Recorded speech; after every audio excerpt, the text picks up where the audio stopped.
on our wedding night. My wife left me because of a phone call from my adopted brother. The next day, I became the laughing stock of the whole town. But when I asked her for a divorce, she kept waiting for me to apologize. Chapter 1. Be gentle, husband.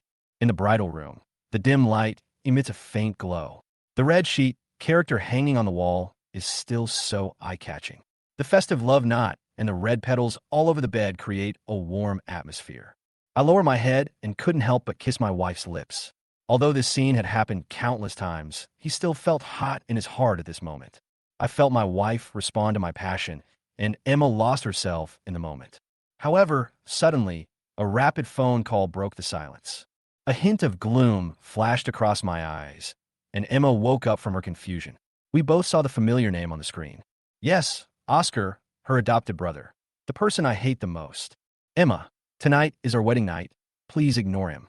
After saying that, I hung up the phone without hesitation and hugged my wife again. However, the phone rang again, breaking our intimacy. Honey, Oscar, there must be something urgent. Please wait a moment. Emma picked up the phone anxiously. I felt disappointed, let go of my wife, and irritably picked up a cigarette and lit it, with smoke hanging in the air. After Emma answered the phone, her face changed quickly, and after a few seconds, she said, "I'll be there right away," and hung up. What's his matter this time? I couldn't help but ask. Emma paused, then said hesitantly, Husband, Oscar, he has gastric bleeding and is in the hospital now. I have to go. There are so many people in your family, why you? I looked at my wife coldly, with deep disgust in my tone. Don't you know that this is the person I hate the most in my life? Honey, he's my brother. Emma's voice was weak, but still firm. Although she faced her husband's unprecedented unfamiliarity, she still chose to explain. He is just the adopted son of your Jang family, and he is also the murderer who killed our child. I sneered, and the clouds in my eyes became thicker. Hubby, it's not what you think. Emma tried to ease the atmosphere, but her words were interrupted by her husband's anger. It's always like this. I burst out. We took wedding photos 3 times before the wedding, and Oscar found a reason to call you away every time. Can't he, as an adult, live without you? He paused, his eyes full of sarcasm. You are a married woman, and you can't even have a peaceful wedding night. Oscar is not a child. Why do you always have to take care of him? Do you accompany him and take care of him for the rest of his life, only when he needs you? My voice was getting louder and louder, and my anger almost made him lose control. Emma was stunned. She didn't think she was wrong. He's my adopted brother. He once saved my mother's life and is the benefactor of our family. How can you say that to me? Her voice was full of grievance and anger. Just because I saved your mother's life, you can disrupt our wedding again and again. My eyes were full of sneers. He is the only adopted son of your Jiang family. Is there no one else who can take care of him? Do you, a married woman, have to pay for him again and again? Tell me, what is overstepping the line? Emma's tears welled up in her eyes instantly. She didn't expect her husband to be so fierce. In anger, she raised her hand to hit him, but when she saw the mockery on Johnson's face, she abruptly withdrew her hand. What? Is the second young lady of the Jiang family going to slap me on our wedding night? I smiled contemptuously, my eyes becoming increasingly cold. Emma's hands trembled slightly, and finally stopped beside her husband's face, her expression full of pain and helplessness. Husband, why did you become like this? She asked in a low voice. The pain in her eyes could not be hidden. I sneered, my eyes full of disappointment. At this time, the phone rang again, and the two of them looked at the phone almost at the same time. My face was full of mockery, but Emma unconsciously retracted her hand to answer the phone. Finally, she took a deep breath, suppressed her anger, and said softly, Hubby, I know you are angry, but I have never done anything to let you down. Oscar is really in trouble, and I can't just ignore him. Do I have to go tonight? I responded coldly, my tone full of disdain. It doesn't matter whether he is really sick or faking it. Are you a doctor? Is there no one at home? Do you want me to take care of him? His words were full of sarcasm and exhaustion. The two of them sat at the end of the bed in silence, the phone ringing over and over again. It was late at night, but the distance between them was getting farther and farther. Chapter 2. Emma answered the phone irritably and said angrily, If you're sick, just get treatment and don't bother me. After that, she quickly hung up the phone. She was so annoyed that she even began to reflect on her relationship with her husband. In the 3 years of marriage, there were both sweetness and quarrels, But her husband's words today undoubtedly hurt her heart. Although he implied that she had cheated on him and was full of blame, she knew that there was a deeper emotion behind it. Her husband had never been so angry. Although she was sad, she forced herself not to dwell on those words, took a deep breath, and prepared to continue facing it. Honey, I think we should calm down first. Before she finished speaking, the phone rang again. She picked up the phone angrily. Didn't I say I'll talk to you tomorrow? Miss Jiang, young Master Jiang refuses to cooperate with the treatment. His gastric bleeding is very serious. Please come and take a look. The voice on the phone was no longer Oscar, but a doctor. I showed a mocking expression on my face, sneering in my heart. Old routine, old rhetoric. Seeing the mockery on my face, Emma's irritability increased, and she said coldly, I know. After hanging up the phone, I sneered. You are making a fuss in the hospital again. Oscar can't live without you, the angel. Hubby, she frowned, her displeasure obvious. She took a deep breath, her voice trembling slightly. This is the last time, okay?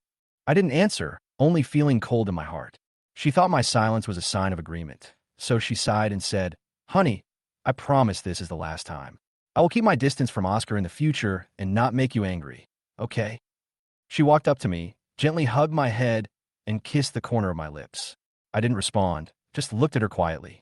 She walked to the closet and changed out of her wedding dress.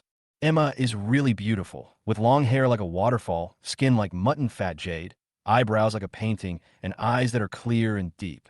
Her figure was perfect, and at 27 she looked like an 18-year-old girl, but at this moment, all this beauty meant nothing to me. Emma, I suddenly said. She was stunned for a moment, looked up at me with doubt in her eyes. I said coldly, if you want to go today, agree to one condition of mine. Conditions? She felt even more uneasy. Divorce. I said these two words without hesitation. She turned pale and almost shouted hysterically. No. Are you crazy? Do you know what you're talking about? Divorce? You want to divorce me? I've loved you for 6 years, and today you want to divorce me just because of this? We just had our wedding today. How dare you file for divorce that very night? I sneered. You also know that we are getting married today? Then let me ask you, if my wife goes to see another man on our wedding night, what do you think others will think of me? She was speechless and whispered, Husband, I know you are very angry, but you can't file for divorce. It's not easy for us to get to where we are today. I suddenly laughed, almost crying. So, you knew all this? 6 years ago, when I met you, you were betrayed by your first love, schemed against by your family, and the Jiang family regarded you as a shame. I came to Jiangbei with nothing, but you gave me hope in life. I am grateful to you and regard you as my only family. When you were abandoned, I regarded you as the one I loved the most. You like to do business, and I emptied my family to support you. When your family saw that you were successful, they came to you, and I became a gigolo. When you were sick, I stayed by your bedside, and I was there for you through 3 surgeries a year. And your family looked down on me and called me insignificant. Emma, is my life easy? Do you really not understand, or are you pretending not to understand? I have given so much for you, and 6 years ago, you had nothing. Where was your family? 5 years ago, when you almost died, where were they? When your business failed and we were living in a rented house, where were they? Now that you become the female CEO, the Jiang family has finally reappeared, and I become a gigolo in their eyes. Is this the result of your 6 years of loving me? Emma's face turned pale, and I almost lost control of my emotions. Hubby, She held my hand, her eyes full of guilt. I never thought of it this way. You are the pillar of our family. You are my life. I shook her hand off and said angrily, But have you ever spoken for me in front of my family? They dare to treat me like this. Isn't it because you never said a word for me? Have you ever thought that I would lose you? You have never fought for anything for me. And now I'm labeled a gigolo and a sickly man. Am I going to be labeled a cuckold who couldn't even keep his wife safe on our wedding night? Chapter 3. Emma's face turned pale instantly, her eyes painful. Husband, I never thought of that. I know you are sad and wronged. I will definitely explain everything you said to my parents. But marriage is not a joke. You once said that divorce should not be brought up lightly. Her voice was weak. Let's calm down for a moment, okay? He's just my brother. I really treat him as my brother. My parents drank a little at the wedding banquet today, and no one was looking after him. Don't fool yourself, Emma. I said coldly, my eyes were like knives. I heard clearly the phone call just now. He won't treat the disease without you. Do you think it will work if someone else goes? Honey, that's why I have to go. She didn't understand what I said at all. I said irritably, next time he asks you out, will you agree? Emma's eyes turned cold. Your words are not funny at all. Am I kidding? I said angrily. When you are sick, you should see a doctor. This is common sense. What about him? If he can't be cured, then he can't be cured. If you don't go, then he can't be cured. Will you go again next time because he can't be cured? You're already 27 or 28 years old this year. Why don't you understand? You? She was obviously angry too. Johnson, do you have to be so unreasonable today? You are being unreasonable. I threw away my cigarette, and said angrily, if you want to leave today, I will divorce you.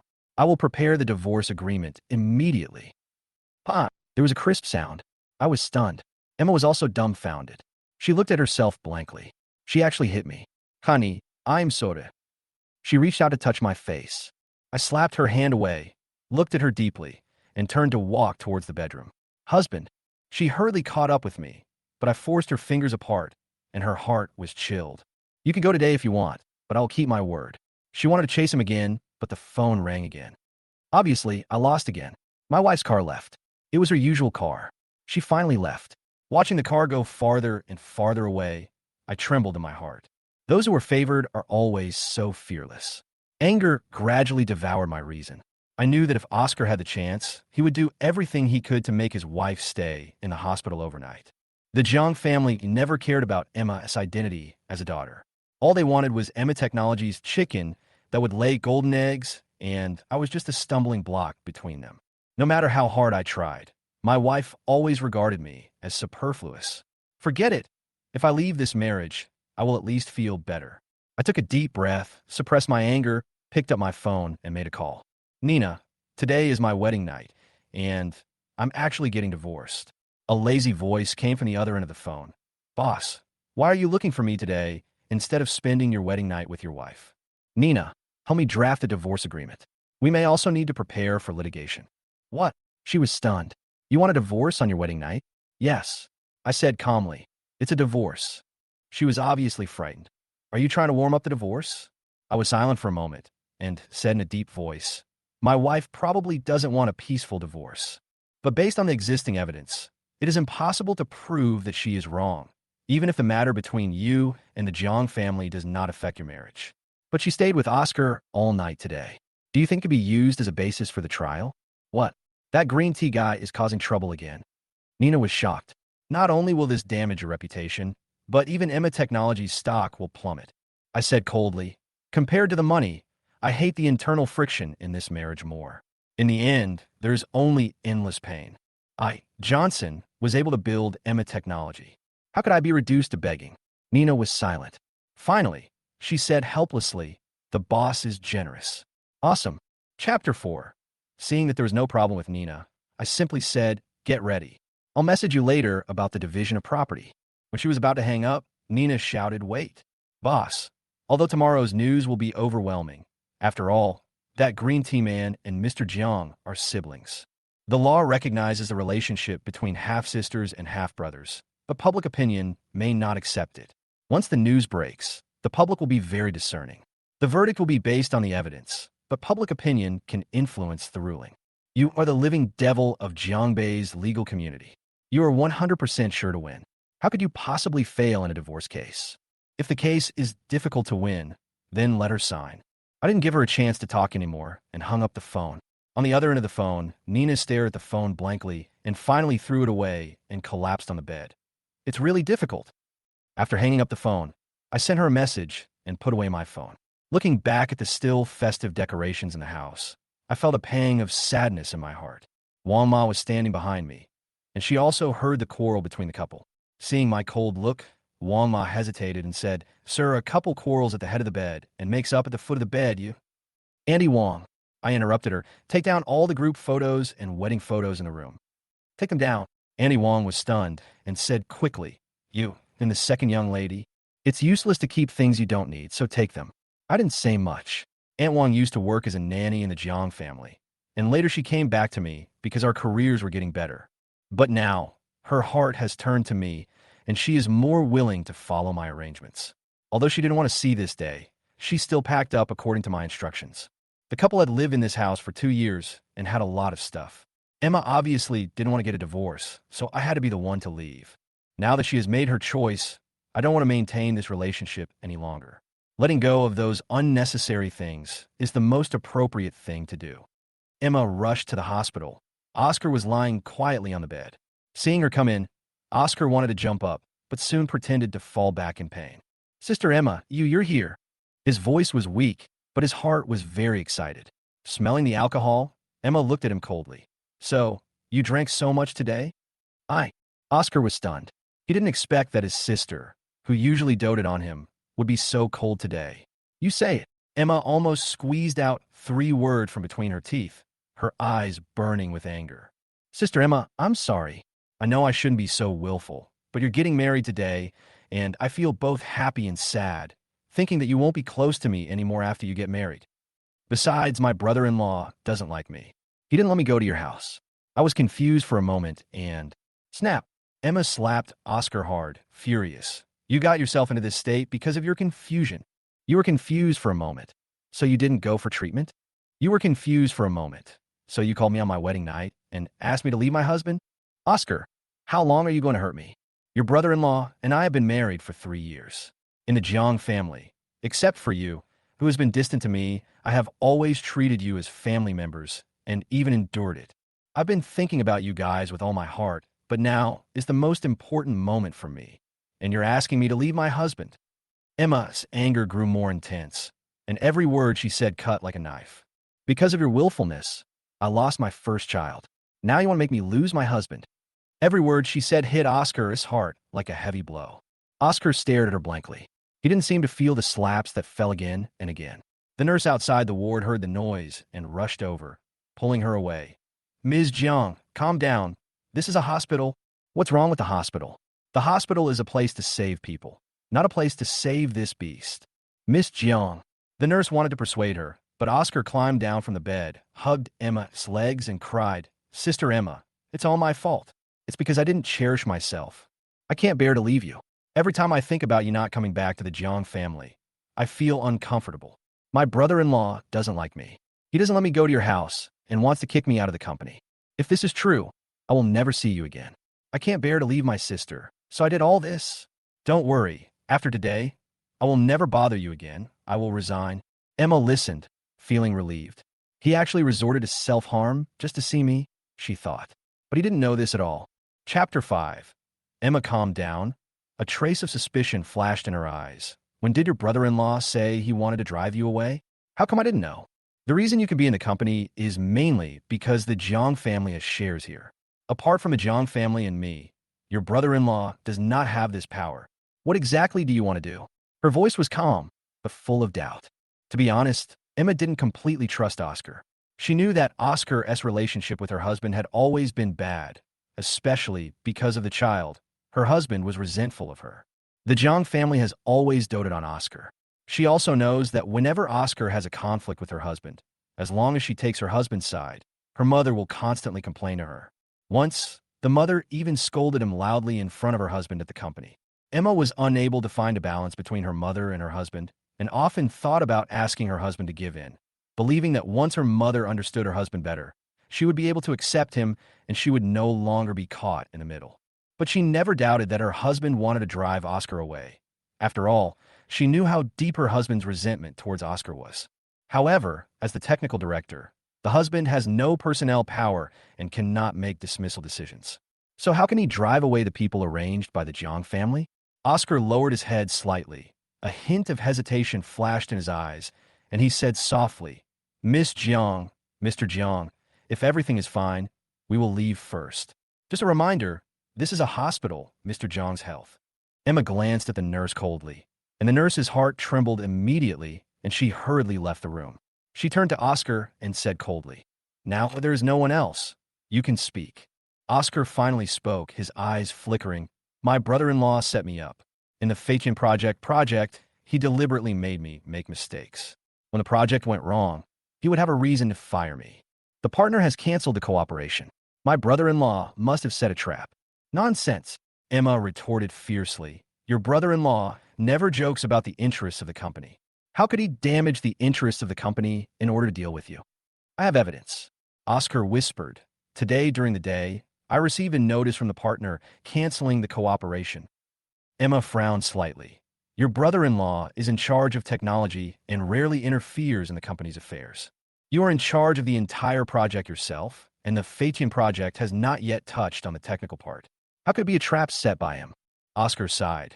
This project was originally negotiated by my brother-in-law, and later, because of his poor health, he handed it over to me, but I didn't expect. Emma's expression became increasingly stern. You'd better not lie to me, otherwise I will kick you out of the company without your brother-in-law's help. She looked at Oscar coldly, took out her cell phone, and dialed a number. After a while, Emma hung up the phone, her eyes still cold. Then, she dialed another number. President Sheen, please check my account for me tomorrow. I will send you the specific information later. Sorry for the trouble. After a brief conversation, she hung up the phone. Seeing this, Oscar became even more nervous and spoke hesitantly. Sister Emma, I didn't want to mention this matter at first. I've been thinking about whether it can be solved in other ways. I swear, I have never been angry at my brother-in-law for treating me like this, nor have I ever thought of ruining your relationship. But today, Oscar whispered, I just want to stay with you and learn something. I am not the biological son of the Jang family and cannot inherit everything. So I want to learn more skills now so that I can help my family in the future and also plan for myself. Okay, stop talking. Emma sighed, but her heart was filled with irritation. If what Oscar said was true, then her husband's behavior was indeed shocking. She knows her husband best. Over the years, if it weren't for her husband's protection, Emma technology would have been acquired by others, and she would have become a canary in the eyes of some people. She enjoyed her husband's protection, but was also horrified by his methods. There was once a young man from a Jiangbei family who tried to take over Emma technology and plotted against her, but was set up by her husband, who used self-defense to paralyze the man for life. Since the death of her and her husband's child, she has become more and more afraid of her husband's behavior, fearing that he will treat Oscar in the same way. Even though she feels guilty about her husband, she still tries her best to protect Oscar.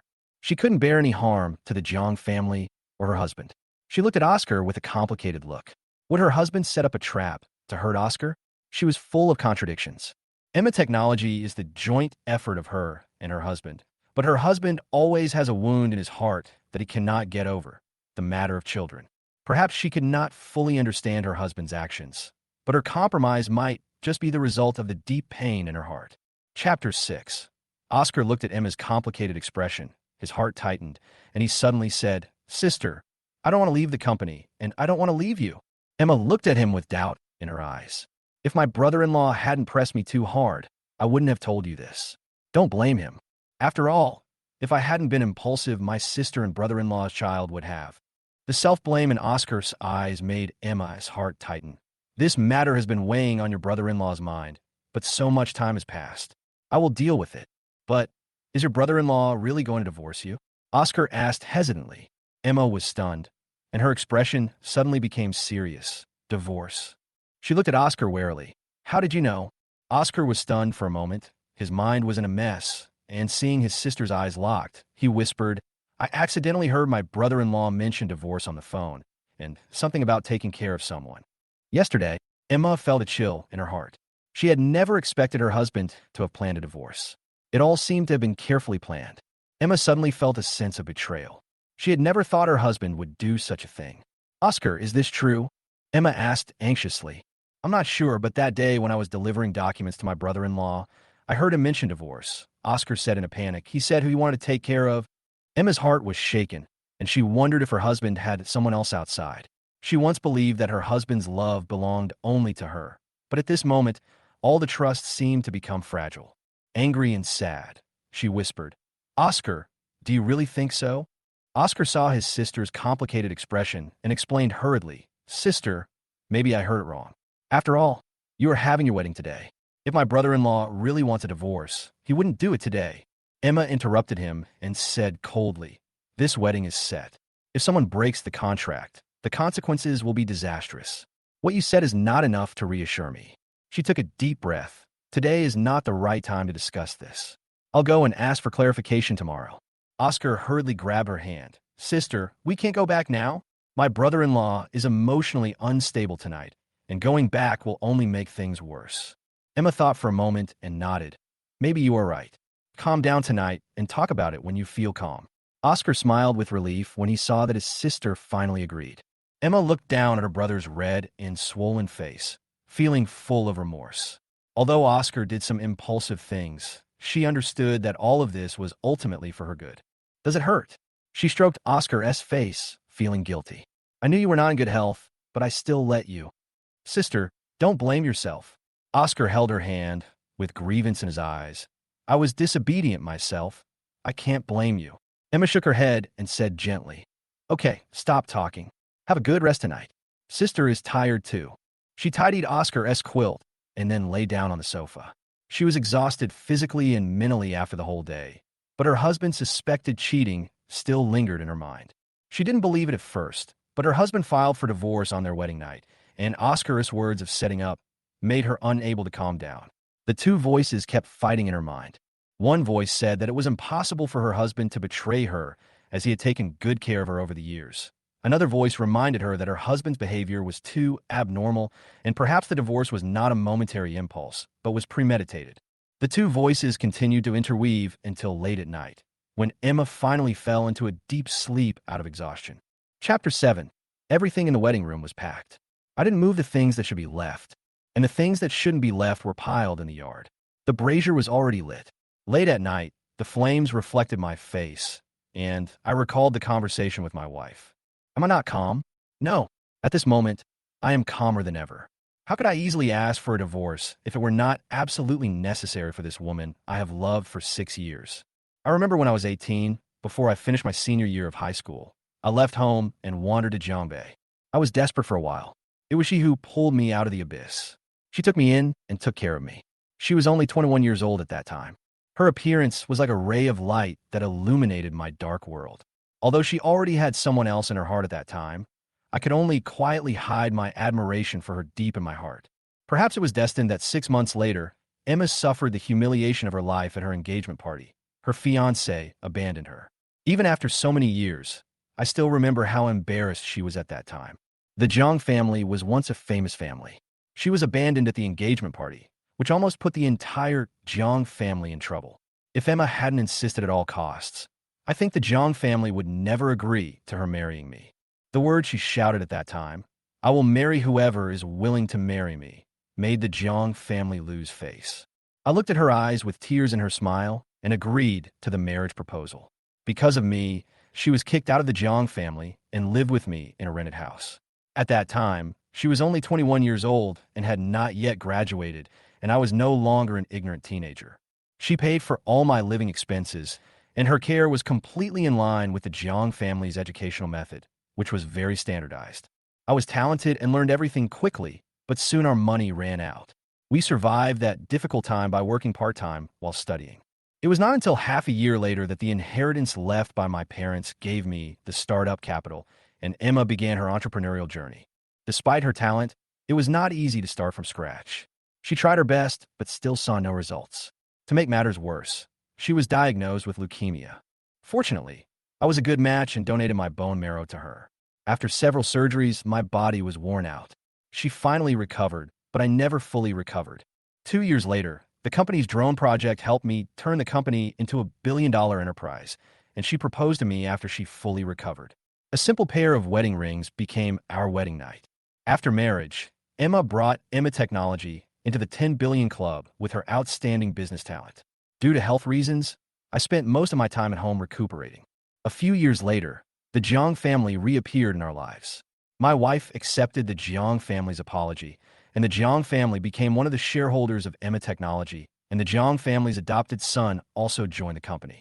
This child, no matter what his background is, my wife has never been on guard and even indulged him. I thought it was an investment from the Jang family, but with the appearance of Oscar, I gradually felt that my position in my wife's heart became blurred. She doted on this non-blood-related brother to the utmost, and I became the sickly kid in comparison. Half a year ago, Oscar's actions caused his wife to have a miscarriage, and the Jang family advised her to keep it secret. Even though she told me later, I still couldn't calm down the anger in my heart. Since then, the relationship between husband and wife has cooled down dramatically. We didn't talk for a long time until my wife bowed her head and begged for peace, which was the only time she took the initiative to show weakness. Although she bowed her head, my heart was exhausted. Even if I wanted to let it go, the thorn in my heart could not be removed, the Jang family, especially Oscar. So I decided to have a wedding, not only to celebrate the wedding we never had, but also to clarify my wife's boundaries. I didn't want to endure Oscar's unlimited closeness anymore, but the result was not what I wanted. Tonight, I filed for a divorce. My wife mistakenly thought that I made this decision only because of what happened today, but she had no idea how deep my inner torment had been since the Jang family intervened in our lives. The Jang family looked down on me and treated me as a gigolo, but my wife never gave any strong response. I knew that her attitude determined my status in the Jang family, and I could never get the respect I deserved. Oscar, I wish you would disappear soon. I have never been a soft-hearted person. Emma and I were in this unfamiliar Bay area. We had no background, no resources, but we were still able to hold a golden egg firmly in our hands. On the surface, I relied on my wife's business talent, but I had to use ruthless means to block the hidden arrows from behind. However, the existence of the Jang family made it difficult for me to deal with Oscar. My wife Emma was always in the middle and became the bottom line that I could not touch. There were many things that I could not do too much. Sometimes, Oscar provoked me through his wife, and he put the choose one or the other problem in front of her again and again. Every time, I felt that I was losing more and winning less and less. The Jang family was deeply involved in our lives, and my wife's choices were mostly on the side of the Jang family. Today, I exploded and filed for divorce. It was not an impulse, but the dissatisfaction and disappointment that had been weighing on my heart for a long time finally found an outlet for release. Chapter 8. With a disappointed smile, I threw the wedding photo into the fire. All the years of love and everything I had given her were destroyed by a marriage in just 1 year. Most people enter in a marriage because they love each other, but the failure of every marriage does not mean that there is no more love. But the maintenance of a marriage cannot rely solely on love. I have never agreed with the saying that love is enough to satisfy one's hunger, at least not in marriage. I admit that I still love Emma, and I know that she loves me too. But in this marriage, I don't ask for much. I have enough money and career, but the existence of the Jang family has made me fall into internal friction.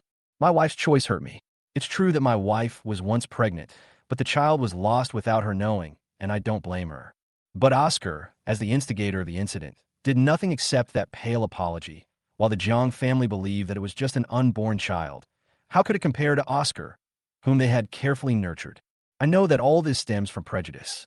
In the eyes of the Jang family, I am just a gigolo who relies on Emma for support. How can I be worthy of the status of the Jang family's son-in-law? However, my wife forgave Oscar, and they still interacted with each other without any estrangement, which I couldn't accept. In her eyes, this may be normal, but in my opinion, any unrelated man and woman whose behavior exceeds the limit is ambiguous. Love requires exclusivity, and marriage requires fidelity. I have given everything for this relationship and marriage, but now I feel exhausted. I filed for a divorce because I could no longer tolerate this endless internal friction, but my wife didn't want a divorce.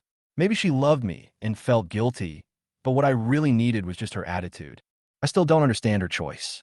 The Jang family kicked her out and humiliated her. Now that she is successful, the Jang family is looking for her again. I can't understand why she would forgive these people. The Jang family is not worthy of forgiveness, but my wife, my partner to whom I have devoted my whole heart, chose the Jang family in the end. This is what I cannot tolerate the most. Some people say that Emma is not suitable for me at all, but I don't believe in fate, and even joke that my wife's last name is Jiang. So wouldn't that make up for the water in my fate? Emma in the river was ultimately just a mirage, nothing at all.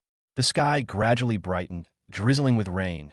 The fire in the brazier had gone out, leaving only piled up embers. Wang Ma has been standing behind me, her eyes full of love. As a nanny who takes care of our family, Wang Ma has always treated Emma and me as her own family. Although she was just a nanny, she knew my situation in this family better than anyone else. Although she felt sorry for me, she respected my decision. The Jiang family was an abyss to me. Emma slept soundly until the phone rang. She rubbed her temples and answered the phone lazily. "Mr. Jiang, where are you now? Is it the hospital?" She frowned. "What's wrong?" "Boss Jiang, why are you so confused? Yesterday was your wedding night, and you went to the hospital to accompany your mother. The news has spread all over the internet, and now there are reporters everywhere in front of the company. The urgent voice on the phone broke her sleep, and Emma was stunned. How did the media know about this? Boss Jiang, why bother with these now? You have to find a solution quickly. The internet is full of reports that you betrayed your marriage, and the news of your infidelity is overwhelming. What? She was shocked, stood up, quickly hung up the phone, and opened the webpage. The hot search showed a title: Famous Female CEO in Jiangbei, secretly meeting a man on her wedding night. She looked at these unbearable comments and collapsed on the sofa in an instant, with only one question in her mind. Why did this happen? Oscar was also awakened by the ringing of the phone. Seeing her distraught look, he asked hesitantly, "Sister, is it your brother-in-law who called? Is he angry with you again?" Emma had no time to respond to her and quickly dialed her assistant's number. "I'm in the hospital now. Send a car to pick me up." She straightened her clothes and hurriedly prepared to leave. As the president of a listed company, she knew how serious this matter was. If it was not handled properly, Emma Technology's market value of tens of billions would probably be cut in half. Does the PR department have a solution? Mr. Jiang, the PR department does have a solution, but the shareholders are very dissatisfied and may be preparing to take action. Assistant Grace said in a heavy tone. Emma snorted coldly. They're just small characters and can't cause any trouble. Just tell me the PR department's plan. She disdainfully believed that the opinions of the shareholders were irrelevant. After all, I, and the Jiang family held more than 60% of the shares. We need to do is for President Jiang and President Johnson to clarify that there is no problem with your relationship, and then explain Oscar's identity. Grace said. Emma frowned. If it's so simple, why not just do it directly? Grace hesitated a little. Boss Jiang, President Johnson seems easygoing, but he is very strong-willed. I'm afraid he won't be willing to cooperate in this matter. Emma raised her eyebrows and cast a doubtful look. Chapter 9. Boss Jiang. Almost the entire company knows President Johnson's attitude towards Oscar, especially last night, which was your wedding night. It's hard for ordinary men to accept, let alone President Johnson, who is so proud. If Oscar is your brother, or they have a very good relationship, then I can understand it. But we have contacted President Johnson, and he has made it clear that he will not interfere. Grace looked at Emma carefully, and seeing her gloomy expression, she dared not say anything more. Emma's face became more and more ugly, and she called her husband. I picked up the phone and heard my wife's cold voice. A wry smile appeared on the corner of my mouth. Deal with the internet yourself. I can't do what the PR department asks. Have you had enough of the trouble? I apologize for what happened yesterday.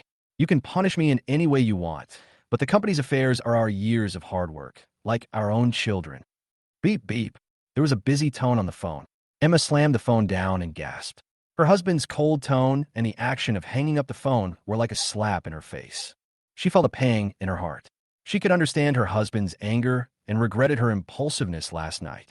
But Emma Technology was their joint achievement and their child. Mr. Jiang, are you okay? Grace handed over the water and asked with concern. Emma took the water and smiled bitterly. Grace, am I really wrong? Grace was silent for a moment. Then she said softly, Mr. Jiang, you really shouldn't have gone to the hospital yesterday. Oscar's appearance has always intensified the conflict between you and President Johnson. President Johnson has been tolerating. President Johnson is so proud. Your family misunderstood him like that.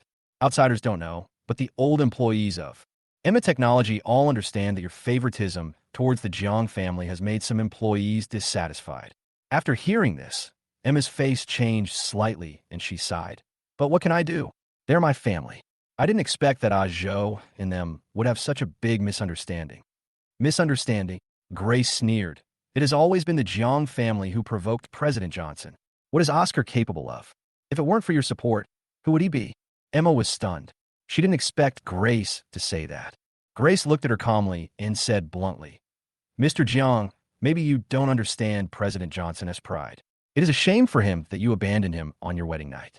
Emma Technology may be a multi-billion-dollar group to the outside world, but President Johnson has enough ability to live a good life, and he is unwilling to reconcile with you for the company. In his heart, the importance of Emma Technology depends on your position in his heart. These words struck Emma's mind like a thunderbolt, and she fell in a deep thought. She suddenly realized that even her assistant respected me, but she herself seemed to have ignored her husband's feelings. Grace is not a talkative person, but facing this problem, she knows that she must speak out, otherwise the relationship between husband and wife will only become more and more distant. Emma whispered, "This is also my child with him." Child? I sneered and looked at the hung-up phone. Emma, technology is indeed like our child, but is this child really important? She can be so indifferent to the life of an unborn child. Why does she ask me to care about this child? Things have developed to this point. Although I was pushing behind the scenes, the photo in the ward was left there voluntarily by Emma. These things were already planned by the Jang family, and Oscar. I saw it clearly, and I resisted. But my wife seemed to pretend not to know or not care at all. What can such a wife bring to me? If today's incident hadn't happened, I'm afraid I would have a green light on my head. How can a marriage be constrained by a digital child? As I told Nina, although Emma technology stock is heavy, I care more about the peace of mind in my heart. I don't have big ambitions. Even if the company suffers a setback, the share that belongs to me is enough for me to live well.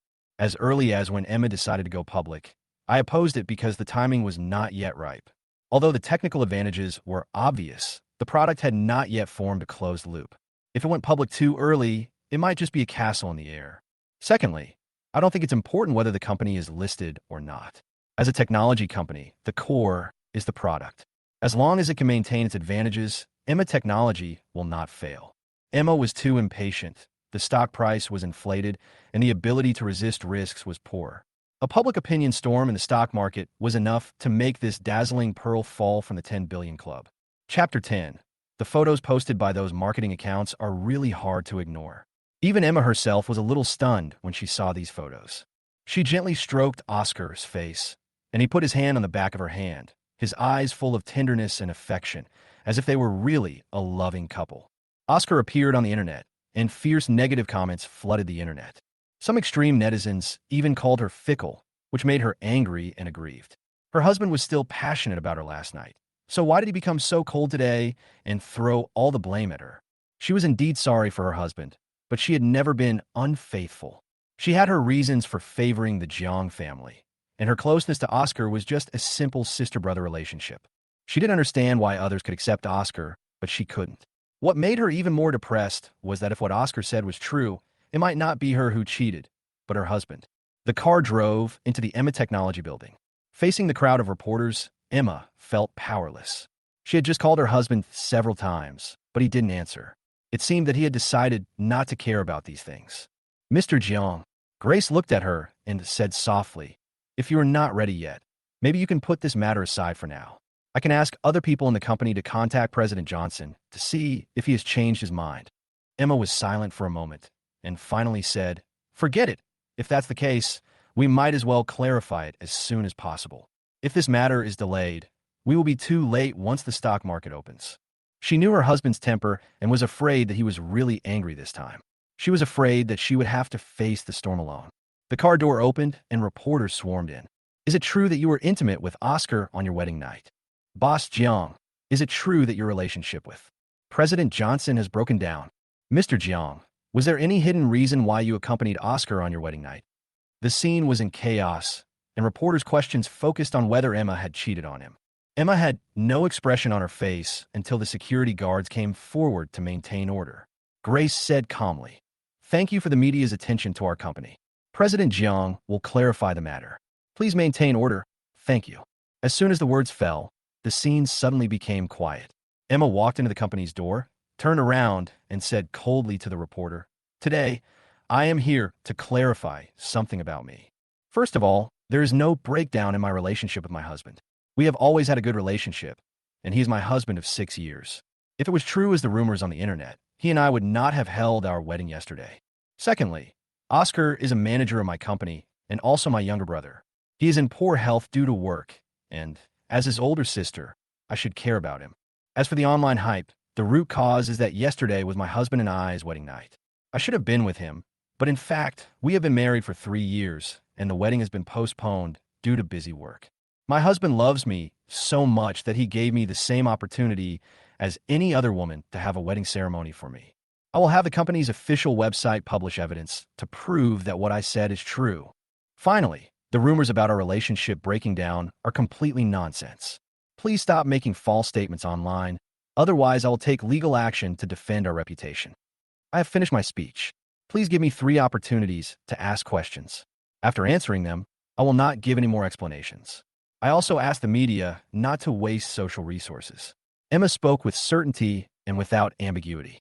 The reporters were unwilling to accept this and asked, Boss Jiang, since you said that the relationship was not broken, why didn't President Johnson come to clarify in person? Is this just your unilateral statement? The reporter hit the nail on the head. Emma's eyes dimmed, and she calmly replied, Maybe you don't know, when I was suffering from leukemia, my husband donated bone marrow for me and saved me from the pain. Unfortunately, my husband has not recovered from overwork and is not here today because he is recuperating. How could I leave such a husband? The reporter was about to speak, but stopped talking. Emma said coldly, Next. The scene suddenly fell silent. The reporters were shocked by Emma's response and could no longer raise any questions. She mentioned that I had donated bone marrow to her, proving that he had loved her deeply, but that didn't prove that there were no problems in their relationship. However, Emma's response undoubtedly left the reporters speechless, and they were completely unable to refute her words.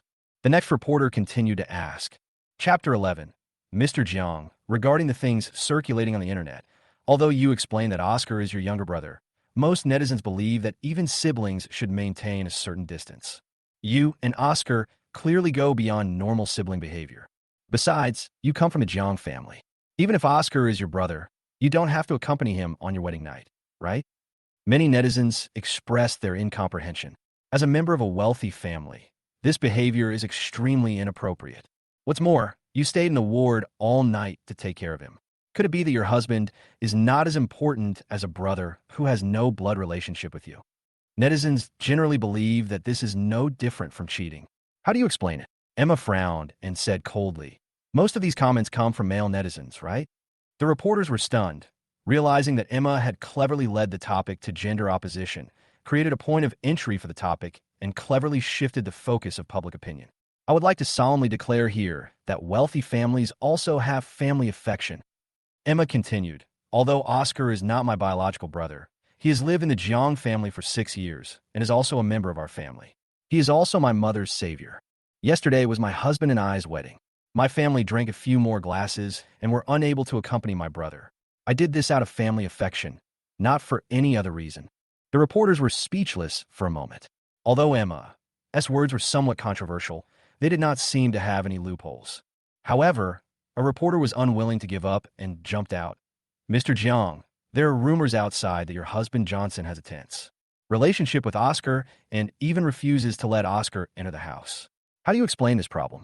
Emma's heart tightened. She didn't expect that the conflict between me and Oscar had become a topic of public discussion. If she didn't answer this question well, her explanation might collapse. Emma remained silent. The reporters urged, Mr. Jiang, why don't you answer? Emma took a deep breath and was about to respond when suddenly chaos broke out at the scene.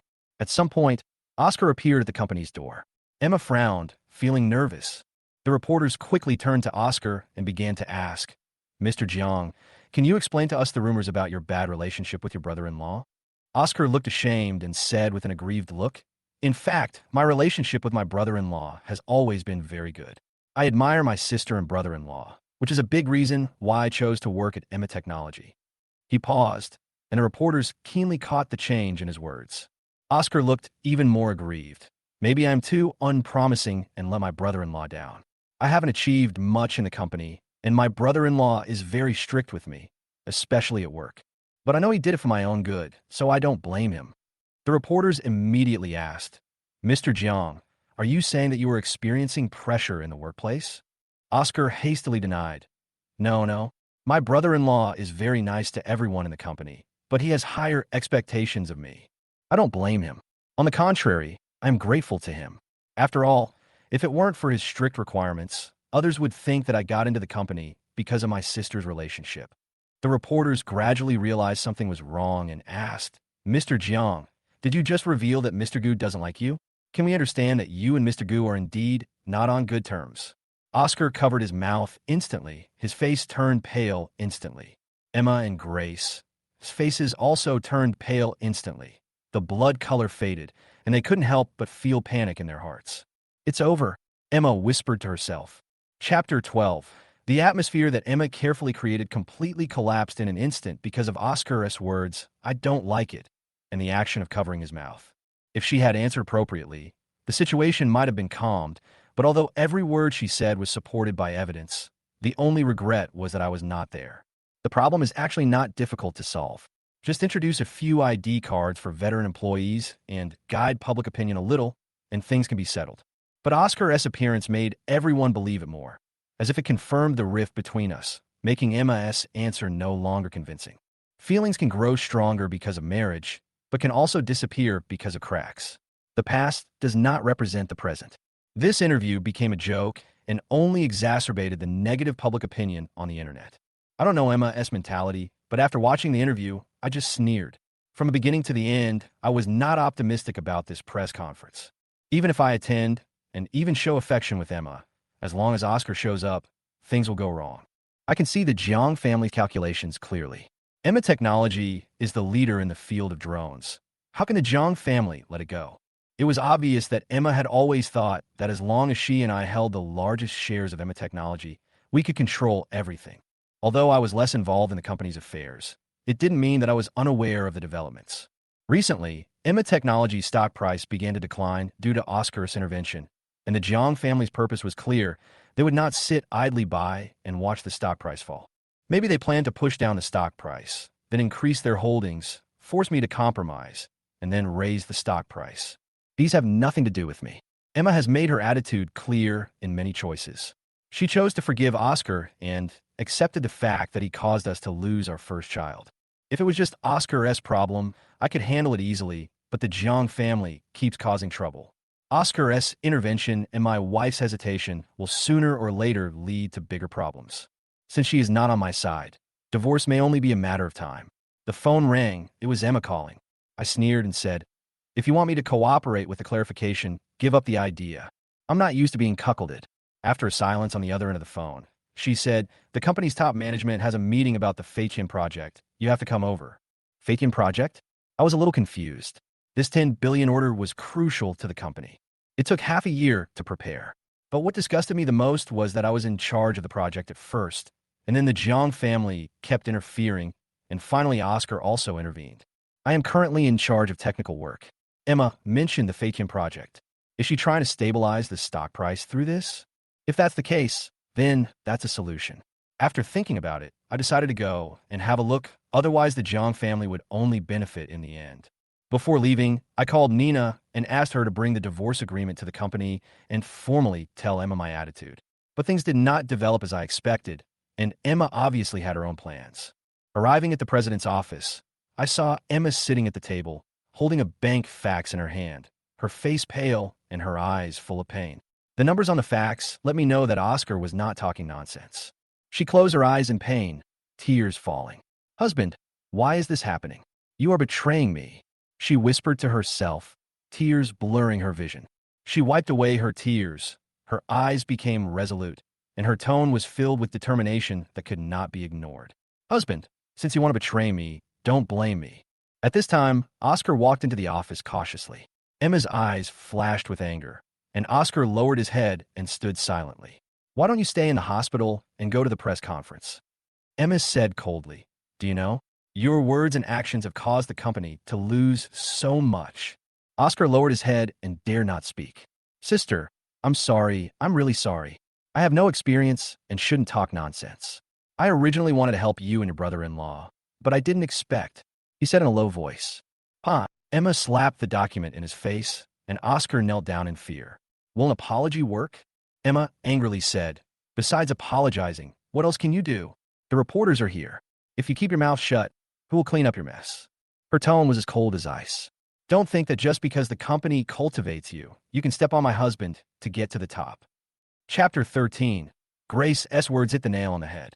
As the president of Emma Technology, Emma is not good at handling household affairs, but she has always been decisive and rational. But at the press conference just now, Oscar's vague words made the situation out of control. He might just lack experience in dealing with the media, but his calculating expression made her alert.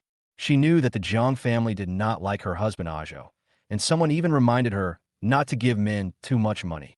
Although she believed in her husband, in the upper-class circles of Jiangbei, a capable man, was too easy to become a target.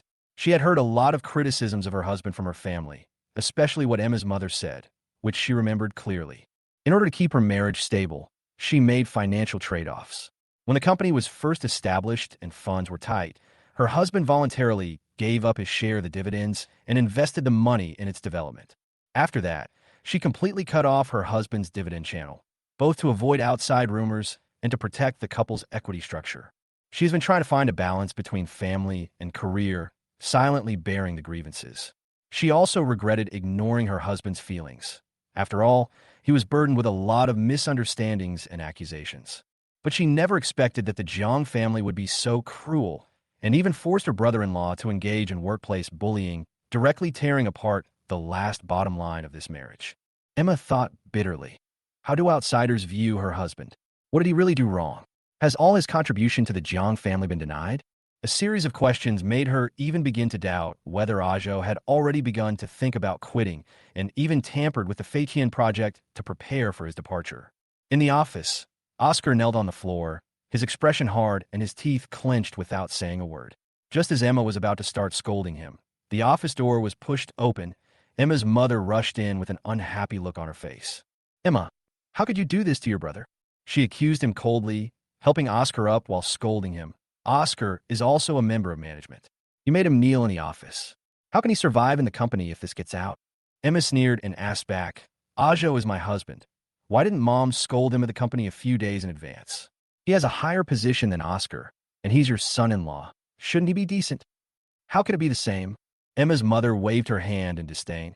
"He is just a small-town man you promoted. How can he compare with the son raised by our Jiang family?" Emma tried to defend her husband, but was rudely interrupted by Emma's mother. "You were just drugged by him.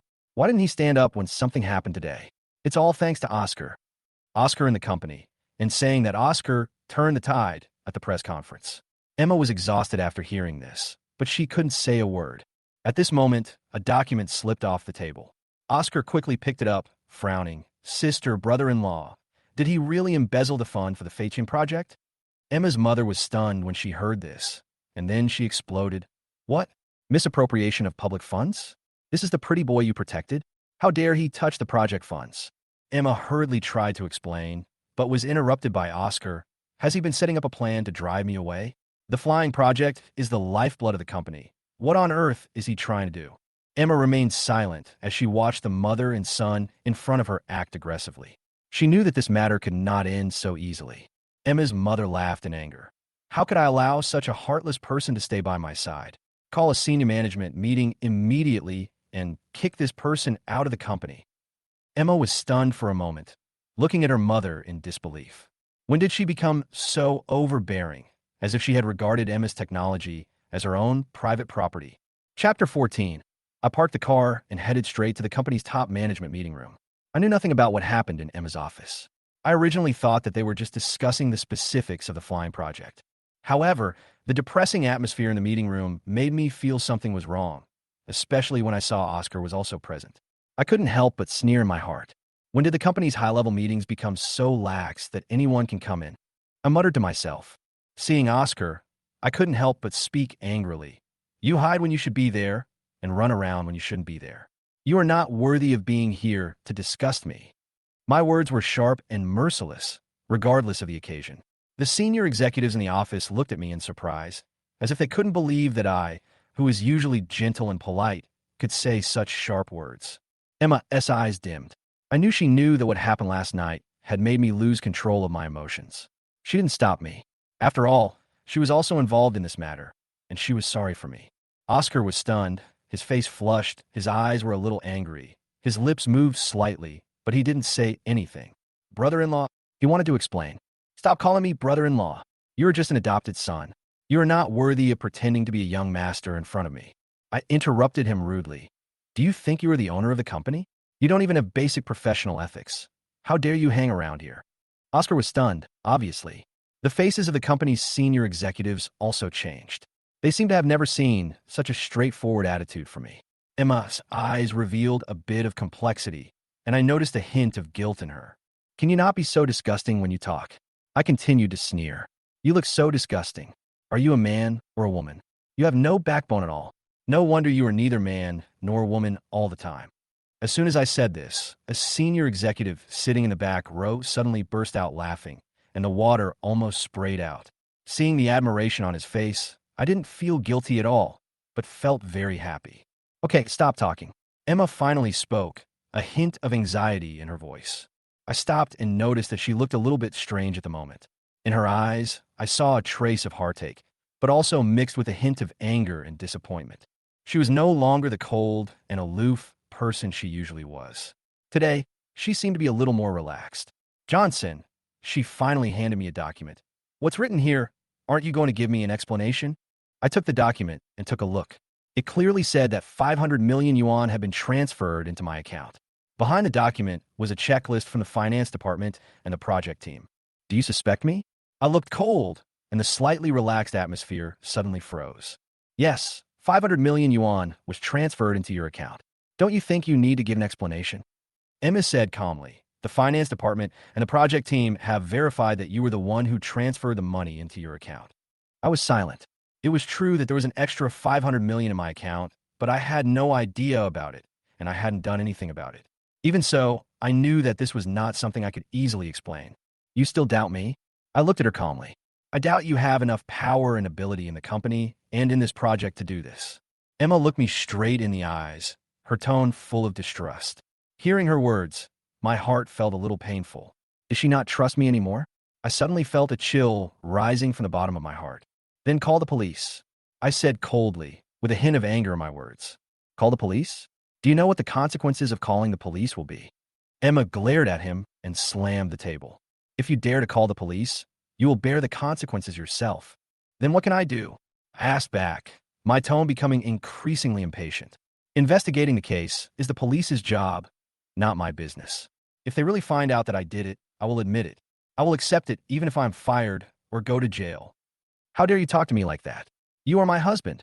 Have you ever trusted me? Emma pointed at me angrily, her eyes full of disappointment. I stood up angrily and started to pack my things. Seeing her disappointed look, I felt very complicated. Although I was angry, it didn't mean I was willing to leave. Emma's voice suddenly turned cold. From today on, Johnson, S. Vice President and Technical Director, will be dismissed, and Oscar will be the Technical Director. As for Johnson, she paused, her voice cold. I will be appointed assistant to the director of the technical department. This made me stop in my tracks. I felt mixed emotions. The handover I had originally planned had turned out like this. I looked back at Emma and was about to leave, but I heard her finally say, Johnson, be transferred to the assistant director of the technical department. Click, I stopped. Chapter 15. You want me to be his assistant? I couldn't help laughing when I heard this. Johnson, a shareholder of Emma Technology, actually want to be his assistant. Not only me, but everyone else was stunned. However, Emma's voice was chilling. You embezzled 500 million yuan from the company, which led to the termination of the project and became a scandal. I won't call the police or fire you. I'll give you the last bit of dignity, but you? Wow. Several documents were thrown at my face. My eyes were red, and I almost exploded with anger. No need. I'll let the lawyer and the police talk to you about this. Emma was stunned. Disappointment and chill flashed across her eyes, and then turned into astonishment in an instant. I walked out of the meeting room without looking back and slammed the door shut. The executives finally realized what was happening. Vice President Gu embezzled public funds? How is this possible? Everyone knows how much I value Emma Technology and how much I love Emma. Now, the document was thrown in my face and no one dared to say anything. After a while, the financial director stood up. Mr. Jiang, this may be a misunderstanding. Vice President Gu has always been clear about the distinction between public and private affairs. I'm tired. Emma interrupted her indifferently, her voice low. The executive sighed and left. Oscar suddenly asked, Sister, my brother-in-law, what happened to him? Emma was calm. Oscar said, why not call the police? The evidence is irrefutable. My brother-in-law has gone too far this time and let you down. Emma raised her head and looked at Oscar coldly. Oscar immediately lowered his head. She closed her eyes and said coldly, You go out. I want to be alone for a while. Oscar left with a smug look on his face. I know she only wanted me to realize my mistakes and help the company save the Fatian project. But how could I condescend to be an assistant? This is an insult to me. I started packing up my things in the office. This place, which had been with me for 2 years, held too many memories. Although I had already decided to leave, I found it hard to accept the way I was kicked out, especially since the person who made the decision was my wife. Even though I was ready to end this marriage, at this moment, Emma was still my wife. She didn't trust me, so her leaving on our wedding night was inevitable. Irony. I felt like a joke. There weren't many things. Not even a small cardboard box was full. Oscar walked in, with a joking look on his face. Are you leaving so soon? No, I should call Assistant Gu. I asked calmly. Are you very proud? What else? Oscar sat in my seat, tidying up his clothes. This seat is quite comfortable. It will be mine from now on. Oh, now that you mention it, I should give you a gift to celebrate your promotion. What should I give you? I sneered and took out a small alarm clock from the box. Giving a clock is a way to send off the dead. Oscar stood up suddenly, staring at me with a sinister look. I smiled and said, why? You don't like it? But I think it fits well with you. Johnson, what are you so proud of? You're just a loser. Loser? I raised the corner of my mouth and responded coldly. Who doesn't experience a few failures in life? I, Johnson, started from nothing, and I have experienced failures that you don't understand at all. You think you won me, but in fact, I've never really looked at you. I did fail, but I lost a marriage and relationship. Oscar was just the catalyst that accelerated the separation between Emma and I. The root cause was the rift between Emma and I. When Oscar questioned me angrily, a sneer welled up in my heart. Why? Oscar shouted angrily. Do you know what I hate most about you? You are obviously a loser, but you are always so calm. Don't you admit that you have failed? Chapter 16. You are a complete wretched creature. So what if you have been married for 3 years? Your wife, the person you sleep with in bed, does she believe you or not? Do you really think she loves you? Hearing these words, a suppressed anger surged in my heart. I finally turned my head and locked my cold eyes on Oscar. His arrogant laughter made me even more angry. How do you think your shares in Emma Technology have been diluted over the past year? I was shocked. Oscar continued to speak, his words piercing my heart like a knife. The shareholders of Emma Technology, including you and Emma, seem to have their shares diluted, but in fact, Emma has secretly increased her holdings. How about it? Are you surprised? She even hid it from you. Her husband, do you still think she loves you? I only need to make a phone call to call her away at any time in the past 6 months. Isn't this obvious? He seemed to think he had won, his face full of pride and contempt. But I didn't react at all, as if all this was expected. Oscar was almost driven crazy by my indifference. Why, aren't you angry? Don't you love Emma? Don't you care about her? Why did he get angry? I smiled faintly with a hint of sarcasm in my sneer. You jump up and down like a clown. But you're right. A toad may not bite you, but it's annoying.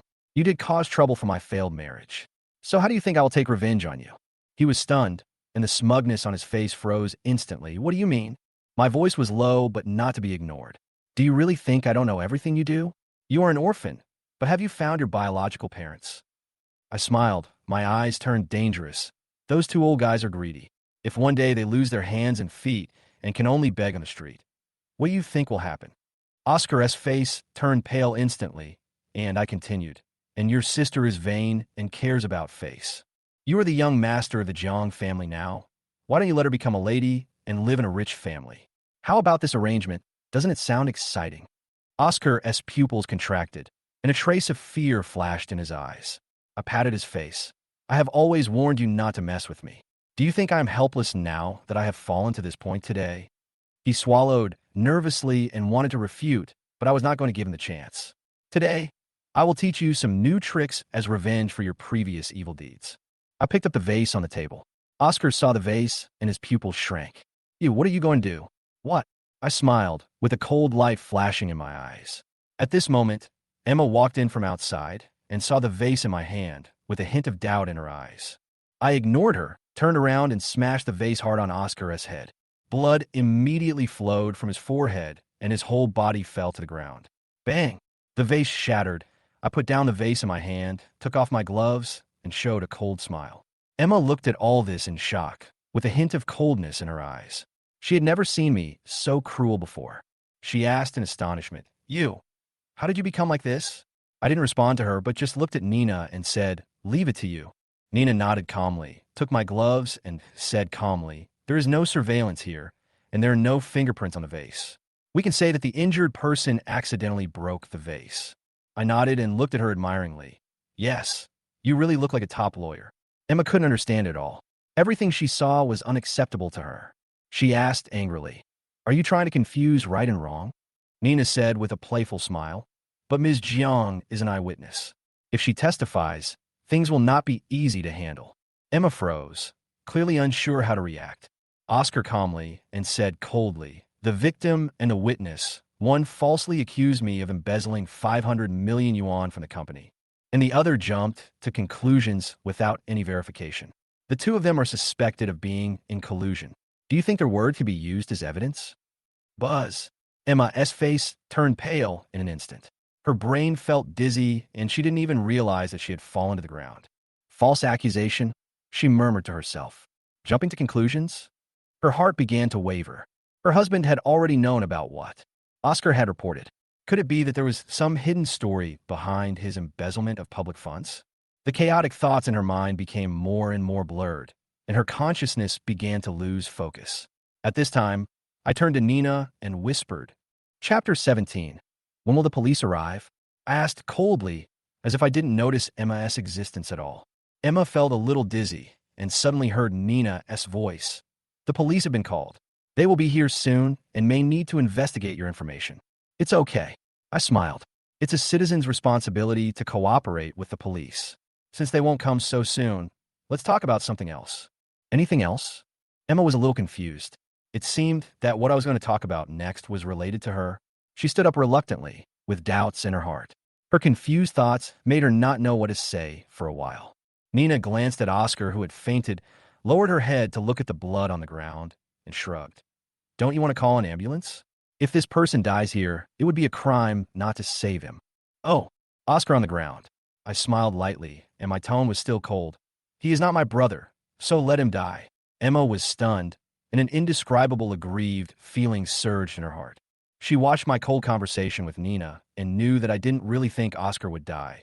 But when I said if he dies so casually, the grievance in her heart became unbearable. She took out her cell phone tremblingly and called the ambulance. At this moment, Nina whispered, "I heard that your wife stayed with your sick brother even on the wedding night. Is she going to take care of him again now? If she leaves, I'm afraid we can only talk about it in court." "Shut up." Emma glared at Nina angrily, with embarrassment and resentment intertwined on her face. Leaving on the wedding night became a laughingstock for everyone. She tried to explain, but she couldn't. "Nina, you were right. She left me to be with other men. This is an indisputable fact." Oscar's intervention directly ruined the company's press conference, causing Emma Technologies' stock price to plummet. Emma was heartbroken, and now she was ridiculed in person by a woman, which was unbearable. Nina continued ruthlessly, "Did I say anything wrong? Didn't you do what happened yesterday? Besides, as a lawyer, what I said today was just official business. Moreover, the conclusion you just made about the misappropriation of public funds makes me think that you're not only blind, but also extremely stupid. You don't trust your husband, but from a profit perspective, the Fatian project is worth tens of billions. According to my boss's shares in Emma Technology, this 30% profit alone is far more than 500 million. Do you really think that the boss would give up higher profits for 500 million? If public funds were misappropriated, how could they be collected through his own account? What kind of idiot do you think would do such a thing?" Emma's head suddenly felt dizzy and her thoughts were confused. "Yes, it's such a simple truth. Why didn't I think of it?" I continued to sneer. "I've looked at that account. It's always been the account I use for dividends. You've been holding this card in your hand. My purpose of embezzling public funds is to transfer the money to a card that you can access at any time." Emma blushed, and it was obvious that my words hit a sore spot.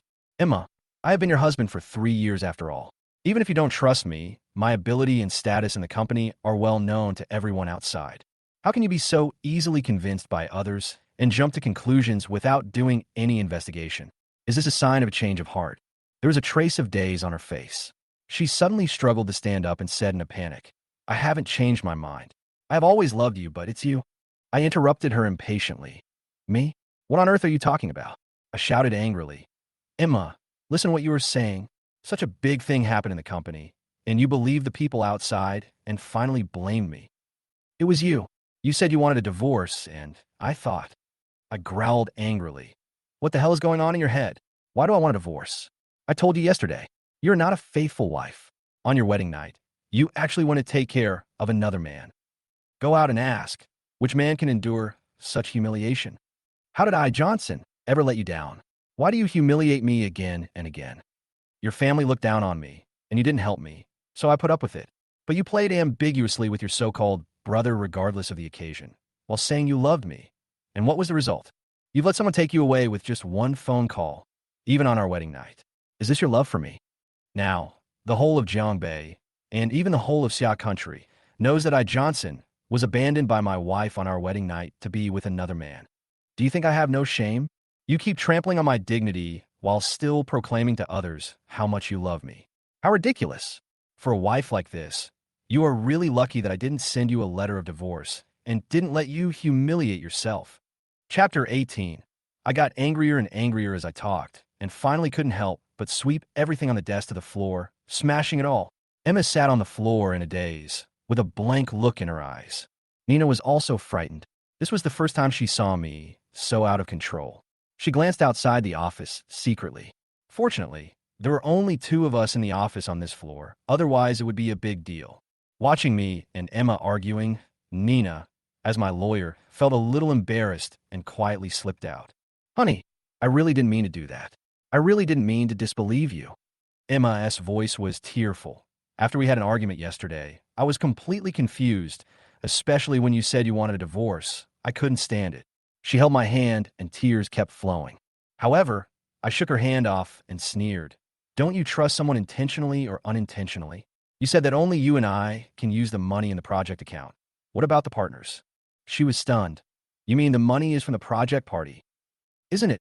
I asked coldly. People say you have great business talent, but you didn't even notice such an obvious loophole. Oscar told you that I messed up the project and caused the loss, right? Emma nodded. I said sarcastically, you really trust your brother? The project account is supervised by both parties. If you want to move the money, both parties must sign, or the other party will breach the contract. This money has arrived in my account, so you think I misappropriated it? Do you think I can transfer money to my account with just a phone call? Emma Technology is not a small workshop. There are strict procedures for the destination of funds. Do you really think the law is just a joke? Emma was stunned. Then why is the money in your account? It's obviously unreasonable for the partner to do this. So what? I sneered. As long as the partner doesn't lose money and Emma Technology doesn't suffer any losses, they can say it was a misunderstanding. Would you offend a company that can bring in tens of billions of orders? In the end, it's because you don't trust me. Emma's face was gloomy, and she asked in a low voice, are you saying that someone is behind this? I sighed. The person who knows you best is not the one who loves you the most, but your enemy. Our relationship only deteriorated after your parents intervened again. I reminded you again and again, but you thought I was taking revenge on your parents. No, it couldn't be my parents. She denied hastily. They have a misunderstanding about you, but they also have shares, so they can't do this. I sneered. So, I'm the one who instigated this again? No. She grabbed my hand eagerly. I just can't believe they would do this to me. This isn't the first time they've done this to you. I said sarcastically. You've already forgotten what happened 6 years ago, right? You actually chose to forgive them and gave them the opportunity to covet Emma Technology. Emma, you are really stupid. What if I said it was Oscar? But Oscar doesn't have that power. She was stunned, and I laughed. She looked at me and laughed inexplicably, feeling a little aggrieved, and asked in a low voice, Honey, was I wrong? You're not wrong. I just feel pathetic. I sighed. When I mentioned Oscar, you immediately denied that he had the power. What a firm trust. Wow. Emma's face turned pale instantly. She actually believed Oscar at the first moment, but did not choose to believe me, her husband. Others are responsible for what is happening now, but the most fundamental thing is that there is no trust between us anymore. Yesterday, I said that I would divorce you as long as you left the house, but you thought I was joking and that I couldn't leave you and that I would understand you. You don't know that people's hearts will grow cold and love will be worn away bit by bit. This year, I endured the humiliation of your parents. Oscar appeared. I warned you, but you were like a person pretending to sleep. I've given up. I can't wake up a person who's pretending to be asleep, and I can't accept a woman with no sense of boundaries as my wife. Emma's eyes were filled with tears, and her voice was trembling. Husband, don't you want me? You once said that you would love me forever, but we can no longer be together. I said indifferently. I often wonder how easy it would be if. Oscar really wanted to plot against you one day. If I continue to live with you, I'm afraid that one day I will be cuckolded, and you may be more concerned about how to hide it from me rather than how to be honest with me. My words were like thunder in Emma's ears. Chapter 19. Her eyes trembled slightly, and her face was full of uneasiness. No, absolutely not. How could I betray you? Husband, please believe me. I really would not do that kind of thing. I asked coldly. Do you believe it yourself? She shook her head hastily, tears streaming down her face. These are just your guesses. I will never let that happen. I was silent for a moment and said tiredly, I no longer have trust in you. This marriage has exhausted me. I know that she has never really stood by me to protect our relationship and has always been hiding things, being partial, and even deceiving. No matter how she explained, I still couldn't accept her relationship with Oscar. Even if she said she had never done anything wrong, for me, this marriage had come to an end. My last piece of advice, divorce. I said calmly. I didn't mention the shares. Oscar did have his own agenda, but I didn't want to be a pawn in his hands. My trust in Emma had been broken, and no matter how she tried to explain, the outcome was already determined. She didn't react, and when I left, she still sat there, obviously realizing that I was not joking. Nina walked into the office and saw her distraught look and shook her head slightly. Mr. Jiang, Mr. Gu has entrusted me to handle the divorce. I have a few things to inform you of. Emma looked at Nina coldly. Divorce? You. She straightened her clothes, regained her CEO temperament, and said coldly, It's not your turn to interfere in this matter. Nina nodded. Mr. Gu has already said that you may not agree to the divorce agreement, so let me prepare for the lawsuit. What? Emma stood up suddenly. Her face turned pale. He really wants to file for divorce? Nina said calmly, Yes, Mr. Jiang, the matter is very clear. Emma was furious. Why? Why does he want to divorce me? Our relationship is intact, and I haven't done anything wrong. Nina smiled slightly. I originally said the same thing to Mr. Gu, but unfortunately, what happened yesterday is enough to serve as evidence for divorce. Emma's face changed drastically, and she hurriedly explained, but was speechless for a moment. She thought she could say those words easily in front of Nina and me, but it was different in court. This was not the first time she had concealed and lied. Nina chuckled and said, Boss Jiang, what's wrong? Did you remember anything? Emma's expression turned cold. Even so. So what? These can't prove that I'm at fault. Oscar is my brother.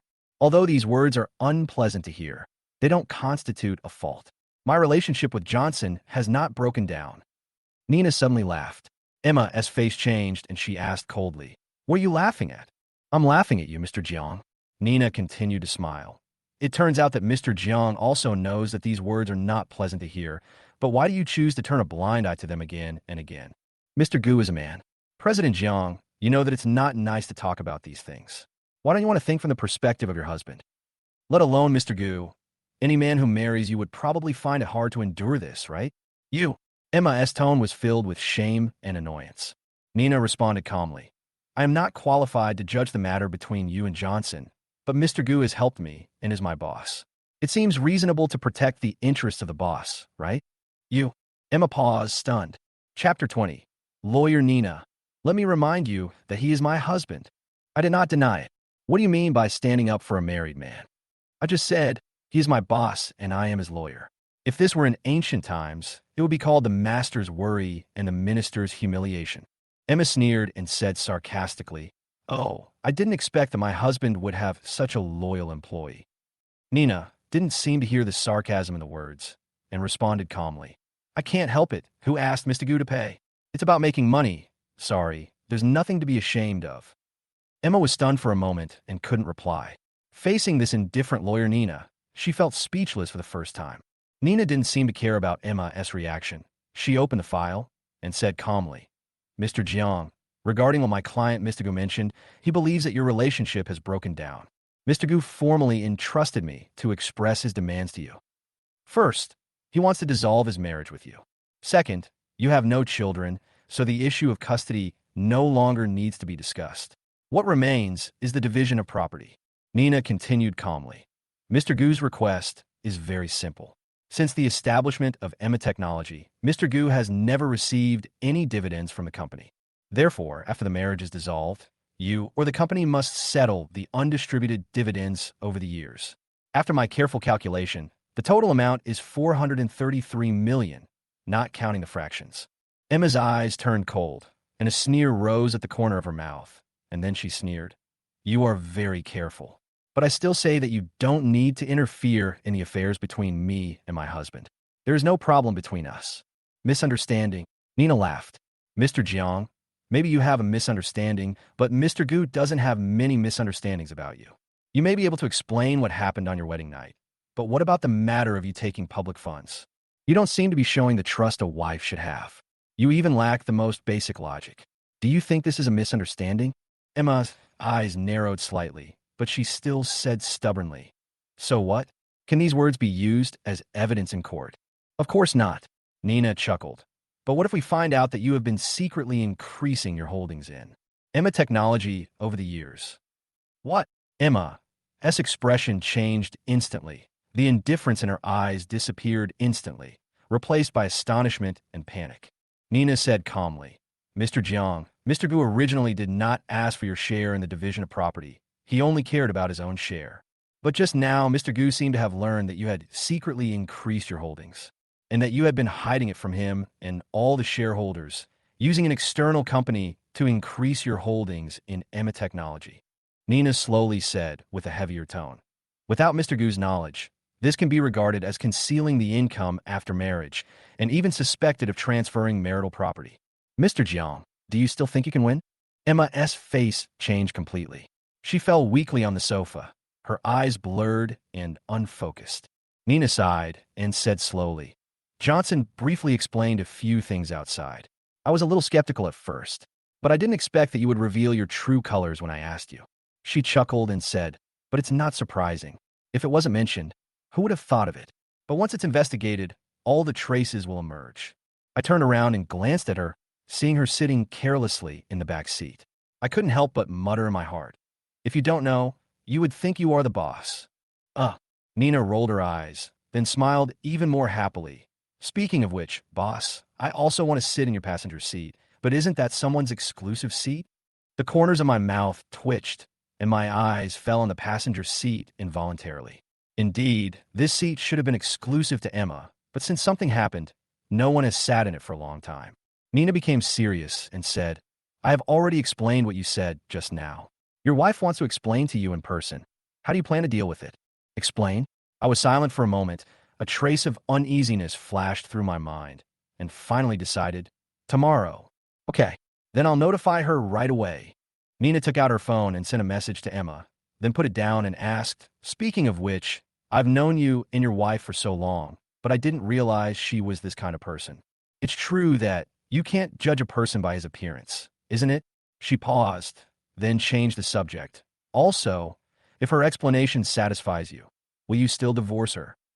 My eyelids twitched, and I couldn't help but roll my eyes and glanced at her. Chapter 21. After I sent Nina back to the law firm, I noticed that my car was still parked at Emma Technology. I stared at the car in a daze.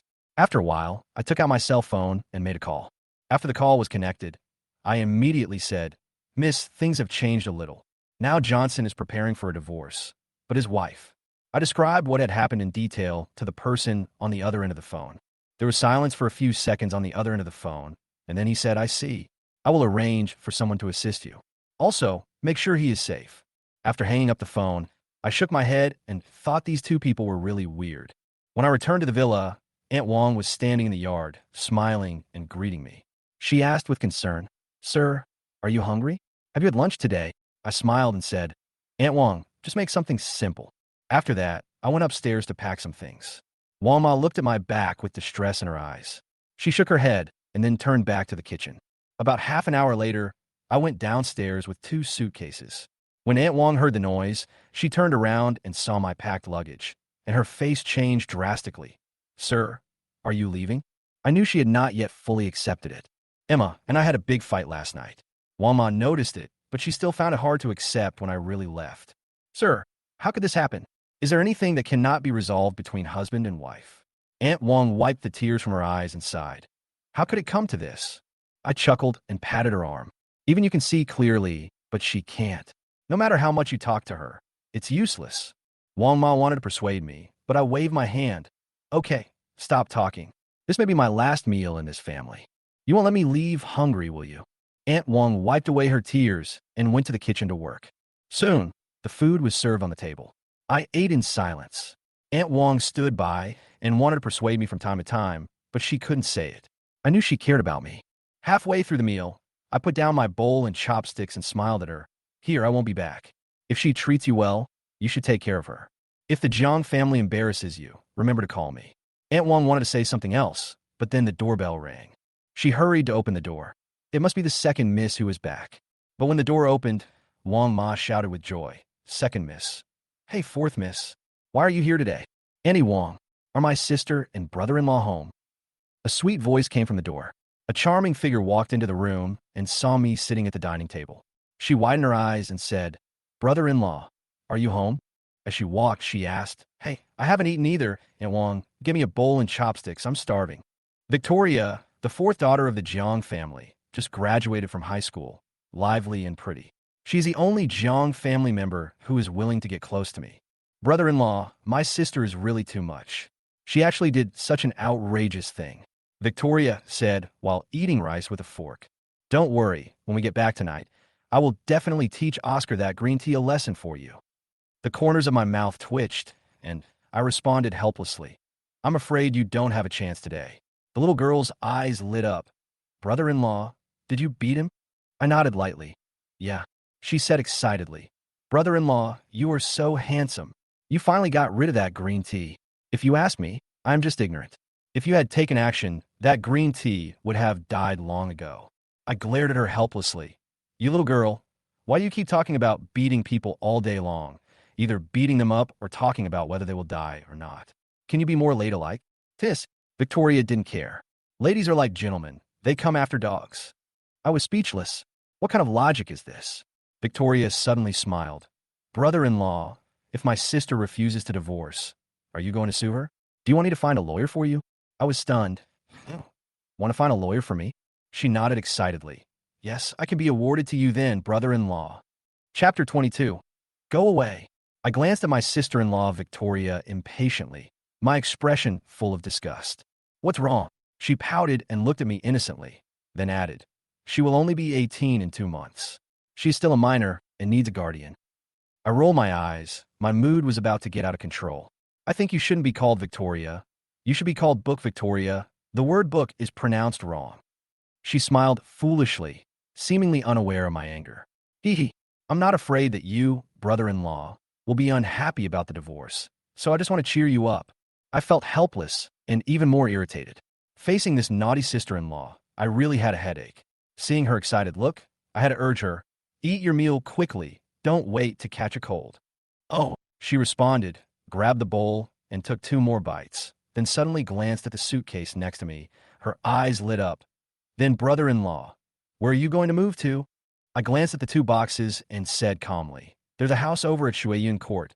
Let's live there first. Emma and I bought the Shuiyuning house a few years ago. We wanted to live there at that time, but later, as the company developed, we also bought other houses. This house has been there and has not been lived in much until now." Victoria nodded and said excitedly, "Brother-in-law, I'll help you move later." I looked at her expectant eyes and hesitated. "It's just 2 boxes. You can't move much." "Hi." She waved her hand. "Brother-in-law, you only have these things. You need to buy more later. I'll accompany you. We have extra hands. Aren't you going to play with your sisters?" I asked. "Uh-huh. They are not as important as my brother-in-law." She blinked mischievously. I smiled. Although it sounded a bit strange, I knew she wanted to help because she looked so excited. Since she was so enthusiastic, I couldn't refuse and could only agree. As soon as she saw that I agreed, she immediately pushed the bowl away and stood up. "Let's go, brother-in-law. Let's go and clean up our new home together." I was a little stunned as she pulled me out. I always felt something was wrong, but seeing how excited she was, I didn't know what to say, so I just turned around and said hello to Wang Ma. Wang Ma watched me leave. Her eyes were a little lonely, and she didn't seem very happy. Emma hung up the phone with Emma's mother and had a splitting headache. I didn't sleep all night last night, and many things happened one after another. Emma's mother scolded her on the phone. She originally planned to go to the hospital to comfort her mother, but she didn't expect the police to come to her house to investigate the embezzlement of public funds. She arranged for the company to cooperate with the police in collecting evidence. and she also gave a statement. All of this made her feel even more depressed. She was filled with fear, especially the words her husband said before he left, which made her feel indescribably depressed. She knew she was wrong, and her husband must be disappointed in her, so he filed for divorce. Is this the end? She was confused. Why did the two people who were so close drift apart? She looked out the window helplessly, seeing the hustle and bustle of the city, and felt empty inside. It's a rebellion. It's really a rebellion. Emma's mother was so angry that she jumped up and down. She had originally planned to teach me a lesson at Emma Technology, but she didn't expect that after just a short while at the mall, she received a call saying that Oscar was beaten and sent to the hospital. She rushed over and found out that I was the one who did it. She was furious and immediately called Emma, asking her to take me to the hospital to apologize or she would call the police. Unexpectedly, Emma said that the police had collected evidence and there was no evidence to prove that I had done it. What? No evidence. Emma's mother was so angry that she almost went crazy and decided to take action herself. Oscar, who was lying on the hospital bed, suddenly said weakly, "Mom, forget it. Although my brother-in-law beat me, it's my sisters after all. If we find someone to fight back, not only will it be difficult for my sister, but it will also be embarrassing for the Jang family." Emma's mother frowned as she listened to her son's words, her heart full of contradictions. She knew that the future of the company and the Jang family were closely related, and she couldn't cause any more trouble for her daughter. Seeing Emma's mother's unwillingness, Oscar suddenly thought of a solution. "Mom, I have an idea that will not only help my sister, but also make my brother-in-law listen to my sister in the future." Emma's mother's eyes lit up, and she quickly asked, "Tell me, what should we do?" Oscar whispered a few words in Emma's mother's ear, and finally said, "As long as we hurry up now, maybe we can still raise the stock price." Emma's mother's expression became complicated, and she was obviously hesitant, but she decided to give it a try. Chapter 24. Mom, let's just keep this matter within our family and don't spread it outside. If it gets online, it will be embarrassing for our family, and Dad will definitely be angry if he finds out. Emma's mother whispered anxiously, "Mom, the situation is urgent. We can't hesitate any longer. My sister's company's stock has been falling. When the market closes, the loss will be even greater. Now someone in the market has begun to buy her shares." Oscar responded eagerly, "But after all, it was my brother-in-law who made the mistake first. Although I don't blame him, we should not mix public and private matters. Although it will make him unhappy, the company is fine, and maybe it will be good for him too." Emma's mother snorted coldly. "Good thing? If he hadn't done these things, he wouldn't be here today. You are the one who is wronged, not him. Johnson is so ruthless. We don't have to worry about it anymore. Just do as you say. Mom will arrange it right away." Emma's mother was still hesitant at first, but after hearing what Oscar said, she angrily decided to do it. Oscar's eyes flickered, and he whispered, "Mom, don't be angry. Being angry is not good for you. Don't be too intense later, so as not to embarrass your sister." Emma's mother glared at him and said, "You are just soft-hearted. However, we can't just let this matter go. Since it has come to this, we must do it to the end and teach that ungrateful wolf a lesson." Oscar responded in a low voice, "Mom, is this really okay? If my sister knew that I told you, she would blame me, right?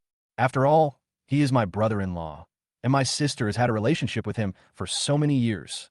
Emma's mother said impatiently, "You are so sentimental. Don't worry. Mom will handle it and won't let your sister know. She always blames me, and I will say it was my own decision and it has nothing to do with you." Oscar nodded, pretended to be moved, and hugged Emma's mother, and said softly, "Mom, I'm sorry for making you suffer." It's okay, it's okay." Emma's mother patted Oscar on the back. "Your sister just made a scene with me at most. How does she really make me feel wronged? But you were beaten like this, and I couldn't vent your anger for you. Just thinking about it makes me angry." There was helplessness and heartache in her voice, but she didn't notice the cold light in Oscar's eyes. "Mom, it's really okay. The doctor said it was just a skin injury." Meanwhile, Victoria and I went shopping for some daily necessities, and the empty house finally had some life. The little girl looked around like a puppy, and I couldn't help asking, "What are you looking at?" She smiled slyly and pointed to the room opposite the master bedroom. Her eyes lit up, and she said, "How about leaving this room to me?" I was stunned for a moment and frowned. "You? Why are you here to join in the fun?" To Emma for 6 years. Although the Jang family has a rule not to allow family members to interfere My sister-in-law often secretly came to play with me and Emma in the early years, and our relationship was pretty good. When Emma was busy with work and not feeling well, I was with Victoria. But now, Emma and I are getting divorced, and there is no need to keep a close relationship with the Jang family. She is grown up now, and it is not appropriate for her to live with me. I refuse directly. You should stay at the Jang family and stay well. Don't come to live with me. It will be bad for your reputation. Although Victoria had just graduated, she was the daughter of the Jang family. How could she not be noticed in a place like Jiangbei? How could a single man living with his sister-in-law spread outside? She pouted, obviously unhappy. I don't. Be obedient. No, she said angrily. I have nowhere to go now. If you don't care about me, I will have to sleep on the street. I didn't know whether to laugh or cry. Your words make me think you are really a troublemaker. How could the fourth daughter of the Jang family end up living on the streets? It's true. I never lied to my brother-in-law. She ran over and hugged my arm, shaking it. I went to the hospital today and ran into Oscar, that green tea, and I beat him up. I was stunned. You hit Oscar? She nodded. Yeah. Why? She pouted. He sticks to my sister every day. I can't stand him. He's already 20 years old, but he still acts like a little brat. Brother-in-law, let me tell you, that guy is very scheming. He keeps saying we are a family all day long, but he is actually plotting something bad. I was speechless. From her words, I suddenly felt that Emma didn't seem to see through this person. Even Victoria, who was 10 years younger than her, saw it very clearly, but Emma didn't notice it. I shook my head and couldn't help saying, Nien Nien, is your sister crazy? Her eyes lit up. Brother-in-law is saying, my second sister is against Oscar? Yes. I nodded. Victoria lowered her head and pursed her lips slightly. I don't know how to say it. What do you mean? Hey, brother-in-law, you don't go home often. You don't know. When the eldest sister is not around, Oscar is most afraid of the third sister and doesn't get close to her. So the only ones left are my mother and the second sister. My mother won't say anything. The reason why Oscar comes here so often is because he saved my mother 6 years ago. As for my second sister, maybe she cares too much about her family. My mother likes Oscar, so my second sister is confused. I listened, thinking, although confused is a euphemism, the matter is not simple. After the incident 6 years ago, Emma has been cold to outsiders, and even business partners can feel it. But she was completely different when it came to Oscar. The close interaction between her and Oscar, in my opinion, went beyond the ordinary sibling relationship. She left me behind several times, and as a husband, I felt very bad. Brother-in-law, Victoria suddenly called me, and I came back to my senses. What's wrong? She stammered. Brother-in-law, are you really going to divorce my sister? Chapter 24. I smiled bitterly, feeling helpless. What if we don't divorce? The whole Jiangbei knows about your sister's scandals. Can I continue to tolerate it? The little girl sighed and said worriedly, but brother-in-law, you and my sister are not divorced, but that dead green tea dare to do this. If you were divorced, he wouldn't. I looked at her and said silently, but your sister never thinks she did anything wrong, right? If she is of the same mind as me, I can protect her, but if she continues to do the same thing, I can only make plans in advance. In the past, I spoiled Emma too much, which led to the situation today.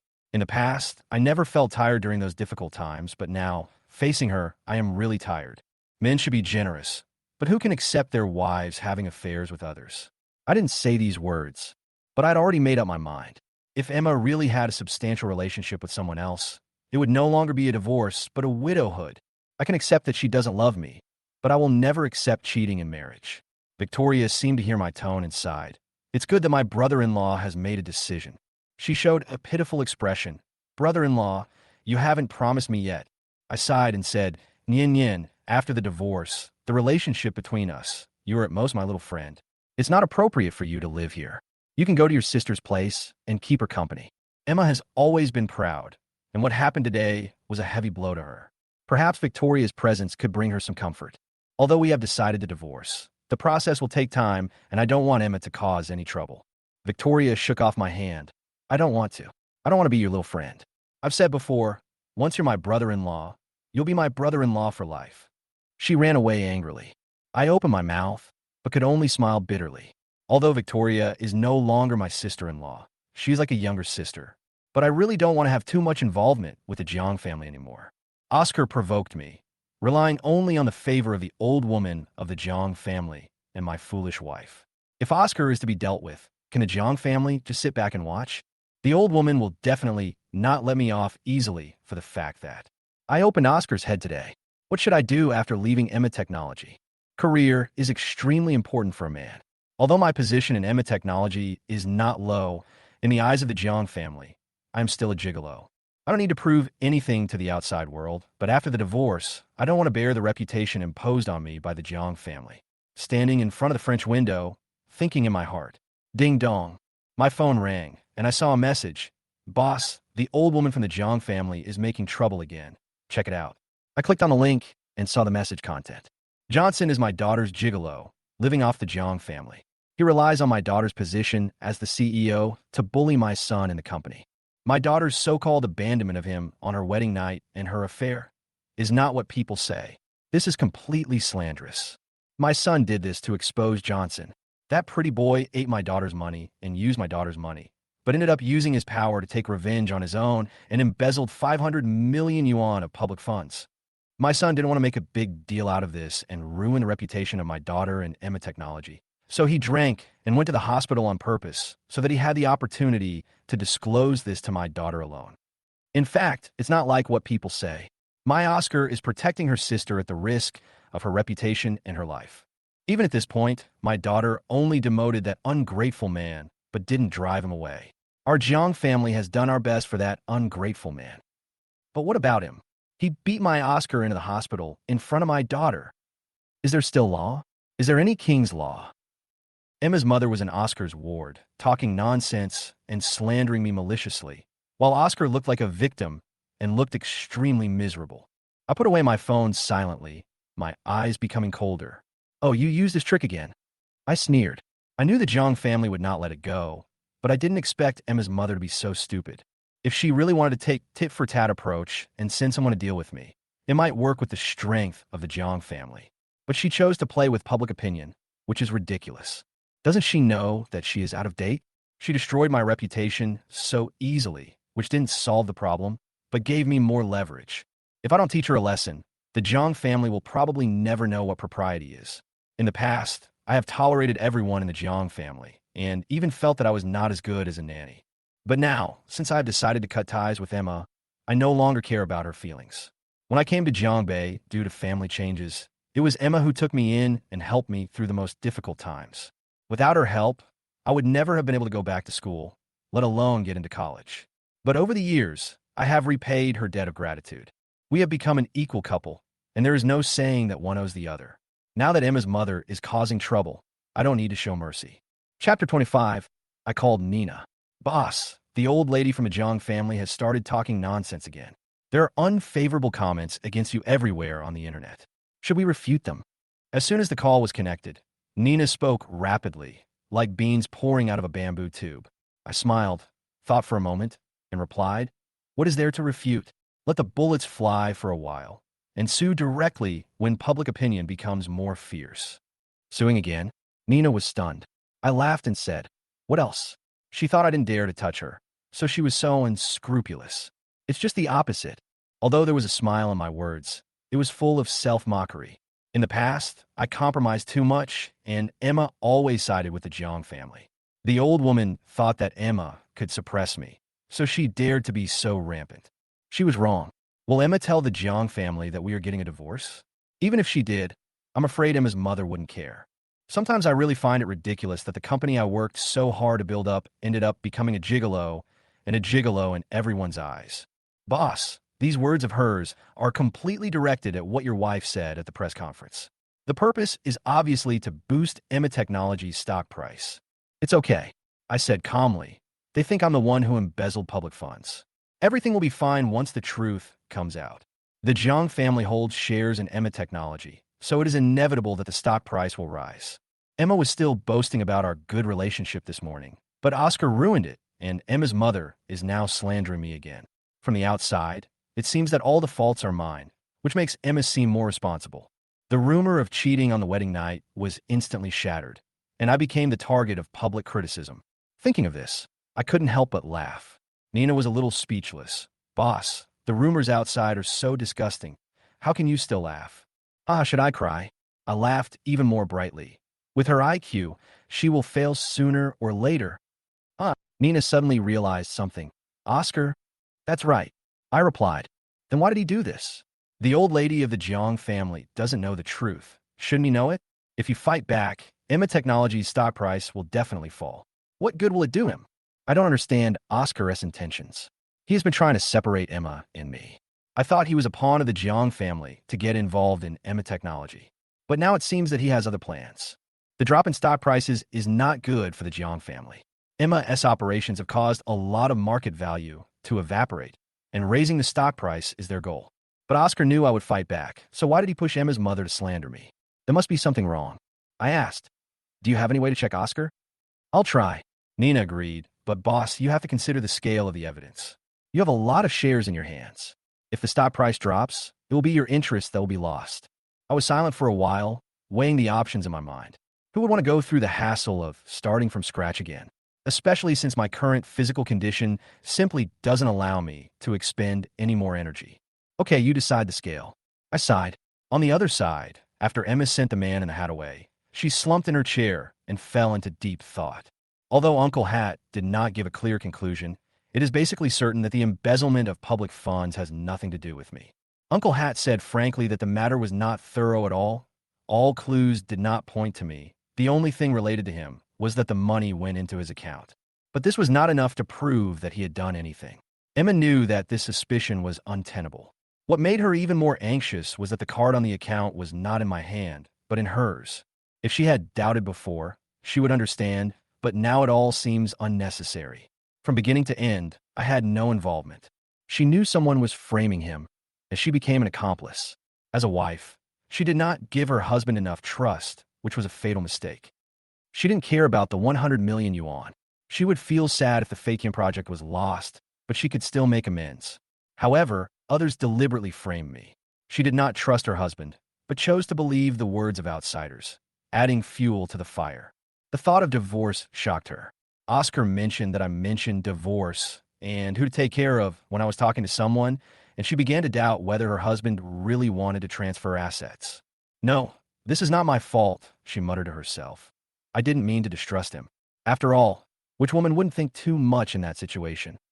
She decided that she must find out the content of her husband's phone call. As long as she asked clearly, the misunderstanding could be resolved, and her husband would have no reason to blame her for not trusting him. Grace looked at Emma, who was sometimes confused and sometimes cheered up. She wanted to speak several times, but she didn't know what to say. She had already said what she needed to say. At this moment, she knew that no matter what she said, it would not change the situation. The only thing she could do was to wait for the result. Every time she mentioned Oscar, an invisible barrier seemed to automatically erect around Emma's ears, blocking all her words. Do you have anything to say? Grace finally asked, with a hint of hesitation in her voice. Chapter 26. What exactly do you want to say? Emma has made up her mind. It seems that she has regained the confidence to talk to her husband and is no longer so worried. Although there was still some fatigue in her eyes, she was in much better condition than before. Seeing that Grace was hesitant to speak, she asked softly. Grace seemed a little hesitant, as if she hadn't figured out what Emma had understood. She whispered, Mr. Jiang, this afternoon, your mother went to the hospital to see a reporter, and she said something. Emma's face suddenly changed, and she had a bad feeling in her heart. She hurriedly asked, what did my mother do again? Mr. Jiang, take a look for yourself. Although the live broadcast had ended long ago, the video had already gone viral on the internet. Grace clicked on the trending search and handed the phone to Emma. Before I saw the screen, Emma's mother's voice reached her ears. Emma was stunned for a moment, then took the phone. The scene on the screen was exactly what I saw. A moment later, the phone fell on the table. Emma felt dizzy and fell into the chair, mumbling unconsciously, How dare you? How dare she? She is going to destroy me and my family. Why? I tried my best to ease the relationship between them. Why does she have to force me? Grace looked at Emma's collapse, pursed her lips slightly, and said hesitantly, Mr. Jiang, what your mother said did help you stabilize the company's stock price temporarily, but she paused, smiled bitterly, and shook her head. These words don't stand up to scrutiny. If President Johnson starts to take action, I'm afraid there will be another storm. Emma was shocked and said in a daze, Where is my husband? What's his reaction? Reaction. Grace's eyes flashed with a trace of melancholy. President Johnson always likes to let the situation develop first in crisis public relations, and then defeat the opponent in one fell swoop after the situation is reversed. But now, the problem we face is, if President Johnson takes any action, how can we ensure that the stock price will not be affected? Especially the matter of misappropriating 500 million funds. President Johnson will not easily accept it. President Johnson won't take the blame for this. Emma was upset. She originally wanted to keep the peace, but the way to deal with this matter was far more complicated than she thought. Her husband did not accept her mediation and called the police directly. But now, her own mother is slandering her. Once the truth is revealed, what kind of situation will Emma Technology face? Should she let her husband bear the charge of embezzlement? She herself felt it was absurd. Emma lost control of her emotions and picked up the phone to call Emma's mother. When the call was connected, Emma's mother's proud voice came out from the phone. "Emma, are you here to thank me? How about it? Mom did a great job, didn't she? See, the company's stock price has recovered, and it's even higher than before. I say, you are too kind. I just took care of your brother for one night, but you let that pretty boy talk nonsense there. Now, Mom has solved all the problems for you, so just take this opportunity to dump him, and we can start over again after we are reborn." "Mom." Emma couldn't stand it anymore and interrupted angrily. "How could you do this?" "What?" Emma's mother was stunned for a moment. When she heard her daughter's roar, her arrogance suddenly weakened. Then she yelled at her like a madman. "Emma, how can you talk to me like this? How do you not take me seriously? I am doing this for you. Look at the stock price. It has fully recovered. And you're questioning me like this?" Emma was a little exhausted, and the pent-up anger in her heart continued to rise. She said coldly, "You know, everything you said is completely false. You know that once these lies are exposed, not only will the stock price be able to be saved, but even the Jang family's reputation of several decades will plummet." "What?" The people in the room were stunned. Emma's mother was slightly stunned, then smiled disdainfully and said, "So what? Our Jang family has been operating in Jiangbei for decades. How could it be possible that it would fail miserably? Why? Is it just because of that gigolo?" "Huh." Emma suddenly felt exhausted after hearing this. She said coldly, "What if I tell you that it wasn't my husband who embezzled public funds?" Chapter 27. The Jiang family was stunned. Emma's father said seriously, "Emma, tell Dad. What happened?" Emma sat on the sofa, tiredly, looked at Emma's mother, and asked in a low voice, "Mom, why didn't you ask for my opinion before doing these things?" "Today, my husband called the police. After the police investigation, they basically confirmed that he had nothing to do with this matter and that this was someone else's conspiracy." Conspiracy? The Jiang family was shocked, especially Oscar. He was a little flustered and asked in a low voice, "Sister, is this really a misunderstanding of my brother-in-law?" Emma looked at him with sharp eyes. "Oscar, who told you this?" "Huh." Oscar was stunned, then heaved a sigh of relief. "Sister, I just contacted the project owner, and they said my brother-in-law withdrew the funds, and I thought it was true." He looked aggrieved. "It's my fault. I trusted others too much. It's all my fault." Emma stared at him. "Then why didn't you tell me in time?" Oscar lowered his head. "I'm afraid it will affect my image if I tell it at the wedding." Emma was silent and asked, "So you didn't do any investigation at all?" Oscar was a little flustered. Emma's mother interrupted hurriedly. "What are you investigating? Even if he didn't do it, he wants to drive my son away, isn't that right? Oscar is just a child. It's normal for him to panic." Emma's mother continued, "I guess he is not clean, so he did these things." Emma looked at her mother angrily. "Mom, if you continue like this, it will harm the company." Emma's mother didn't care. The company's market value is high. It's no big deal if he suffers a little. "Mom, how can you say that?" Emma was shocked. "Don't you understand how much criticism my husband will face if he admits to embezzling public funds?" Emma's mother said confidently, "As long as the stock price doesn't fall, it's good for everyone. He's your husband. How can he not have this big picture perspective?" Emma's heart ached when she heard this. "Do you know what you're talking about? My husband is not a gigolo. He also supported Emma Technology. He provided the initial funding." "What?" Emma's father and Oscar were shocked. "Emma, was the startup capital really given by Johnson? What else?" Emma smiled bitterly. "I was kicked out of the house because I didn't fit in with the family's arrangements. Although I don't blame you, my career has always been supported silently by my husband.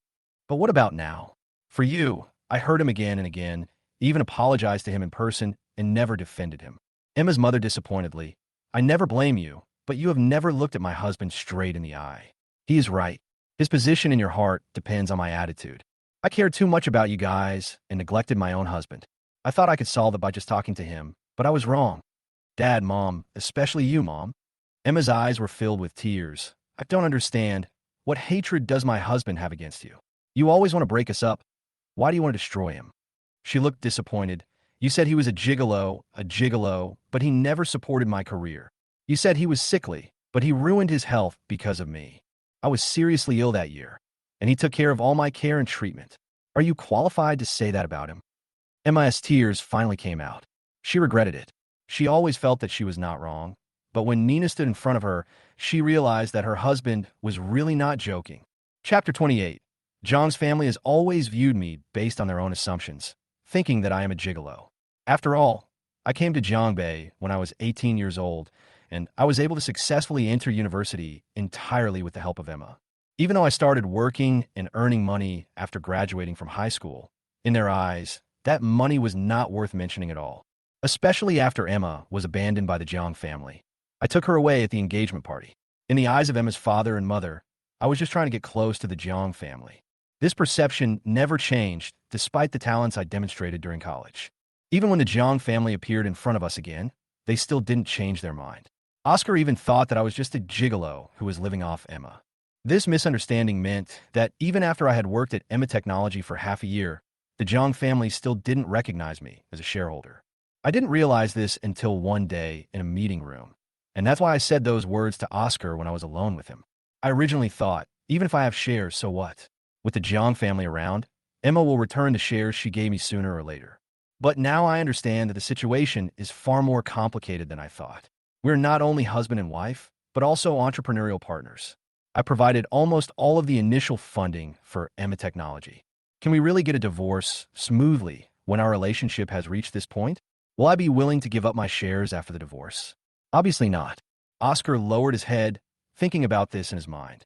Emma continued fiercely, Mom, I know you look down on my husband because he is not from a famous family, but how many people in this world are born with a silver spoon in their mouths?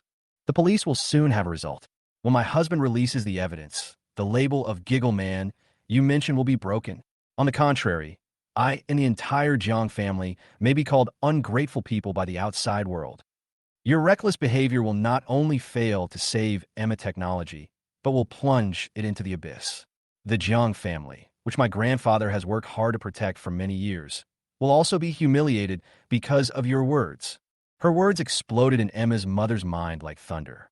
Emma's mother instantly lost her arrogance and fell on the sofa, her face pale. Emma's father frowned and said in a low voice, Emma, is what you said true? Of course it's true. Emma cried. You have always looked down on my husband and embarrassed him countless times. Now he is planning to divorce me and even brought a lawyer with him. Everything I have been trying to maintain has been broken because of my partiality. My husband wants to divorce me. I really regret that I ignored him in order to please you. Now not only has our marriage been ruined, but my career has also been damaged. Mom, are you satisfied? Emma's mother was speechless. Looking at her husband and son, she waved her hands angrily. So what if I'm wrong?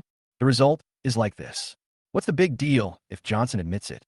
At most, he can go out less and no one will point fingers at him. Isn't that enough? Anyway, he is in good health, and we can support him if he stays at home to rest. Everyone was silent, and Emma looked at her mother with disappointment. She knew that the prejudice in her heart could not be eliminated by a few words. Emma's father sighed and looked at Emma's mother sternly. Have you had enough of the trouble? You are talking nonsense without knowing the situation clearly. Putting aside the facts, Johnson is no longer my son-in-law. If you say that, does the Jang family still have any shame? Emma's mother stopped arguing and lowered her head. Emma's father turned to Emma and said gently, Emma, don't be sad. Your mother did something wrong, but she didn't know the truth. She had good intentions, but ended up doing something bad. Now is not the time to pursue. The most important thing is to protect your company's stock price. Speaking of which, Jang's group initially invested $2 billion to get 30% of Emma Technology's shares. Now, a year later, the shares have been diluted by 30%, leaving only 20%. If Emma Technology goes bankrupt, not only will it not make money, but the $2 billion investment will also be reduced by half. Even if the Jang family is rich, $2 billion is not a small amount, and other shareholders are also there. Emma asked, "Then Dad, what can you do?" Emma's father hesitated slightly and suggested, "Talk to your husband, keep him steady, and give us some time. Didn't you sign a flying project? Although there are problems with the Fatian project, since the project owner has chosen you, it must be because Emma Technology's technology is irreplaceable. We can make concessions on profits and then talk to them." Emma's eyes lit up. "Dad, you mean?" "Yes, as long as we get the flying project quickly enough, we can explain that your mother was misled and spoke without thinking because she was worried about Oscar's injury. Once the project is finalized, both the company's stock price and your husband's situation will be relieved." Emma fell into deep thought. Chapter 29. The suggestion made by Emma's father seems simple, but it is very feasible. After all, the public funds have been transferred into my account. All I had to do was explain that the funds were returned due to cooperation issues, and the responsibility could be shifted to Emma's mother, who was only concerned about her son and made a mistake. Other things are easier to explain. After all, Emma has been away from home for a long time, so it is understandable that the Jiang family is unaware of it. If we attribute all this to misunderstanding, the problem can be solved. Although this explanation may not be accepted by everyone, as long as excessive criticism is avoided, the impact on the stock price should be small. If there is contract support for the Fatian project, the situation of Emma Technology will be more stable. Emma was moved after hearing this, but still had doubts. "Dad, your plan makes sense, but can the Fatian project really save the situation?" "I'm not sure." As soon as the voice fell, Oscar immediately interrupted. "Sister, I can't help." "Oh." Emma looked at her brother. "Oscar, what are you doing?" Oscar said confidently, "Sister, I have been in contact with the project party these days, trying my best to save the cooperation. Although the specific situation is unclear, Mr. Chun from the project party has come. I have an appointment to have dinner together. Do you want to go together?" Emma looked at her brother in surprise. "Really?" Oscar nodded and handed her a phone with the person in charge of the project on the screen. Emma was moved and said, "Thank you. Thank you so much." Although she had contacted the project team many times before, the other party was indifferent. She didn't expect Oscar to invite anyone. The result is not yet clear, but this is a major progress. However, she still had some concerns in her heart. Although Oscar made mistakes in some things, he always treated her sincerely. At least he did not embarrass her like her husband. Looking at Oscar's expectant eyes, Emma felt a warm feeling in her heart, and she thought of her husband again. After a brief silence, she said, "Oscar, you go meet Mr. Chin first. I'll go home and talk to Ajo first, so that he won't announce it first." Emma's mother interrupted dissatisfiedly. "Isn't he just a pretty boy? Is it necessary to attach so much importance to him?" Her tone was unhappy. Emma's father glared at her and said, "Can you please speak properly?" He turned to Emma and said, "Emma, your mother's words are not very pleasant to hear, but they make sense. You should go meet the project owner first. Maybe things will turn around." Oscar said anxiously, "Sister, if you meet Mr. Chin first and then talk to your brother-in-law, you will be more confident of saving the project." Emma hesitated for a moment. Although she still had concerns in her heart, she understood that without the contract for the Fatian project, the outside world attention would still be focused on the conflict between the Jiang family and herself, which might cause bigger problems. Just when everyone thought she would agree, Emma shook her head. "Mom and Dad, I still want to go back. Yesterday's incident already made Ajo very angry, and this morning." She paused. "I want to talk to him first. Anyway, it won't take too long." Emma's mother and Oscar were anxious. Although the opportunity was right in front of them, Emma was still hesitant. Emma's father thought for a moment and then said, "Well, we have to appease our son-in-law first. Otherwise, things might really go wrong." His tone was firm, and Emma's mother and Oscar stopped talking. Oscar's eyes flashed. "Sister, hurry up." Mr. Chin finally agreed. "We can't miss this opportunity." Emma nodded, said goodbye to her parents, and walked out of the house. Emma's mother snorted in dissatisfaction. "He's just a pretty boy. Is it necessary to be like this?" Emma's father suddenly shouted angrily, "Enough! If you weren't so dishonest, how could things have developed to this point? Be careful when you speak outside next time, and don't offend anyone again." Emma's mother was stunned.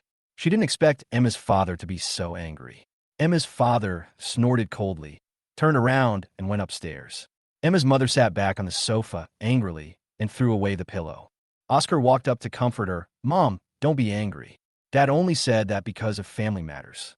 Emma returned to the villa with a heavy heart. As soon as she entered the door, she heard her sister Victoria cursing in a low voice. Beat you to death. Beat you to death. She frowned and saw her sister staring at her phone, mumbling from time to time. Emma smiled and walked over to ask, "Why are you not at home and come to me?" Victoria rolled her eyes. "Don't mention my annoying brother-in-law. It's so annoying." Emma continued to ask, "Where is your brother-in-law?" Victoria rolled her eyes and replied, "Let's not talk about him. You can't even keep your man under control, and yet you ask me?" Emma was stunned and reached out to grab Victoria's ears. "How dare you refuse to answer me?" "It hurts, it hurts, it hurts," Victoria cried out in pain. "Sister, let go, it hurts." After Emma let go, she asked in a serious tone, "Tell me, where's my brother-in-law?" Victoria finally answered helplessly, "My brother-in-law has moved away." Emma was shocked. What? Chapter 30. Emma was suddenly shocked and realized that many things seemed to be missing from the house. "Auntie Wong! Auntie Wong!" she called out hurriedly. Aunt Wong came out quickly from the kitchen. "Second, miss." "Aunt Wong, where are the things at home?" She pointed to the empty wall where a photo of her and I used to hang, but now there was nothing on it. "Second, miss, the master has moved away, and everything in the house, everything related to him is gone." A trace of tears flashed in Aunt Wong's eyes as she recalled my determination to leave. Emma was taken care of by Wong Ma since she was a child, and they had a close relationship. Seeing how much I cared for her, she was full of happiness and hope, but now everything has changed. Not noticing Wong Ma's emotions, Emma froze after confirming that I had left. After a moment, she hurried upstairs, followed closely by Victoria. In the master bedroom, she saw that the house was still tidy, but many items were obviously missing. In particular, there was not a single photo of her and me or wedding photo. The wedding decorations on the wall had not been removed, but the petals on the bed had begun to wither. "Wow!" She fell down at the end of the bed, her eyes empty, and murmured, "Really? You won't give me any chance at all?" Her voice was full of loss and trembling. Victoria stood at the door, feeling mixed emotions as she watched her sister in such a state. Although she felt sorry for her sister, she could not empathize with her. Thinking of what Emma had done, she was filled with anger. Emma's eyes wandered around the room, finally stopping at the ring on the dressing table. She walked over, picked up the ring with trembling hands, and asked in a low voice, "Hubby, do you really not want me? Do you really want to divorce me?" Tears fell, and the sound was faint but clear to Victoria's ears. Victoria was furious and couldn't help but say, "Second sister, if my brother-in-law has an affair with a woman outside, what would you do?" "What?" Emma's sad expression disappeared instantly, and she stared at her sister sharply. "You mean your brother-in-law has a woman outside?" Victoria sneered. "Sister, you used to be angry and jealous, but now you actually ask me, does my brother-in-law have anyone outside? Do you understand my question?" She shook her head and sighed. "Sister, no wonder your brother-in-law said that trust has become a luxury in your marriage." Emma's face changed slightly, and she realized that she had not grasped the key to the problem. Victoria said coldly, "Relationships are selfish, especially marriage, which cannot tolerate a third party. You say Oscar is your brother, but do you really know your limits? You accompany him all the time. Even at a wedding, you can leave your husband to accompany a brother who is not related to you by blood." Her tone was sharp. "Don't you think it's ironic?" Emma's face froze. It was the first time that she was scolded so harshly by her sister, who was 10 years younger than her. Shame surged in her heart. "The wedding you just had was a continuation of my 3-year marriage," Victoria said sarcastically, "but you made your brother-in-law a laughingstock. Others will only see you abandoning your husband to get close to Oscar and will not care about your relationship." Emma was so angry that she trembled all over and said angrily, "Shut up. I didn't betray your brother-in-law. Oscar is from the Jang family. Jiangbei knows it." "Huh." Victoria sneered. "In the eyes of outsiders, you just left your husband aside and got close to your brother. Everyone sees the truth. Don't you think this is the fatal flaw in your marriage?" Emma felt dizzy and the ring dropped to the ground. Her sister's words were like a sharp knife, piercing her heart. The world of 3 people is really too crowded, she murmured. She felt confused. Am I really wrong? If I'm not wrong, why does my sister stand by me instead of supporting me? If I did nothing wrong, why did my husband leave without even saying goodbye? She used to not care about what others thought of her and was confident and proud. She believed that as long as she had a clear conscience, what she did had nothing to do with others. But today, she found that the outside world's eyes have become a pressure that she cannot get rid of. Being accused so bluntly and sharply by her sister, the pain in her heart is far beyond what she can bear. The accusation was not only blunt, but also biting, breaking her defenses and making her feel extremely ashamed. Johnson teach you what you said today, or Chapter 31. Victoria is so angry that a boomerang hits her right in the heart. Or do you have other ideas? Although this feeling was weird, somehow, Emma seemed to have discovered something in her heart. Victoria heard these words, her eyes widened, showing surprise, disbelief, and a little panic. Emma looked her sister straight in the eye, and when she didn't answer, she couldn't help but chuckle and said, "Why? It's hard to answer." Ah. Victoria's tone stagnated, and then she sneered, "Sister is really amazing. You can't grasp the key points of some words, but once you suspect someone, you are very aggressive. I just said a few words to help my brother-in-law, but my sister is so suspicious. It's my fault. But sister, why don't you go out and ask around? I'm afraid that as far as this matter is concerned, I'm afraid everyone will be on the side of brother-in-law. If sister keeps doubting like this, there will be a long time in the future. What should I do?" Emma was furious when she heard her sister's sarcastic answer. Victoria seemed to have opened up her Ren and Du meridians at this moment. She rolled her eyes and said with a smile, "Second sister, how can you doubt the relationship between me and my brother-in-law like this? My relationship with my brother-in-law is simply that of a brother-in-law and his younger sister-in-law. At worst, it's just a simple brother-sister relationship. You're going too far. My brother-in-law has watched me grow up. Don't you know what our relationship is? My brother-in-law loves you so much, and you still doubt him. Is that interesting?" Emma was a little confused. Victoria added, "Sister, after all, I grew up with my brother-in-law. I really treat him as my brother-in-law. If I'm closer to my brother-in-law, I'm also closer to my family. Can you be more generous? Sister, you disappoint me so much. My brother-in-law and I are innocent, and I'm still your biological sister. You have to apologize to me for doubting me like this."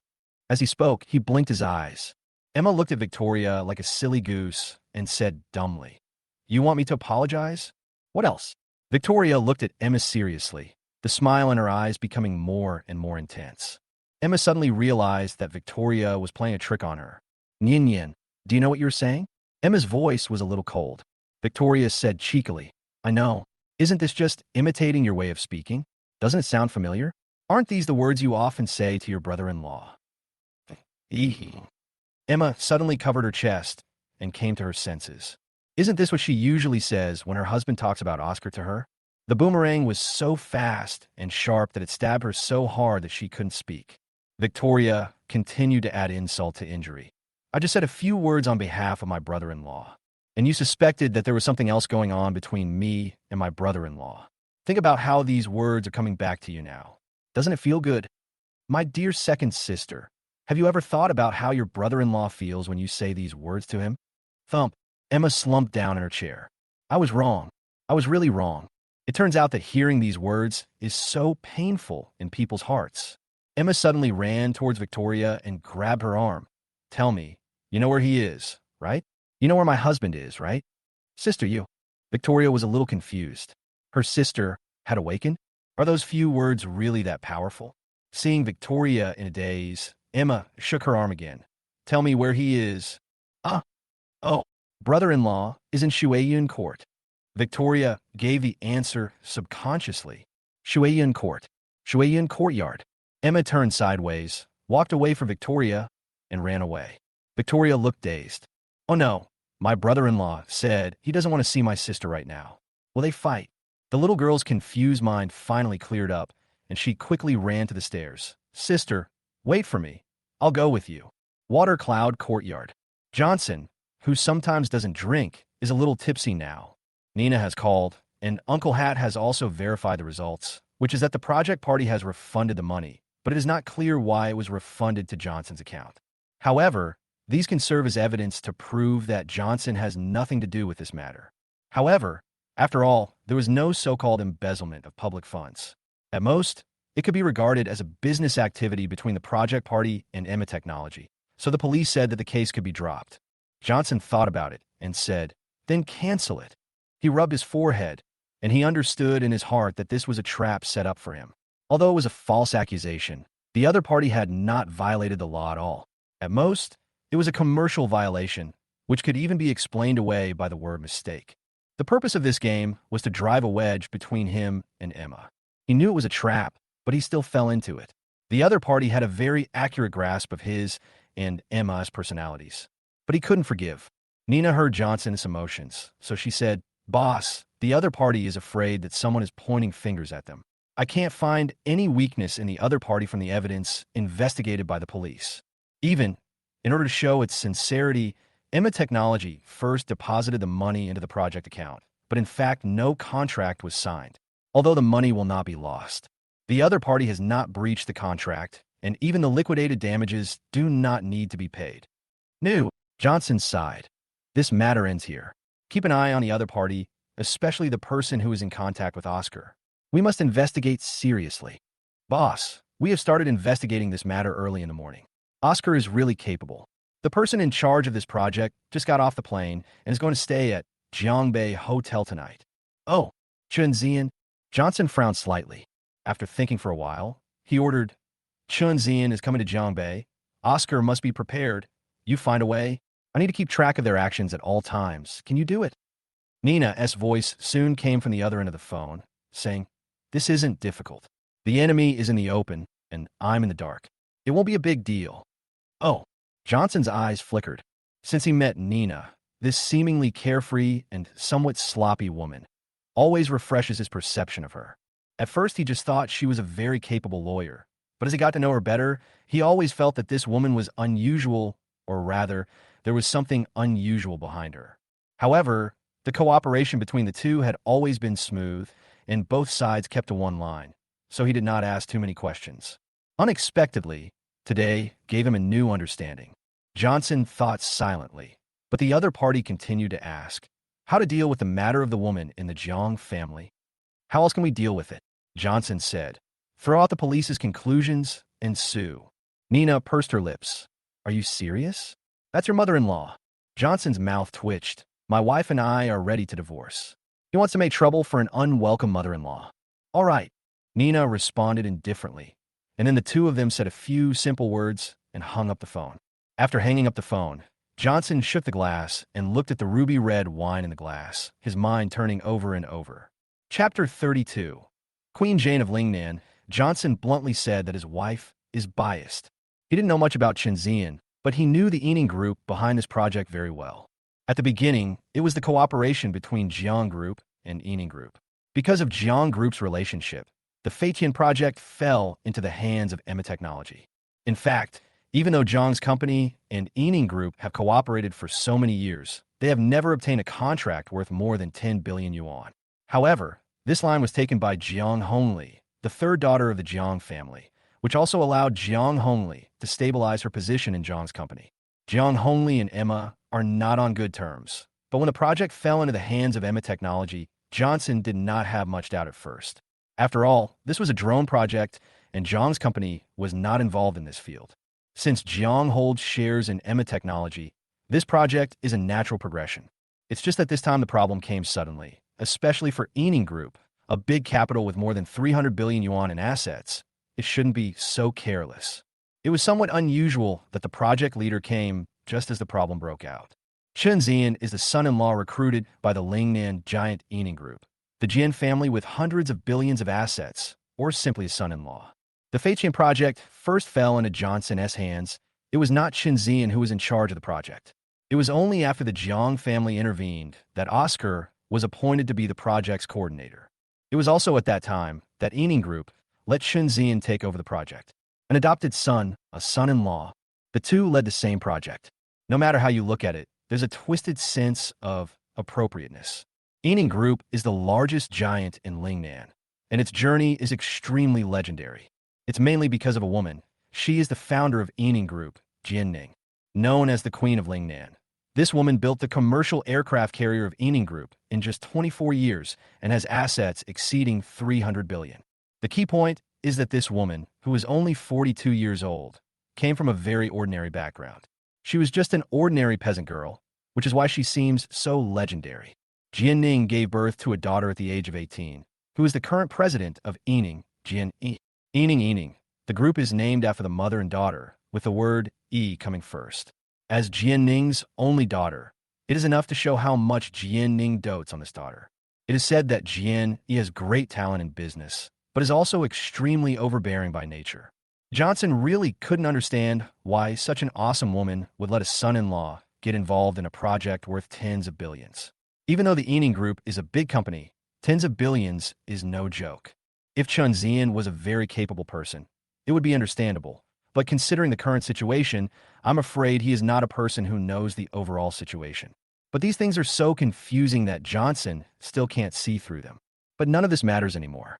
He has withdrawn from this matter, and he doesn't plan to get involved in Emma's technological affairs. These are things Emma should worry about. It's a coincidence that I thought of Emma. The shadow of this man had just entered my mind when the door of his house beeped and the electronic lock was opened. Johnson turned his head and looked. Emma appeared in Johnson's sight, with his cute sister-in-law behind her. When the little girl saw Johnson's gaze, she shrank her neck. Husband. Somehow, after seeing Johnson, Emma felt like crying. Johnson retracted his gaze, dipped his fingers in the drink, and played with them, then asked calmly, "Why are you here?" "Honey, I'm sorry Okay, you've said the word sorry many times. These 3 words are worthless when they come out of your mouth." Johnson didn't give any face. Emma's eyes dimmed. Her husband was not like this in the past. In the past, as long as she apologized, her husband would forgive her.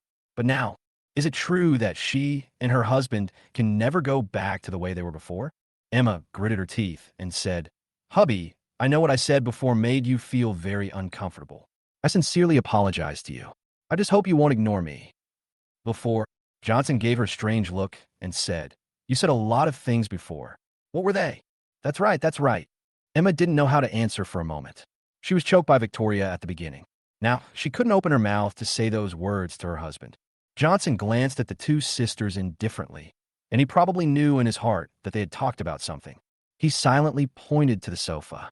After the 2 sisters sat down, Johnson asked, "So what is your purpose for coming here today?" "Husband, I can't bear to leave you. I know I have done a lot of things that have hurt you a lot. I even used words to provoke you, saying that you don't understand me, that you are stingy, and that there is something wrong with your thinking.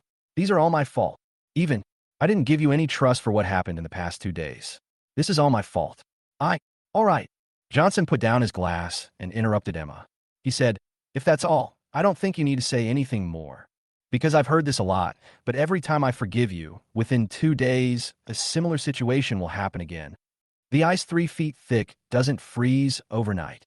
You can say I'm petty or have a dirty heart, but I don't want to go through being asked to forgive someone again and again." Hearing Johnson's words that he wanted to completely break up with her, Emma became anxious. "Hubby, I really know I was wrong. It doesn't matter. Maybe you already know you're wrong, but the same thing has happened too many times, and the trust between you and me has actually collapsed. Just like I don't trust what you say, you also choose to believe the accusations against me. You may want to tell me what you think, but I care more about what you did to me. In your opinion, we are husband and wife, but since we are husband and wife, is there anything we can't talk about? Take the embezzlement case, for example. The money was deposited into my card. I will ignore some details that you ignored, such as the fact that the card was in your hand. Isn't it the most important thing for you to ask me what happened first?" Emma felt so ashamed by Johnson's words that she kept crying. However, Johnson did not feel any extra heartache, but instead, he felt endless melancholy in his heart. Although this matter concerns the company, when it comes down to how to resolve it, it's ultimately just a matter between you and me.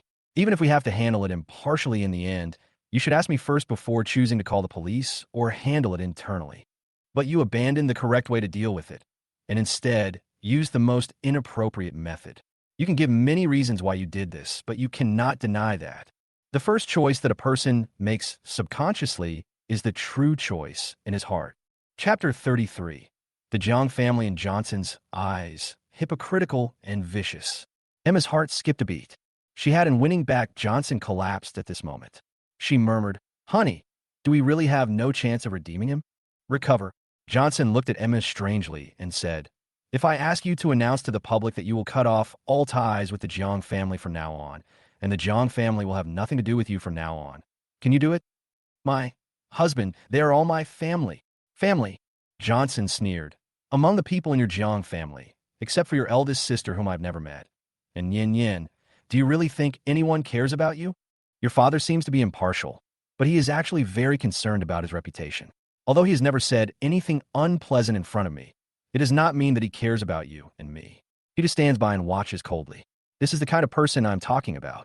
Your mother appears to be kind and compassionate on the surface, but in reality, she is harsh, cruel, and selfish. She tolerates an adopted son, but not her biological daughter who once embarrassed her. She has no tolerance for a son-in-law like me. She is hypocritical and selfish. That's her. Your third sister, Jiang Hongli, would rather let me betray the world than let the world betray me. She is selfish, arbitrary, and self-willed. She seems to be very capable, but in fact she is good at maintaining the status quo and not aggressive enough. She is a master at internal fighting. Let's talk about Oscar. Your mother says he is kind-hearted and your father thinks he is well-behaved and sensible. But in the eyes of your third and fourth sisters, what kind of person is he? Have you never thought about why he approached you? When he was brought back to the Jiang family, he had lived with the Jiang family for 6 years, and he had only known you for less than a year. Why did he become the best friend with you? Hubby, why do you have such a big problem with Oscar? Johnson, Victoria. The two looked at Emma and suddenly felt hopeless. Victoria listened to Johnson's words throughout the whole process. She originally felt so deeply in agreement with him that she almost began to admire her brother-in-law. But her sister's words made her feel very disappointed. You only asked me why I had such a big problem with him. Then why don't you try to understand what your third and fourth sisters think? Oh, Johnson sneered. Is it because you think your third sister doesn't get along with you and your fourth sister is young? So you ignore their opinions? Emma pursed her lips and said hesitantly, yes. But Oscar didn't do anything to hurt you, right? Emma was stunned, but finally nodded hesitantly and said, Oscar has never done anything to hurt me. Haha. Johnson smiled and asked with interest, then don't you think that your coming to my place today is totally unnecessary? Emma's face turned pale. She suddenly thought that she came here today to win back her husband. But what was she saying now? Johnson laughed and said, see, I just set a trap and you fell into it again. Do you remember what I just told you? People's first reaction is the most real. Husband, you cheated me. Emma felt a little aggrieved and said, I admit that I've been accustomed to ignoring your feelings during this period, but I really know that I was wrong. I promise not to contact Oscar in the future. I will let him leave the company. Is it possible? Johnson laughed and said, even if you decide now, will your mother agree? If she throws a tantrum in front of you, how will you choose? Well, Emma opened her mouth, but was stumped again. Hubby, please don't force me, okay? You know, it wasn't all my parents' fault that I left the Jiang family. It was because I didn't listen to them that I ended up like that. At that time, my grandfather had just passed away and the Jiang family was in turmoil. My parents were somewhat forced to do so. Later, when I was lying in bed for a year, I thought a lot. At that time, I wish my parents were by my side, but... Haha. Johnson suddenly laughed and said, I finally understand why you chose to forgive Oscar when our child was gone. Emma, seriously, you are not worthy of being a mother because you don't know what being a parent is. You are dying of illness in a hospital bed, but your parents have never looked at you. What's the result? You still feel that you owe them? No wonder you feel that your own children are not as important as others. I didn't. I just felt that the matter had already been settled. Further investigation would only. It will only embarrass Oscar and your mother, right? Have you ever thought about how I feel? Johnson suddenly became furious. Your father is your father. Your mother is your mother. But what about Oscar? He is just a stranger to me, a stranger who killed my child. Why do you want me to forgive him? The child is yours and mine as well. You were afraid that I would blame you, so you even concealed the existence of this child. Without my knowledge, someone had already decided that he should not be born into this world, and his mother even helped others conceal it. Shouldn't I blame him? Shouldn't I avenge him? I choose to forgive Oscar, the culprit. Then I, Johnson, am not worthy of being a man. I am not worthy of being a father in this life. I'm telling you, Oscar, he's dead. Whether it's harming my child or ruining my marriage, I can't let this vengeance go. Anyone who tries to stop me is my enemy, and you are the same. Boom! It was as if thunder exploded in Emma's ears. Enemies? You want to treat me as an enemy? Emma looked at Johnson in disbelief. Johnson opened his mouth. Sometimes he really didn't understand why someone who was extremely talented in business could be so confused about family matters. He had never seen such a contradiction in anyone. Emma looked a little unhappy. She didn't understand what she had said wrong again. Is it true that we can never turn the page? The hatred in the husband's heart was so strong that he wanted to devour anyone. Husband, what should I do to resolve the hatred in your heart? Emma asked in a sad tone. Victoria, who was sitting nearby, was also feeling very uncomfortable. It was the first time she realized that her brother-in-law had such a side to him. At the same time, she didn't know what to say to her confused sister. Turned out to be, my brother-in-law and sister actually had a child, but that child died in the end. The culprit was Oscar. In order to protect Oscar, my mother asked everyone to hide it from my brother-in-law, including my sister. Somehow, a chill suddenly surged in her heart. Originally, she just felt that her family lacked some human touch compared to ordinary families, but she didn't expect it to be so cold and vicious. Chapter 34. Be measured in your words and in your teasing. How could the people who got separated be because of one or two things? As for Johnson, it's so easy to resolve the hatred in my heart. I don't ask you to cut off contact with the Jang family. Just cut off contact with your parents. In addition, Oscar, no matter what I do to him, you must never interfere again. If you can do this, we won't get divorced. Does it have to be like this? Emma said in embarrassment. Husband, if I ask my mother to stop making things difficult for you and promise not to meet Oscar again, is that okay? Haha, do you think it's possible? Johnson suddenly laughed like crazy. He pointed at Emma and said, Don't forget, your mother was slandering me, your son-in-law, in a hospital this afternoon. She is worthless. Emma, you don't think I'll ever let this matter go, do you? But what about our 6 years of relationship? Emma suddenly went crazy. I've already given in to this extent. What else do you want me to do? I've been with you for 6 years. Can't you even give me a chance? 6 years. Whose 6 years are not 6 years? Between me and the Jang family, it seems that I am the one who is constantly hurt, right? Why have you always asked for my help? And I must choose to forgive. Are you used to it? Or do I look weak and can be bullied? If that's the case, Emma, all I can tell you is, Johnson said seriously, you should learn to accept that there are always sudden losses in this world. Spilled milk, lost bread, lost lovers, broken family ties. Emma's face turned pale. You really don't want me anymore? Johnson smiled bitterly. He said sadly, in one's lifetime, whether it's family, lovers, or even friends, it's not easy to get close. It's like building a skyscraper. Bricks, tiles, cement, slates, and steel bars are piled up day by day. How serious and cautious it is, and how much effort it takes to complete it. In a lifetime, people can only build a few skyscrapers like this. But to destroy it, maybe just one word, maybe one emotion is enough. Whether intentionally or unintentionally, the person who cherishes you may be pushed out of your world because of such a sentence and an emotion. And the person you pushed out probably didn't want to leave in the first place.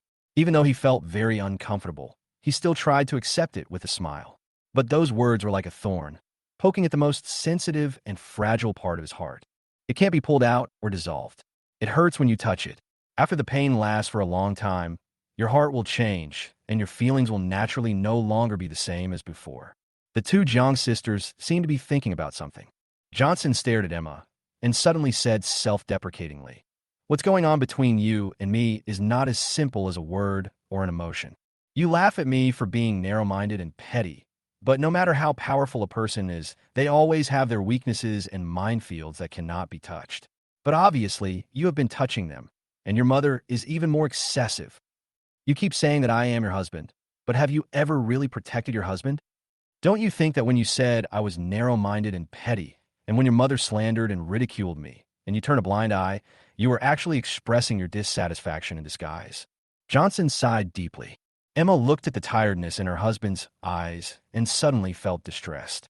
She said tearfully, I'm really not dissatisfied with you. Maybe. Johnson smiled calmly and said, Your mother has instilled in you more than once that men become bad when they have money. In a family, it's good for one person to make money, and the other person just needs to take care of the family. Do you dare to say that you have not been affected by these things? Is that so? Johnson said sadly. Your mother taught you how to take the initiative at home so that you could be the one between you and me. You are the one who has the final say. In fact, I don't care about any of this. But what about the other side? She called me a gigolo, and other insulting words. Don't you think it's ironic? People can have double standards, but it's shameless to do so. My wife even told me that she was afraid it would affect her relationship with her family. So there you are family, but I am not. They say a son-in-law is half a son. I don't expect to be their son, but as his wife, you use your indifferent attitude and your self-righteous thoughts to hurt me. Your husband who never defends me against you. Your behavior, your attitude, and your family have repeatedly hurt me, the person you claim to love. Is this true love? You're not a child anymore. Don't you understand the principle of know your words and your jokes? Johnson stood up and walked to the large floor-to-ceiling window. He looked at the dark sky outside and felt a little depressed. These words had been kept in my heart for a long, long time. But this time, blurting it all out didn't make him feel any better. Emma is the daughter of the Jang family. His family later became a wealthy family. But he and Emma were originally a poor couple. They went through hardships together, but could not continue when they became rich. Johnson thinks a lot. If there was no Jang family, could she and Emma be the same as before? He thought about this question for a long time, but the answer seemed not so certain. His wife's partiality towards Oscar is the affection between an older sister and a younger brother. But to Johnson, it seems to be more than that. Perhaps even Emma herself didn't notice it. Without Oscar between him and her, perhaps someone else would appear. Without the relationship between the Jang siblings, perhaps there would be something else. Talking about the future is not the right attitude for a husband to have towards his wife, but Emma's current behavior has confirmed this. Otherwise, why did it happen this year after so many years? Why this happened, Johnson didn't know, but he would find out. Him and Emma was a foregone conclusion. Regardless of Oscar's appearance or the Jang family's obstruction, Emma's past lies and actions alone had touched his bottom line. It used to be because I didn't say it, but once I said it, the ending could only be like this. Just go. I have given you the answer you wanted. If you are not willing to accept it, I cannot force you to accept it. Marriage is a lifelong thing, and it cannot be forced, whether it is to the Jang family or Oscar. It is the same. If you can't accept it calmly, then I won't threaten you with it. Perhaps Nian Yin said something to you that made you change your mind, but in your heart, all this is just a temporary guilt. Under this guilt, any decision you make is not what I want. Otherwise, if you regret it one day, your hatred towards me will devour all your reason and affection, and you will think that I ruined you. We are husband and wife. I don't want to see that scene. It's better to part ways amicably while everyone is still thinking of their feelings. Chapter 35, The Once Forgotten Dream. Emma awakens. Emma was ultimately unable to change Johnson's mind. She didn't even know how she left. She just left Johnson's house in a daze with Victoria's support. The two sat in the car, but it didn't start. Victoria also said nothing. What Johnson said today had a big impact on her. It turns out that a happy marriage, even without considering other factors, can be destroyed by hurtful words and emotions. But between my sister and my brother-in-law, it's not just a word or an emotion. That was because of my own mother's interference and the adopted son at home's sabotage. The Jang family alone made it difficult for my sister and brother-in-law to move around. And with Oscar, it seems that my sister and brother-in-law don't have much chance of reconciling. Victoria looked at Emma. She really wanted to say something, but when the words came to her lips, she didn't know how to start. And just at this moment, Emma's phone rang. Oscar. When Victoria saw the name, she felt a surge of nameless anger. Her sister was having a conflict with her brother-in-law, but this green tea girl was like a dogskin plaster that she couldn't get rid of. It's already difficult for my sister to win back her brother-in-law. If this green tea man keeps showing up, does my sister really have any hope? Victoria wanted to hang up the phone, but Emma was faster. Don't make a fuss. This is a company matter. Company? Victoria curled her lips, but pricked up her ears and eavesdropped. Sister, why haven't you come yet? Mr. Chun is already here. I'm not feeling well today. How about you talk to Mr. Chun, and we can talk about it another day? Oscar seemed a little surprised. His heart skipped a beat, and he immediately said, Sister, I'm afraid this won't work. Mr. Chun didn't see you just now, and he's a little angry. He also said that we are not sincere. Emma frowned. I told you, I'm not feeling well. You're my brother and the person in charge of this project. It's not okay for you to talk to him on my behalf. No, cease. Oscar quickly denied it, saying, It's just that I don't have enough experience after all, and I don't know why Mr. Chun suddenly canceled the cooperation. I don't know. If I don't come, I won't be sure. Besides, besides what? Besides, my brother-in-law has already released the news and asked me to hire a lawyer to sue my mother. What? Emma's face changed, and she said, You mean, your brother-in-law sued our mother? Yes, sister. If you don't believe me, just open your phone and check. There are all kinds of rumors on the internet now. Sister, you'd better come quickly. If this project is not concluded soon, it will be too late to wait until tomorrow. As soon as Oscar finished speaking, Emma said to Victoria, Open your phone and check. Victoria pouted, reluctantly took out her phone, flipped it over, and put the screen in front of Emma's eyes. This is exactly what Johnson asked Nina to make public. Emma's pupils shrank, and she took a deep breath. After all, she was still a step too late. She was so stunned by Johnson's phone call just now that she even forgot the other purpose of her visit. Now, not only did she fail to win back her husband, but even her mother would be sued. There are many different opinions on the internet, almost all of which are directed at Emma's mother. Although many people also question her relationship with Johnson, the comments in this regard have not yet caused any waves. However, she also knew that Johnson was showing mercy. If he threw out the evidence of how Emma technology got started, she, Emma, would be seen as an ungrateful person in the eyes of netizens. Emma looked at her phone silently, but Oscar kept urging her. Emma, who was a little annoyed by the urging, shouted directly, I said I won't go, so I won't go. If you don't have the ability to negotiate it, then get out of the company. Having said that, he threw the phone away with a pop.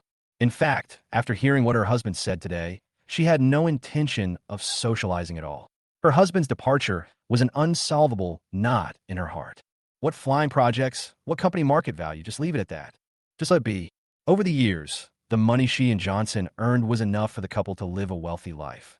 For the sake of this company, she has neglected a lot of her husband, and so many things have happened that have brought the relationship between the couple to an end. If she let go of all these things and spent all her time repairing her relationship with her husband, would she be able to live a happy life? Emma felt miserable. The simple wish she and Johnson had back then. Hubby, when we make $5 million, we'll buy a house, have 2 kids, and then let someone else run the company. In the rental house, Emma excitedly pulled Johnson. I still can't forget that scene. God knows how cute Johnson thought his wife, who was 3 years older than him, was at that time. After all, Emma Technology was losing nearly $5 million at that time. If I can earn another $5 million, that would be my investment back. Although, there is an additional company under their names. However, despite such a silly wish, Johnson still felt very warm. At least, the two of them were still living happily together. Unlike now, the house has changed and is better. They have enough food, clothing, shelter, and transportation, but the warmth they once had is gone. Johnson quietly cleaned up the table, and Nina also sent a message, which was a real-time monitoring screen. The two sisters drove back to their residence and cut off Oscar's calls several times along the way. Finally, they couldn't defend themselves anymore and turned off the phone. In the past, when she encountered various projects, let alone contracts worth tens of billions, even if they were contracts worth hundreds of millions, she seemed to have endless energy. But today they were discussing a contract worth tens of billions, and she was not happy at all. Once upon a time, she was very confident. She owned a listed company with a market value of tens of billions. Her products had advantages that others could not catch up with. She had a husband who loved her, and she was known as the most beautiful president in Jiangbei.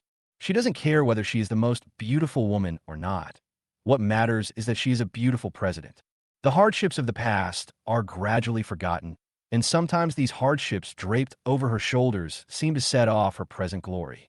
How's that sentence go? When I succeed, there will be great scholars who will debate for me. This is indeed the case.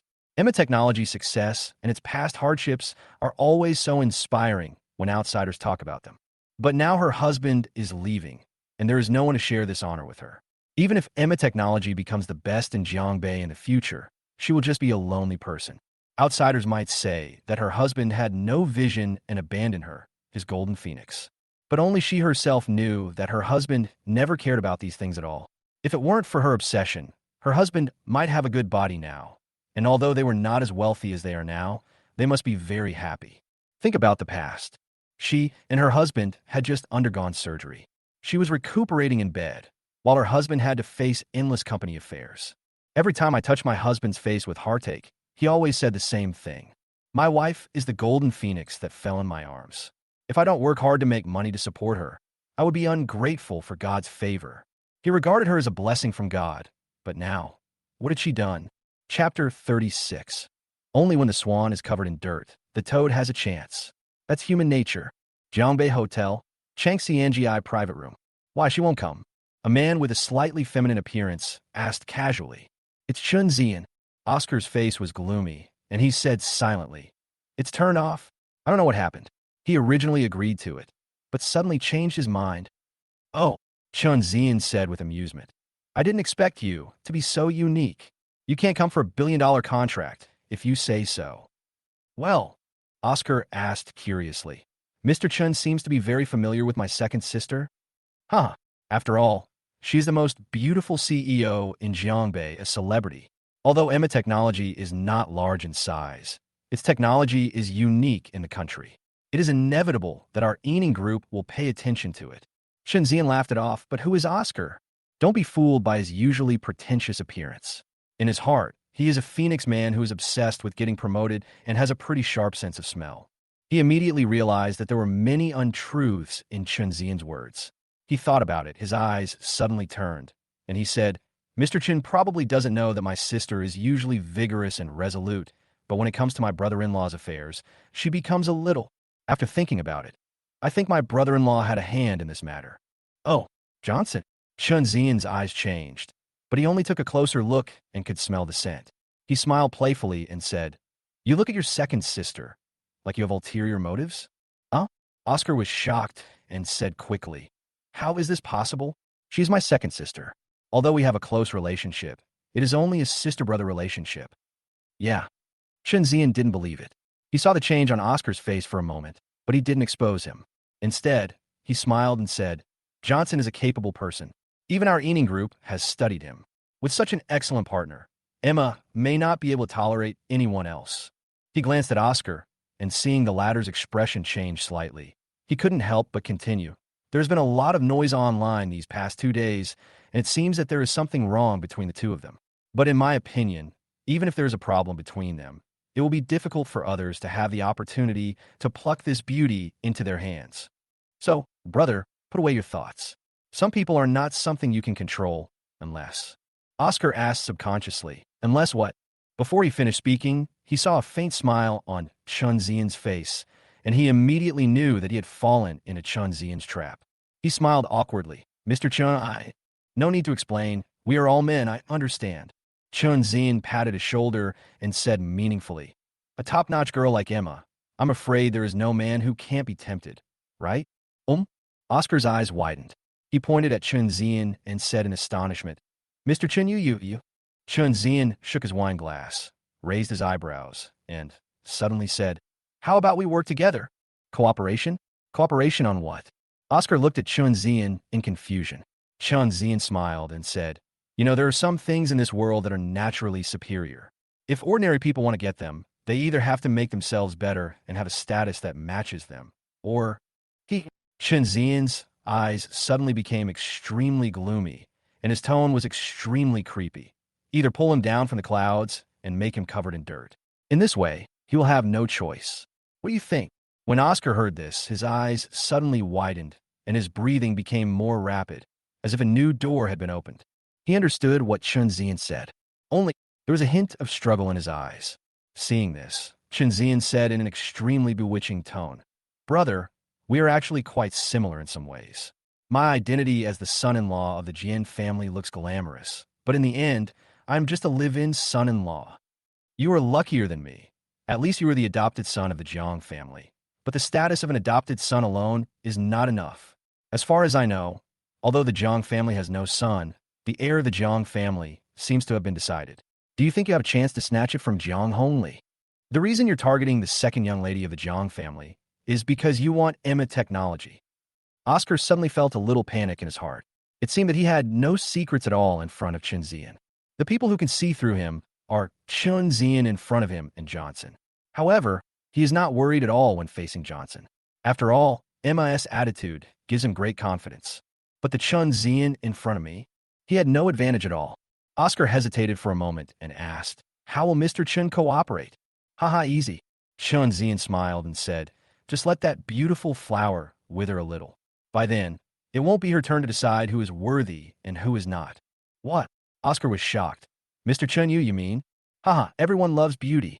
Chunzian laughed, but the meaning behind his words was obvious. Oscar subconsciously wanted to refuse, but Chunzian seemed to have read his mind. He patted Oscar on the shoulder and said, "Brother, in this life, there are not many opportunities to change your destiny. As long as you have power, you can choose any woman you want in the future with just a word. Once you figure out, you can contact me, but only in the next 2 days." Having said that, he patted Oscar on the shoulder, then walked out of the room, leaving Oscar alone in an endless struggle. Shiyunju. Johnson put down his phone, his eyes suddenly sharp. The picture on the mobile phone is the real-time monitoring picture transmitted from Jiangbei Hotel. Originally, he just wanted Nina to find a way to monitor Chunzian and Oscar, but he never expected that he would catch the two of them plotting against Emma. Fortunately, Emma suffered a severe blow from him today. Otherwise, she would have rashly attended the banquet and inevitably fell into the trap of the two men. Chunzian is indeed worthy of being the Phoenix man who can become the son-in-law of the Jian family. He has quite a grasp of human nature. There was not a single word throughout the whole process that hinted that she wanted to do something to Emma, but the hints in her words were obvious. She even caught Oscar wanting to get promoted, but bluntly said that he was not worthy of it, in order to break Oscar's defenses. Treat Oscar like a dog, and take all the benefits for yourself. Only, no matter how well they planned, they overlooked one point. Emma is still Johnson's wife. As long as they haven't divorced, touching Emma would be disgusting to Johnson. The most powerful family in Lingnan, Miss Jian Jian. I don't know if Chunzian can bear this betrayal. The police need clear evidence to investigate a case, but for this overbearing young lady, it seems all they need to do is follow their heart. Chapter 37, Don't Let Others Down.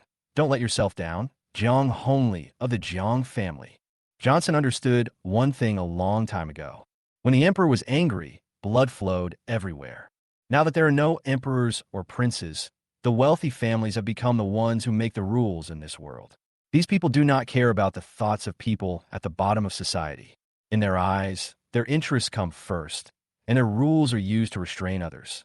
If ordinary people want to stand out, they either become this kind of person or, when you can no longer stand being bound by other people's rules, break free and follow another set of rules.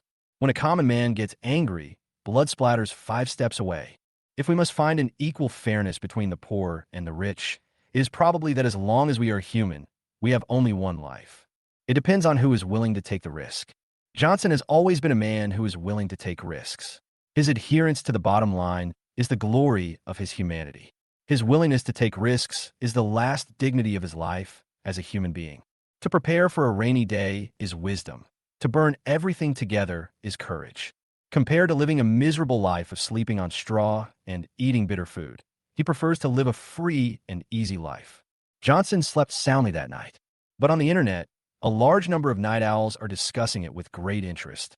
Emma's mother's irresponsible words caused a huge reversal in online comments after Johnson released the evidence he had and announced that he would sue. At first, netizens were enjoying the gossip, marveling at how a gigolo like Johnson could live off someone else and yet still do something like backstabbing. The most important thing is that Emma defended Johnson sincerely at the press conference in the morning, but President Jiang, who is kind-hearted and beautiful, suffered such a backstab. All netizens felt sorry for Emma. It makes people sigh at the ugliness of human nature. Curse Johnson were almost unanimous. However, after Nina forwarded the Public Security Department's conclusion and firmly expressed her intention to prosecute, public opinion began to reverse. First of all, no matter what netizens think, the conclusion of the public sector cannot be wrong. Johnson, as a son-in-law, disregard the relationship between husband and wife and sue his mother-in-law in court? This has become a hot topic. Some people say Johnson is an ungrateful person, but such remarks are obviously untenable. Let's not talk about anything else. Just calling Johnson a sickly person is something that Emma has already proved in her previous remarks. That was after Johnson donated bone marrow to save his wife's life, but he ruined his health because of work. Let me ask, such a person is called a sickly person who is right or wrong? Secondly, is a person who exhausts his health for work really just a gigolo or a gigolo? Netizens are not idiots without medical knowledge.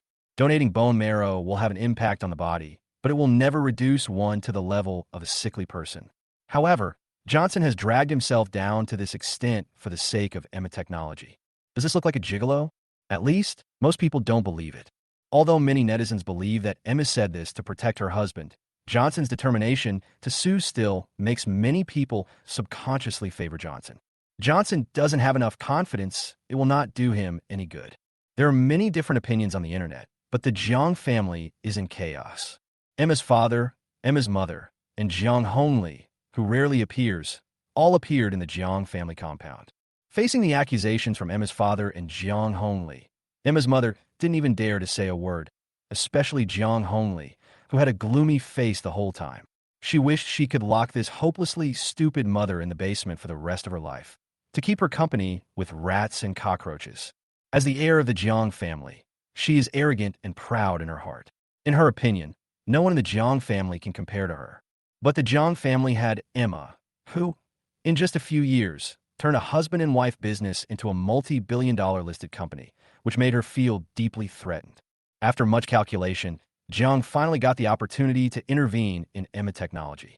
But Johnson and Emma are not fools and would never give her any chance to interfere in the management of Emma technology.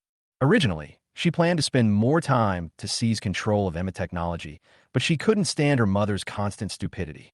Emma's mother with a dark face and cold eyes.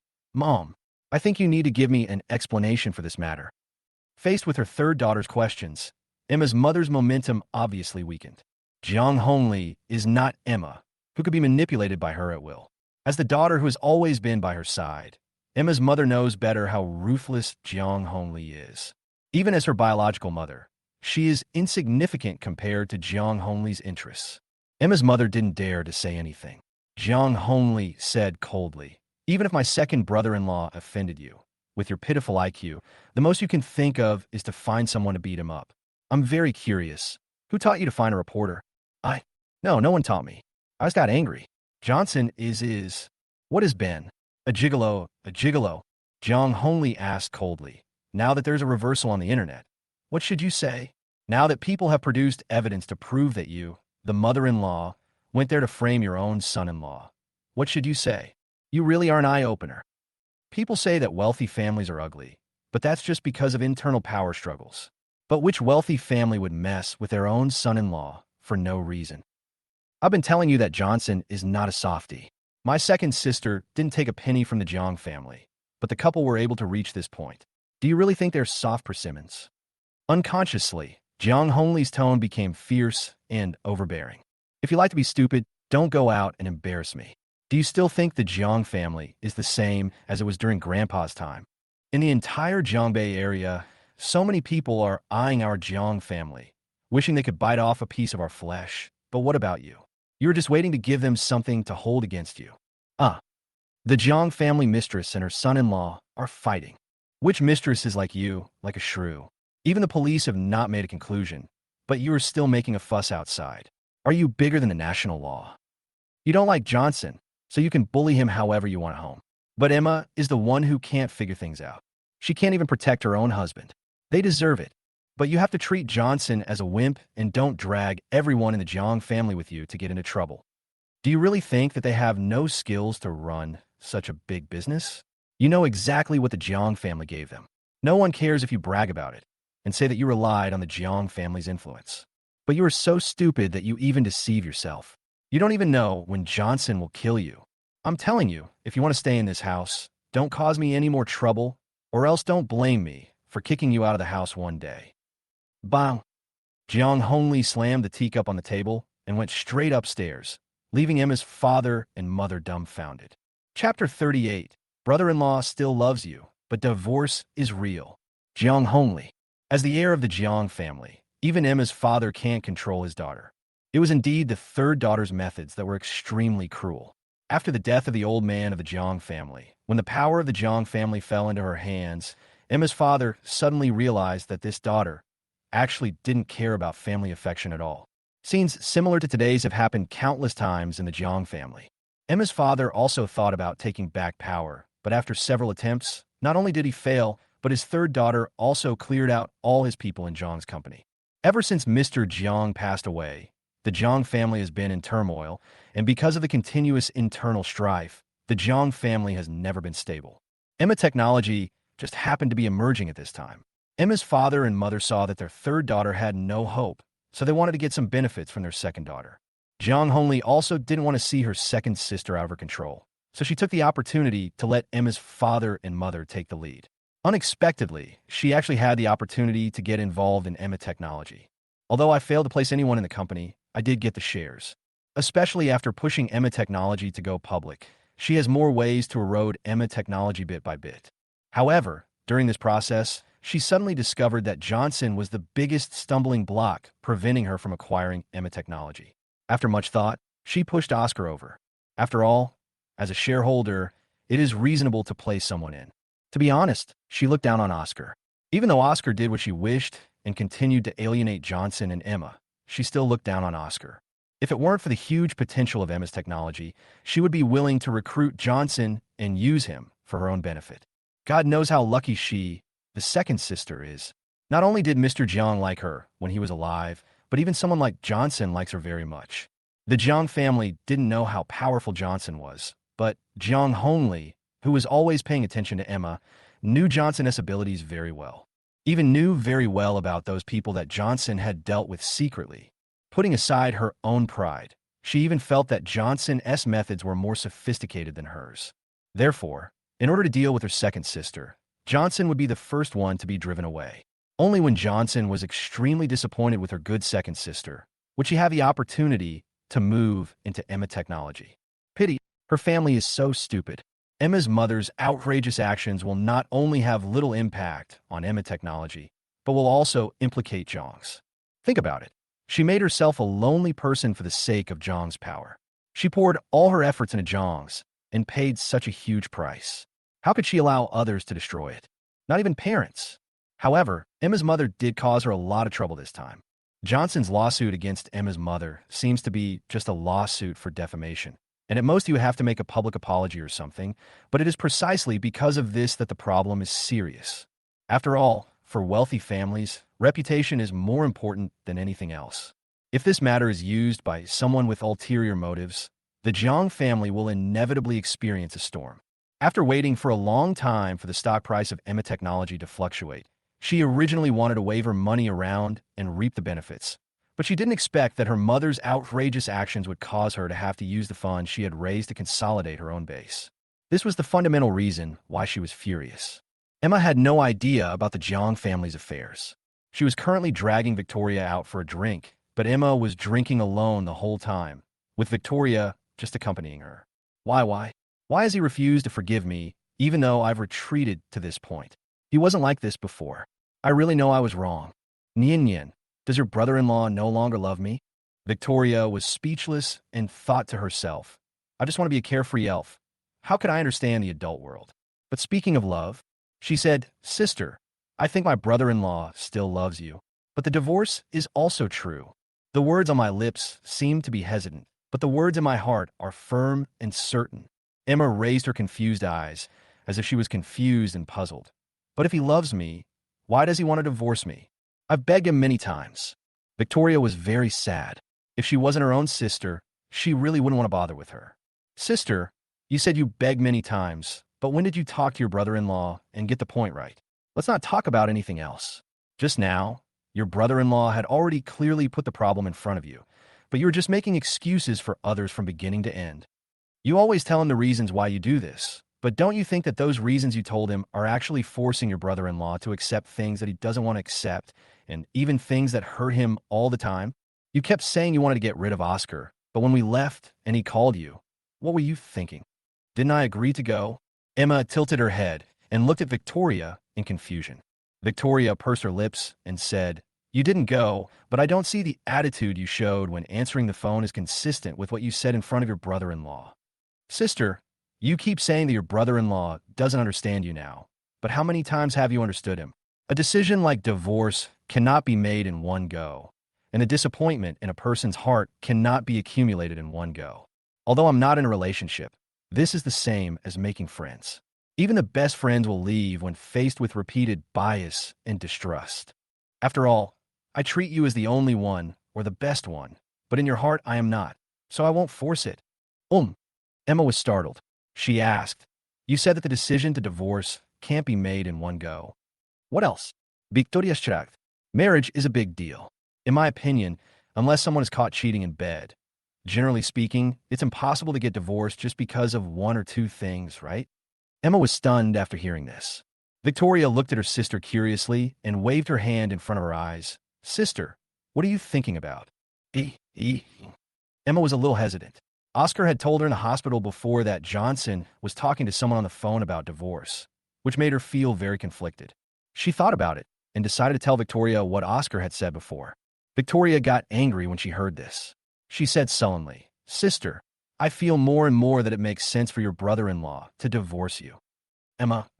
Chapter 39. The sister-in-law thinks her sister is hopeless. What does it mean? Victoria looked at Emma speechlessly. She was a little puzzled. How could this sister who is 10 years older than her be so childish? Sister, how many times have you and my brother-in-law quarreled over Oscar? Oscar, besides saying in front of you every time, oh, how come my brother-in-law misunderstood me? And it's all his fault, and apologizing nonstop. What else can he do? Every time you quarrel because of his nonsense, now you're getting divorced. Doesn't he understand this? But why do you come out to make trouble every time? Emma was silent. It is said that drunken people become sober. She did drink a little too much, but her mind became clearer and clearer. As Victoria said, after the conflicts between her and Johnson, Oscar apologized every time and was very sincere. So she also blamed Johnson for this, thinking that he was petty and making a fuss, and also said, Oscar has already apologized and was so sincere. What else do you want? Victoria pointed out directly, you always use Oscar's apology to squeeze your brother-in-law, thinking that he is petty, but even a child like me understands that feelings are selfish. How can you choose to forgive a man who keeps creating misunderstandings between other couples just because another man apologizes? Besides, don't you think Oscar makes things worse every time he apologizes? Your brother-in-law is your husband. He will be responsible for his marriage. What's Oscar? Even your parents have never taken your marriage seriously. Maybe in their eyes, if you divorce your brother-in-law, they can just find you another one. In their opinion, it doesn't matter who your husband is, as long as they think he's worthy of you and they think he's good enough. That's all. Heh. With such thoughts, do you think they care about how much you and your brother-in-law love each other? Will they be responsible for your marriage? Also, I won't say Oscar was trying to sow discord, but since you knew it, why didn't you just ask your brother-in-law? If you think he has someone else outside, have you noticed any unusual behavior from him? Have you seen it with your own eyes? Bang! The wine glass in her hand fell to the ground. Emma was a little absent-minded and said, I didn't have time to ask. Oh, Victoria sneered. Sister, you are really amazing. You didn't ask any questions that should be asked, and you didn't miss a single thing that would disappoint your brother-in-law. Sister, in the final analysis, what my brother-in-law said is right. You no longer trust him. Perhaps it is because of my brother-in-law's tolerance and understanding of you in the past that you take everything for granted. You don't need to care about his emotions anymore, and you don't need to understand what he cares about. It seems that as long as you think it is right, if he doesn't understand you, he doesn't love you, and if he doesn't forgive you, he is stingy. I didn't know that you and your brother-in-law actually had a child, and even this child was buried in Oscar's hands. Sister, I'm very curious. Why do you want your brother-in-law to forgive Oscar? Mom asked you to hide it from your brother-in-law, so why would you ask him to forgive me? Even the hospital has a rule that the abandonment of a child requires the signatures of both the husband and wife to take effect. What about you? You are depriving your brother-in-law of his rights as a husband and a father, and you are asking others why they want to divorce you. I think you are the one who is confused. Call. Emma felt as if all her energy had been drained away. Was what she was doing depriving her husband of his rights as a husband and a father? Deep down, she didn't want to admit it, but thinking back on everything she had done, wasn't it the same? Seeing her sister like this, Victoria wanted to say a few more words, but she didn't want to hit her too hard. If her sister hadn't run away on her wedding night, she wouldn't have known that her sister and brother-in-law had gotten to the point of divorce. In the past year, she had been busy with her studies in her senior year of high school, and had spent less time with her sister and brother-in-law. Every time I came over, I didn't know if it was because the two of them hid well, or because they didn't make a fuss, so I never noticed them. I just vaguely know that Oscar has been pestering Emma since he went to Emma Technology. Although she didn't know the specific situation, she had a rough idea of Oscar's behavior at home. How could she not know what Oscar was doing? As soon as the news broke, she was surprised to find that this green tea man had almost raped her sister and brother-in-law. An angry Victoria rushed to the hospital and beat Oscar up. Without waiting for Emma's mother to lose her temper, she ran to her brother-in-law to take credit. However, she didn't expect that the matter was more serious than she knew. In just half a day, she felt that her sister's marriage seemed to have no hope. My brother-in-law, who used to be gentle and cheerful, has become silent. Although he used to be in poor health, he had light in his eyes. But now his eyes have changed, becoming deep and unpredictable, and he has lost his former gentleness and has become cold. The light in his eyes was gone. It took Emma a while to come back to her senses. She murmured, "Then what should I do?" Victoria pursed her lips and finally said angrily, "There is no solution." The next day, as soon as Nina started working, she sorted out all the materials, went to the court, submitted all the litigation materials, and then made it clear that she would not accept any form of settlement. After doing all this, she directly posted the official letter from the court accepting the case on the internet. It means that Emma's mother will come next and just need to wait for the court summons and appear in the dock. Netizens had just started work when they got to know such a big piece of news, and they immediately became excited. Son-in-law sues mother-in-law. The crime is not serious, but the fun is huge. Netizens originally thought that Johnson was just imitating the whole Green Dead chill thing, but they didn't expect that his mother-in-law would really sue him. Although Nina's actions have not yet fully explained the results, this attitude is enough to make many people start to change their minds. The Jang family was also in complete chaos. When Jang Hongli saw the news, she said nothing and left the Jang family, saying that she was going to the company. After all, she had to deal with the consequences of Emma's mother's stupidity. Along the way, she felt indignant. After all, Emma's stupid sister was responsible for this matter, but why was Johnson still protecting her? From her point of view, Johnson's appeal will have an impact on Emma's technology, but it will not be too big. After all, every family has its own problems, right? Although Emma Technology's stock price is a bit inflated, in the field of drones, its reputation as the #1 technology is not false. Even if it is affected, it can still stabilize its basic market. And what about Jiang? The business was already declining, and the supporting industries were gradually becoming outdated. She hadn't made up her mind whether to optimize them, and now these troubles were coming up. I am afraid that in this storm, the Jiang family will be in danger again. Emma's mother, who was in the Jiang family manor, was also in complete chaos. Chapter 40. The seemingly confused sister-in-law actually knows everything. Johnson did sue her. It is customary for wealthy families to resolve their grudges within themselves, and matters between wealthy families rarely go to court. The struggles between wealthy families have always been open business wars, but in secret, they will apologize or give up their interests, and these scandals will not be dealt with publicly. But what about Johnson? Just file a lawsuit. She is his mother-in-law. Even if she looks down on him, can't he just bear with it? So, Emma's mother, whose anger overcame her reason, called Emma directly. Emma had a hangover and was woken up by a phone call from her mother. She was in a bad state, but when she heard her mother's arrogant attitude and tone on the phone, she still had to get up. The husband sued his mother, and his mother asked her to ask Johnson to withdraw the lawsuit and to make a public apology. It's a headache just thinking about it. Victoria seemed to know the news as well. She came to the bedside with a bowl of sobering soup. Emma gave her sister a bitter smile. "Drink it, and then go find your brother-in-law." Victoria handed the bowl over expressionlessly. Emma took it and asked bitterly, "Do you also want me to go find your brother-in-law and ask him to forgive you?" For the first time, Emma felt like she was caught in a dilemma. This kind of thing has happened before, but every time it was her husband who gave in, so she didn't feel the difficulty of being caught in the middle. But this time, could it be the same as before? Although she was hungover, she had not forgotten her sister's words. When Victoria heard her sister's question, she just smiled and said, "It's your business whether to go or not, but it's your brother-in-law's business whether to forgive or not." Emma blinked and asked in confusion, "Then you still? You can't refuse Mom's request. Maybe I can let you see more clearly this time." See clearly? Emma was confused again. The effects of the hangover made her mind even more unclear. While thinking about her sister's words, she drank the bowl of hangover soup in small sips. After she felt better, she put the bowl aside and asked, "Nyan, if it was you, what would you do?" "Do whatever you want." She has to bear the consequences of her own actions. She is already over 50 years old, but she is still so childish all day long.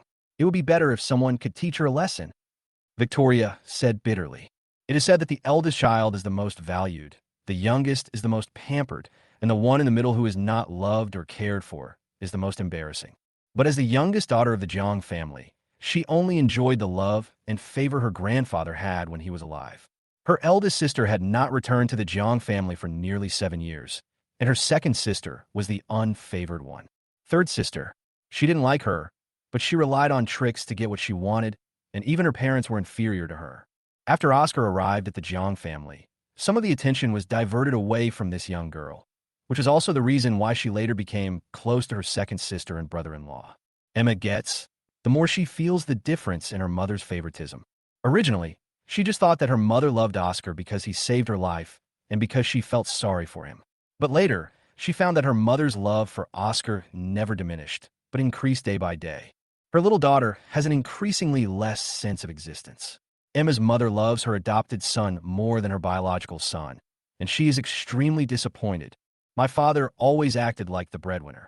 Even though he was obviously sidelined by my third sister, he still acted like the head of the family and didn't care much about household affairs. She was disappointed with the so-called parental love. Sister, please think about my elder sister. Victoria's eyes were clear, as if she was reminiscing, and she said, although our eldest sister doesn't have the same mother, she has never ignored us younger sisters because of this. Sometimes I even feel that my elder sister treats me better than my mother does. But what did Mom do? What did Dad do? If it wasn't for disappointment, would Big Sister have gone abroad for so many years? Do you remember when Big Sister rarely came home? Eldest sister. Emma looked dazed. Emma also had an indescribable feeling about this person who would be forgotten if not mentioned. Jiang Liluo, the eldest sister of the Jiang family, is 3 years older than her and is exactly 30 this year. The sisters have had a very good relationship since they were young, except that the third sister was too independent and not close to her eldest sister. She and Victoria have liked the eldest sister since they were young. But later, after my eldest sister went to college, she went home less and less often. Even though she was studying in Jiangbei, she rarely went home, even on weekends.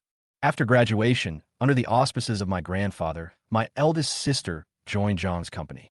At that time, everyone thought that my eldest sister was the future heir of Zhang's company. But unexpectedly, after my grandfather passed away, my eldest sister went abroad quietly. It has been almost 7 years since I left. Never came back once. Do you think that elder sister is disappointed with her family? What else? Victoria said silently. People say that if there is a stepmother, there will be a stepfather. Besides, our father never cares about family affairs. When Grandpa was around, there might still be a place for the eldest sister in the family. But what about after Grandpa passed away? Emma said nothing more. In fact, since her grandfather passed away, didn't she encounter all kinds of things and was finally kicked out of the Jiang family? Before I knew it, 6 or 7 years had passed. When my eldest sister left home, we lost contact for a while. Later, when we got in touch again, her attitude became indifferent. Especially during the year when she fell ill, her attitude did not change significantly, and even became even colder. At that time, she felt that her elder sister didn't love her that much, and the two sisters gradually had less and less contact. From the original telephone contact, it gradually evolved to just sending messages to greet each other, even on some important holidays. Later, even the messages became less and less frequent. Thinking of this, she felt a little confused. In the end, they all sighed softly. Let's go. Mom will probably be here soon. Let's see if there's any chance of reconciliation between Mom and your brother-in-law. Victoria curled her lips when she heard this. Ease? What the hell are you dreaming about? Do you still think that your brother-in-law is the gentle husband who listens to you and does whatever you say? In almost a year, Johnson felt relaxed. The body doesn't seem to get tired so easily. I made myself an exquisite yet simple breakfast. After eating slowly, I picked up a book and started reading in the living room. It was probably due to his childhood experiences, the brief period of happiness, and then the death of his relatives, which made him see the ups and downs of life. In fact, compared to his business success, his greatest hobby is literature. When he was in college, if it weren't for Emma, he would have actually wanted to study literature rather than science. But even so, he never gave up on literature. Whenever he had some free time, he would either attend classes in the Chinese department or be keen on reading various types of literature. He has even published 2 books over the years. The result was neither good nor bad, but at least it fulfilled his dream of becoming a writer. In the past 2 days, He has also thought about what he should do after completely cutting ties with Emma. After much thought, literature might be a way. After all, he seemed to have made enough money, so he could pursue his dream. Chapter 41. Sister-in-law instigates. Say it loudly to your mother-in-law in person when you refuse her. Compared with the field of science, Xiaogui's achievements in literature are relatively average in the world. Certainly, this does not take into account the achievements of ancient times. After all, although the ancient culture and art of the Xia kingdom are brilliant and glorious, foreigners are unable to understand them, or the language barrier has imposed too many restrictions on the spread of Xia kingdom's literature. Even the Xia people themselves, after more than 10 years from elementary school to university, do not dare to say that they have mastered it. Even the literary scholars who have studied this subject are far inferior to the achievements of the ancients. After all, it has been going on for thousands of years, but people may not be able to understand it even if they spend their entire lives on it. Foreigners don't have this ability at all. The Xia people are stubborn in their bones. They will insist on getting whatever they lack. This seems to have become a complex. Johnson cannot say how deep this complex is. It is just a pure preference. When it comes to doing business, he would rather live a good and easy life rather than continue to work hard. He has put in too much energy and effort over the years, so he should just live a more relaxed life. Emma's mother called him a sickly child. Although no one in the Jang family had the right to do so, it was a fact after all. He hated Emma's mother, but he had to admit it. In a trance, suddenly there was a beep sound outside the door. Johnson frowned and put the book down. This is the prompt tone when the electronic door lock password is entered incorrectly. Emma left yesterday. He changed the door lock code, and now, I guess that woman is here again. He opened the door with some annoyance and saw a group of people outside. Johnson's face darkened. What are you doing here? He didn't want to see Emma, but since they hadn't officially divorced yet, he couldn't avoid seeing them. But Emma's mother and Oscar. He felt sick when he saw them. If you have any questions, just call me. I'm busy. Johnson said this coldly and was about to close the door. Husband, Emma shouted anxiously. Her palm was stuck by the door, and she was in so much pain that tears were about to fall. Emma's mother and others also looked very unhappy.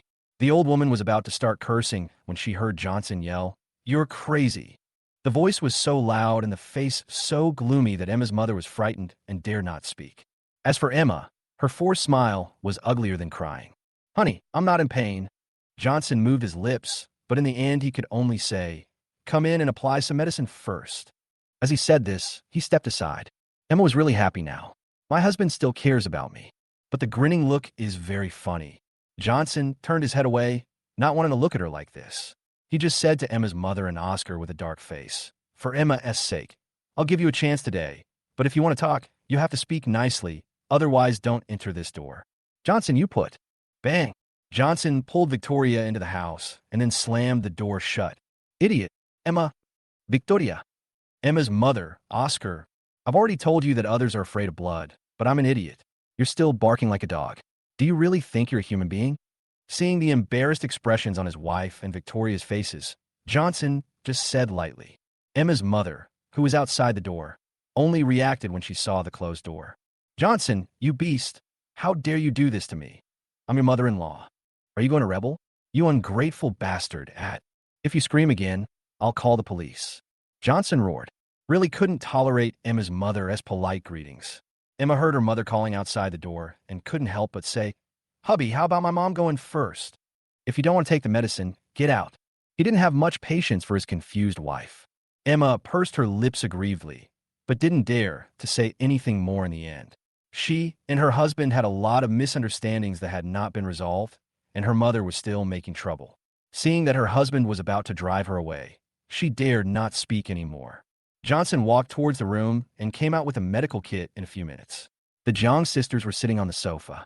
Victoria secretly gave herself a thumbs up while Emma was on the phone. Johnson smiled inwardly. This sister-in-law is really naughty and cute. Bang! The medical kit was placed on the coffee table. Johnson opened the box. Emma was still talking to her mother, but her expression did not look good. Even without turning on the external speaker, you can still hear the insults.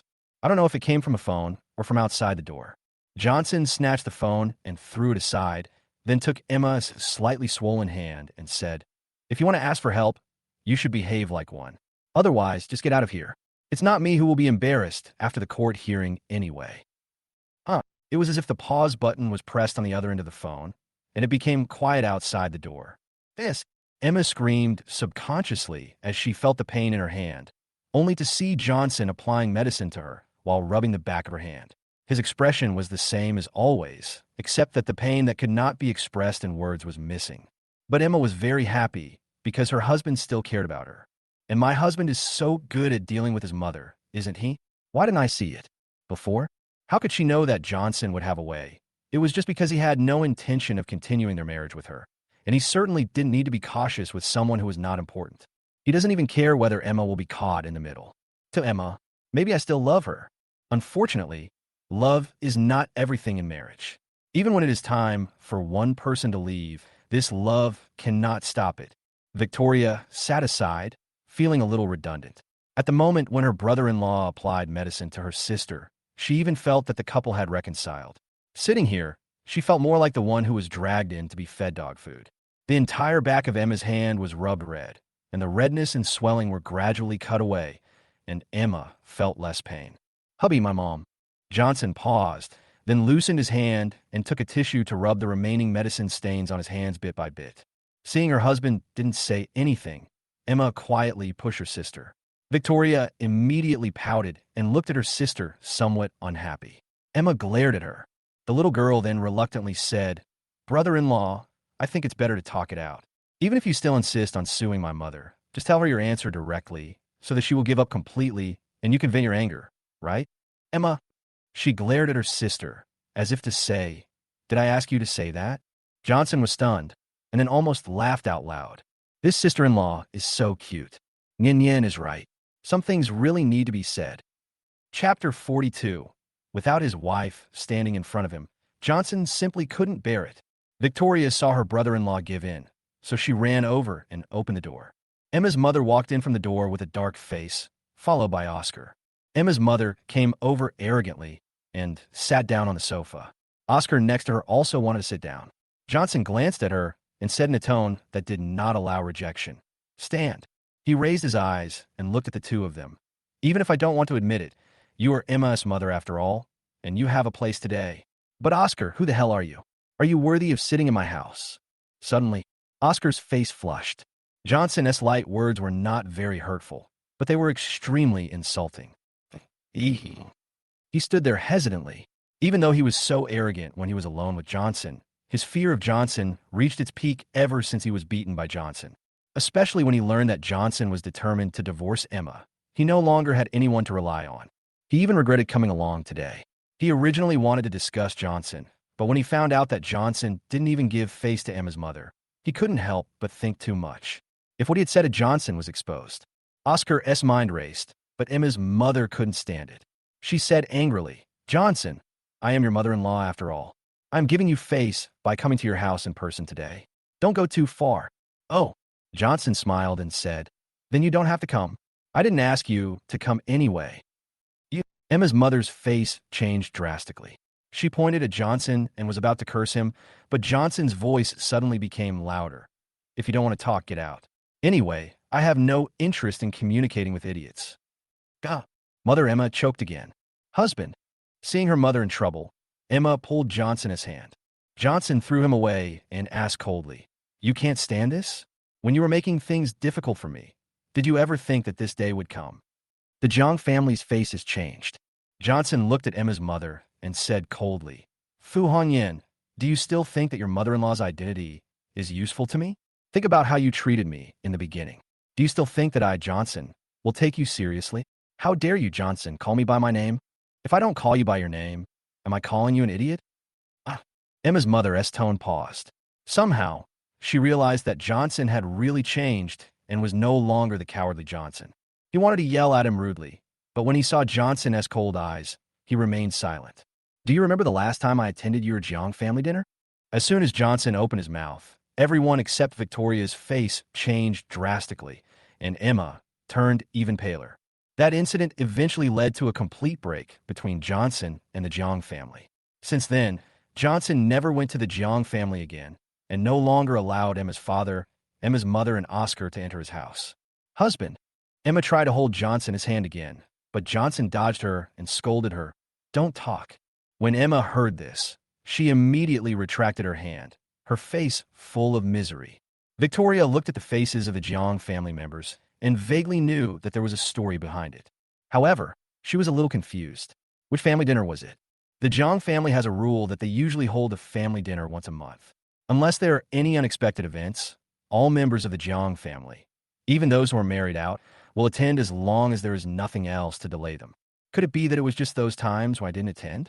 Since entering her senior year of high school, Victoria has become more and more dissatisfied with the atmosphere at home.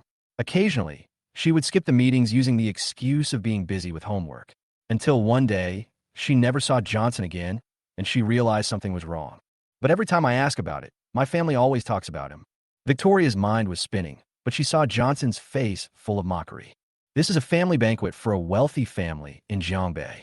To put it bluntly, even your dog has a bowl. What about me? My bowl and chopsticks are not on the table. You insist on saying that the nanny forgot. Doesn't the Jiang family always boast of being good at managing subordinates? This mistake that has never happened in all these years happened to me, Johnson. Victoria's eyes suddenly widened. Emma's mother and her second sister in astonishment. Emma was ashamed, and although Emma's mother's face changed slightly, she immediately showed disdain. What? Are you still fussing over such a small matter? I've already said it's the nanny's fault. What else do you want? It's just a meal. Won't you starve to death if you don't eat it? Bang! Is that a meal?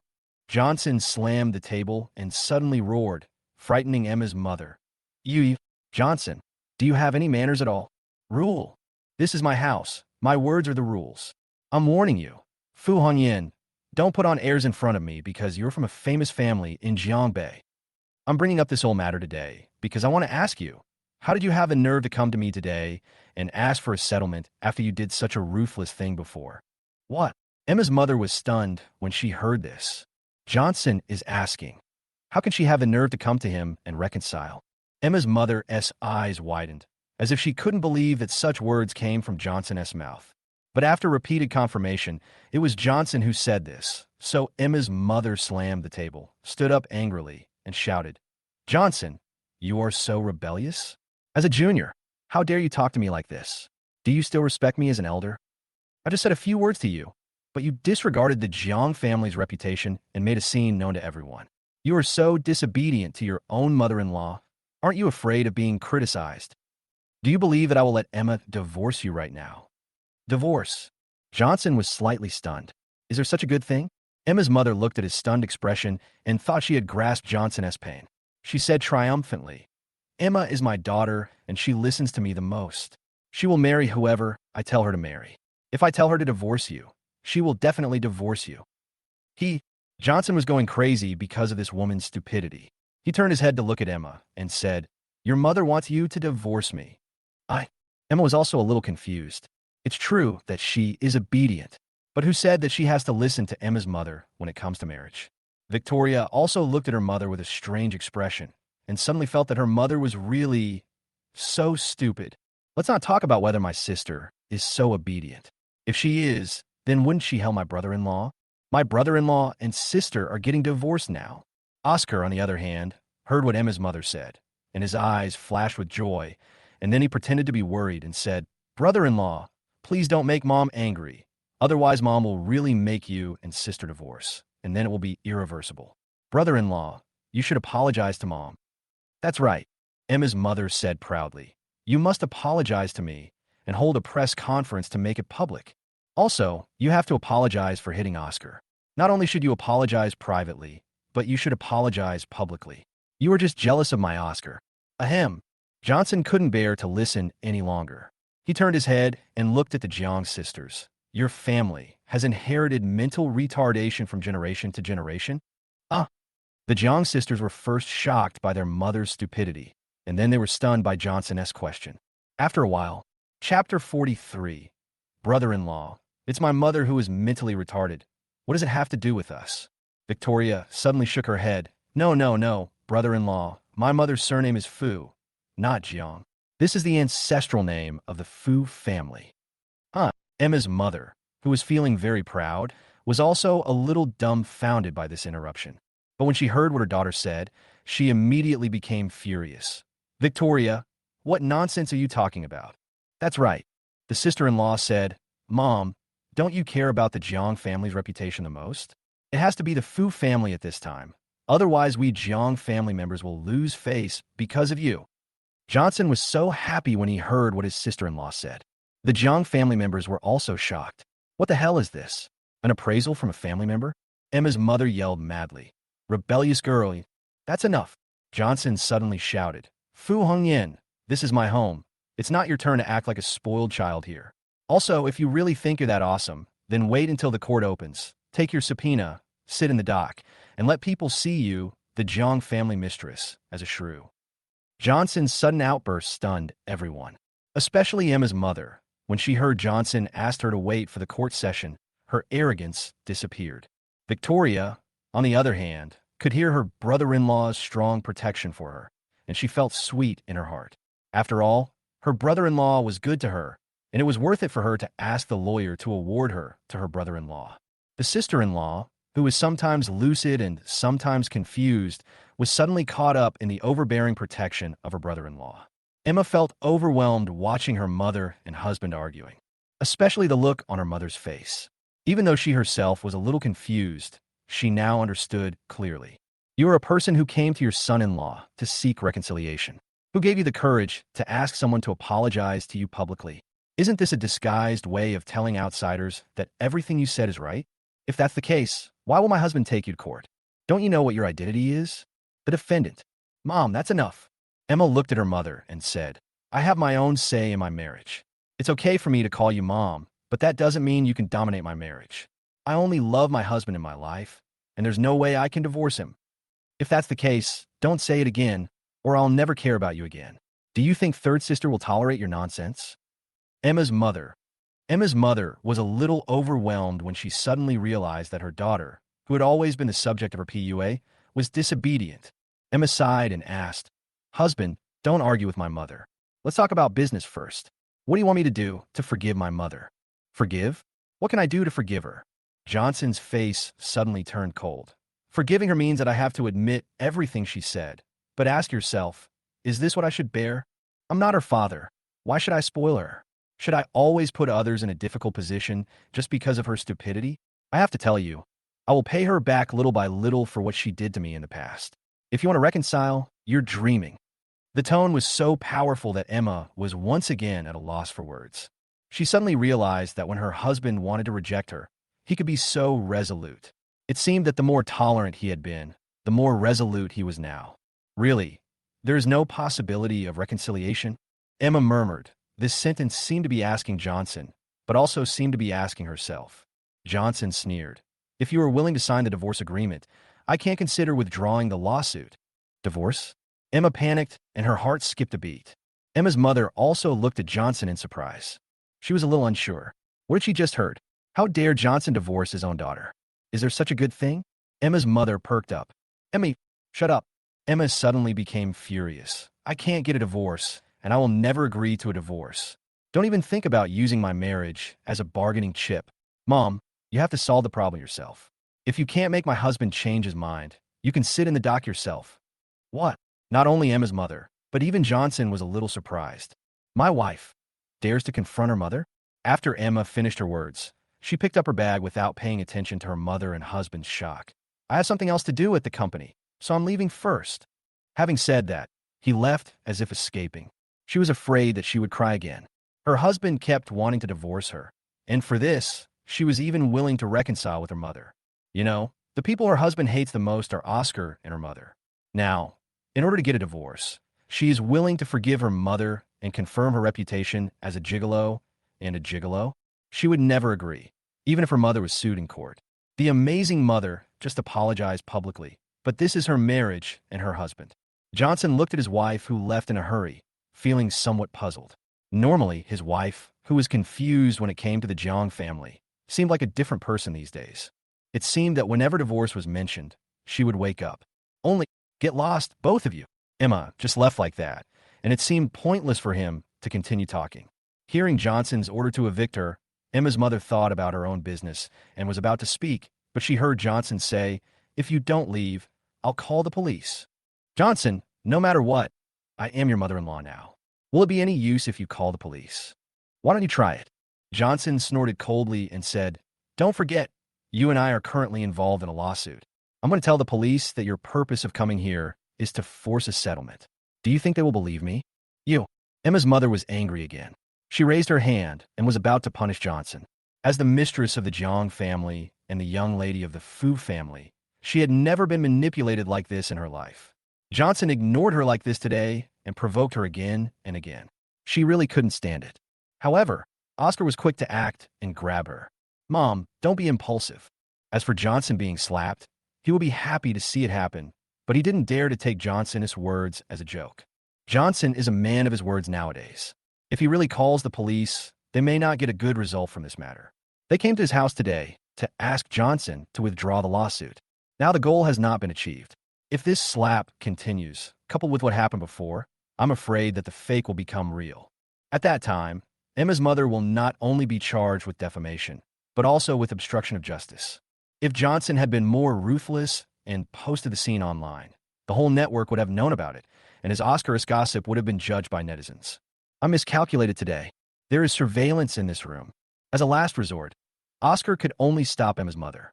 The two left the Johnson house angrily and even forgot about Victoria. Emma's mother was cursing, but Oscar seemed relieved. If Emma hadn't left in anger, he would have been afraid that they would start talking about him. He was not afraid of Johnson talking behind his back, but he was afraid of Johnson confronting him face to face. After what happened in the past few days, he felt more and more that Johnson's thoughts were different from before. It seems that some things need to be arranged as soon as possible. Chapter 44. Oscar is afraid of Jiang Hongli, like the snakes and scorpions. For the next 2 days, Johnson read books at home when he had nothing to do and went out for a walk when he was tired.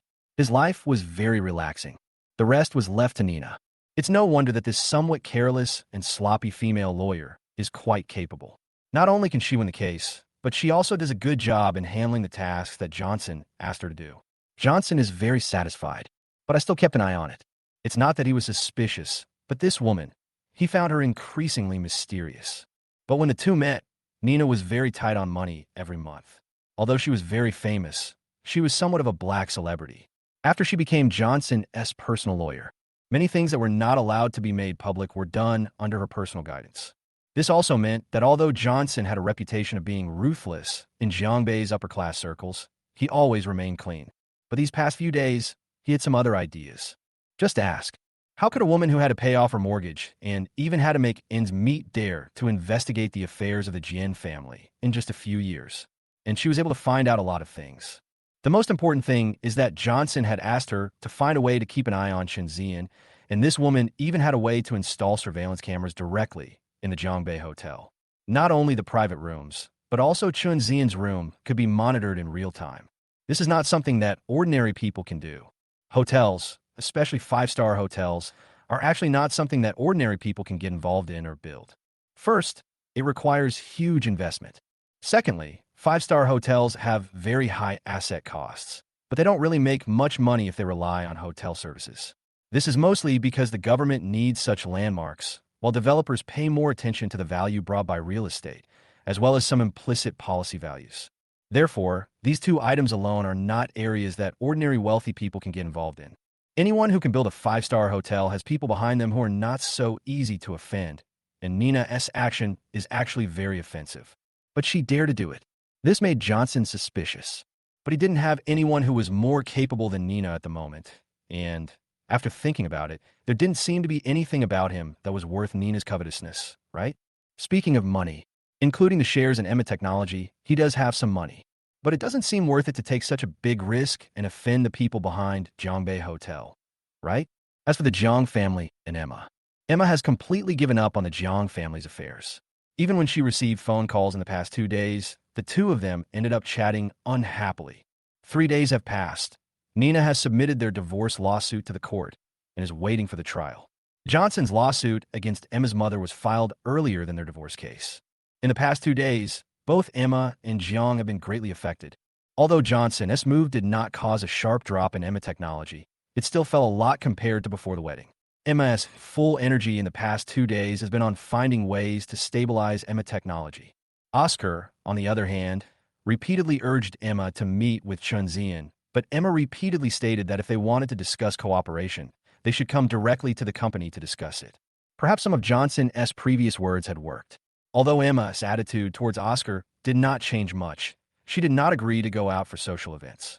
Chunzian was not in a hurry and had been staying in Jiangbei Hotel for the past 2 days.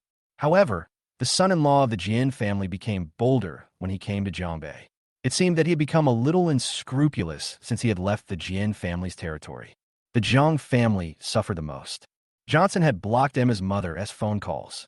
Although Emma's father called and wanted to talk to Johnson, he refused. Finally, Zhang Hongli had no choice but to find Johnson. Johnson kept a respectful distance from this strange third sister-in-law. Although the two had no hatred, Johnson could not get close to her. The two had no intersection, and even if they met a few times, it was always at Zhang's house. Johnson will agree to Zhang Hongli's request to withdraw the lawsuit. He even scolded the Zhang family on the phone. Seeing that Johnson's approach was indeed going nowhere, Zhang Hongli became more and more annoyed. She actually didn't know that the Zhang family had offended Johnson to this extent. Even though Emma Technology's market value is only a quarter of Zhang's, when it comes to working capital, Zhang's, a company with a market value of $40 billion, has no more than Emma Technology. Emma Technology has a $10 billion business to save, and the liquidity on hand is barely enough to maintain it. And Zhang's.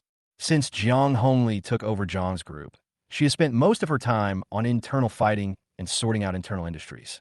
Although almost everyone in the group is her people, it will take time for those industries to make money. Especially since Zhang's company still had certain debts, this impact really made Zhang Hongli a little overwhelmed. After another day of work, Zhang Hongli returned to the Jiang family. Ignoring her parents who were questioning her, she glanced at Oscar and said, "You, come up with me." Having said that, he walked straight toward the stairs. Oscar looked at Zhang Hongli's back and his heart shrank slightly. Among all the people in the Jiang family, the one he feared the most was the third sister. Emma's father and Emma's mother looked at Oscar in confusion. Why did their daughter look for Oscar? Emma's mother was about to ask, but Oscar showed an ugly smile. "Mom and Dad, my third sister is calling me. I'll go upstairs and take a look first." As he said that, he stood up and followed Zhang Hongli closely. Emma's father and mother looked at each other in bewilderment.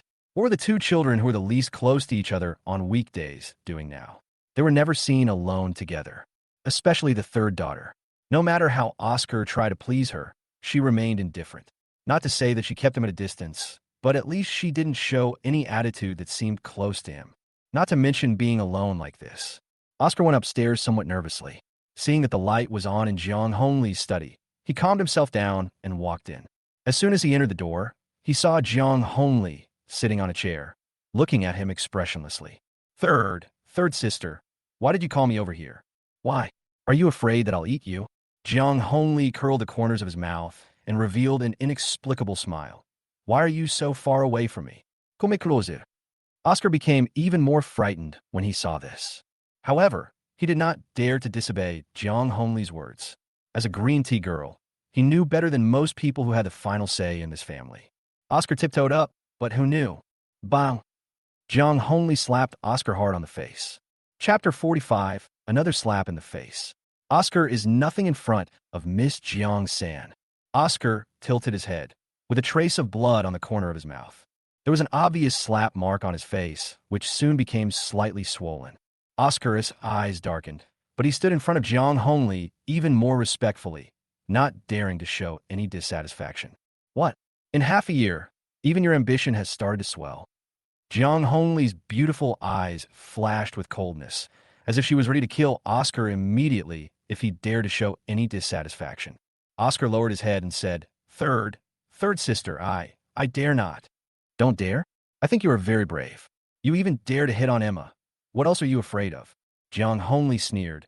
"I didn't know that you completed the task so beautifully in just half a year."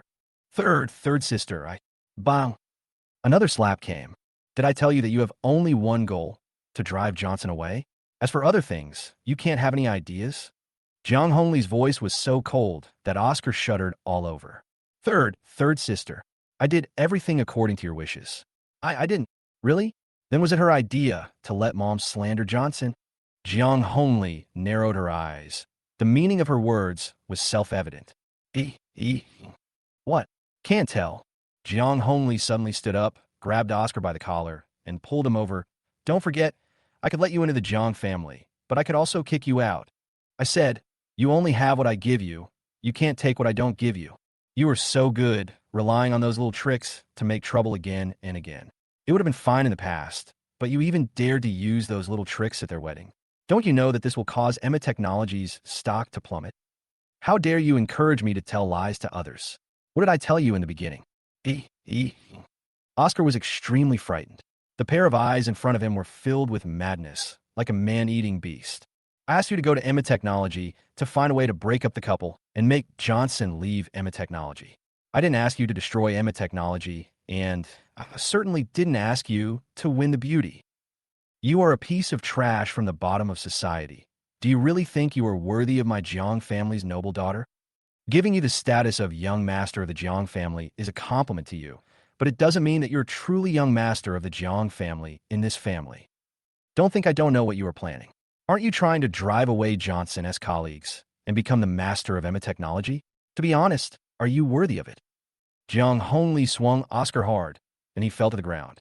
However, he seemed unaware that the physical pain was far less than the pain of being humiliated in his heart. The hands hidden in the sleeves were clenched into fists, and the eyes that Jiang Hongli could not see were also filled with a cold light like a poisonous snake. He was roaring angrily in his heart. Jiang Hongli sneered and said, "Why? Do you think I was wrong? No, I don't dare." Hearing Jiang Hongli's voice, Oscar quickly put away his anger and unwillingness and whispered, Third sister. It's not that I did this on purpose. It's just that Johnson and second sister have a special relationship. Before, I tried many times. Although they are not as harmonious as before, Johnson treats my second sister. That's enough." Jiang Hongli's eyes flashed with disdain, and he sneered and said, "It's fine if you tell others these words, but don't forget that I dared to let you into the Jiang family, which meant I knew what kind of person you were. I asked you to break them up, but you relied on your status as the young master of the Jiang family to make the entire Jiang family offend Johnson. Do you really think those little tricks can make you get what you want? After Johnson leaves, you can take over. Who do you think you are? Compared to Johnson, you're nothing but a bug lurking in the gutter. In terms of ability and vision, how can you compare to Johnson? Emma has had experience with someone like Johnson before. Do you think you can catch her eye?" Being humiliated by Jiang Hongli again, Oscar unconsciously clenched his fists. He didn't know where he got the courage from. He raised his head and said, "Third sister, even if you look down on me, I have lived in the Jiang family for 6 years. I have already regarded this family as my own home. I also want to do something for my family." Shut up, Jiang Hongli said disdainfully. "Are you worthy? Let's not talk about whether you are worthy or not. Just based on what you have done, do you think you are still helping the Jiang family? I have finally given the Jiang family the opportunity to get involved in Emma Technology. I want to use Emma Technology to feed back to the Jiang family and make the Jiang family the #1 in Jiangbei. But third sister, haven't you always wanted to get more shares of Emma Technology? Second sister has been taking advantage of stock price fluctuations to secretly increase her holdings of Emma Technology. If we can't make Emma Technology's stock plummet, Jiang's won't have any more opportunities to..." And what was the result? Jiang Hongli sneered. "The result is that you let mom spread nonsense to the outside world, and even the Jiang family was implicated." Jiang Hongli was really disgusted with this self-willed waste in front of her. If her plan had not been accomplished yet, she really wanted him not to see tomorrow's sunrise. Indeed, Oscar's mischief on Johnson's wedding night did indeed buy up shares of Emma Technology, but before she could sell them, Emma's mother's remarks pushed up the price of Emma Technology stock again, even higher than at the beginning. If what Emma's mother said was reasonable and well-founded, although she lost the opportunity to increase her holdings in Emma Technology, the profits brought by Emma Technology would allow her to continue to develop Jiang's projects. What's the result? Johnson took the case directly to court, and the wealthy families in Jiangbei who were keeping a close eye on the Jiang family also took action. Just one scandal within a wealthy family caused the Jiang family to suffer a lot of losses. All the cash that Jiang Hongli prepared was used on the Jiang family. Although Emma Technology was also affected, she no longer had any extra money to deal with it. On the contrary, Emma Technology, which had been developing well, had brought Emma a lot of profits over the years, enough for her to have more say in this crisis. All this was caused by Oscar's calculations and Emma's mother's stupidity. Although Oscar tried to argue again and again, when asked about the result, Oscar's words seemed pale and powerless. He could only stand in front of Jiang Hongli, not even daring to breathe loudly. Jiang Hongli saw that the knocking was almost done, so she returned to her seat, picked up a cup of coffee, took a sip, and said, "I will not punish you this time. I hope you can think carefully, put yourself in the right position, and do the things I have told you to do. If you dare to act on your own in the future, the Jiang family won't mind having another fake young master who died."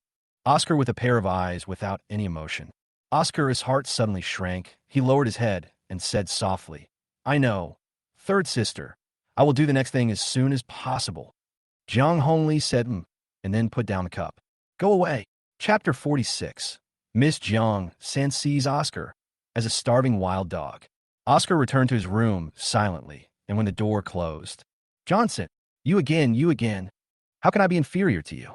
Emma likes you, and even Jiang Hongli from the Jiang family thinks highly of you. Waste? Bugs. One day sooner or later, I will trample all of you high and mighty people under my feet."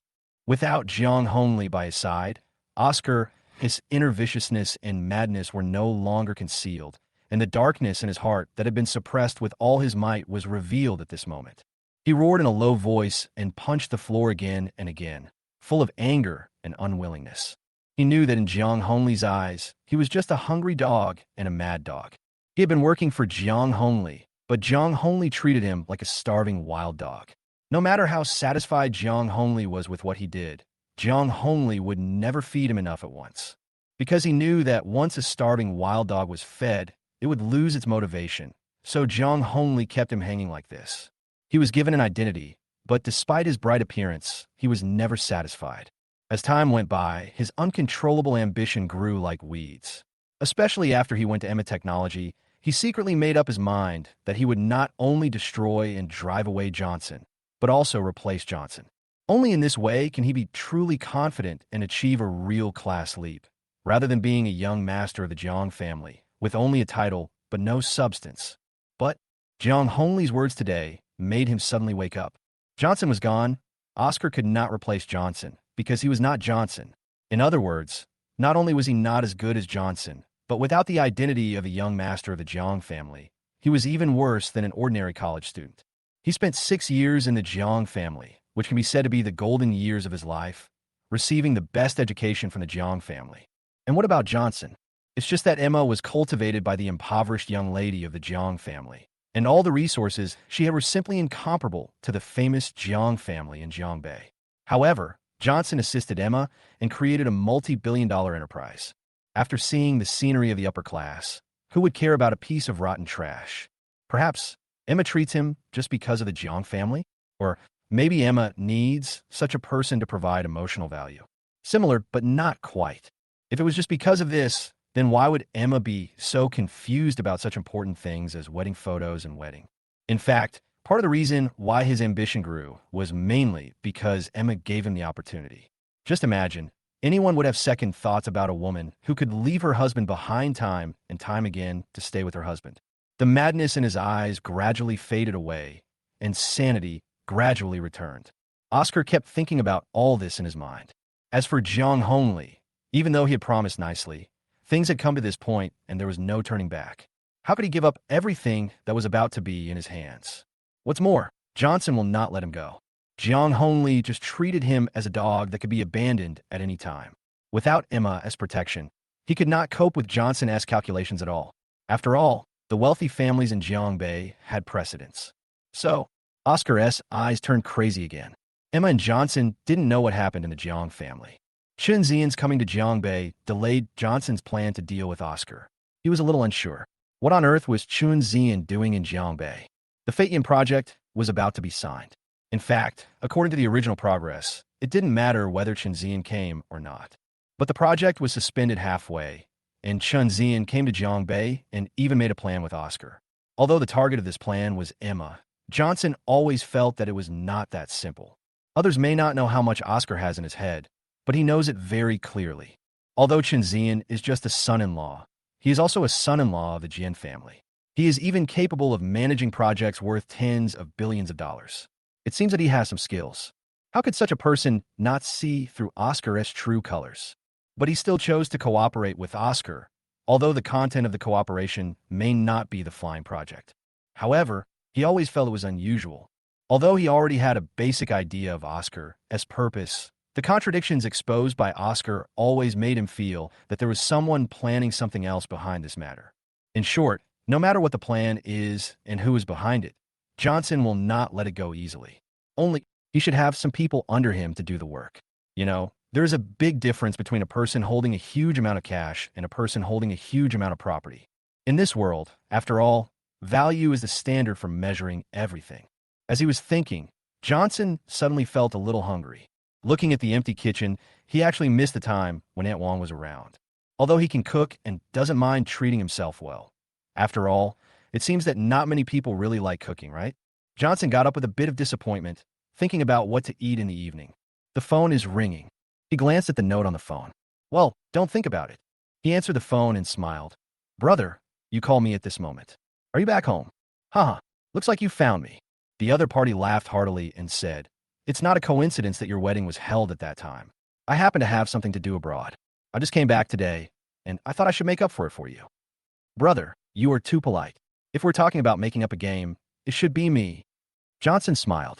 His senior brother was still so thoughtful. Suemo is Johnson S. senior at Jiangbei University. They met when Johnson went to take a free class. The two of them became connected by literature.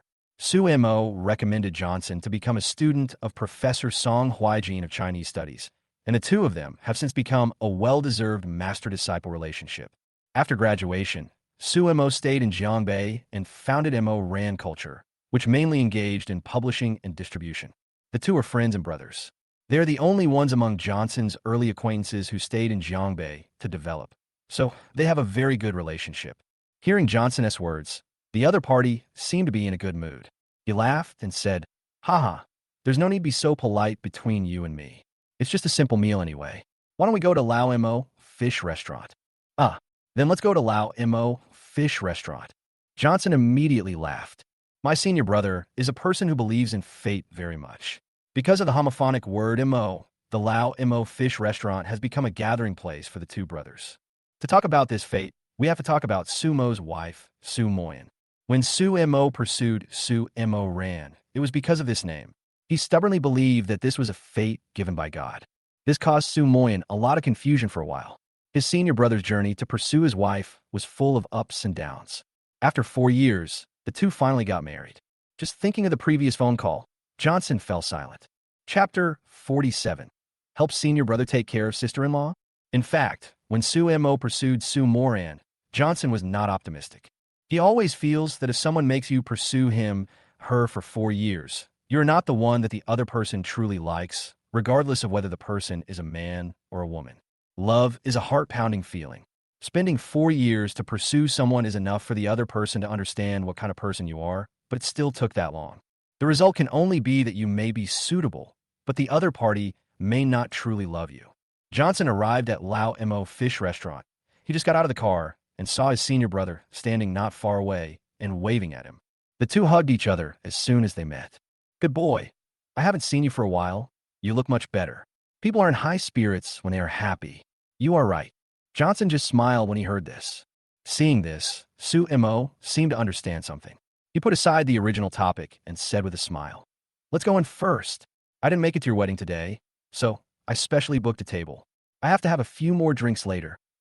Johnson's mouth twitched. Brother, how can you be like this? You're always the best at urging people to drink, but you never drink. You don't know how to drink. Su Mo smiled and said, If I could drink, would I still be polite to you? But we have a deal. You can drink as much as you want a day, and I will take you home after you finish drinking. Well, Johnson looked at him curiously. You're sending me? What else? I don't drink anyway, so I didn't drive today. I'll let you drive as your senior brother later. Isn't this a good apology? Su Mo said with a smile. Johnson rolled his eyes and said unhappily, You make it sound like you've ever driven a car. Haha. Su Mo burst out laughing. What Johnson said about his senior brother was very considerate was actually true. Probably because he couldn't drink, he never drove whenever the two brothers got together. Every time they went back, he would drive for Johnson. After a while, the two brothers developed a tacit understanding. For example, whenever they come to Lao Mo Fish Restaurant, They never bring anyone with them, and whenever they come here, it means that the two brothers have something to discuss. Not long after the two of them entered the private room, the dishes were served one after another. After 3 rounds of drinks, the two brothers gradually stopped exchanging pleasantries and started talking about other things. Mo hesitated for a while and finally asked, "You and the young lady of the Jang family now?" "Oh." Johnson put down his glass, smiled slightly self-deprecatingly, and asked, "It's been going viral online these days. Shouldn't you be unaware of this, senior brother?" Mo shook his head and said with a sigh and regret, "Everyone thought you two were made in heaven before, but only those who are in the situation know that even if you go through all the difficulties, love cannot withstand the wind and frost." He can understand Johnson and knows Johnson. From a realistic perspective, love allows for flaws, but the bottom line cannot be broken. Johnson silently picked up the wine glass and took another sip, his heart full of bitterness. Him and Emma. He seems to be willing to give up everything for love, but in fact, when it comes to love and marriage, he is the rational one. Emma seems aloof and not easily influenced by external forces, but in fact she is the emotional and confused one. Mo asked silently, "What are your plans for the future?" "Divorce," Johnson said without hesitation. Mo listened and just nodded silently. "Yes. I want to talk about how high the threshold of the Jiang family is. Now that you two have come to this point, it seems that there is no possibility of turning back. It is said that brothers encourage reconciliation, while girlfriends encourage separation. But sometimes it is not so absolute. At least Mo knows that once the bottom line is broken, separation becomes the only option." He looked at Johnson and saw his thin body, and his heart was filled with mixed feelings. "What about your career? What do you want to do in the future?" Career is a man's basic foundation. Even though Johnson now possesses wealth that most people do not have, he knows that his junior fellow student will not just live a life of idleness and wait for death. Johnson fiddled with his wine glass with his fingers. A brief realization appeared in his eyes, and then he smiled and said, "Cultural ones. First of all, this is relaxing, and secondly, it can be regarded as fulfilling my hobby." Montauk nodded. Johnson put down his glass and said with a smile, "Don't blame me all the time. What about you? Don't you plan to explain the last phone call? You pursued your sister-in-law for 4 years, and she finally gave in. Now you want a divorce. I calculated that you have been married for less than a year, right?" "Oh." Mo looked bitter and didn't know how to start. Johnson said seriously, "Brother, you know the situation between Emma and me, but you and sister-in-law. It seems that there is no such nonsense. You finally got married, but you're getting divorced in less than a year. You're not just chasing people for fun, are you?" Mo shook his head silently and finally said bitterly, "I don't have much time." Bang! The cup fell on the table with a crisp sound. Johnson seemed confused and asked, "What do you mean?" "Oh, what else could it mean?" Mo raised his head and looked at Johnson. "I, Mo, don't have many days left to live." Johnson looked at Mo woodenly. Mo did not avoid him at all. The two brothers looked into each other's eyes and spoke almost at the same time. "Brother, this joke is not funny. Stomach cancer, advanced stage, last month at most." Crunch. Johnson stood up suddenly, and the chair was pushed aside, with the legs of the stool rubbing against the ground, making a harsh noise. He stared at Mo intently. "It's true." Mo closed his eyes in pain, and a tear rolled down the corner of his eye. "Just after Mo agreed to my proposal, I was diagnosed with advanced gastric cancer. It happened so suddenly that I hadn't figured out how to tell her." "So, you didn't even tell your sister-in-law?" "Yes. I don't know how to start." Crack. Johnson clenched his fists, suddenly feeling angry. "So, you called me and asked me to take good care of sister-in-law and Hongdo in the future, but you have actually filed for a divorce from sister-in-law." "That's right." "Mo, do you King think you're great?" Johnson suddenly grabbed Mo's collar and angrily said, "I can't even take care of myself right now. How can I have time to care about your wife and sister? You were the one who got married in the first place, and you're the one who wanted a divorce, so why didn't you just not get married in the first place? I'm almost alone, and now you're telling me that my best brother is going to be gone? It's not so much that I'm angry, but rather that I feel anxious. If the day really comes when Mo leaves, Johnson doesn't know what else is there in this city worth him staying for." Mo's feelings were also extremely complicated, especially when he said it in front of Johnson. He felt very upset. "Maybe I'm greedy. After so many years of pursuing her, I finally saw the result. I just wanted to be selfish once, just once. Chapter 48, An Unpleasant Conversation and a Sudden Car Accident. When I learned the result, I was in pain and struggled, but the reluctance and greed in my heart kept driving me towards marriage. That day, I married the bride I had been pursuing for 4 years, but you know what? When it came time to take the final step, I backed off again. I'm destined to leave. I can't imagine what will happen to Mo Ran when I leave. I am even more afraid that if she and I have a child, the child may not even be born and will be without a father. The room became quiet. Johnson didn't know what to say. He tried to speak several times, but swallowed the words back when they came to his lips. It was just Su Mo who kept talking to himself. For the first time, he felt the complexity of Su Mo.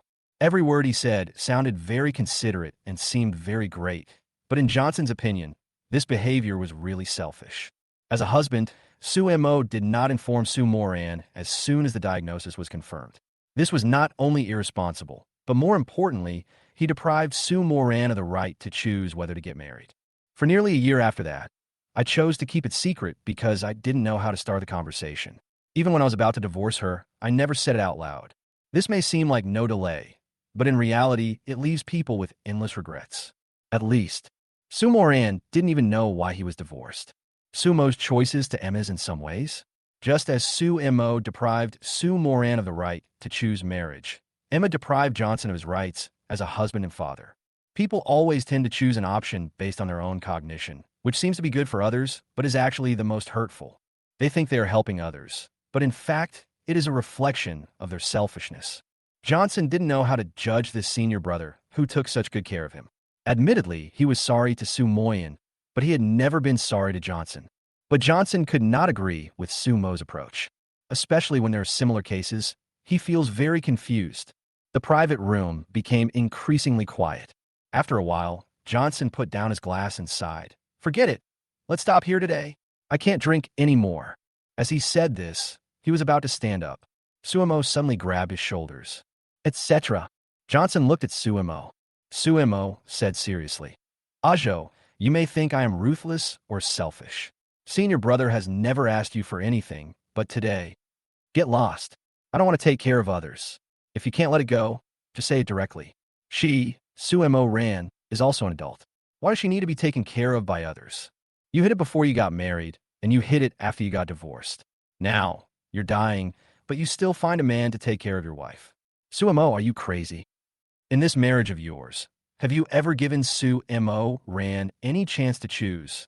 Does your selfishness have to be directed entirely toward your own wife?" Johnson really didn't understand. Divorce and widowhood dramas are happening every day in this world. Is it necessary to go through such a drama of entrustment? Johnson's words were like a thunderbolt, striking Su Mo's heart directly. Originally, he was full of confidence, thinking that he and Johnson would definitely not refuse their relationship. But Johnson's words tore open Su Mo's shell and made him face his inner self. For a moment, the feeling of powerlessness of being exposed in front of others deeply devoured his heart. After a while, yes, I have lied to her for a year. It's time to face it and confess. I am a coward, and I am selfish. But I still have a favor to ask. Suemo smiled bitterly, looking a little lonely. He looked at Johnson with a hint of pleading in his eyes. Johnson opened his mouth. The words of refusal were on the tip of his tongue, but in the end it became a sentence. I can't agree to anything other than helping you take care of your wife. You decide on the rest. Oh, after hearing this, Suemo felt a little relieved for some reason. He said, Mo Ran culture is the hard work of Mo Ran and me. It is also the foundation for her and Hongdo to survive in the future. As for her, there is no problem in letting her do things, but her social skills are a flaw. You want me to help you out when the time is right? No, it's not enough. Suemo said, I plan to divide the shares under my name into two parts, one for Hongdo and the other for you. I plan to give this money to Mo Ran. Sell it to me? Johnson frowned slightly. It seems that there is no need for this, right? Suemo nodded affirmatively. That's right. I plan to sell you a part of it. Although Mo Ran culture is only involved in Jiangbei, its overseas business has been opened up, and it is definitely worth the money. Johnson hesitated. Let me think about it. Mo Ran culture has indeed opened up some overseas channels, which many publishing houses do not have. However, Johnson had never considered doing this business before, and Su Mo proposed it rashly, and he was not prepared at all. Moreover, the reason why Su Mo made such a choice was very simple. Favors would run out one day, but once Johnson was linked to Mo Rand's cultural etiquette, it would be another matter.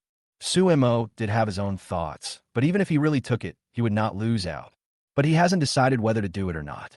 Seeing that Johnson did not give an immediate reply, Su Mo knew that he could not continue the topic today. However, he was not in the mood to drink the wine, so he stood up and said with a smile, "Let's go.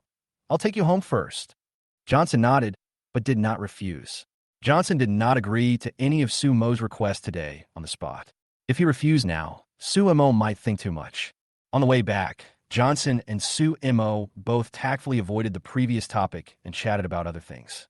The car was driving smoothly on the road, and suddenly a strong light shone in front of it. Johnson and Su Mo subconsciously closed their eyes, and then, bang! There was a loud noise, and the two men leaned forward. Johnson hit his forehead on the car platform. Su Mo in the driver's seat was even worse off. His chest hit the steering wheel heavily. Crack! All the blood color on Su Mo's face faded away, and beads of cold sweat slid down his forehead. It was vaguely seen from his face that he was enduring great pain. "Brother, Ajo!" They both spoke at the same time. But then, the strong light in front shone again, and a truck was driving towards them.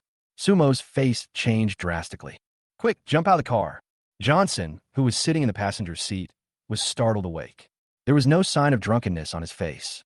Almost subconsciously, he unbuckled his seat belt and opened the car door with one hand. He suddenly felt someone pushing him from behind. Half of his body was out of the car. Before he could react, he heard, "Boom!" Chapter 49, Queen Sophia. Thanks to the support of the book, friends, one more chapter will be added. The car was knocked away, and Johnson rolled a long way on the ground. Almost at the moment when half of his body was out of the car was hit. Filled with severe pain all over his body, he lay on the ground, playing with the wreckage of a car more than 10 meters away. Almost half of the car body was shattered. Su Mo's body was hanging on the car, with his upper body leaning out of the car body, looking toward Johnson. He didn't have time to. "Brother." Johnson wanted to shout with all his might, but when he opened his mouth, he spat out a mouthful of blood, and the sound was almost inaudible. He crawled forward a few steps, his strength draining away. The person who had pushed him just now was Su Mo, and thus he lost a chance to jump out of the car. The truck stopped where it was. After the driver got out, he looked at the scene in annoyance, while Su Mo kept looking at Johnson, and he seemed to smile. "Brother." Johnson's eyes were bloodshot, and he saw Su Mo's head drooping weakly. "Ahem." Johnson struggled, his head pressed against the ground, his eyes staring at the phone beside him like a dead fish. After unlocking it with difficulty, he slid to a number he hadn't contacted for many, many years. The call was connected within seconds. A surprised voice came from the phone. "Xiaozhou? Sister, help please." Blood rushed into my throat again. "Xiaozhou." The voice on the other end of the phone changed. "Sister, save me. Beijing, Su family." As usual, Sophia put her 2 children to sleep and was just thinking about taking a shower and getting ready for bed when the phone suddenly rang. A strange yet familiar number jumped into my eyes. Subconsciously, Sophia's eyes showed ecstasy, and almost at the same time, she answered the phone. "Small boat." It's a long-lost name, so long-lost that it has been nearly 7 years. The younger brother who I thought I would never contact again contacted me on his own initiative. For a moment, joy mixed with complicated emotions surged up. Before I could even greet her, a sporadic voice came from the other side. "Sister. Help, help." Boom! Sophia's mind exploded, and she almost couldn't hold the phone steady. Her brother's voice was still intermittent on the line, but after a sentence, there was endless silence, and only the sound of passing vehicles could be vaguely heard. Is my brother in danger? A thought that frightened her came into her mind. Small boat, small boat. Xiaozhou, what's wrong with you? Tell me, are you in danger? Sophia screamed like crazy, and as she ran downstairs, even one of her slippers fell off her feet. But no matter how she shouted, she didn't hear Johnson's voice. Xiaozhou is in danger. Someone wants to harm him. In an almost brief moment, Sophia seemed to have come to a conclusion. She forced herself to calm down and then made a call with another phone. "Help me locate a number as fast as possible." In an almost imperative tone, she gave a number and the person on the other end of the line simply replied, "Received." Then Sophia hung up the phone and then made several more calls in succession. At this moment, Sophia was completely unaware of how out of control she was, and she didn't have any of her usual composure. In the living room, a man in his 40s, sitting in a wheelchair, watched the scene silently. He waited until Sophia finished her call before he asked, "Are you going to Jiangbei?" The voice was a little hoarse, without any emotion, and it sounded like it was the same as always. Sophia turned around and looked at her husband in the wheelchair with sharp eyes, and said in an equally cold voice, "If I don't go, my goof family will have no descendants." The man was silent for a while. Then he said, "Then go." After saying this, as if he had used up all his strength, he turned his wheelchair with great effort and headed into the hall. The servant beside her seemed to be used to this scene. She just handed over a piece of clothing respectfully. Sophia took it and said, "Prepare the car. Go to the airport." In the hospital, the two sisters Emma and Nina sat on each side, clearly separated. Emma's hands were intertwined, and the pale knuckles were enough to show that she was not at peace. Tears dripped drop by drop on the back of my hand, but I was unaware of it and just murmured unconsciously, "How so? How so?" At this moment, she was completely panicked. "Hubby, you must be okay. How can I live without you? You can't bear to leave me, right? Promise me that you will hold on and get better. I will never get angry with you again. I will listen to whatever you say. Promise me that you will get better. Let's go home together." Emma looked towards the door of the operating room and kept praying in her heart. She had just finished her work at the company and returned home exhausted, but was shocked to hear that her husband had been in a car accident. When the two sisters rushed to the hospital, Nina was already there. They didn't know why Nina showed up, but this was not the time to dwell on that question. By the time Johnson was sent to the operating room, she was completely panicked. According to the police, her husband's car was hit from the front and back. The driver who hit it from the back fled, and the driver of the truck that hit it head-on, drunk driving. Although the police repeatedly stated that the matter needed further investigation, Emma was not a fool. She could tell that this was not an accident. It was a premeditated murder. Emma felt more and more uneasy. For a full 4 hours, the door of the operating room remained closed. Emma shed tears secretly, while Victoria held her sister's hand and comforted her silently. Nina looked towards the operating room from time to time, and occasionally looked to the other side, as if she was waiting for someone. The hospital corridor was unusually quiet late at night. Suddenly, there was a ding sound from the direction of the elevator, and Nina subconsciously stood up and looked over. Ta-da! The sound of high heels hitting the floor was a little quick, yet maintained a certain rhythm, like some kind of rhythm, knocking on the hearts of Nina and others. The Jang sisters also raised their heads. Emma still had tears on her face, and her eyes were red. It seemed like a long time, yet also like just a moment. A tall figure appeared in the sight of the three people, and behind her on the left was a woman in a white suit, dressed like a secretary. Several people followed behind him, divided into two teams. The woman wore a simple tasseled shirt with a simple knot at the chest, a dark green Hepburn skirt, and a simple bun with a jade hairpin. 27 or 28 years old is the most beautiful age for women. Elegant, calm, noble. But when I look into his eyes, I feel that he is cold and overbearing. Chapter 50. Sophia, Johnson Escu. Tat tat. Sophia stopped in front of the few people. She looked at the light that was still on the door of the operating room and stared at it for a long time. The indifference and arrogance in his eyes all disappeared at this moment, and loneliness, guilt, and a barely perceptible tenderness. He just watched silently. No one present dared to make sound. Emma, who was the most qualified to question, was intimidated by Sophia's aura. The woman didn't say a word, nor did she even glance at her, but her first feeling told her that this was the queen. Victoria also stared blankly at Sophia as profile. I kept shouting in my heart, what kind of divine beauty is this? Beauty bones. 3 words pop in my mind. Beautiful bones are rare in the world. However, this word, which has always been used to describe inner beauty, seems to have been embodied in Sophia. It seems that these 3 words are the only way to describe the beauty of Sophia's bones. Sophia suppressed her trembling heart and turned her head slightly towards Nina. "Miss." Nina lowered her head slightly, not daring to look at Sophia. Even though Johnson has been in Jiangbei for several years and has no relatives around him, only people close to Sophia know what position Johnson holds in Sophia's heart. She and her sister Chiao were both Sophia's secretaries. The two sisters have been supported by Sophia since childhood. After learning that Johnson was in Jiangbei, she was sent to Jiangbei. In fact, she has always lived a relatively poor life because her primary task in Jiangbei is to serve Johnson. How long have you been in there? Sophia's voice is very clean, so clean that it is cold. Even Emma, who is also known for her coolness, felt inferior after hearing this. Nina stood in front of Sophia, looking a little reserved, and said, "It's been 4 hours. He should be coming out soon." 4 hours. There was a hint of distress in Sophia's eyes. "Miss, would you please sit down for a while?" Seeing that Sophia didn't say anything, to Xiao, the secretary, said softly. Sophia, however, acted as if she had not heard anything and continued to stand there, staring straight at the operating room.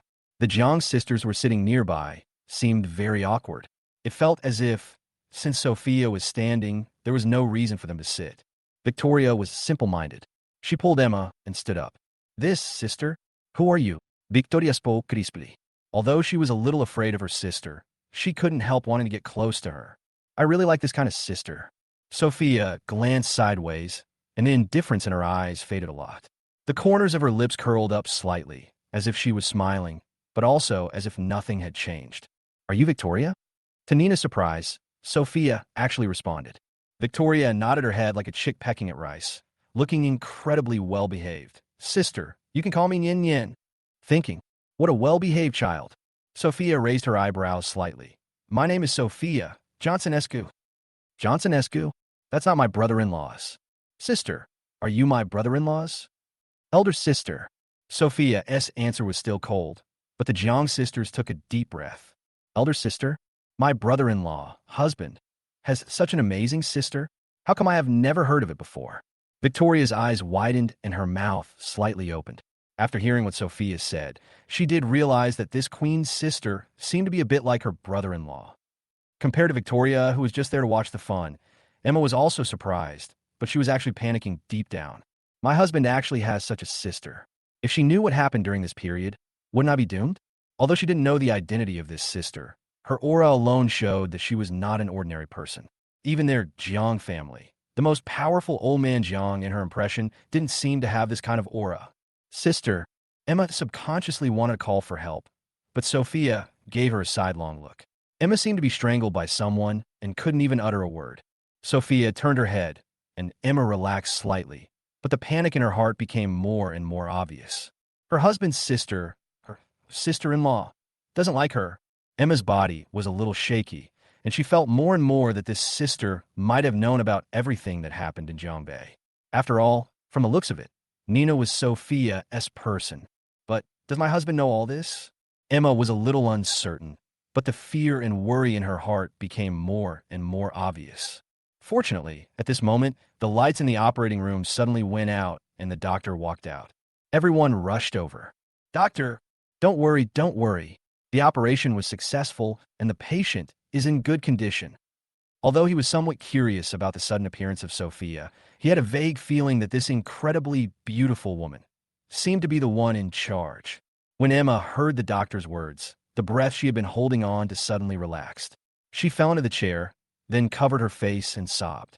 "Elder sister." After all, Victoria felt sorry for her sister, so she tried to comfort her. Sophia looked at this scene, and somehow she liked this little girl Victoria even more. But she just glanced at Emma, her sister-in-law. "Oh, you know how to cry now. What were you doing before?" With Nina in Jiangbei, she knew everything about Johnson. Especially in the past 6 months, her brother Johnson fell ill several times, and it seemed that her sister-in-law was the last person to know about it. Kind of think of it, my brother is really a bit stupid. There are so many women in the world. Why did he marry such a wife? Blindness. She kept blaming Johnson in her heart, but she felt more distressed. Just from the fact that she kept staring at the door of the operating room, you could tell that she was eager to see someone come out. As if sensing her inner anxiety, Johnson was pushed out by a group of medical staff. Without waiting for the medical staff to speak, Sophia walked over and looked at Johnson, who was still in a coma. Sophia subconsciously reached out and touched Johnson's face. But when she was about to touch him, she retracted her hand. "Younger brother." Sophia stared at Johnson's pale face, murmuring, her eyes instantly turning red, tears gathering in the corners of her eyes, sliding down her perfect profile and onto her chin. "Brother, sister is here to see you." Sophia wiped the tears from her eyes with her sleeve and just spoke softly. Everyone around was looking at her. No one spoke to urge her. Even Emma, her wife, only dared to hold the edge of the bed, not daring to disturb her sister-in-law. Finally, it was the doctor who spoke up. Family members of the patient has just had surgery. Please make way and wait until the patient's condition improves before visiting him. Call. Sophia exhaled imperceptibly and then left the bedside. The medical staff gestured to the few people, then pushed the bed away, and Sophia and the others followed behind. After Johnson was transferred to the intensive care unit, Sophia stared at him through the glass for a while, then turned around and said, "All of you go to the side, you stay." She looked at Emma. Chapter 51, the first confrontation between the elder sister-in-law and the younger brother's wife. Emma, who was suddenly called, moved her lips slightly. Somehow, she suddenly felt uneasy, especially when she realized that in front of Sophia, she didn't dare to put on airs as the most beautiful female CEO in Jambay. After giving her sister a look, she took a deep breath as she watched Victoria, Nina, and the others leave. Sister, even though I mustered up my courage, I still felt like I was at a disadvantage. Sophia sat down slowly, then pointed to the chair opposite. After Emma sat down, she spoke. If what I know is true, my brother came to the hospital alone several times in the past year. The voice was very light, as if he was stating something, but to Emma's ears, it sounded like a strong question. Emma subconsciously clenched her fists and tried her best to defend herself, but in the end, she could only utter 3 words. "I'm sorry." "You don't have to say sorry to me. You are my brother's wife. As his sister, I have no right to interfere in his family affairs," Sophia said calmly. Emma felt a little relieved after hearing this and whispered, Wait until he wakes up. I will apologize to him in person." "Oh, apologize." Sophia suddenly smiled, like years of frost melting away, but her words made Emma's heart tighten again. "What's the point of an apology? Or do you think he wants an apology?" Sophia stared into Emma's eyes, curled her lips slightly, as if she was extremely disdainful, and said, "But I can understand that you can't seem to say anything in front of my brother except to apologize." "No." Emma spoke subconsciously, her tone anxious. "That's because my husband still has misunderstandings about me." "Misunderstanding? What misunderstanding?" Sophia sneered. "Are you trying to tell me that everything that happened in the past was actually forced upon you? Or that all this was for the good of my brother? For the good of your family?" Emma was speechless. There were some things she might be able to say in front of Johnson, but in front of Emma, it seemed that as soon as she opened her mouth, there would be more sharp words waiting for him. "Sophia's aura is so strong. I don't care whether there is a real misunderstanding between you. No one has an easy life in this world. There may be many misunderstandings, but the damage to my brother has already been done, hasn't it? From my perspective as a sister, you don't seem to be qualified to be my daughter-in-law." Buzz. Emma felt dizzy and her body became shaky. Her marriage to him was going to be ended by just one word from his sister? Emma suppressed her discomfort and looked directly at Sophia. "Sister, Ajo and I have been married for 3 years. This is not a momentary impulse or a sudden desire. Even as my sister, I'm afraid you can't directly interfere with our marriage." "I know." Sophia did not show any anger or disdain, but said calmly, "I'm just expressing my opinion as a husband's family member. Besides, aren't you going to get divorced soon? Hasn't your family always looked down on my brother? You keep saying that you and my brother are husband and wife, but he has suffered so much injustice in front of your family. What have you done? You keep saying that you love him, but you hurt him again and again. Is this how you act as a wife? Comparatively speaking, at least my brother never told me, his sister, about these grievances. Although I think he was a bit stupid in your marriage, at least he acted like a man. Even though it looked like he didn't keep his wife, he didn't tell anyone about it. But you," Sophia said sarcastically, "I have caused a big uproar in the city, and everyone knows about it." Emma is withdrawn. After all, she was still a woman. Although she had not taken it seriously before, she was dragged out and flogged time and time again. This was especially the first time in front of her husband's family. She was embarrassed. Sophia looked at Emma, who remained silent, and said calmly, "If you really care about this 6-year relationship, don't let my brother continue to waste time in this marriage. Let's get a divorce." Emma shuddered and said in disbelief, "Internal friction? What else?" Sophia said non-committally, "You are my legally married wife, yet you have to spend so much effort to protect her. The key is that as a wife, you always think he is stingy and makes a fuss. Isn't this internal friction? I don't want to. It's useless even if you don't want to. Since he didn't let me come before, I could have left it alone, but now that I'm here, there's no need for you to continue. And besides, Sophia turned her head to look at Johnson, who was unconscious in the ward, and said in a cold tone, I will never accept anyone doing that to him again. What? Emma was shocked. Although she had somewhat sense from the police's words that Johnson's car accident was unusual, Sophia's words seemed to confirm it. In response to Emma's question, Sophia did not tell Johnson the information revealed on the phone. Instead, she said, your Jang family is in Jiangbei, and you have some reputation. If you really want to protect someone, it won't be difficult. As the boss of Emma Technology, you have someone protecting you, but my brother seems to be a group worth tens of billions shouldn't be unable to afford even one or two people, right? Thinking of the treatment her brother received, Sophia could hardly conceal the sneer on her face. Emma was almost ashamed of herself after hearing what Sophia said. No matter how many reasons and excuses she had in her mind, even when facing her wedding night and the flying project, she could stick to her own words, but she couldn't refute Sophia's words. Not caring enough means not caring enough. At least, the person following her was someone Johnson had previously suggested out of concern for her safety. But in the same situation, she did not arrange anyone for her husband. This really proves the saying that where there is comparison, there is harm. She has bodyguards and a driver, but what does Johnson have? With their current net worth, can't they afford it? Maybe Johnson can't afford it, but what about Emma, who holds all the dividends from Johnson? Although there was some room for ambiguity in Sophia's words, Emma was not a fool. At this moment, all these things came to her mind. Have I really neglected my husband to this extent? Emma murmured softly, becoming dazed.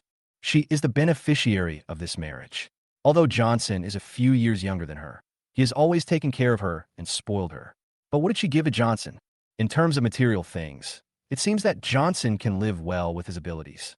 In terms of companionship, except for the first few years, it seems that there was less companionship later on. As for caring, if they really cared that much, how could their marriage have come to this point? As a wife, she did not provide her husband with a good life, nor did she provide corresponding emotional value, and she didn't even give birth to a child for her husband. So is she really qualified? But I really don't want to get divorced. I don't want to leave my husband. I feel sorry for him, but I can make it up to him. Compensate. Sophia felt like she was hearing a huge joke. Chapter 52. When it comes to marriage, you only adhere to the bottom line of the law and ignore morality. Your so-called compensation is to push someone into the abyss and then pull them back. Then you will pretend that the past events never happened, and Emma will continue to be the good wife that others say she is. Who do you think my brother is? Is he no longer wanted, or can my Gu family not afford to marry a new wife? Faced with Sophia's questioning, Emma's heart trembled. These days, whether facing Johnson or Victoria, even outsiders like Nina and subordinates like Grace can refute her. Perhaps it was because of the stance, but no one could say this like Sophia. Thinking about it carefully, it seems that she has always been the one asking for something from Johnson, and even if Johnson has something to ask of her, she has rejected him time and time again. Some words were not even spoken out loud, but her words and actions had already completely weighed on her heart. What else could she give to her husband? Love? But this thing requires one to follow one's heart. If you don't want it, it's nothing. Does Johnson need it? Maybe she needs it, but what she needs may not be hers, because Johnson has made it clear that he no longer trusts her. For a moment, Emma was a little overwhelmed. She looked straight at Sophia. Even if it is so, I have regretted it now. Compared with other people, am I not more suitable as his wife who has been in a relationship with him for 6 years? I did a lot of wrong things, but I didn't commit any unforgivable mistakes. In short, I don't agree to divorce. We are not separated, and I have not cheated on you. Even if you think Oscar and I are too close, he is my brother in the legal sense. Even if it goes to court, I dare to say this. Even if you are his biological sister, you cannot go against the will of the law. It seemed that as long as it touched on marriage, Emma had the courage in her heart and was no longer afraid of Sophia, just like the last time she rejected Emma's mother. But who is Sophia? She smiled coldly and said, So, when it comes to marriage, your bottom line is only the law, and you ignore morality? Emma shuddered. Sophia continued, Your Jiang family may have some power in Jiangbei, but there are some things that cannot be decided by a merchant family. At this moment, Sophia didn't care about Emma or the Jang family's reputation at all. Her words were as sharp as a knife. The look she gave Emma was as sharp as a knife. Emma seemed to meet Sophia's eyes and could sense the sharpness. Meeting my in-laws for the first time. Total defeat. She opened her mouth, but in the end, no words came out. Ever since Sophia showed up, she didn't know how many times she had been left speechless. I wanted to retort, but it seemed that in front of this queen-like person, all my words were so pale and powerless. The two sat facing each other, and after Sophia said that, neither of them spoke another word. At first, she thought that she was wrong, but she believed that she had repented. No matter what, even if it went to court, with her identity as the young lady of the Jang family, she could influence the final judgment of this marriage. But the appearance of Sophia made her feel deeply powerless. Sophia's in-laws, who appeared for the first time, were really extraordinary. Just from the last sentence, Emma smelled something unusual, as if their Jang family was nothing compared to Sophia. With the support of her husband's family and no longer caring about marriage, Johnson seems to be becoming invulnerable. A strong sense of frustration eroded her entire heart. His former self-confidence collapsed in front of Sophia. It's dawn. The two women sat like this all night. At this time, the Chow came over and whispered in Sophia's ear, "Miss, someone was behind the third young master's car accident, but the person who contacted the driver did not show up. The other party contacted through an anonymous phone number, and all the contacts were text messages. Currently, the clues are broken. Also, there is no information about the person who hit the third young master's car from behind. The location he chose was just right, and there is no surveillance." Crack. Hearing this, Sophia subconsciously clenched her fists, but surprisingly there was no trace of anger on her face. She just coldly ordered, "Keep investigating."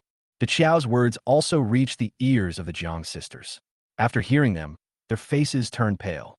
Someone actually wanted to harm Johnson and didn't leave any clues. It was obviously planned for a long time, and the person was able to keep track of Johnson's movements at all times.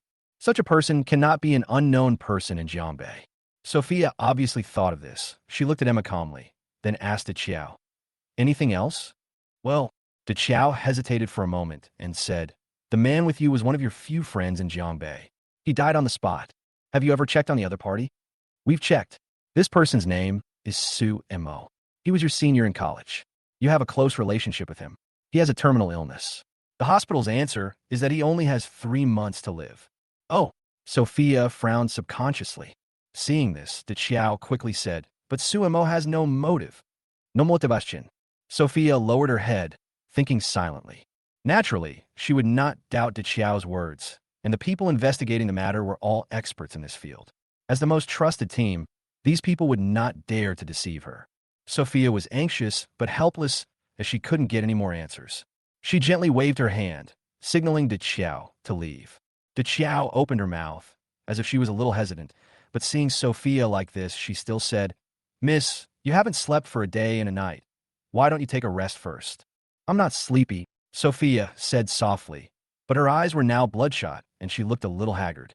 Seeing this, although the Chow was worried, she did not dare to persuade him anymore. On the other side, Emma and Victoria listened to what Sophia and the others were saying the whole time. Although they had many questions in their minds that they wanted to ask, they saw Sophia's expression, and it was obvious that she didn't want to pay attention to them. Emma also hadn't slept a wink all day and all night. She was exhausted from work and had been anxious all night. She was not much better off than Sophia. However, it seemed that because she was completely defeated by this sister-in-law when she first met Sophia, she was holding on at this moment. Even though Victoria tried to persuade her several times, she didn't close her eyes. Chapter 53, Between Sister and Brother. One day, 2 days, Johnson had a long dream. In the dream, he was being chased by a black pig demon, and he could only run and run. His sister descended from the sky and drove away the black pig demon with her thin body. He wanted to hold his sister's hand and tell her that he had never blamed her and that he had always liked her as a sister. However, my sister did not look back, and her thin body walked firmly into the darkness. "Elder sister," Johnson shouted, but his sister quickly disappeared into the darkness and never looked back. Johnson woke up slowly, and his hazy vision gradually became clear. He looked around quietly, and finally his eyes fell on the sofa in front of the bed. Suddenly, joy and surprise flashed in his eyes.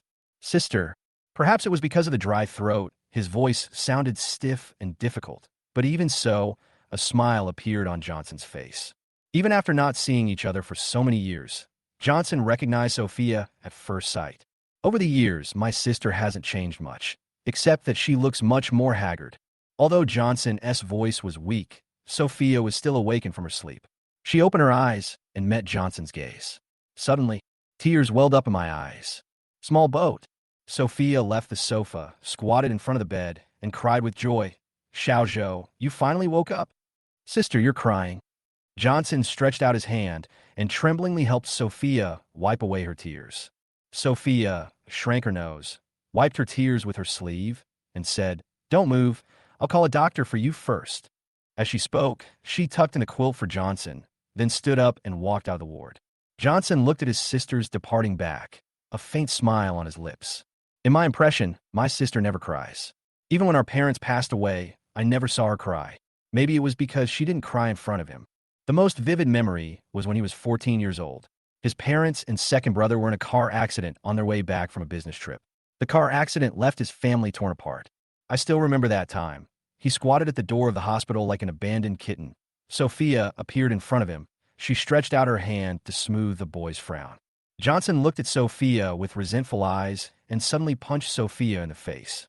In fact, even he himself didn't know what he was resenting at the time. Sophia was stunned by the punch, and it seemed that the punch brought out all the pent-up emotions in her heart, and the brother and sister fought in front of the hospital entrance. His sister, who was always dignified, elegant, and generous, had her hair pulled into a mess by him. He himself was also covered with bruises. After the fight between the siblings, Sophia threw a bottle of potion to Johnson and then went about fixing her hair. It was also after that fight that the rift between the siblings was slightly resolved. Later, Sophia went home to visit him more and more often, until he left home at the age of 18. In fact, he had very complicated feelings towards this sister. They were half-siblings. His sister was 12 years older than him, and they had an older brother who had the same father and mother as his sister. After his elder sister and second brother's biological mother passed away, his father married Johnson's mother. When Johnson was a child, he was almost carried on his elder sister's back to grow up. This is very common in rural areas. His elder sister had taken care of him since he was a child, but she also bullied him and snatched his candies and cookies, which often made Johnson cry loudly.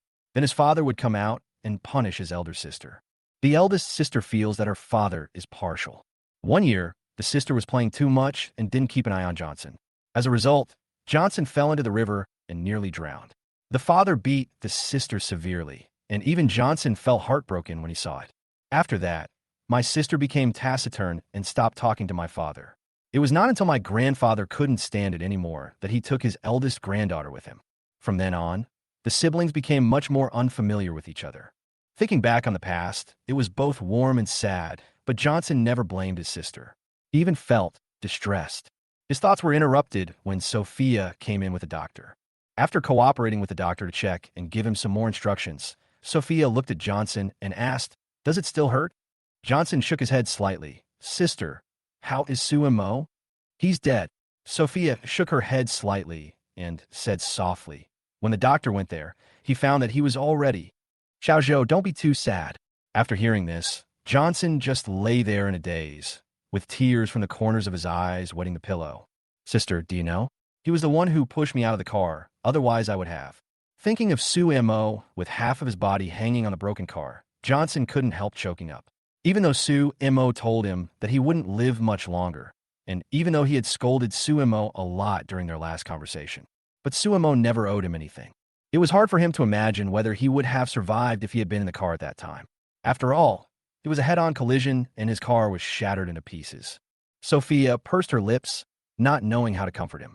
Although she only cared about Johnson's life, Suemo did save her brother's life. Be it consolation or compensation, it seems like what is said out loud lacks some meaning. Sophia looked at Johnson, who was crying silently.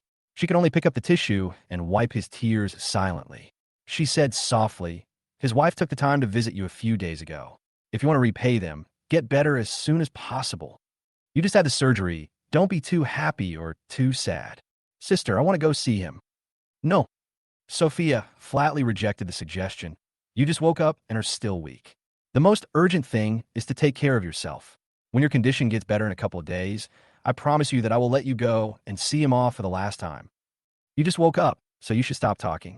I'll get you some food. Someone will come over later to ask about the accident. You should get some rest first." Johnson didn't insist. He just turned his head away. Sophia sighed softly and finally turned around and left helplessly. The doctor also informed Emma of the news that Johnson had woken up. Emma and the Jang family hurried to the hospital. Before getting off the car, Emma looked at her mother and said, "Mom, I called you to see my husband this time. I don't care what you think. Just watch your mouth." A lot of things happen these days, completely disrupting Emma's inner peace. She even felt that more things happened in these short 7 or 8 days than in the previous year. Especially when Johnson was dying, she wanted to understand a lot of things and was not as polite to her outspoken mother as before. Emma's mother was immediately furious when she heard her daughter's words. Why? As his mother-in-law, I condescended to visit him, and he's still. "Mom, don't forget that my husband's lawyer is preparing to sue you." God. Emma's mother suddenly felt aggrieved. Chapter 54. Sophia slaps Emma's mother in the face. The conversation between the mother and daughter was heard by others. Emma's father frowned subconsciously. To be honest, he was somewhat dissatisfied with his daughters. The eldest daughter is away from home all year round, and no one cares about her.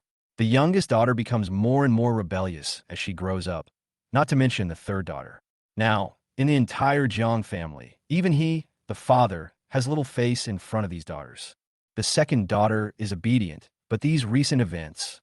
He was also somewhat dissatisfied, but his daughter did not rely on the Jang family at all. Moreover, she had said these days that Johnson had an older sister who seemed to be quite powerful. Oscar sat at the back with a dark look in his eyes, and no one knew what he was thinking. After the car stopped, the Jang family members got out of the car one after another and walked all the way to Johnson's ward. Hearing the noise at the door, he turned around and watched the Jang family members walk in one after another. "Hey, Johnson, we heard that you woke up, so we came to see you. You're really lucky to have survived a disaster." Before she saw the person, Emma's mother's sarcastic voice was heard. Emma trotted a few steps to the bedside. "Husband, I'm here to see you. How do you feel now?" The joy in his words was not fake at all, but Johnson looked at the Jang family, but he was not in a good mood at all. "Why are you here?" His tone was a little cold, and even from several meters away, one could smell the feeling of being kept 1,000 miles away. Emma's mother heard this and yelled, "What? We are your elders, and we are here to see you. But you are acting so arrogantly? Look at how you look now. You look sick. If we hadn't come to see you, you might have." "Mom, have you forgotten what I just told you?" Emma glared at her mother, and her mother was suddenly speechless. "Hubby, don't argue with Mom. You're still recovering, so you need to pay more attention to your emotions. Don't, since you know I need to rest. Why did you bring them here?" Johnson asked calmly. Sensing the coldness in her husband's eyes, Emma felt a little aggrieved. "Husband, I just thought that you were not feeling well, so I asked my family to come and see you. I didn't mean anything else." Johnson was a little speechless. Doesn't this woman know that she has a bad relationship with these people? What else can these people do besides disgusting him? He adjusted his mood and said coldly, "Now people have seen that I am alive and well. If nothing happens, I can go back. After all, I don't want someone to look dead just because of a scratch." Jang family. Oscar felt offended. Although he was a little hypocritical, but even if it was a little scratched, it was still an injury, right? "I just wanted people to pay more attention to me. What's wrong with me?" He looked very hurt and said, "Brother-in-law, it's okay if you don't like me, but my parents and sisters came to see you today. How could you do this to my parents? They are our respected elders. We are here today out of concern. You, that's enough." Johnson felt a little disgusted. He glanced at Oscar and said, "If I could get up right now, I would have given you 2 slaps in the face. A man who acts like a sissy all the time. Does he want me to not be hit by a car and come here to disgust me to death?" Wow. Johnson's words made everyone present change their expressions. It seems to mean something else. Victoria, who had been silent, looked at Oscar. Oscar's face changed slightly. "Brother-in-law, if you don't like me, I will just leave. Why do you have to target me with such words?" "That's right. Johnson, I'm warning you. If you get hit by a car, don't take it out on my son. If you think we will let you go just because you're sick, you're totally wrong." Emma's mother echoed from the side, as if she would be unhappy if she saw Oscar being wronged. Johnson sneered, then looked at Emma. "See, this is your family. If it was Oscar lying here, I'm afraid you would be scolded by your so-called mother if you spoke loudly, right? Emma's face turned red because of Johnson's words. It seemed that she had done something stupid again, especially when she thought about how her mother had cared for Oscar when he was sick, and now her husband's pale face. Emma suddenly stood up and said, "Mom, if you don't like it, leave now. I asked you to come here to ease the relationship between you and my husband, not to make him angry. If you do this again, don't blame me for not recognizing you as your mother." Wow. Emma's words immediately made Emma's mother embarrassed. She said angrily, "Do you think I want to see him? If you hadn't begged me, do you think I would be willing to come? A man who ignores preparation and even sues his mother-in-law, is he worthy of being the son-in-law of my Jang family? Humph! I wish he would die." Bang! Emma's mother was yelling when she heard the door of the ward being kicked open. Sophia stood outside the door, holding an insulated box in her hand, her face frighteningly gloomy. The Jang family looked at her, but saw a group of people hurriedly walking in from the door and separating the Jang family. Ta-da! Sophia walked up to Emma's mother and suddenly raised her hand. "Pa." Emma's mother hard on the face. "I thought that a famous family in Jiangbei should have some manners, but I didn't expect that they would blatantly curse their son-in-law to death. Emma, is this the result of your love for my brother?" Emma's pupils shrank slightly, and Johnson sighed, feeling inexplicably complicated. This is... Emma's mother also recovered from the slap. She glared at Sophia. "Where did you come from, you bitch?" "I don't know." Pa. Another slap, harder than the first one. Emma's mother staggered and fell to the ground. She looked at Sophia in disbelief. She was stunned for a while, then turned around and cried, "Lao Jiang, are you dead? Someone beat your wife in front of you." "Shut up," Emma's father scolded. He is not a person as short-sighted as Emma's mother. Not to mention the bodyguards in black in the ward, the aura of Sophia alone is not something that ordinary people can have. Even from his father, old Master Jiang, he had never felt such a strong sense of oppression. "This idiot in my family is still talking without restraint. They even dared to slap you in front of me. Do you think they care about the Jiang family's reputation?" Emma's father cursed in his heart. He really felt that he had had enough of Emma's mother's stupidity. However, as the head of the Jiang family, he couldn't just hide away when his wife was beaten. So he stood up and asked this. Chapter 55, Queen Sophia, regulates the Jiang family online. If you're being polite, just say less.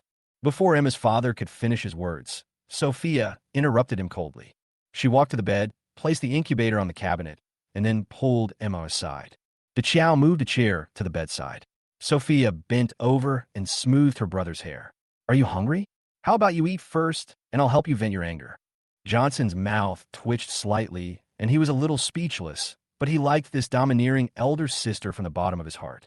Noticing the joy in her brother's eyes, Sophia pursed her lips and then stood up. By the time she turned around and sat down, the gentleness on her face had completely disappeared. She glanced at the Jiang family, and when her gaze turned to Victoria, the corners of her lips curled up slightly. "Nian Yan, just find a place to sit by yourself. As for you," she looked at Emma and said, "You've been doing stupid things all day. Just stand there." Victoria's eyes were wide open. She was very happy to be treated so gently by this domineering and beautiful queen's sister. But when she heard that the queen's sister asked the other people in her family, including her second sister, to stand, she immediately stopped laughing. "Girl, beautiful sister, I'd better stand," Victoria said obediently, then moved stealthily to Johnson's bedside. Sophia just smiled slightly at the girl's actions. Then he turned his head and looked at the Jiang family. "Emma Technology came to be today." Sophia spoke in a light tone and glanced at Emma casually. Emma knew what she meant and lowered her head in shame. "As far as I know, Emma Technology has never relied on any help from your Jiang family from the beginning to the end. Now, I'm very curious. Who gave you the courage to treat my brother like this? Little white face, sickly bastard." "Ah." Sophia laughed in anger. She looked directly at Emma's mother and scolded. "Do you think all my goof family members are dead?" "Ah." Emma's mother staggered, intimidated by Sophia's aura. "I'm too lazy to talk about the past, but you guys have been making things difficult for my brother for a whole year, so you should slap him 12 times once a month. That's fair, right?" "What?" Emma's mother was shocked. Emma's father and others also felt aggrieved. Seeing the bodyguard around Sophia, all stepped forward and directly held Emma's mother. Emma's father was immediately furious. "Stop it." Sophia glanced over. Emma's father angrily said, "Where do you think this place is?" "This is Jiangbei." My Jiang family has been famous in Jiangbei for decades. How can you trample on it at will? Oh, then why don't you ask, are the Su family in Beijing afraid of your Jiang family? What? The Jiang family members' breathing paused. The Su family in Beijing? Everyone looked at Sophia and their breathing stopped. Don't underestimate the Jiang family, which is not bad even in the whole country. But compared with the Su family in Beijing, they are not even close. Although the Su family in Beijing has been declining in recent years, it is still an old political family after all. How can it be compared with local wealthy merchants like the Jiang family? Thinking of this, Emma's father couldn't help but retreat in his heart, but it seemed that he couldn't let his wife, the Jiang family, be beaten like this, so he looked at Johnson. But I found that Johnson was drinking his soup obediently, not even looking over here, as if it had nothing to do with me. Emma wanted to say something, but Sophia was like a shadow weighing on her heart. God knows how she managed to get through these days when she and Sophia took turns taking care of her. I thought Sophia would be a little tolerant of her because of these few days, but I didn't expect that her attitude would be ruined by her own mother again. In fact, how could she not know the conflict between her mother and her husband? She wanted to bring her parents here this time, just to let them see how powerful Sophia was and thus change their attitude toward Johnson. The idea was good, and under different circumstances, she might have succeeded. But she overlooked a fact. The Jiang family, a famous family in Jiangbei, had been arrogant for too long. Johnson had tolerated the Jiang family for too long, which led to them subconsciously thinking, a mere Sophia compare with the Jiang family? Emma miscalculated again. While she was in a daze, she heard Sophia's calm command. Slap your face. Bang. Pa. Emma's mother was beaten so hard that she saw stars. She was slapped one after another. She didn't even have time to scream because the sound was scraped back into her stomach by the slaps. Woo-woo. After the 12 slaps, Emma's mother squatted on the ground sobbing. She has never been bullied like this in her half-life. However, after removing the filter Johnson, she dared not act rashly again when facing the queen-like Sophia. Emma's father's expression was equally grim, not to mention his identity as the head of the Jiang family. Just as a man, it is painful enough to have his wife beaten in front of him. Subconsciously, he looked at Johnson, who was drinking soup calmly, and suddenly he had an epiphany. The son-in-law must have felt equally bad when he was embarrassed in public, right? As he was thinking this, Sophia's voice came again. As the head of the Jiang family, your wife always humiliates her son-in-law with those extremely humiliating names. Hee, I guess you have never even thought of verifying it, right? Emma's father looked up, only to see Sophia's eyes, as sharp as a knife, staring at him. Emma's father subconsciously felt a little scared. Oh, Sophia said indifferently. No wonder, as the head of the family, you lost your power and let your daughter take it away. A loser like you. Teaching you a lesson will only dirty my hands. As he spoke, his eyes passed by lightly. Somehow, Emma's father felt fortunate to have escaped death, but what followed was endless humiliation. How could he, the patriarch of the Jiang family, be only given the title of waste in the eyes of this woman? But when he thought of what Sophia said, he couldn't refute it at all. After all, it is a fact that the power of the Jiang family has fallen into the hands of Jiang Hongli. He and Emma's mother could only bully Emma who listened to them and act like parents in front of young Victoria, which was also true. Victoria watched as her sister the queen knocked out her parents in just a few moves. Instead of feeling aggrieved, she felt a strange sense of relief. She almost worshipped Sophia to the point of prostrating herself. On the other side, Jiang Hongli, who had been standing in the corner, looked at the queen-like Sophia with scorching eyes, howling in anger in her heart. One day, she, Jiang Hongli, will also become such a great queen. The Jiang family members had different thoughts, but no one paid attention to Oscar. The adopted son of the Jiang family, who had always loved to act up, was now sweating profusely, praying in his heart that Sophia would ignore him. However, is it possible? Chapter 56. Emma is just a stupid, confused, ungrateful person. Not only Sophia, but even the Jiang family knew that Oscar would definitely be the one who was even more miserable than Emma's mother. Everyone looked at him. Oscar's legs were shaking slightly, and even though he lowered his head, he could still sense everyone's eyes on him. One look in particular made him feel cold all over. Sophia. This woman made him lack the courage to resist. At this time, Sophia's voice sounded. Even a loser like this can tear your marriage apart bit by bit. Emma, your stupidity has reached a new high. Emma shuddered. Elder sister, don't call me sister. Sophia didn't care about Emma's grievance at all. Instead, she said helplessly, you and Xiaozhou, one was kicked out of the house and the other left home. To some extent, you can be regarded as wanderers in the same world. But I'm curious, as someone who has also been through the rain, how could we escape all the hardships and become a poor couple? How come our lives are better, but we are torn apart so easily? I can't find any other answer. After thinking about it, I just want to ask, Emma, are you an ungrateful person? Emma's eyes widened, and she pointed at herself in disbelief. Sophia asked calmly, what else? Although I call my brother stupid, I'm still grateful to you for all the years. If you were the same as before, you would be worthy of my Gu family and Sophia as sister-in-law. But what have you done in the past year? Your life was given to you by my brother, but you took advantage of your favor and became arrogant. You hurt him again and again, had ambiguous relationships with other men, and even told him to be magnanimous. Sophia sneered, try it. Try it carefully. Does that sound like human language? I, Sophia, have lived for 37 years and have never seen such a brazen statement. Emma was trembling all over. Yes, Johnson gave her life, but what did she do? In the past, whenever anyone brought up issues with her and Oscar, she thought she hadn't done anything out of line. So she argued back vigorously, refused to listen to anyone, and even accused Johnson of making a big deal out of nothing. But what about now?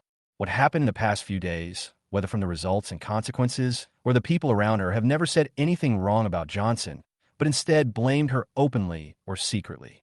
Especially her sister Victoria, who stabbed back the knife that she had thrown to hurt Johnson, and she gradually felt the pain. Thump! Emma knelt weakly on the ground, ignoring everyone's surprised looks. Husband, sister, I know I was wrong. I don't ask you to forgive me right away, but can you give me a chance to forgive me? Forgiveness? Johnson looked at Emma with some complexity.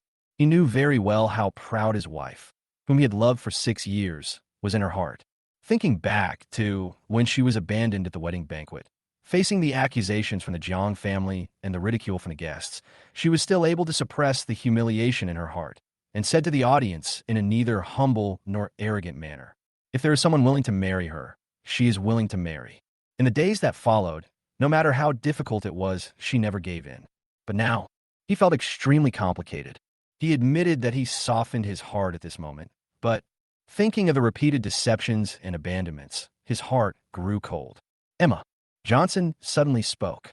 He looked at his wife's tearful face and asked in an unusually complicated tone, since I donated my bone marrow to you until my body collapsed, do you remember how often I had to come to the hospital to get medicine?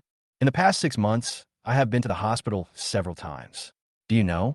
Emma was stunned, her face becoming more and more ashamed. Johnson sighed and said, but Oscar came here several times.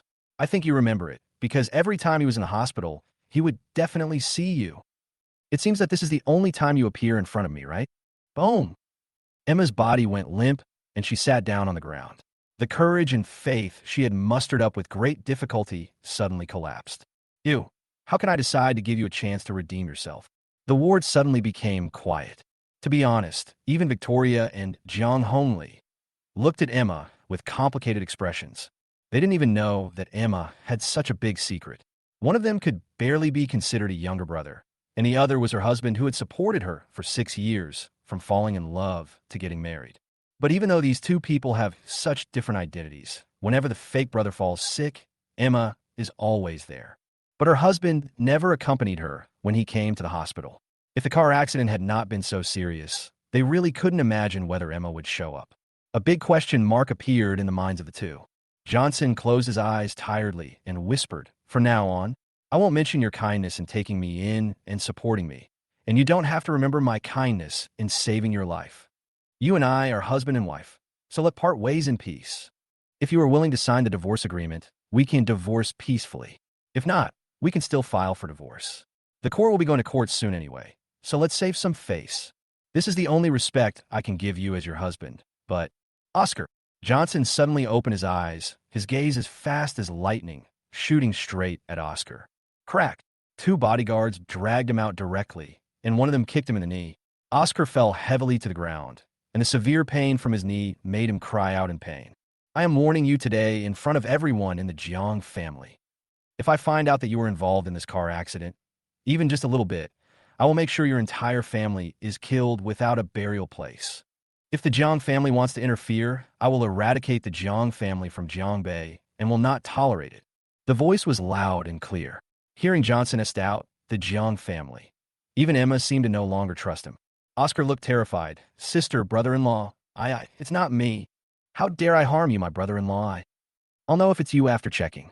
But now. Johnson's face flushed suddenly. He coughed twice and then said coldly, You ruined my marriage, framed me, and encouraged that idiot Fu Hongyan to ruin my reputation outside. Do you think you can get away with it today? I can leave you alone until the accident is fully investigated. But today, ahem. As if too excited, Johnson started coughing again. Sophia immediately stood up and helped Victoria, who was at a loss, to calm down. Sister, you decide how to deal with him. After a while, Johnson finally felt better and said in a hoarse voice. Sophia nodded and then walked in front of Oscar. Hold him. Oscar's head with the sole of her shoe and applied a little force with her foot. Someone like you should.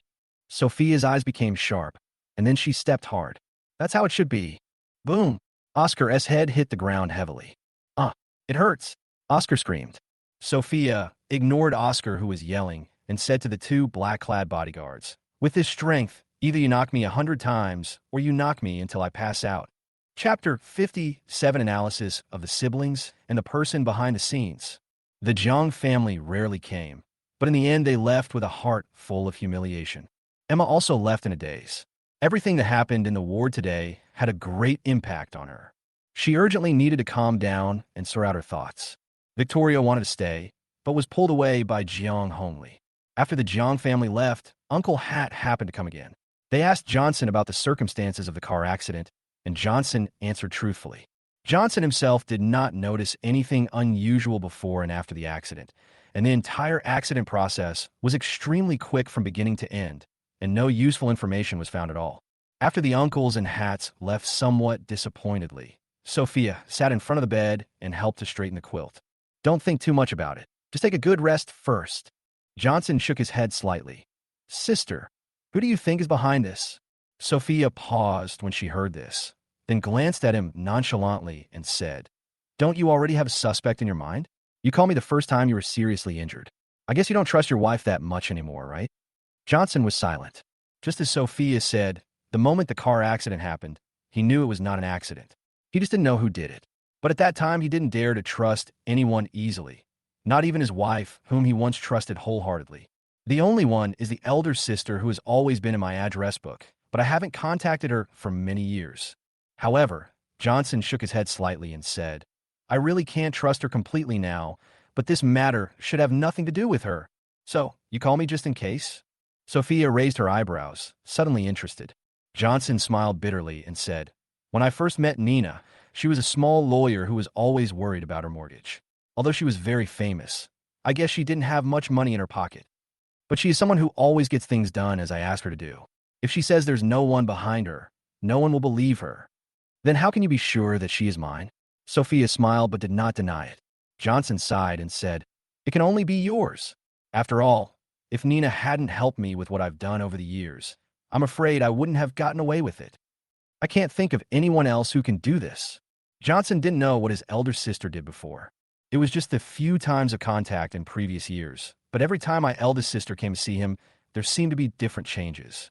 Even when he was 18 years old, the longest time he spent with his eldest sister was only half a month. He only knew that his eldest sister was very busy, and during that half month, many calls came to his eldest sister's cell phone every day. My eldest sister is sometimes very annoying and sometimes very depressed, but more often than not, her words and actions make people feel unable to resist and make people feel intimidated. He didn't understand it at that time, but after he grew up, he realized that it was an aura brought by authority. Sophia was quite satisfied with her brother's answer, but she still asked, Emma at the time, why did you exclude her first? As far as I know, she was secretly increasing her stake in Emma Technology without your knowledge. If you really died, all the property under your name would belong to her, especially since you guys are getting divorced recently. If you leave, her position in Emma Technology may not be secure. She has this motive. Moreover, she is probably planning something behind the scenes. Indeed, that's why I didn't call her right away. Johnson nodded and continued. From the perspective of motivation, she is suspicious, but she can't do such a cruel thing. Rationally, he could doubt Emma. Just as Sophia said, he didn't want to take the chance that she had this motive, even if there was a 1 in 10,000 chance. If he chooses Sophia, then the first person who can contact him must be Nina. With the existence of Sophia, Nina will definitely find a way to eliminate any risk, even if it is just a single chance. This is Johnson's caution for his own life. But emotionally, Emma couldn't do this. If Emma had not gradually consumed too much of his trust in the past 6 months, he would definitely choose Emma first, even if she had this motive. Sophia listened to his explanation and did not object. She just nodded silently. Then who is your second suspect? Wu family, Johnson said. The eldest son of the Wu family in Jiangbei, the first heir of the Wu family, asked me to set him up 3 years ago, and now he is still lying in bed.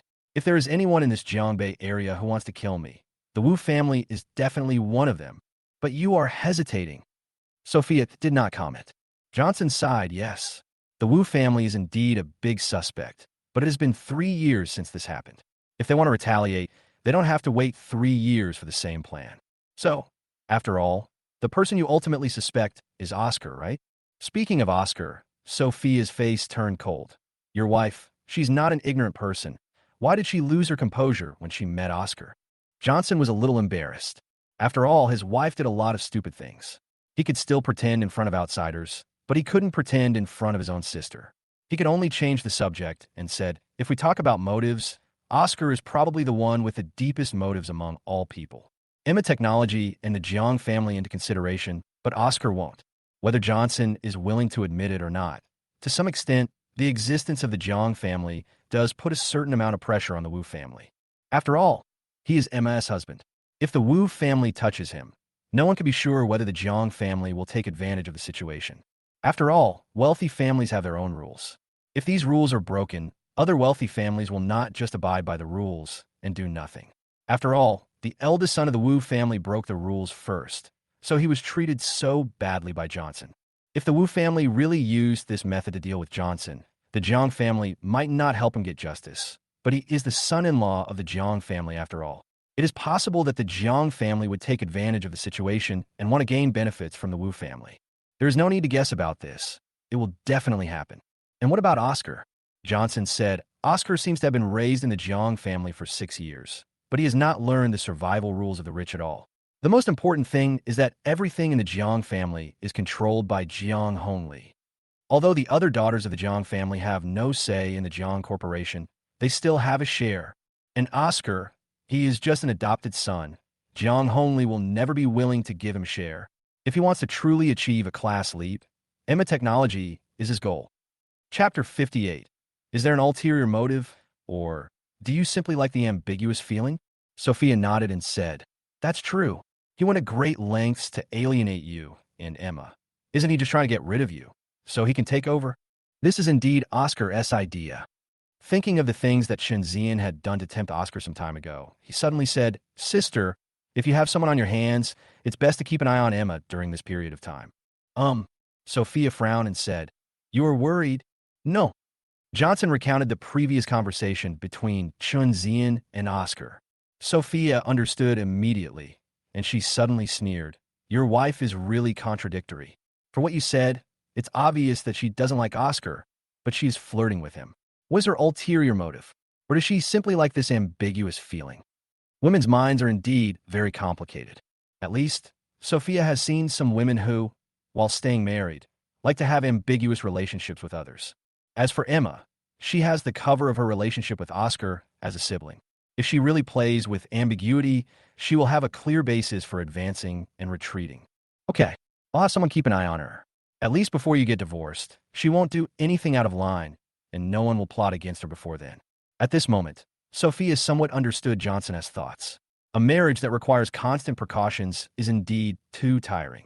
Especially Oscar. If Emma really despises him, the best way for him to be worthy of Emma is to destroy her first. When Emma is in a mess, it seems that he really has no choice. She thought for a moment and asked, You suspect Oscar because of Emma Technologies shares? Johnson said silently, If Emma and I divorce, even if something unexpected happens to me, my property will not end up in Emma's hands. Although Emma is now the chairman of Emma Technology, that is supported by the shares held by me and the Jang family. Since he has been ruled out as the real culprit behind the car accident, the only thing left is to keep thinking about getting Emma's Oscar. Maybe Emma is the only one who doesn't know what Oscar is thinking. Or maybe she knew it clearly in her heart, but just pretended not to know. In fact, it was not only the Johnson siblings who made this inference.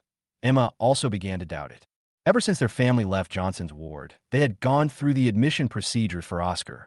After all, Sophia's bodyguards had gone through so much trouble, he still had to be checked. She stayed alone in Oscar's ward, and the Jang family thought it was the same as before. But what is the reality? After the Jang family left, Emma looked at Oscar on the bed and said coldly, "Don't pretend. I know you're awake." Oscar thought to himself that this was not good. But if he opened his eyes at this moment, it would be tantamount to proving that he was pretending to faint to gain sympathy. So he decided to pretend again. However, Emma didn't have that much patience this time.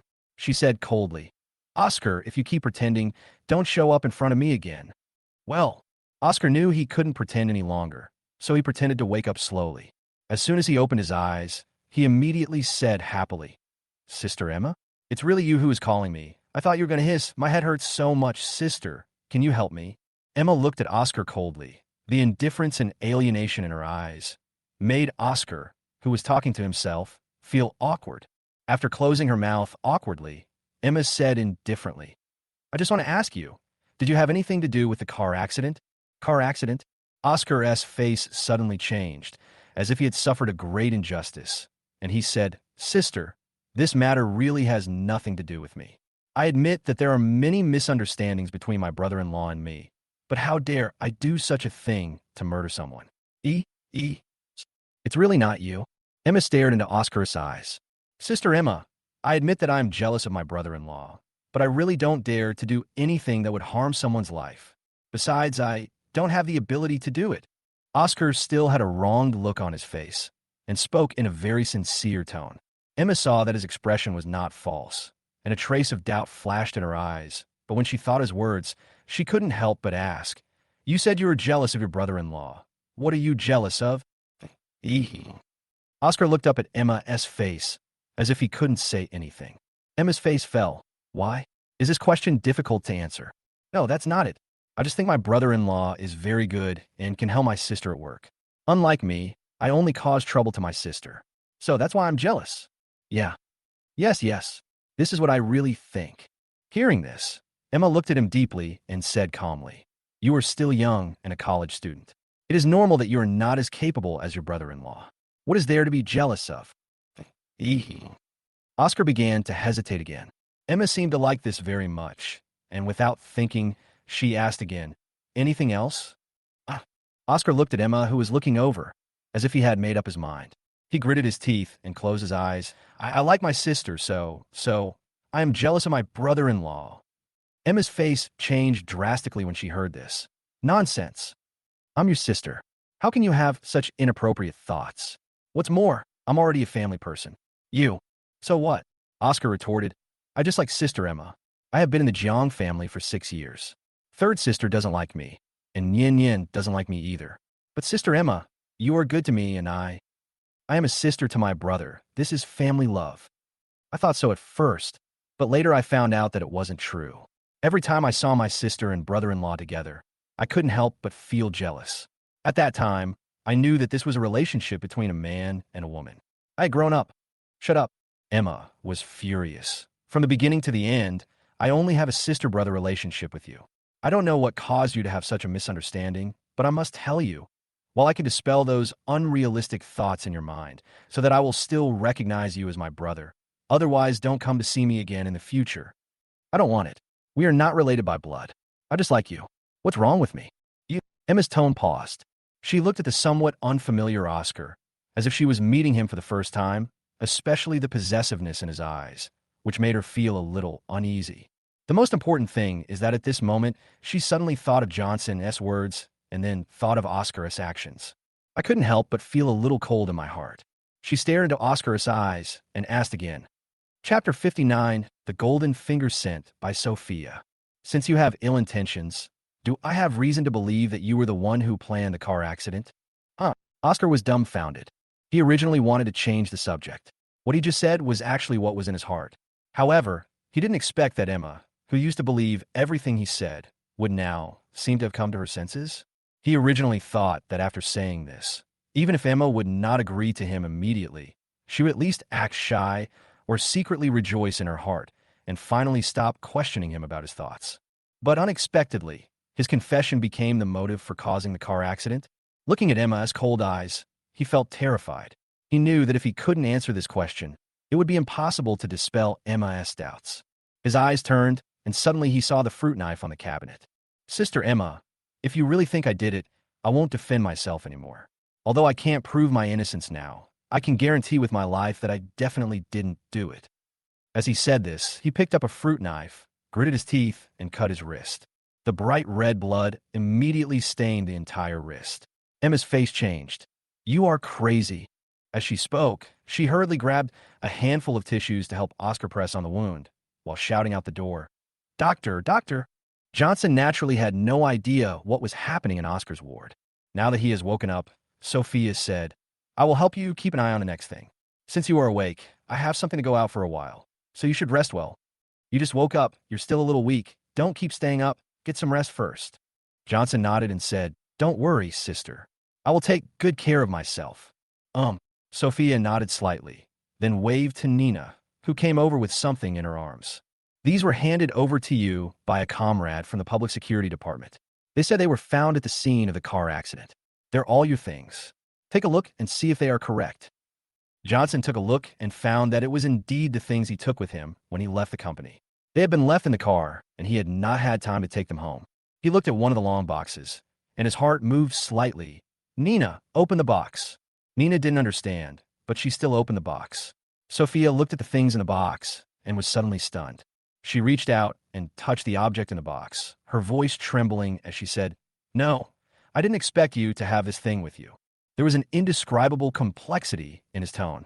It seems like there are memories, emotion, sadness, and endless regrets. The thing in the box was a pole about 1 meter long. It looked like bamboo, and it looked like it was made of polished jade, but no one knew what material it was made of. To be honest, Sophia got this thing by chance. Later, on her father's 50th birthday, Sophia brought some back from another trip and prepared to give it to her father as a birthday present in order to ease the relationship between father and daughter. She knew her father liked these strange things. However, the opposite happened. That time, after the father received the gift, the tension between father and daughter did ease a little, but a few more words at the dinner table led to a bad ending. Finally, not long after my birthday, my parents were in a car accident and were separated from me forever. Sophia has always felt guilty. Even though the car accident had nothing to do with her, she always felt that she saw her father for the last time and still made him angry, which eventually became an eternal regret between father and daughter. Tick! A teardrop fell on the bamboo pole and turned into water, splashing everywhere. Sophia reached out her hand tremblingly, picked up the bamboo pole, and tears fell one after another. Johnson sighed. Sister, my parents' business didn't do well later, and they sold all the valuable things in the house. There are not many left. This one has been placed in the house. Dad took it out and wiped it several times. He actually loves you, and he feels really guilty towards you. Sophia heard this, but kept silent, just stroking it blankly, just like her father did back then. Johnson said, This is the only thing I brought with me after I left home. It's one of the few things my father liked. Now that I give it to you, it can be considered as no need, Sophia said calmly, since Dad likes it. You can keep it for now on. I have things to do. You should have a good rest. As she said this, she placed the bamboo pole in Johnson's hand, wiped her tears, and turned away. Older Nina's sisters nodded slightly at him and followed him out. Sister, Johnson shouted, but immediately became dazed. He lowered his head and stared blankly at the bamboo pole, with some fear in the depths of his eyes. Just now, the moment he took this thing, a chill rushed through his brain, and 4 words suddenly appeared in his mind. Zhu Tian fishing rod. You can fish in heavens and catch items from all the worlds. Johnson's first feeling was that it was crazy. This thing was too fantastic. But what about those 4 words in my mind, and the sentence that foreshadows the function of this thing? What's going on? This is reality, not fiction. He looked at the bamboo pole stupidly, only to find that the end of the pole seemed to be stained with dried blood. His mind raced for a moment, and then he remembered. It seemed that after he had a car accident, this thing also spilled out of the smashed car and landed next to him. So, Sophia held the bamboo pole just now, but when he held it, a prompt appeared. Was it because it was stained with his blood? Johnson's mind was a little confused. As a literature lover, he had no objection to online literature, and naturally knew a lot of the strange and bizarre things in novels, but only when it happens in reality can you realize how terrifying it is. Fishing the heavens. He stroked it carefully. The bamboo pole was thick at one end and thin at the other, and looked like a mini fishing rod. But is it really possible to fish in the heavens and obtain items from all the worlds? Then can I become an immortal? Johnson's mind was in a mess. After all, if this thing was really that powerful, it would be like the awesome magic weapon in fantasy novels, and at least it was of the heavenly level. As this thought flashed through his mind, he discovered with horror that a thing like a fishing line actually extended from the slender end of the Jutian fishing rod. Then ripples appeared in the air, and the other end of the fishing line just disappeared like that. Johnson's pupil shrank. P.S. The cheat code is here. The author promises that there will be no immortality, no abnormality, and no existence of transcendental powers. I originally wanted to create a system, but I thought it would be too watery, so I created this cheat code. Chapter 60. Folk paper-cutting artist, a brother and sister who let go of their grudges. About a quarter of an hour. Johnson suddenly had an idea. He discovered that the ripples in the air were spreading again, and then he saw a jade plate hanging on the fishing rod. Is this really possible? Johnson stared blankly at the jade token, which was hooked by a fishhook and was spinning around. He looked up and around, and when he found that there was no one around, he reached out to take the jade token, but saw that the jade token turned into a stream of light and went straight into his forehead. Johnson was confused. Uchilua's folk paper-cutting art. Weakened version, the secret art of paper puppetry from a certain world. This is really possible. The simple introduction seemed to have opened a door for Johnson. His eyes widened. He didn't expect that he would actually catch something on his first fishing trip, and it was such a mysterious puppet technique. Although this puppet secret technique is only a weakened version, it is still quite useful. If he thought about his current physical condition, if he could get some panacea, wouldn't he be able to take off right away? After thinking about it, he couldn't help but feel a surge of excitement in his heart. He glanced at the closed door of the ward and threw out another shot with great anticipation. Half an hour, 1 hour, 2.5 hours. Even after Johnson fell asleep, the sudden inspiration he had just felt did not come back, and he was sleeping soundly. Johnson slept until dinner time. When he woke up, he still saw Sophia lying on a folding sofa, sleeping soundly. Johnson's eyes flashed with a trace of heartache. Sophia, sleeping peacefully, he wanted to cover her with a blanket, but he couldn't get off the ground yet. He tilted his head silently, looking at his sleeping sister. It was the first time in this year that he felt peaceful. As if she sensed Johnson's gaze, Sophia suddenly opened her eyes and saw her brother had woken up. Sophia stood up and said, "Are you awake? Are you hungry? I made some porridge here. Do you want to eat some?" Johnson shook his head slowly. "Sister, I'm fine. You don't have to stay with me in the ward every day. You haven't had a good rest these days." "What? You dislike your sister already?" Sophia smiled jokingly. Johnson immediately said, "How can I dislike you? I just don't want you to endure this. It's not worth it if you ruin your health." Sophia's tone was quite doting. She wiped Johnson's face with a towel and said with a smile, "I didn't take good care of you when you were a child and even let you fall into the river. This is to repay your debt. It seems that I have to take good care of you in this life." "Well," Johnson smiled awkwardly, "that has nothing to do with that. Besides," he was silent for a while, then said, "Dad also beat you that time, and it was very severe. I felt so sad at that time." "Xiaozhou, let's not talk about the past."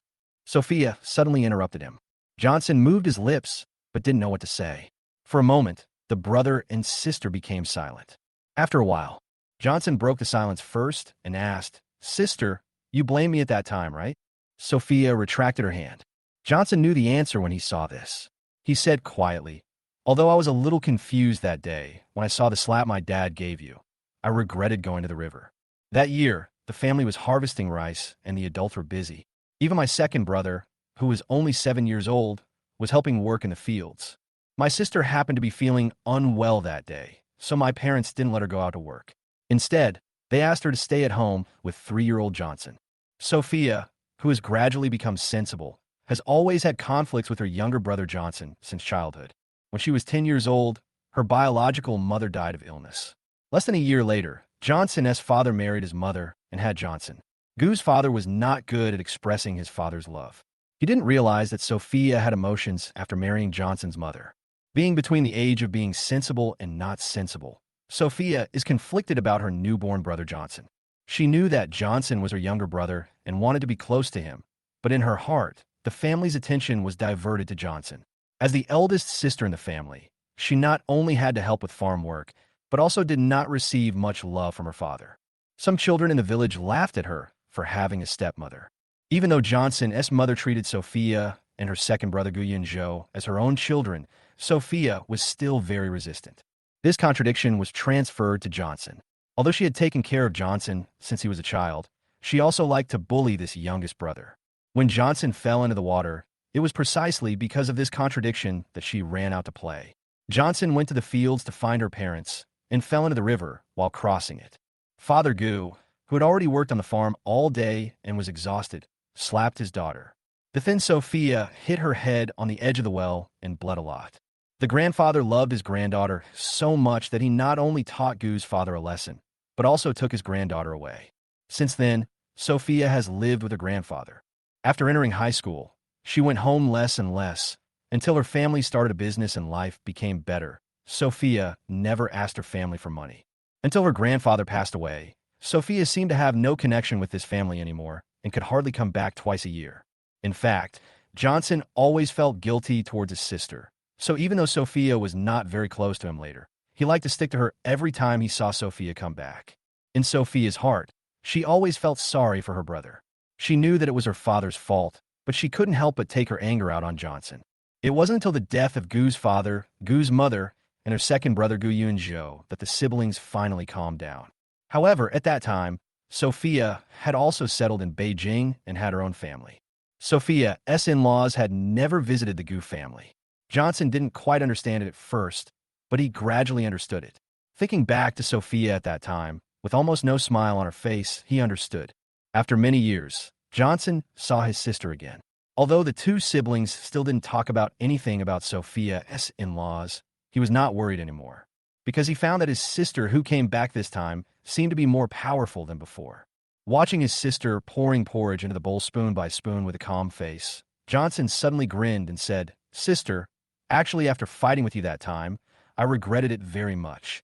Sophia paused for a moment after hearing this, then rolled her eyes and said, "But why did I feel like you seemed so happy then?" Well, Johnson was slightly embarrassed. Chapter 61, If you want to be a playboy, I will protect you all my life. Puff! Sophia suddenly laughed out loud. She fed Johnson porridge with a small spoon and said with a smile, "Actually, after that fight, I feel a lot more relieved." "Isn't that so?" Johnson said angrily. "You were a 26-year-old man and you beat me, a 14-year-old kid. Isn't that you taking advantage?" Sophia laughed again. She felt happy when she thought of her brother, who was beaten black and blue by her. Otherwise, she would not have been so leisurely tidying up his hair after beating him. Johnson saw his sister blossoming like a flower, and he said, "I was actually quite helpless at that time, but then I saw you coming and I don't know why. I just wanted to get angry at you. But when I punched you, the corner of your mouth was blue. I regretted it so much that I didn't know what I was complaining about. I didn't expect you to fight back, so I started fighting with you again." Thinking of himself and his sister in such a mess at that time, Johnson smiled. Sophia pushed the spoon into Johnson's mouth and said with a hint of anger, "What? You wanted to act like a spoiled child in front of me, but I didn't expect you to be beaten up by me." "Well," Johnson was embarrassed and said awkwardly, "Sister, we are being sentimental. Can you please cooperate with us?" Sophia curled her lips and smiled calmly, then said with some melancholy, "Actually, I was also very anxious at that time. Our father, your mother, and the second child were all gone. I thought, I haven't even returned home yet, and my home is gone." Johnson was silent. Sophia said as she fed him, "Your mother is actually quite gentle and kind. I have long considered her a family member, but every time I saw her, I felt uncomfortable. Later they all left, and I would often think of them." As she spoke, Sophia fell silent, but her hands never stopped working. Johnson cooperated by opening and closing his mouth to eat. After finishing a bowl of porridge, he asked, "Sister, have you been back in these years?" "No." Sophia shook her head slightly and said calmly, "After I went back to see you that time, I soon became pregnant with 2 babies. I stayed in the capital until I gave birth to the 2 babies." As she spoke, she looked at Johnson and said with a slight hesitation, "At that time, a Yao heard that you ran away from home. She cried for a long time. Later, with the help of the Su family, I found out that you were in Jiangbei." The brother and sister suddenly fell silent again. After a while, Sophia asked, "Xiaozhou, do you blame your sister? I knew you were in Jiangbei, but I never came to see you in all these years." Johnson shook his head. "Sister, actually after I left home, thinking back to the way you always came home, I also knew that you were at Sue's." He paused slightly, seeing that Sophia's expression remained unchanged, and then asked, "Their family treats you badly, right? What's the point of being good or bad? In the end, you still have to rely on yourself." Sophia's tone became a little indifferent. "Besides, I'm doing fine now. I have the final say in everything, and no one else can interfere." The tone was very calm, but it revealed great confidence. His sister seemed to have a very special status now. Johnson blinked and suddenly got a little naughty and asked, "Sister, can you tell me how powerful you are now? If I follow you, can I do whatever I want?" Puff. Sophia suddenly laughed and said, "Why? You're already 25, and you still want to rely on your sister to be a dandy. Is it not possible?" Johnson curled his lips and said with some emotion, "These days, I've been thinking about it. For so many years, I've been doing this and that, and I've become exhausted." Hearing this, Sophia raised her eyebrows and said, "If you really like it, it's not impossible. Anyway, if nothing unexpected happens in this life, I can protect you." "Oh, so awesome." Johnson was surprised. Sophia said calmly, "Actually, if it were me, I would rather you be more dandy and not be so devoted. Look at you, you almost gave up everything for a woman, but in the end you ended up with nothing. Tell anyone about it, and you'll be a disgrace to my Gu family. Don't you men like to have 3 wives and 4 concubines? If you don't do anything stupid in the future, you can do whatever you want within the scope of the law." "Well," Johnson rolled his eyes, "my dear sister, please stop making promises to me. Don't you women hate scumbags the most? Then don't you know that women have double standards? Your own man will definitely not allow it, but your brother and son are exceptions."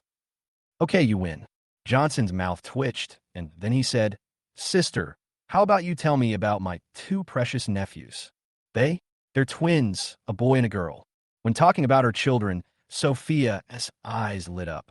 She smiled and said, "The elder sister is Wang Shu, the younger brother is Xingchen, and his nickname is Tuanshuan Yuanyuan. He will be 6 years old soon." Johnson's eyes lit up when he heard this, and he asked hurriedly, "When will you take me to see it?" "There's a chance. There's still a long way to go." Hearing what Johnson said, Sophia responded meaningfully, leaving Johnson confused. Seeing her brother's puzzled look, Sophia smiled and said, "I'll go back when you're discharged from the hospital and bring them to Jiangbei. But we got to make a promise that when they make a fuss, you, as their uncle, can't get upset." "No, no." Johnson laughed so hard that his ears were almost stretched. Just imagine how happy he would be if the 2 little ones followed him and called him uncle. Seeing this, Sophia sighed inwardly. Seeing her brother like this, he must like children. What a pity. Fortunately, my brother is still young and will definitely get better in the future. Thinking of this, she suddenly asked, "What about you? What are your plans for the future?" Johnson was stunned and asked, "Didn't you just tell me to be a playboy and a scumbag? I will just follow you and eat and wait for death from now on." "Go." Sophia laughed and scolded, "I'm a person in the system. How much money can you expect me to give you? If you're asked to spend other people's money, can you bear it? Besides, even if I ask you to be a little unfaithful, you have to be able to support her, right? You can't let your sister spend money to support a woman for you, right?" She reached out and adjusted her brother's collar and said patiently, "Career is the basic foundation of a man. If you don't have any ambition, even if a woman likes you, she will just treat you as a fool. I hope you can live a happier life, but some things still depend on you. If a man is not strong, everything else is in vain. After all, I don't have a fortune worth tens of billions for you to spend. Of course, if you don't mind that, your dream will be easy to realize. Even the Ling Nan Jian family won't dare to say anything in front of you." Johnson frowned. Chapter 62. You're a paper figurine without any emotions. Why are you trying to learn how to make things? Seeing this, Sophia just sighed and said, go see a Yao when you have time. Johnson was silent. Honestly, he didn't want to hear about this person, even though from what his sister said, this person seemed very powerful now. However, he had a knot in his heart that he couldn't untie. Sophia looked at him and sighed again, feeling a little worried. Johnson didn't want to talk about this topic, so he changed the subject and said, Sister, why didn't I see my computer among the things the public security department gave me today? Computer? Do you have computer? But they said that everything is here. Sophia frowned and asked suddenly, is there anything in your computer? It's nothing important, but I did store the technical data of the second-generation drone. Johnson was slightly startled and asked, do you suspect someone is coming for my computer? Sophia said solemnly, I'm afraid that's a possibility. After all, the first generation of drone technology has already supported a multi-billion-dollar group, and this second generation of drone technology may push Emma Technology's market value to 40 to 50 billion. Johnson was shocked when he heard this, but he quickly shook his head. No, this technology is stored in my computer because I need to fix a critical vulnerability. Sometimes I can't go to the company, so I saved it. The complete technical information is encrypted and stored in the company. No one except Emma knows that I have this document in my computer. If he came here for this computer, then he must first know what technical information is in this computer. So, is there a possibility that your confused wife leaked it? Sophia asked with narrowed eyes. Johnson frowned. That shouldn't be the case. There is a critical loophole in this document. Even if someone is targeting this, they wouldn't go to such great lengths or even risk their lives to get a document with a loophole. So, you still think that the person behind this is targeting you, and the computer just did it for convenience? I don't know that. Johnson shook his head. Maybe it was missed when investigating the scene. After all, the car was broken in half, I think. Impossible. Before Johnson could finish his words, Sophia flatly rejected it. The police department conducted a very thorough investigation and even brought back some of your small belongings. There's no reason for them to miss the computer. There are only two possibilities right now. One is that the other party is here just for the stuff in your computer. After all, it involves tens of billions of dollars, which is enough to tempt anyone. The other possibility is that the information was leaked, but the other party was targeting you, and the computer was just a pleasant surprise. No matter which one it is, since the computer is lost, it doesn't mean there are no clues behind your car accident. I will call the relevant departments now and ask them to investigate in this direction. As she spoke, Sophia took out her cell phone. Don't. Johnson suddenly stopped talking and said, if the police investigate, even if they find someone, they can always use various excuses to shirk responsibility. In this way, we may not be able to find the person. There's a hidden trick in my computer. Maybe if I track it myself, I can find out who's behind it. It's not that Johnson doesn't trust Uncle Hat, but there are too many restrictions on public investigations, while if he does it himself, there will be no restrictions. Moreover, based on his analysis with Sophia this morning, he could identify the person more quickly. After all, he couldn't just provide Uncle Hat with a suspect based on suspicion alone that didn't fit Uncle Hat's case-handling procedures. Sophia agreed with this statement, so she nodded and said, okay, let's do as you say. If you need help, just tell me. Johnson nodded slightly. After Sophia left, Johnson's smile gradually faded. He found a pair of scissors and some blank papers from his belongings and started cutting with somewhat clumsy, yet seemingly skilled techniques. Soon, 3 paper figures took shape. Johnson looked at the 3 little paper figures that looked very old. It's cute. Muttering something quietly, he began to form seals with his hands, imitating the image in his mind. A trace of invisible energy flowed between his fingers. Johnson shouted softly, go. The 3 little paper figures jumped, and in the end, there was only a paper figure that looked like a girl floating strangely in the air. I'm so fucking. You can only control one. Is it so weak? Johnson's eyes turned black, and he felt increasingly weak, as if a piece of his brain had been dug out, and he felt dizzy. A strange laugh was heard in the ward, and the little paper man was seen floating in the air, swaying from side to side. The scene was very strange, and coupled with the laugh, it gave people a creepy feeling. Fuck. Johnson took away the little paper man stuck on his face and looked at it with a bit of disgust. You are a paper man without any emotions. Why are you trying to imitate people? Go away. Johnson waved his wrist, and the paper mannequin laughed again. It then flew toward the ward window, passed through the glass, and disappeared from sight. Johnson's eyes widened. This paper puppet's secret technique looks pretty awesome. Although the number he can control at the moment is limited, and the function of this paper man is only a weakened version, it can serve as his eyes. On the other side, Oscar returned to Jang's house a little tired. Casually dealing with Emma's father and mother, he returned to his room. Even though he would always yell to go to the hospital when he scraped his finger, that was just to disrupt Johnson and Emma. But today, he cut his wrists, and Emma just asked the doctor to bandage him and then hurriedly left the hospital. It seems that after experiencing the repeated attacks from Johnson and Sophia, Emma has learned the principle of avoiding suspicion. Now that Emma was gone, there was no point in him staying in the hospital, so he just came back. Returning to his room, Oscar first locked the door and then took out a silver-white notebook from a secret drawer. There were damages in many places on the notebook, but Oscar's eyes were unusually eager. In fact, he also accidentally found out that there was a second-generation drone technology stored in Johnson's personal computer. Another purpose of his coming to Emma technology was to get this second-generation drone technology. The purpose of trying to get rid of Johnson is to steal this technology. He did succeed in becoming the technical director, but Emma knew that Oscar was not up to the task and that the job was only to train him, so she did not give him important authority, such as access to core technologies. He was originally thinking about how to get it, but he didn't expect to get an unexpected surprise this time. He pulled out his phone and found a green bubble nickname written entirely in English. The item is already in hand, but you have to agree to one condition. Chapter 63. People don't have many opportunities to change their destiny in their lifetime. Oscar operated his phone for about 10 minutes before he put it down, his face relaxed. Johnson, you're lucky this time. I didn't kill you, but everything you cherished has also been taken away from you. I haven't lost yet. Oscar's face looked a little ferocious, but he had no idea that his entire scene was exposed to the eyes of a little paper man, and of course, it was all seen by Johnson.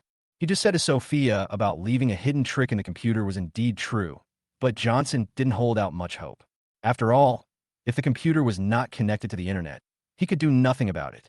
What the other party wanted was the data in the computer, which did not require an internet connection. Oscar openly, but Oscar couldn't notice it at all. After Oscar finished venting, he took out his cell phone and made a call. I promise you what you said last time, but I'm afraid I can't call her right now. She doesn't seem to trust me anymore. This matter depends on you. Oh, since I have to do everything myself, what use do I have for you? A nonchalant voice came from the other end of the phone. It was Chunzian. Oscar was stumped by his words. Indeed, if it were before, he could do a lot of things without Emma being on guard, but now Emma doesn't have much trust in him. Hearing Oscar's silence, Chunzian smiled softly and said, however, although you are useless, you can still do something else, such as... The voice suddenly lowered.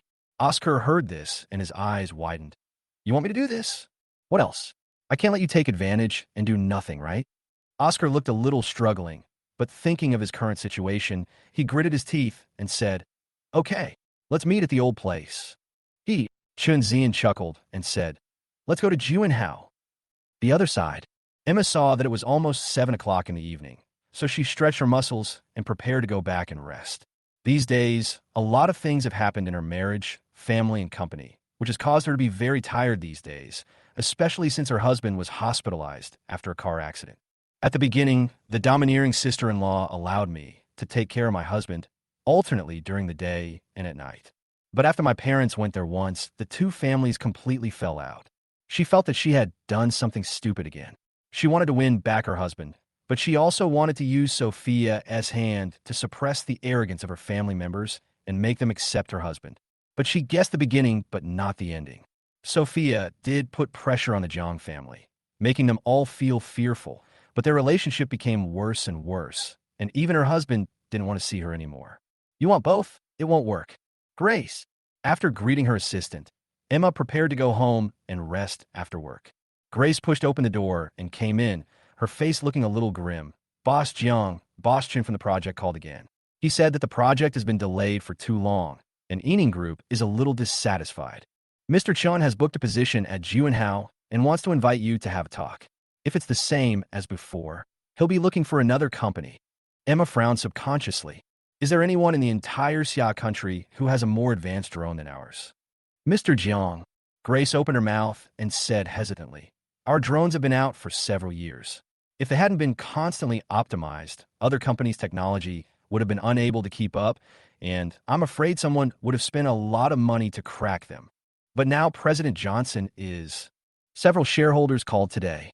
If President Johnson doesn't come back, or if we can't sign the Fatian project, I'm afraid we won't be able to hold on for too long. Bang! Emma put her handbag on the table with one hand, a look of frustration flashing in her eyes. Her mind told her that Grace was right, but she was not a fool. After the last incident where the breach of contract family framed Johnson, she knew that the other party must have other intentions. She didn't want to fall into the other party's trap. Inviting Johnson back would indeed ensure continued technological superiority, but could she really bring him back? Given her husband and Sophia's attitude towards her, I'm afraid there is little hope at the moment. Emma was silent for a while, then said, "Forget it. Let's go meet him today and take the opportunity to test his attitude." Grace heard this and nodded silently. Honestly speaking, she was more inclined to invite Johnson back. After all, as Emma said, the other party might want to control Emma technology this time. However, the current situation was a mess, and Eaning Group. It seemed that they couldn't afford to offend it. Prepare the car. Go to Juanhao. Sovereign International Hotel. Oscar rushing over. Chunzian suddenly sneered. Your head.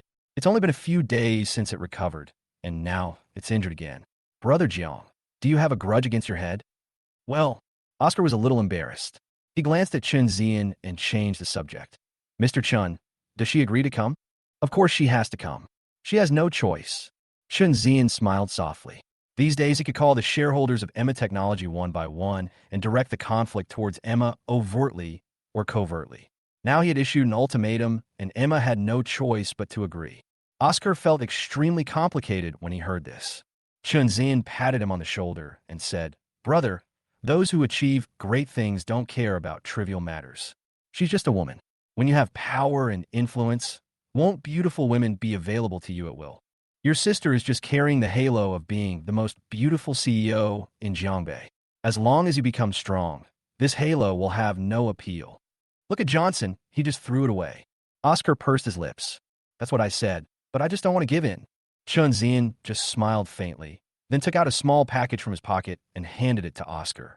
Oscar hesitated slightly, and finally, under Chunzian's meaningful gaze, he reached out to take it, but said, Johnson's sister seems to have a deep connection with the Su family in Beijing. Will there be any problems if we do this? Rest assured, Chunzian said disapprovingly. As long as you don't say anything about this matter, I won't say anything. Once it's done, Emma will have to consider her own face, right? As long as we don't tell anyone about this, Johnson won't know about it. What can the Su family in Beijing do? Oscar looked down at the thing in his hand, still feeling conflicted. Seeing this, Chunzian's eyes flashed with contempt, but he immediately changed into a smile. He patted Oscar on the shoulder and said, Don't hesitate any longer. It should be here soon. There are not many opportunities to change your destiny in a lifetime. The voice was full of temptation. Oscar recalled the humiliation he had suffered these days and gritted his teeth. Chapter 64, all the calculations were premeditated. When Emma brought Grace to Juanhao, Chunzian and Oscar were already sitting in their seats. She saw Oscar. A hint of displeasure flashed in Emma's eyes. As she began to reflect, she felt that Oscar was not as simple as he seemed, especially in the Fatian project. Chunzian represented the Eaning Group after all, so why did he favor Oscar so much? If it were in the past, she would only think that Oscar was very serious about his work and had strong business negotiation skills. After all, he had a good relationship with his customers, right? But now, she just felt that there was another purpose. Chunzian didn't care what she was thinking. When he saw Emma coming, a hint of heat flashed in his eyes, and then he stood up. Boss Jiang, you're the most beautiful CEO in Jiangbei. It's really hard to invite you. My Eaning Group's reputation is useless to you. This sentence, intentional or unintentional, made Emma frown slightly. However, thinking of the other party's identity, she still explained, Please forgive me, Mr. Chun. I've been busy these days and really have no time to take care of him. Understood, understood. Chunzian smiled and nodded, saying, I heard that President Jiang's husband had a car accident, so it's inevitable that President Jiang is worried. How is Mr. Gu? Is he okay? Thank you, Mr. Chun, for your concern. My husband has gotten much better. That's good, that's good. Chunzian smiled cheerfully, then glanced at Grace and Oscar. Boss Jiang, What we're going to discuss later is quite confidential. How about letting these two leave for a while? Hearing this, Emma frowned. Grace is my assistant. Oscar is in charge of this project, but I wonder what they can't listen to. Chunzian took 2 steps closer, and Emma subconsciously stepped back. Seeing this, Chunzian just smiled slightly, and then said a few words in a voice that only the two of them could hear. Emma's face changed drastically when she heard this. She turned back to look at Grace and said, "You guys go out first. I have something to discuss with Mr. Chen alone." Oscar. Seeing Oscar's confused face, Chunzian gave him a look. "Mr. Jiang?" Grace was a little worried, and Emma shook her head slightly to indicate that it was okay. Grace had no choice but to leave the private room with Oscar. After the two left, Emma's eyes changed and her breathing became a little rapid. She looked at Chunzian and said, "Mr. Chun, what was your intention in mentioning that person just now?" Chunzian stared at Emma, as if he wanted to see into her heart. After a while, he suddenly asked, "If I say that person is still alive, will Mr. Jiang believe it?" "What?" Emma was startled, then shook her head. "No, that's impossible. He has already. He was burned to death, wasn't he?" Chunzian took over the conversation.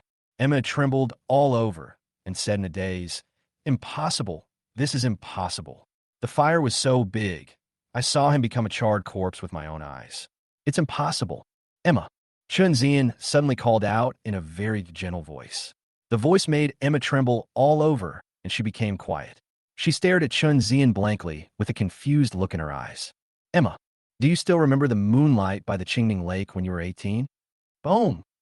Emma's head buzzed, and she couldn't help but take 2 steps back.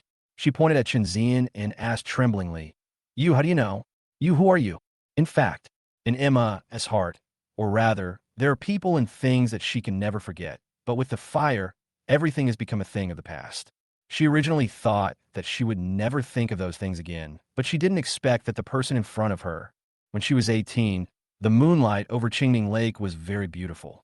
It was also the first time she met that man. No one else knew about this except the two of them.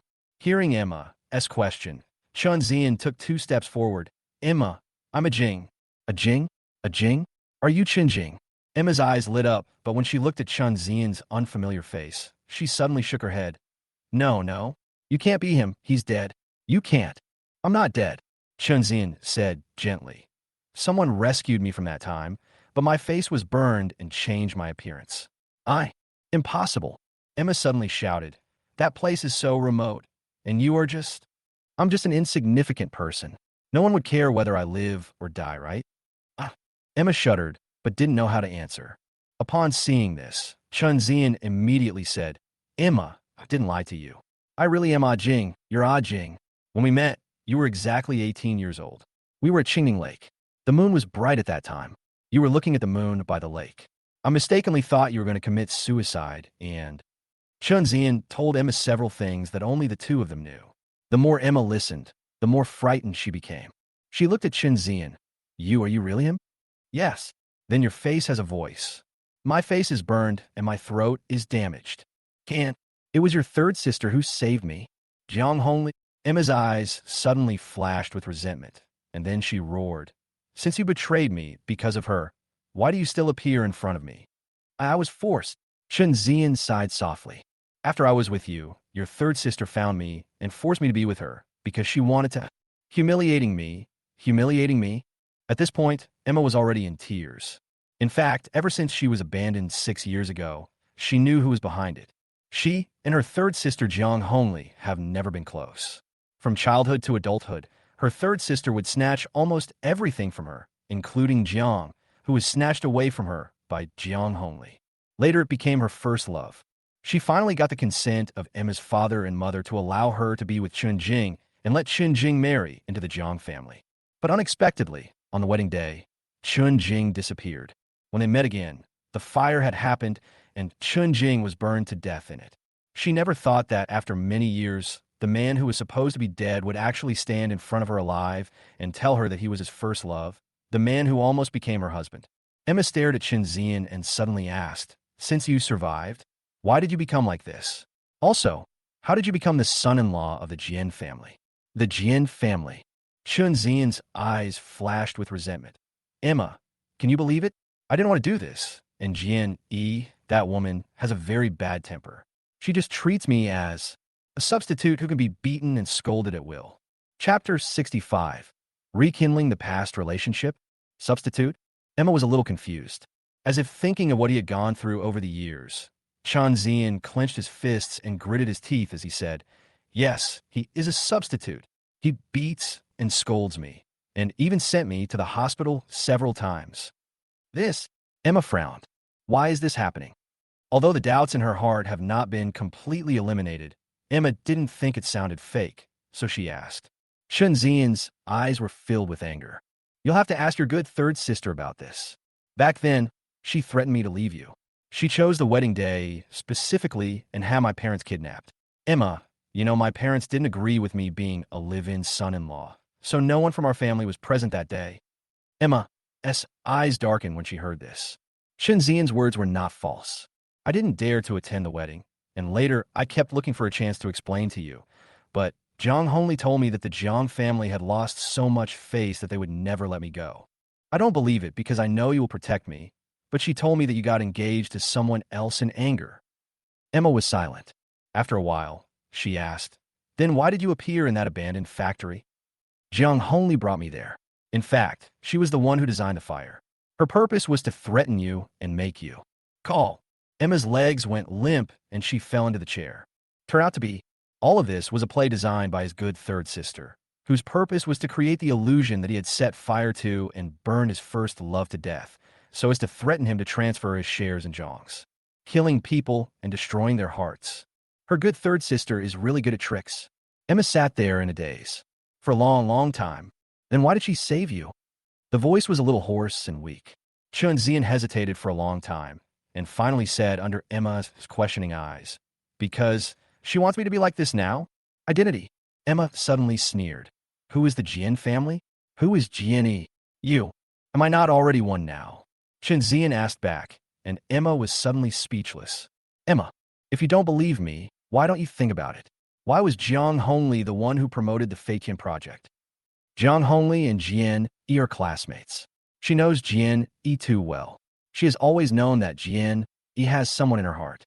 That person looks 70% like me now. After Jiang Hongli saved me, she sent me abroad for plastic surgery. Her purpose was to send me to Jian and replace the person in Jian Yi's heart. What is Jiang Hongli's purpose in doing this?" Emma looked at Chunzian, as if she wanted to see if he was lying. Chunzian smiled bitterly and said, "What else could it be? They just want me to get a project from Ening after I have established myself. I had plastic surgery to look like this today. If Jenny knew about this, she would probably have someone kill me right away. She has the leverage over me, so I have no choice but to listen to her. But now you can see that I am the son-in-law of the Jian family on the surface, but in reality, I'm just a punching bag for Jian to vent his emotions. After so many years of keeping a low profile, I finally got this opportunity today. Emma, you know what? When I learned that this project was given to your Emma technology, I was so excited. His eyes suddenly became fiery. I can't control my emotions. I just want to see you again. You stop talking. Emma suddenly interrupted. Indeed, when she heard Chunzian tell her the whole story, her heart was overwhelmed with guilt for the past and relief for the past. However, seeing Chunzian's fiery eyes, she couldn't accept it. I now have my own family and my own husband. Although there are many misunderstandings about the past, we can't go back to the past. Why not? Chunzian shouted. He walked forward and wanted to hug Emma, but who would have thought that Emma would just pull over a chair and put it between them? Emma. Chunzian seemed to be deeply hurt. He covered his chest and said, "For so many years, I've been thinking about you all the time, hoping to see you again one day and explain everything to you. I was thinking, since these are all misunderstandings, why can't we go back to the way things were before? Have you forgotten everything that happened before? In the past?" Emma's eyes flashed with nostalgia, but it immediately disappeared. She looked at Chunzian and asked, "No matter how good it was in the past, it's all in the past. Do you want me to be a woman who is unfaithful to my husband? Also, if you can't resist Jiang Hongli, can you resist the Jian family? So, you asked me to come here today, not because of the project, but because you wanted to meet me face to face? And the false impression of embezzlement of public funds was actually intentional on your part, and your purpose was to come to Jiangbei, right?" There was a hint of obscurity in Chunzian's eyes. He never expected that he had tried so hard to be sentimental for today, but failed to fool Emma. Emma didn't believe a word of what he said. Be fooled by Oscar in just half a year? Comparing myself with Oscar, what qualifications does Oscar have to be compared with me? In fact, Emma did not doubt what he said, but she was no longer in the confused state she was before. Compared with the Jane family, her Emma technology was just a small fish and shrimp in front of others. Would Chunzian risk losing his former wealth and pursue a married woman like her? That's the Jane family. Besides, Chunzian's own secrets are in someone else's hands. If he really comes to rekindle their past relationship with her, regardless of whether she is willing or not, will the Jian family and Jian Yi's reputation be lost? Why did Jiang Hongli spend so much time planning this? It's all about profit. Could she allow the chess piece she had carefully prepared for so long to escape her control? So, Chunzian's so-called deep affection is totally untenable. He may have the idea of rekindling their old relationship, but can he let Emma be his lover who cannot be seen in public? You asked me to come here today. If you just want to tell me these things, I will pretend that I didn't hear anything. You and I are both married people. Don't say these things in the future to avoid any misunderstandings. Also, although I don't know what you were planning, if the flying project is just a cover, then don't come to me again. I'm not interested in playing these boring tricks with you. After so many years, the only thing I want now is to live a good life. Nothing else matters anymore. Also, if there's nothing else, I'll leave first. Having said that, she picked up her bag and turned to leave. Chunzian took a step forward. Emma. Chapter 66. Grace was sent away. Emma. Mr. Chun. Emma suddenly stopped him. If we meet in the future, please call me Mr. Jiang, or Ms. Jiang, Miss Jiang, or Mrs. Gu. But the name Emma is not allowed. I don't want my husband to misunderstand. Emma, is it true that we can never go back to the past? Mr. Chun. Emma interrupted. Do you want me to repeat again? Chunzian felt a little lonely. Looking at the bright and charming Emma, the burning feeling in his heart became a little distorted. Who wouldn't want to have such a perfect woman? Emma narrowed her eyes, and Chunzian immediately changed the subject. Boss Jiang, even if the past is over, we are still friends after all. We haven't seen each other for so many years. Can you please help us and have a drink together? Just think of it as, say goodbye to the past. Bid farewell. Emma suddenly felt her heart tighten. Looking at Chunzian's dark and affectionate eyes, she couldn't help but tremble in her heart. The former lovers eventually parted ways. I thought it was a betrayal, but I didn't expect that in the end. It was all a misunderstanding, and I even destroyed his previous voice, appearance, and smile. Over the years, the two have experienced a lot, walked through mountains and valleys. She has a husband who dotes on her, and a career that she can be proud of. But the man in front of him was always controlled by someone, unable to break free or escape. She wanted to say a few words of comfort, but when the words were on the tip of her tongue, her mind told her that she was a married woman. And Oscar had already made her marriage like this. So did she need another Chunzian? Recalling her husband's cold and contemptuous look, Emma shuddered all over, and the gradually softening thoughts in her mind were thrown out of her mind. She took the wine handed to her by Chunzian and sighed in her heart. Mr. Chun, the past is the past. You're no longer the same as before. Let's look forward to everything. Just treat it as a freshman. Bye. The wine glasses clinked together. Emma raised her slender neck and drank the red wine in the glass in one gulp. Chunzian was the same, but the moment when Emma raised her head to drink, her eyes became hot, greedy, and possessive.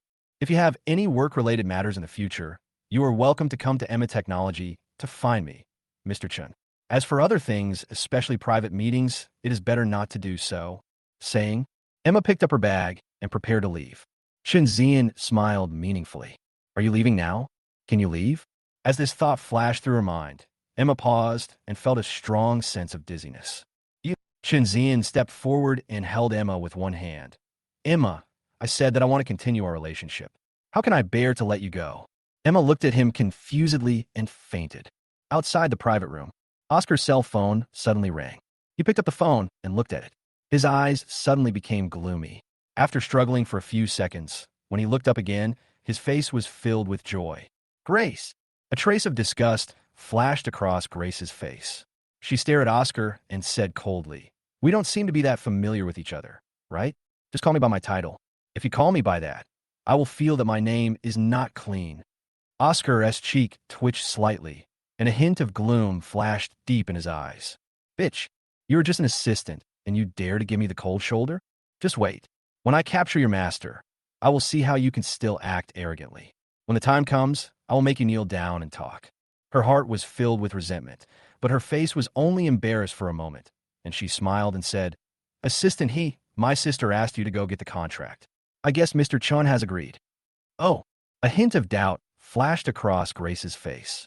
They haven't been out for long. How come they managed to reach an agreement so quickly? Oscar saw Grace's hesitation and said, Hey, this matter has been delayed for quite some time. I guess Mr. Chun and his team are getting anxious. What's more, our company's technology is unmatched in the industry. I guess we have given up a lot of profits, otherwise it wouldn't be so fast. Is that so? Although Grace still had some doubts, as Emma's assistant, she knew the idea of giving concessions to the partner in order to sign the contract. What? Assistant, he doesn't believe it. So why don't we go to the private room and ask? Oscar still didn't dispel Grace's doubts, so he deliberately said so.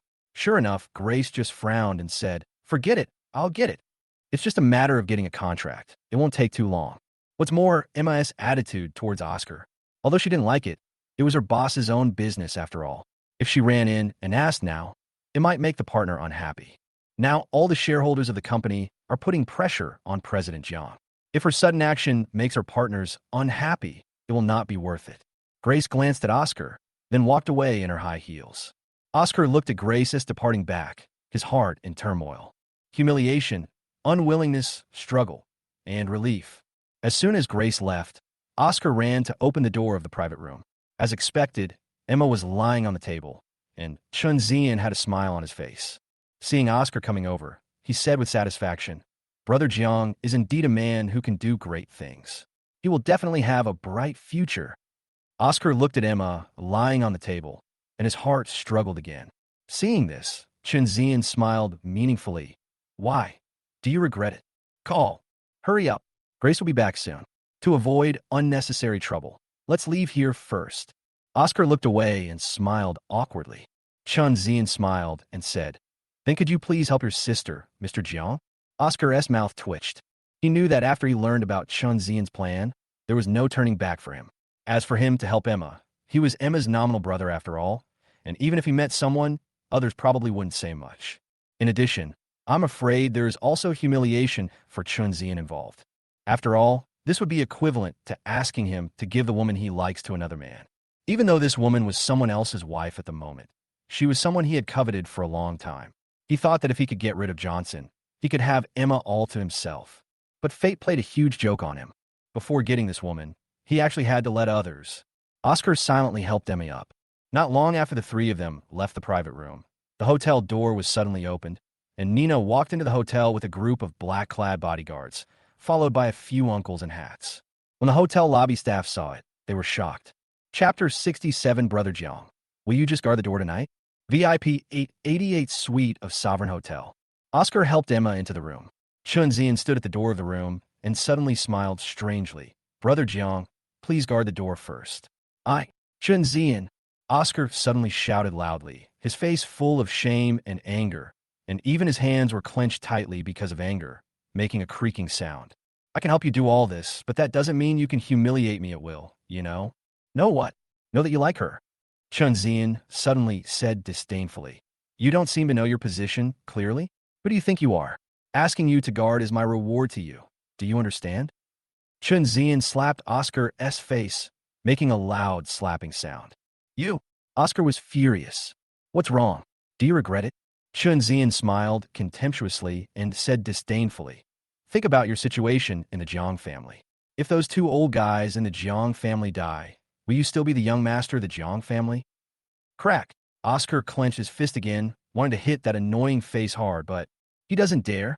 Chunzian looked at him with disdain, then unbuttoned his clothes one by one, and was about to close the door. Bang, bang, bang. There was a sudden knock on the door outside the suite. Chunzian and Oscar looked at each other. What's up, Fatsy? How come someone knocked on the door right after I entered the room? Did Grace find out? A gloomy gleam flashed across the eyes of the two men. Just as this thought flashed through their minds, someone outside the door shouted, Open the door, the police are checking the room. Police? The two of them suddenly turned pale and were almost frightened to death. Chunzians suddenly grabbed Oscar's collar and said with a ferocious look, "You bastard, are you the one who tricked me?" Apart from Oscar, he couldn't think of anyone else. After all, he had been in collusion with Oscar from the beginning to the end. Oscar's face flushed, and he was about to retort when the knocking on the door became more urgent. Bang, bang, bang. Whoever's inside, open the door quickly. We've received a report that illegal activities are taking place inside. If you don't open the door, we'll just break it down. What to do? Chunzian didn't have the energy to continue asking Oscar if he had called the police. He was so scared that he was sweating profusely. If it were any other time, he wouldn't be afraid at all, but what about now? Emma in the room. At this moment, Emma's face was flushed and she had begun to tear her clothes. If the police outside saw this scene, the sky would fall. Of course, he could blame everything on Oscar, but he would not end up well either. Given Jian-Yi's personality, if he knew all this, one could imagine what would happen to him. Oscar was also extremely terrified at this moment. After all, he participated in the whole process. He hardly dared to think about what happened next. How about putting her in a bathroom and taking a shower first? The police outside the door won't break into the bathroom and watch people taking a shower, right? Oscar gritted his teeth and came up with a solution that wasn't a solution. Hurry up, if the waiter opens the door, we're all fucked. Chunzian's face darkened as he listened to the increasingly urgent knocks at the door. They have nowhere to escape. The VIP 888 room is on the 27th floor of the hotel. Want to escape? It's hard to fly even with wings. The two were just about to help Emma up when there was a sudden bang outside the door. The door of the suite burst open. Chun and Zhang's faces changed, and they saw Nina walking in with a gloomy face. The bodyguards behind her surrounded the door, blocking all exits, and the uncles and hats filed in. "You two, we have received a report that you are using banned drugs and engaging in illegal activities here. We have been ordered to conduct a room inspection." The uncle in the hat who was walking in front directly showed his ID, and his colleague next to him showed a document that had already been stamped. It's over. The two of them felt a chill in their hearts. Nina walked into the suite and saw the unconscious Emma and felt a little relieved. Although her clothes were a little messy, you could tell from her face that she had been drugged, but fortunately nothing happened. "Comrades law enforcement officers, I need to take my client to the hospital first. It is not convenient to collect evidence. Please send someone to assist in this matter." Nina didn't even bother to look at Chunzian and the others, but spoke directly to the uncles in hats. The uncle in the hat who was accompanying them took a look at the situation in the room and roughly knew what was going on. The leader nodded and said, "Lawyer Nina, this is our responsibility. There is no need to worry about it." As he spoke, he instructed a female police officer behind him, "Xiao Lu, follow up on this matter." After getting the promise from the uncle in the hat, Nina glanced outside the door and said, "Two people, take him to the hospital." Inside the hospital, Johnson felt slightly relieved when he received the picture sent back by the paper man. However, keeping in touch like this was a great test for his mind. After actively cutting off the screen, Johnson laid down on the bed sleepily. The other side, Nina finally relaxed after seeing the doctor take samples for testing and put Emma on N4. God knows how nervous she was just now. Receiving Johnson's call, she rushed to the hotel with her people almost nonstop and called the police. Fortunately, nothing happened. However, she didn't know how Johnson knew it in advance. Before, Sophia's people just kept an eye on Emma, but before Emma took any action, Johnson called her. Fortunately, Johnson got the news in advance. Otherwise, even if she arrived, it would probably be too late to save the situation. Nina's attitude, policewoman Xiaolu stepped forward to comfort her. "Lawyer Nina, you are the one who lost money this time because you called the police. Otherwise, the situation would be very serious. You have to know that when they just received the alarm and hung up the phone, the urging from their leaders came." Nina just nodded when she heard Xiaoyu's comfort, and then asked, "Have you collected all the evidence in the hotel room?" Xiaolu nodded and said, "All the cups, drinks, and other items have been listed as physical evidence. The boss will conduct a technical appraisal overnight. As long as there is no problem with the physical evidence, this case can be closed." "Good," Nina nodded and said, "Once the hospital has the results, please take them back to the police station." Xiao Lu smiled and said, "Lawyer Nina is too polite. It's my duty. I can't even thank you." As the potion was injected bit by bit, the blush on Emma's face finally subsided. The hospital's appraisal has come out. After Nina took photos to collect evidence, Xiao Lu took the report back to the police station. Nina called Sophia and reported the whole thing to her. Then she thought about whether she should report to Johnson. But thinking that Johnson had just woken up and had hardly any rest today, she thought about it and decided to stay in Emma's ward. Just at this moment, Emma woke up. Chapter 68. Emma's mother stabs her in the back. Emma's final struggle. Where is this? Emma opened her eyes, still a little confused. As soon as I asked the question, I suddenly remembered the scene before I fell in a coma. Call. Emma stood up suddenly, but what she saw was Nina's face. She was surprised and said, Lawyer Nina, why is it you? I am not. As if she had thought of something, she lifted the quilt and prepared to check her body. Don't worry, Mr. Jiang. Nina deadpanned. You should be thankful. If we hadn't arrived in time, you might have become an actor in some blockbuster movie. Emma's mouth twitched, but when he thought of the previous scene, anger suddenly erupted in his eyes. Where is that bastard Chunzian? Where's the police station? Nina said nonchalantly, Mr. Jiang, you should focus on yourself first. After all, the dosage is not light. By the way, if our guess is correct, the little brother you hold in your hands might also be involved in this matter. What? Emma was shocked. You mean Oscar is also involved in this matter? What else? Nina sneered. If he hadn't been involved, how could your assistant have been sent away? When Emma was being taken out of the hotel, she happened to meet Grace. As one of the people present, Grace was naturally taken away to take a statement. The contents of the transcript naturally reached Nina's ears. She told Emma the whole story, one by one. Of course, Nina omitted the part about Johnson's notification as to why they were able to arrive in time. After all, Johnson didn't say it, and she couldn't explain why Johnson knew it in advance. It just said that Sophia's people discovered it in advance. However, after hearing this, Emma seemed to have lost her soul. No hysterical questions asking why, nor did he show any anger towards Chunzian and Oscar. Only, her mind was completely blank. A first love that she loved with all her heart and eyes, but later she thought the person was dead. She felt guilty about it for many years. Even her husband, who had been by her side for many years, didn't know about such a person. Such a person, at first telling her how much he missed her for many years, but in the blink of an eye, he drugged her. One is that she treated him like her own brother, and for such a person, she even lost her own marriage. But now she was told that the person who almost ruined her innocence actually had a hand in it. Then what does everything I did in the past mean? Emma sat on the bed in a daze. The events of the past emerged in her mind one by one, with anger, uneasiness, guilt, helplessness in her eyes, and finally turned into fatigue. I want to see my husband. After a long time, Emma suddenly spoke. Nina was also shocked when she heard this, and then she said, Boss Jiang, Mr. Gu just woke up from a coma today, so it's time for him to rest more, and you're still getting an injection. Hearing this, Emma raised her head woodenly and glanced at the four hanging above the bed. Without saying anything, Emma lay down on her side, pulled up the quilt, and covered herself with it. The ward fell into silence. Nina didn't bother Emma anymore. She just watched the quilt shaking. She suddenly felt complicated.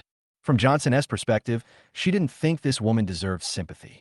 After all, even from a woman's perspective, what Emma did hurt Johnson too deeply. What about from a woman's perspective? In some aspects, she is also able to empathize. She is devoted to Oscar. Even if it is just like what she said, they are just siblings and have no other feelings.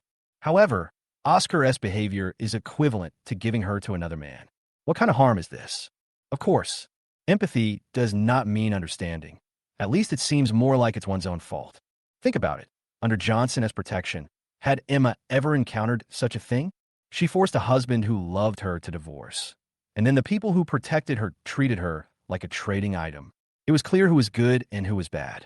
I don't know how much time had passed, but a quick phone call suddenly broke the silence in the ward.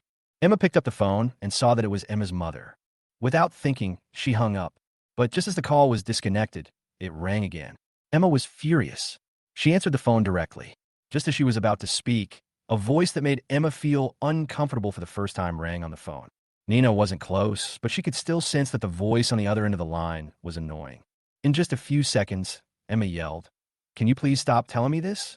Am I your biological daughter, or is he your biological son? Do you know what he did to me? Why don't you ever think about me? What kind of magic potion did Oscar give you that you force me to forgive even the persecution of your own daughter? I'm telling you, this matter is not over yet. I will definitely investigate it to the end. If you want to disown me as your daughter, then we can sever our mother-daughter relationship. Anyway, What have you done for me over the years besides asking me for something? Bang! After Emma finished speaking, she threw her phone away, then covered her eyes with her hands and cried silently. She never expected it. Her own mother, the mother whom she had never had the heart to reject, not only did she not say a word of comfort when she encountered such a thing, but instead asked her to forgive Oscar. Hasn't she done little for the Jang family? Because of these family members, her husband was unwilling to even look at her. But what about these family members? Their final choice was never her. Thinking of what her husband said a few days ago, her choice was never up to him. Emma felt more and more heartbroken. Only when a knife is stabbed into your body will you truly feel the pain. A long time. Emma wiped the tears from her face and looked at Nina with bloodshot eyes. Lawyer Nina, my husband, is there really no chance for him and me? Is he really not willing to give me even one chance? All this. Nina was suddenly confused. Why did he suddenly ask this? Nina sorted out her words in her mind, and then she said, Boss Jiang, I'm just a lawyer, and Mr. Gu is my client. I'll do whatever he tells me to do. As for the decision-making power, it's all his. If you want to know the answer, why not ask him? Oh, Emma responded dejectedly, and then asked, what if I announce it directly to the public and sever all ties with the Jiang family from now on? Will he forgive me? A glimmer of hope appeared in Emma's eyes. But Nina was stumped again. If this happened a few days ago, she might have had an answer.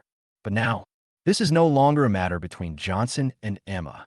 Don't forget, there is the eldest lady in the middle. This queen who has always been looked up to by others, finally found her younger brother. How could she not intervene? Chapter 69. What? The old woman is going to jump off the building? Nina stayed in Emma's ward until Grace arrived and the potion was almost finished. Grace accompanied Emma out of the hospital without saying anything else. Nina went to Johnson's ward, took a look at the sleeping Johnson, thought for a moment, and left. The next day, Nina got up early and came to Johnson's ward. Seeing that Johnson looked much better, she accompanied Johnson to finish breakfast and then told him everything that happened last night. Johnson was silent for a long time after listening to this, and then asked, Where's my eldest sister? The eldest lady didn't say much about this matter. Nina replied subconsciously. Johnson rolled his eyes and asked, what did my eldest sister do?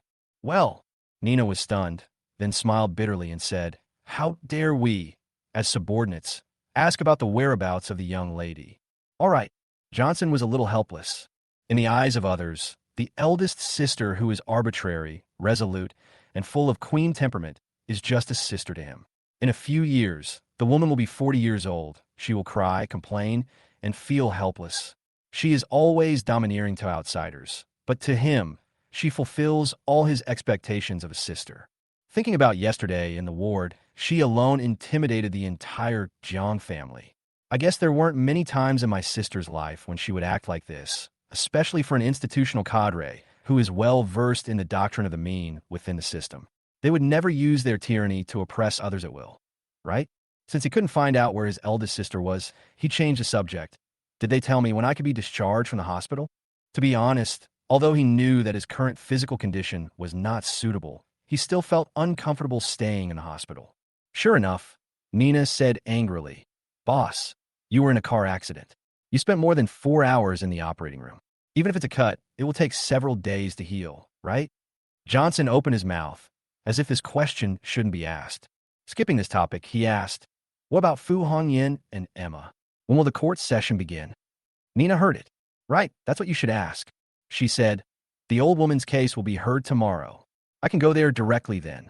As for Mr. Jiang, Nina hesitated. Johnson asked curiously, What?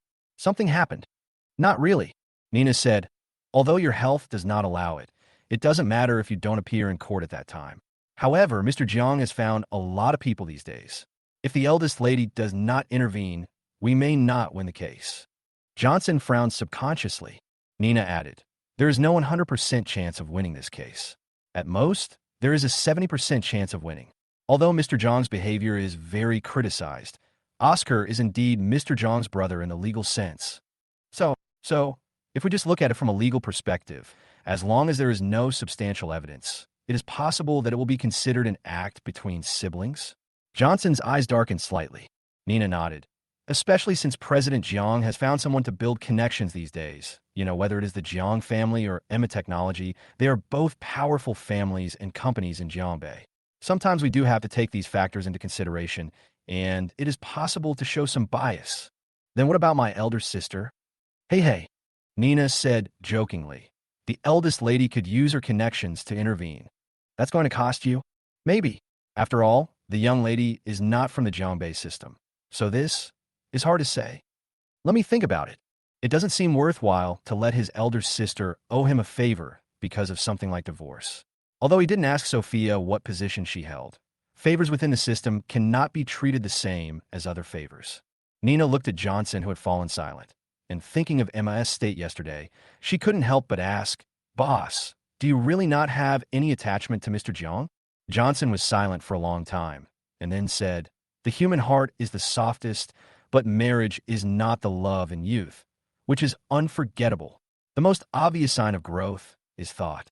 I can take care of a person's emotions, but I can't live for a person all the time. From those times when I was left behind, maybe I was wrong. I was so wrong that I have become a joke now. Maybe she regrets it, but not everything gives you the chance to regret. At the very least, the sanctity of marriage cannot be desecrated." Johnson thought so. Even in this impetuous era, when the security and happiness of marriage have become less secure, marriage itself is sacred. Nina was silent. She stood up and quietly cleaned up the used dishes. In the next 2 days, whenever no one was around, Johnson would go fishing to kill time. Unfortunately, except for the first day, he didn't catch anything in the other 2 days. Air Force, just 2 words. It wasn't until the 3rd day that he held the thing in his hand with a strange look on his face. Compared to his leisure, Emma has not had a good time these past 2 days. Her inner torment has never stopped. In addition, Emma's mother has been constantly embarrassing her these days, which makes her even more irritable. Although Nina stopped it in time, she still didn't dare to go see Johnson. Only after Johnson fell asleep did she dare to go to the hospital and silently watch Johnson cry. Today, Emma returned to the office with a gloomy face again. She was really fed up with those shareholders. Not only did she not get the contract from the partner, but she was also sent to the police station. For this matter, all the shareholders of the company blamed her. But who knows the pain in her heart? As soon as she sat down in the office, Emma covered her head and felt endless fatigue coming over her. Emma Technology has been established for almost 6 years, and she has never felt as powerless as she does today. Even at the beginning, when there were constant failures and losses, she was not as helpless as she is now. And the more time passed, the more she missed Johnson. Think about the past. As long as Johnson was there, no matter what problems the company encountered, which shareholder would dare to make things difficult for her? In fact, she has made an indelible contribution to the success of Emma Technology, but for a company built on technology, Johnson is the backbone that can support the sky. Now the company's shareholders seem to know that she is about to divorce Johnson. Faced with the temptation of power and money, these shareholders seem to be getting impatient one by one. "Honey, what should I do?" Emma murmured. But Johnson was destined to be unable to answer her, and even God could not hear her prayers.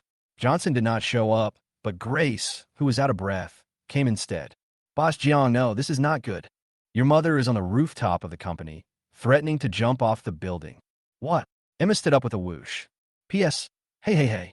The divorce chapter that book friends have been looking forward to is here. Uncles, please stop scolding me. I dare not hang around in the comment section. Please save my rating. There are so many super handsome book friends reading it. You can't let the book have such a low rating, right? Beg me. I am so humble. Also, thank you all for the gifts. I was so touched that I almost cried." Chapter 70, Divorce 1.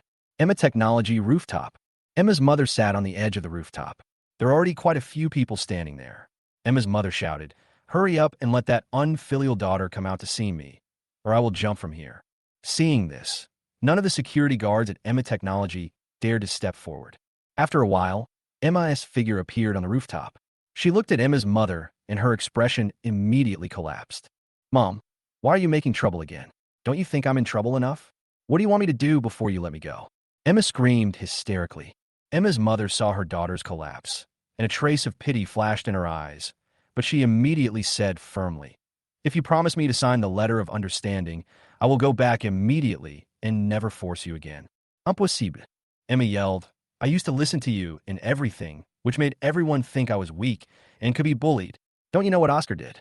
Am I your biological daughter, or is Oscar your biological son? Why you treat me like this? What do I owe you?" Facing her daughter's questioning, Emma's mother felt bad.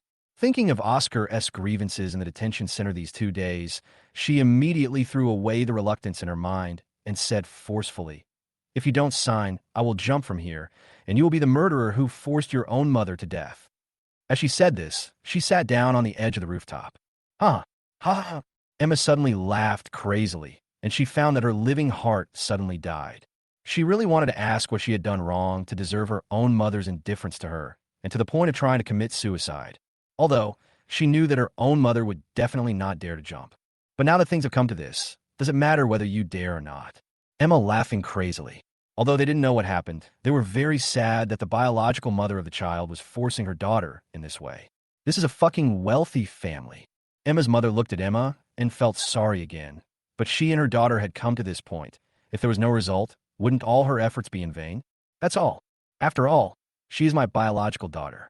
It was the same a few years ago, but she still came back eagerly, didn't she? Now all we have to do is ask her to sign a letter of understanding. It's a much smaller matter than it was a few years ago. Emma, don't blame me. You won't lose anything, but Oscar's life can't be ruined like this. Promise me, I won't ask anything of you anymore, and I won't interfere in your marriage and life anymore. Stop talking. I'll sign. Emma raised her head and looked at her mother. Her eyes suddenly became very strange. She said coldly, "You can ask me to sign, but you must agree to one condition of mine." Emma's mother's heart tightened. She said uncertainly, "You tell me. Do you promise that I will sever the mother-daughter relationship with you from now on? And whether you are good or bad, alive or dead, you will have nothing to do with me from now on." What? Emma's mother was furious. "What did you say, you rebel?" However, before Emma's mother could finish her words, Emma said, "If you don't want to, then just jump from here today. You just get scolded a few times. Without a mother like you, I might be better off in the future." Somehow, Emma's mother suddenly seemed to see the shadow of her third daughter in her second daughter. As she was thinking this, Emma gave a direct answer. "I was too stupid before, thinking that my biological children were my biological children, but in fact they are not. I really regret it. I should have learned from my third sister. People like you are not worthy of being a mother, nor are you worthy of having a daughter. Just wait. I will watch the day when you are deserted by your friends and family and die alone." Emma's face was full of resentment, and she cursed her own mother in the most vicious way. However, no one present thought that her words were vicious. Instead, seeing Emma's mother's red face, they felt extremely relieved. The letter of understanding was signed after all. The moment Oscar and Chunzian were released from the detention center, Johnson received a call from Nina. He leaned weakly on the pillow, gently closing his eyes. He felt angry and had an indescribable feeling in his heart. After a while, he opened his eyes and said to the phone, "Take your people with you. I don't want Chunzian to leave Jiangbei." "What about Oscar? Do you think that old hag dares to let him hang around outside? Stop Chunzian first. I will settle Oscar's accounts with him one by one." Bang! Johnson slammed his phone on the table. Even the pain from his wound seemed insignificant at this moment. He leaned against the head of the bed, breathing deeply. Emma walked in the hospital corridor as if she had lost her soul, and unknowingly came to Johnson's ward. She stood at the door, and the couple's eyes crossed in the air. "Husband." Emma's eyes suddenly turned red and tears welled up in her eyes. She walked to Johnson's bed, lay down on the bed, and started crying. Johnson was also very upset and wanted to say something to comfort her. But when the words came to his lips, he found that he felt even angrier. The couple remained in a stalemate. Even though Johnson was no longer there to comfort her as he used to, Emma continued to sob as if she wanted to cry out all the grievances of the past. A long time passed. Emma raised her head, her expression somewhat gloomy. "Husband, we have been married for so many years, and now you are not even willing to comfort me." Johnson opened his mouth, but finally said weakly, "What's there to comfort? Isn't all this your choice? Emma, you know that when your mother stood on the rooftop, she was already certain that you didn't dare to let her die. I understand your helplessness as a daughter. But what else does a mother like this want besides controlling you? You may be wondering why you, a biological daughter, don't seem to have a higher status in your mother's heart than the adopted son. In fact, let alone you, I used to think so too, right? Why is it that I, a husband who has been with you through thick and thin and seen the ups and downs of life, am not as good as your brother who is not related to you by blood?" Johnson stared at Emma. Emma's heart trembled. She said in a trembling voice, "Hubby, can we not talk about this topic today? I feel very uncomfortable in my heart." I beg you. You beg me. But have you ever thought about how I can forgive you? Looking at Emma's sad and helpless expression, Johnson not only did not feel distressed, but his heart was blocked. As your husband, the husband you have slept with for many years, do you think I need your regret, your apology, your plea? As a husband, I'm telling you, every time you apologize for what you did to me, it's a stain on our marriage and a humiliation to me as a husband. You think you signed the letter of understanding today because you were coerced by your mother, but you don't know that in my heart, my wife was almost defiled by someone, and yet she still signed a letter of understanding. Your pleading is an insult to me. What an insult! P.S. My charming book friends, I am a little black, and it should not be excessive to write one coin chapter about divorce, right? Chapter 71, Divorce 2. If heartache can be remembered. Johnson has suffered too many heartaches in his life. Johnson felt heartbroken when he saw his sister's thin back as she left home. It was a heartache he could never forget. Emma felt extremely heartbroken during the time she lay in the hospital bed, the time on their wedding night, and also when he learned that his wife had signed the letter of understanding. Even though they had decided to divorce, he still felt suffocated. Criminal cases are different from civil cases. A letter of forgiveness can only reduce the punishment of the criminal, but cannot relieve him from the guilt. There's only one way for Oscar and Chunzian to get rid of the blame. That means Emma has to admit that she knew all this and did it voluntarily. It's voluntary. Even though Johnson knew it was fake, Emma's choice was equivalent to throwing his last bit of dignity to the ground, trampling on it hard and repeatedly.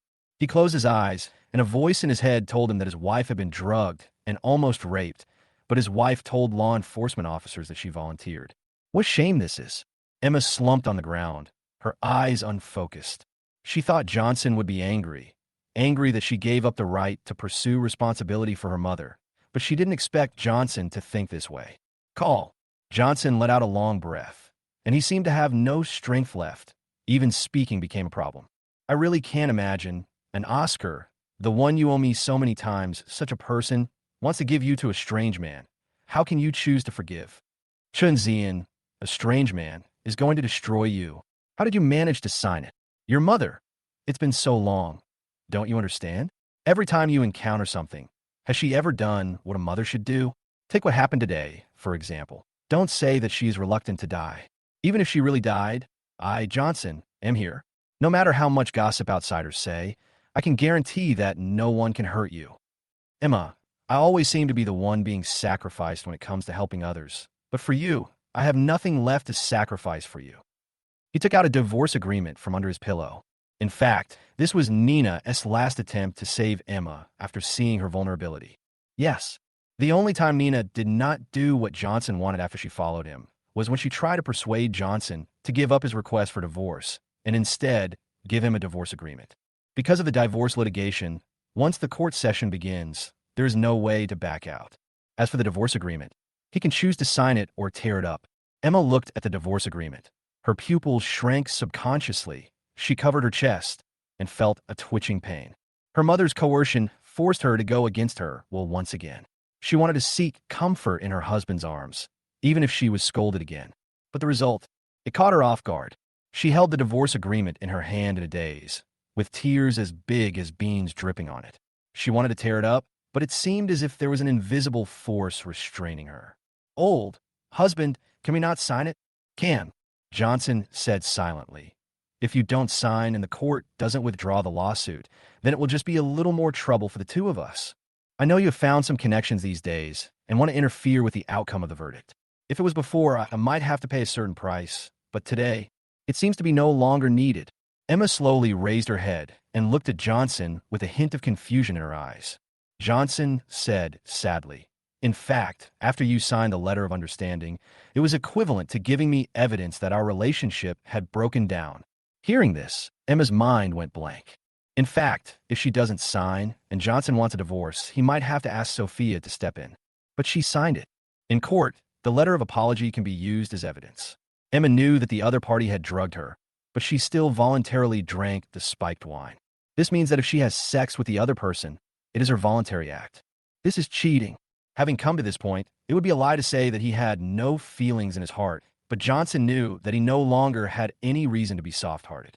He said, "We have been married for 3 years and have no children. The only thing we have is Emma technology. I don't want to investigate the matter of you secretly increasing your shareholding. I don't want to take possession of your property. Let's just take our own. I know the company has been busy lately, and you might use the money for the company. But it doesn't matter. I won't force you. If you give me MANHUA Media, I will exclusively license the complete technology of the second-generation drone to you, plus my dividend from the company for many years. These two will be the price for the full acquisition of MANHUA Media. As for the shares of Emma Technology, when you have money and want to buy them back, I can give them to you at the market price. Before that, I will arrange for a financial person to move in. As for the rest, we are husband and wife. Let's part ways in peace. MANHUA Media is an entertainment company founded by Emma personally. It is another industry besides Emma Technology. All along, the cash flow brought by this company has been used by her to secretly increase her holdings in Emma Technology. The market value is about 800 million to 900 million yuan, and Johnson's dividends over the past few years are more than 400 million yuan, which is not enough to acquire the company in full. However, the second-generation drone technology is worth this price, or even exceeds this price. But he is a shareholder of Emma Technology after all. It's just a divorce, and there's no need to harm his own interests. However, woo, woo. Emma suddenly started to cry again. She held Johnson's hand and sobbed, "Hubby, I was wrong. I was really wrong. I don't want a divorce. I really don't want a divorce. I can't live without you. I have severed all ties with my mother. She no longer has the right to say anything about you, and I will never hurt you for anyone else. I don't ask you to treat me as well as before. I just hope you don't divorce me. I just want one chance, and I will cherish you well. I don't want anything, the company, the property, I don't want anything. I only want you. Without you, I won't be happy even if I own the whole world. Hubby, I beg you, please don't abandon me." Johnson's heart twitched. Seeing this side of Emma, his eyes became a little wet. However, he had to agree to Emma. He can't do it. As your husband, I can forgive you, but as Johnson, how can I forgive my broken heart? I also want to tell myself to forget those bad memories, but as long as I am your husband for one day, I close my eyes and those things will run through my mind. We can't go back to the past, can we? Chapter 72 Divorce 2.5. Just a coin chapter. Emma cried for a long time, and Johnson did not provoke her with words. One of them was crying, and the other was silent. A strange sense of tranquility was formed. Johnson himself didn't know when was the last time he enjoyed such tranquility. It gradually got dark, and Emma stopped crying. She seemed to know that her husband would never come back, and her last trump card was completely lost after signing the letter of understanding. She stopped crying and making a fuss, but instead returned to her previous calmness. She looked at the wet divorce agreement with sadness in her eyes. After a while, she sighed, "Husband." She looked up and met Johnson's eyes. "I agreed to sign, and I can even give you all the property under my name, but I have a condition." Johnson felt the calmness in her eyes. His heart twitched slightly and said, "Go ahead. Have a meal with me again. Right here." Emma said sadly, "No matter how strange we become in the end, the kindness I showed you is real. Even if we part ways one day, don't let our encounter go to waste. I hope you don't regret meeting me, and I hope you were really happy in the past. If I could go back to the past." Somehow, as she spoke, she began to cry again. Johnson put his hand over her mouth and said, "I promise you, but if I could really go back to the past, I would definitely choose to never know you, not because I regret it, but because I don't want to face the current ending." Johnson couldn't soften his heart anymore, and Emma couldn't save the marriage. The couple ate their meal in silence, without anyone interrupting them. It seemed like God's arrangement, but Emma wished that this was just an ordinary meal, not. After dinner, Emma cleaned up the dishes silently, and Johnson watched silently the whole time, occasionally taking a break. After packing up, Emma silently took out her necklace. It didn't have a pendant, but a ring as a pendant. Johnson saw it clearly, and it was very familiar to him. That was the ring he wore for 3 years. "Husband." Emma stroked the ring, feeling somewhat sad. On her ring finger, she had a similar ring for women. "I found this ring in my room.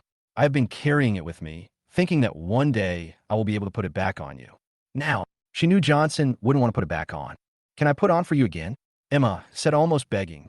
Johnson was silent, but finally he could only shake his head. His voice was a little hoarse, and he said, "The ring can be taken off, the flower will wither, and people can slowly forget. All love is sin, and everyone suffers. You and I should live for ourselves." Emma's pupils shrank when she heard that. She looked at him with sad and clear eyes, and her heart was aching with dull pain. I see. Emma silently put the necklace back on her collar and wore it close to her body. I will wear it for the rest of my life, just like I will remember you for the rest of my life, and there will be no one else. Emma signed the divorce agreement woodenly. She had no idea how many times she had signed her name over the years, but this time was different. What you sign is your name, but what hurts is your heart. The agreement was signed twice on the same day, one that plunged the marriage into the abyss, and one that dissolved the marriage. She had no time to think about how much pain she was feeling. She just left the ward woodenly. She knew that with Johnson's current condition, he might not even show up when they got their divorce certificate tomorrow. It's better this way. At least my heart won't hurt again. Nina followed Emma silently and sent her back home. After Emma signed the divorce agreement, Johnson didn't seem as happy as he thought. Thinking back to what he said, "We are one as husband and wife. My excellence is your glory, and your beauty is my pride." Now, he has lost his pride, and she has lost her glory. Perhaps in this world, every love is as pure as water when it first meets, and as rustling as falling leaves when it ends. After Emma left, Sophia appeared in the ward. Looking at the ward that had been restored to its original state, she was amazed. TSK, little brother, you can do it. I thought she would make a scene and end up parting on bad terms, but I didn't expect you could make her sign the divorce so calmly. Johnson's mouth twitched, and then he said with a bit of loneliness, "Perhaps she also knows that it has reached a point where it cannot be reversed. Instead of making a big scene and having to confront each other in court, it is better to save the dignity of both parties." Haha, that's not easy either. Sophia smiled and said, "I heard from Nina about your past few years, and I was worried that you would be a soft person. It seems that my sister was wrong." Soft temper? Johnson gave her a strange look and thought, if he was really soft-hearted, he wouldn't have run away from home in the first place. Sophia just smiled at his expression, then said with emotion, "To be honest, it's a pity for this woman. She's actually quite good. It's a pity that she's always so confused in her choices in relationships. She didn't choose you in so many choices between the two. I didn't expect that she would miss you in the last choice between the two." Johnson was silent. It seems that his elder sister understood what he meant. This time, in fact, it is still a multiple-choice question. The Jang family, or Emma's mother, she will never allow Oscar to leave a stain. So in the end, she will only force Emma. Chose to let Oscar go, she will be destined to let Johnson down again. Regardless of whether she was forced to do so or not, she had once again crossed the bottom line. If she chooses not to let it go, she and Emma's mother will have a complete break, and the Jiang family will even throw dirty water on her. Emma did not have a simple choice between the two. She chose to let it go or to break up with her mother. Sophia said, "If she doesn't choose to sign the letter of understanding this time, will you give her a chance?" Johnson shook his head without hesitation. "Sister, you know that no matter which of the two originally said answers is used or the one she chose, the result is predetermined. If she chooses the first one, then there's nothing to say. But if she chooses the second one, given her personality, she might transfer all her resentment to me in the end. After a while, maybe someone else will instigate her, and she will subconsciously think that she made this choice for my sake, and the relationship between her and me will no longer be as close as before. That kind of gap will slowly devour our rationality and also devour our past affection. So, no matter what she chooses, divorce is the inevitable outcome. Perhaps this was her first choice that was destined since she appeared in the Jiang family that year. P.S. How is it? I didn't lie to you guys, did I? I said 2.5 chapters, so it's 2.5 chapters. Sundara, Chapter 73, Su Mo ran. The next day, Johnson was sitting in a wheelchair and was carefully lifted into a nanny car. Today, he was dressed somewhat solemnly. Nina glanced at him and said, "Boss, you really don't plan to meet her?" Johnson looked at his outfit and sighed. Forget it. Normally, getting a divorce certificate is something that a couple should complete together from beginning to end, but they have basically said everything that needs to be said before, and there seems to be no need to meet. Really? Seeing Nina appear alone at the door of the Civil Affairs Bureau, Emma showed a hint of disappointment in her eyes. She looked a little haggard, and it was obvious even after she put on makeup. Her red eyes seemed to tell others that she had not slept all night. "Are you alone?" Although she already had the answer in her mind, she still couldn't help but ask. Nina was somewhat helpless when asked this question. She couldn't tell Emma that your husband, who would soon become your ex-husband, Wasn't a nanny car behind, right? He said lazily. What else? I'm afraid that if I come alone, I'll scare you. Emma, this joke is not funny. She nodded dejectedly, looking towards the hospital. After a while, she said softly, let's go. Not long after the two of them went in, they came out again. Nina looked at the book in her hand and sighed for some reason. She came with the woman to get the divorce certificate. Although it was not her own, it was very strange. At this time, Emma said, did he ask you to say anything before coming? My boss asked me to give this to you. Nina took out a USB drive. Emma took it silently and asked, anything else? Nina thought about it, and it seemed that Johnson didn't explain anything else except this. However, seeing Emma's lonely look, she still said something. Mr. Jang, now that you have made a choice, don't look back. At least you will live a much better life in the future. After all, your mother is not a good person. Nina shook her head. However, Emma misheard. She looked down at the divorce certificate and thought Johnson was telling her that there was no looking back after the divorce. Although, things between the two of them had indeed reached a point of no return. But Emma still broke down. Regardless of the people coming and going, she squatted on the stairs and started crying. Nina. No, I just said one sentence. A very normal sentence. Why are you crying? Mr. Jiang. Looking at the people coming and going, many of them looked over here, and Nina felt a little embarrassed. Fortunately, Grace came at this time and nodded to Nina. Nina pointed at Grace and then at Emma, and finally left in embarrassment under the gaze of others. Johnson sat in the car, watching the scene silently, until Nina returned to the car and handed the divorce certificate to Johnson. Johnson looked at it silently, stroking it with his fingers. After a while, he whispered, let's go. Sumo's morning hall has been set up for 7 days. All the guests who were supposed to see him off have already arrived. This is the last day, and the burial will take place tomorrow. There were only Su Moyen and Su Hongdo in the morning hall. One was Sumo's wife, and the other was Su Mo's sister, and the person Su Mo asked him to take care of when he was alive. Johnson appeared in a wheelchair, and Su Moyen and Su Hongdo were surprisingly quiet. Relatively speaking, Su Moyen looked calm, while Su Hongdo's eyes were still a little red. Johnson looked at Su Mo's portrait with complicated eyes. He and Su Mo were brothers in the same school. Except for the unpleasant conversation during their last gathering, they had never had a quarrel. Although he had some complaints about this senior brother's behavior during that conversation, he did not expect that in the end, it was this senior brother who saved him. You all get out. I want to see him. After a while, Johnson's voice sounded. Nina let go of the wheelchair handle and left without saying anything. Su Moyen gave him a complicated look. Su Hongdo opened her mouth.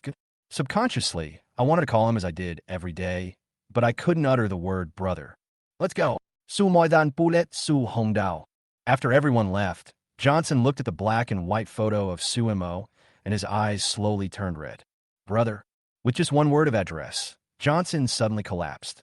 He was bent over, with his mouth wide open, veins faintly visible on his forehead and the back of his hands, and tears dropped onto his knees without making any sound. Su Hongdo, who was outside the door, saw this scene and her eyes suddenly turned red. She and Su Mo have been dependent on each other since childhood. They are siblings who grew up together in an orphanage. She actually understands the friendship between her brother Su Mo and Johnson. Although they admired each other, it was more about the experience in the orphanage and Johnson's experience after leaving home that resonated with each other. She felt very complicated. The brother and Johnson were in a car accident together, but the brother died and Johnson survived. Sometimes she wondered if her brother hadn't sent Johnson away like he did in the past, would he still be alive? Johnson in the intensive care unit, she couldn't be surprised. However, he couldn't treat Johnson the same way he treated Su Mo as before. About half an hour, Su Moyen walked over with a document. Johnson heard the sound, wiped his face, and then raised his head in embarrassment. He left this for you, saying he had already made an agreement with you. Johnson raised his eyes and took a look. On the document were written the words Equity Transfer Agreement in large letters. Johnson pushed it back. I will do what he told me to do. As for this, I won't need to do it. I'll leave it to you or Hongdo. Johnson's voice was a little hoarse. He glanced at Su Moyen, moved his lips, and finally said, when I jumped out of the car, it was my senior brother who pushed me. So, you don't have to say anything. Su Moyen suddenly interrupted him. His voice sounded calm, but his hand holding the agreement began to tremble. However, the strength in his hand became heavier. After a while, she suddenly relaxed and said in a trembling voice, "This is his choice. I respect him. You could have kept it to yourself, so no one would know. You can tell me, at least it doesn't tarnish our friendship." But Johnson, as his wife, I can understand him, but it doesn't mean I don't have any complaints in my heart. Although he only lived for a few months, between dying naturally and saving you as a brother, from a wife's perspective, I prefer the former. Although he might be in pain, and even though he would feel relieved by this, he never asked for my opinion after all. He can do that, but I can't let it go. Johnson's heart trembled slightly. "So, you know everything." "Oh, how can I not know?"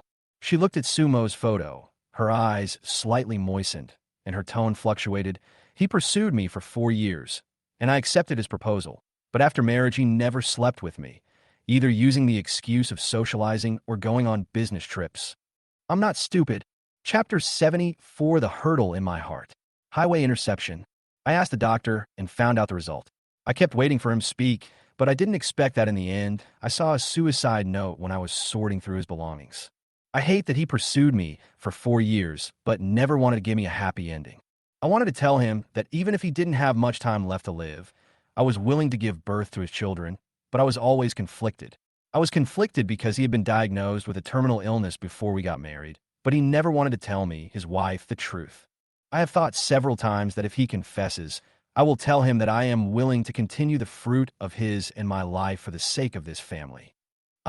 Sue Moyen's emotions had always been stable, but this time, when she said these words, she couldn't help crying. Johnson opened his mouth, but could only say almost silently, "I'm sorry." "You don't have to feel sorry. I just said that this was his choice." Sumo wiped away his tears and said in a mocking tone, "Look how smart he is. He used his 3 months to tie you up for the rest of your life.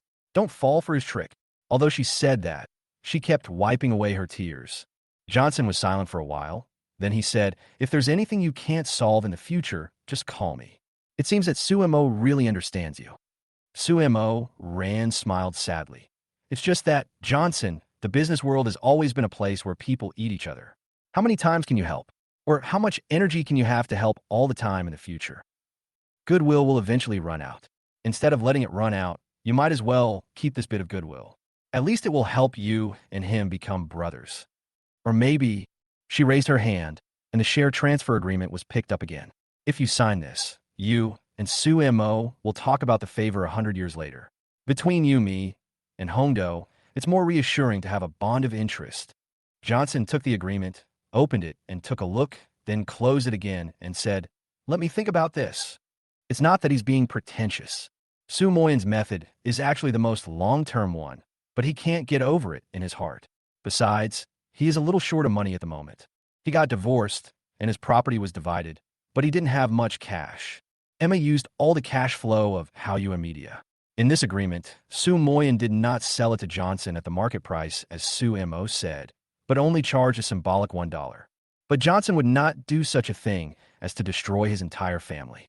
Although Sue Moyen said it very clearly, it is undeniable that he survived because Sue Moyen pushed him out of the car. The grace of saving a life is the grace of saving a life, and it cannot be regarded as insignificant just because Sumo died young. If you accept the shares of MO-RAN culture, you have to pay the money, even though the market value of MO-RAN culture is far different from that of Emma Technology. Sue Moyen took back the agreement, nodded, and said, "Then we'll talk about it after you get better." As she spoke, she waved toward the door, and Nina and Su Hondo walked in. "You will be enrolled in Jiangbei University in a while. If you have any questions, you can contact me directly. Later." "All right." Looking at Su Hondo, Johnson didn't know what to say and could only leave a dry sentence. Su Hondo bit her lower lip lightly and seemed to have no idea what to say.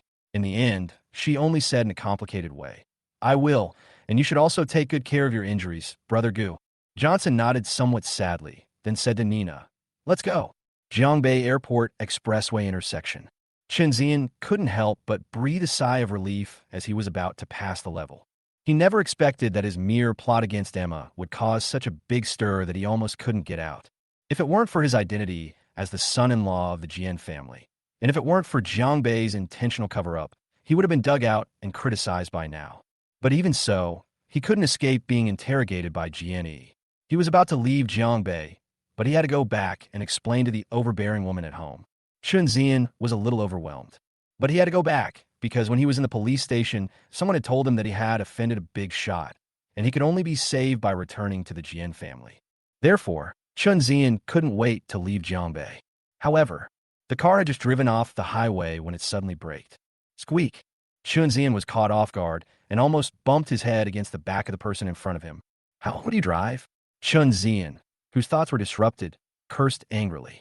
Mr. Chun, in front. What's going on ahead? Chunzian raised his head, looked forward through the windshield, and his expression suddenly changed. I saw several cars parked right in front of the car, blocking the way for. Ward and a row of bodyguards in black were standing in a row. Who are they? Chunzian stared at the scene in astonishment, stammering, and didn't even notice the sweat on his forehead. The driver didn't say anything because he didn't know who the other person was. Seeing several men in black approaching in front of him, Chunzian felt something was wrong. These people, are they coming here for me? Whose people are they? From Jiangbei? Or sent by that tigress Jianyi? Chunzian's mind was in a state of confusion. Just as he was thinking these thoughts, he saw a man in black knocking on the car's window. Boom, boom. The driver turned around and asked in horror, Mr. Chun, what should we do? Even a fool would know that the other party was coming for him. Chunzian said in fear, don't open the door, just... He looked ahead, and suddenly a flash of madness flashed through his heart, and he wanted to rush forward. However, before he could finish his words, there was a sudden boom in his ears. Bang! Broken glass flew everywhere, and the glass on the back seat suddenly shattered. A big hand grabbed Chunzian's collar from outside the car. Chunzian only had time to scream before he was dragged out. Let me go. Who are you? Do you know who I am? The men in black didn't care and dragged Chunzian forward like a dead dog. Soon, they came to a nanny car. The car door opened, and two men in black came down carrying a wheelchair with a person sitting on it. It was Johnson. Chunzian's eyes widened. He looked at Johnson and was speechless for a moment. The wheelchair fell to the ground, and Chunzian was forced to kneel on the ground. Mr. Chun, this is our first meeting. I think you should know who I am without any introduction. Johnson looked at Chunzian with a smile. When Chunzian saw that it was Johnson, how could he not know what was going on? He grinned, revealing an ugly smile. Goo, President Johnson, Chapter 75, Johnson's Revenge begins. Mr. Chun, you are really good at playing. They don't dare to act recklessly in Lingnan, but when they get to Jiangbei, they are really unscrupulous. Well, Chunzian wiped the sweat from his forehead. It was already a hot summer day, and after being frightened like this, Chunzian broke out in sweat. Johnson in front of him had a smile on his face. There was no smile in his eyes. He knew that things were getting serious. Goo, President Johnson, this is a misunderstanding. I didn't do anything. It's all Oscar's fault. It's all his fault. Oh, Johnson smiled and said, Mr. Chun, Oscar has been thinking about Emma for so long, and you asked him to send the woman he liked to someone else's bed. Your reason for lying is not smart at all. President Johnson, I swear I'm not lying. Oscar came up with the idea. He gave the drug, and he was the one who had his eyes on Emma, but Emma didn't like him, so he came up with this idea to tarnish Emma's reputation, and then he would come forward with a loving attitude to win Emma's heart. Is that right, Mr. Chun? Johnson looked at Chunzian with amusement. Chunzian's face changed, and he was horrified. How did Johnson know their plan? Mr. Chun, why don't you say anything?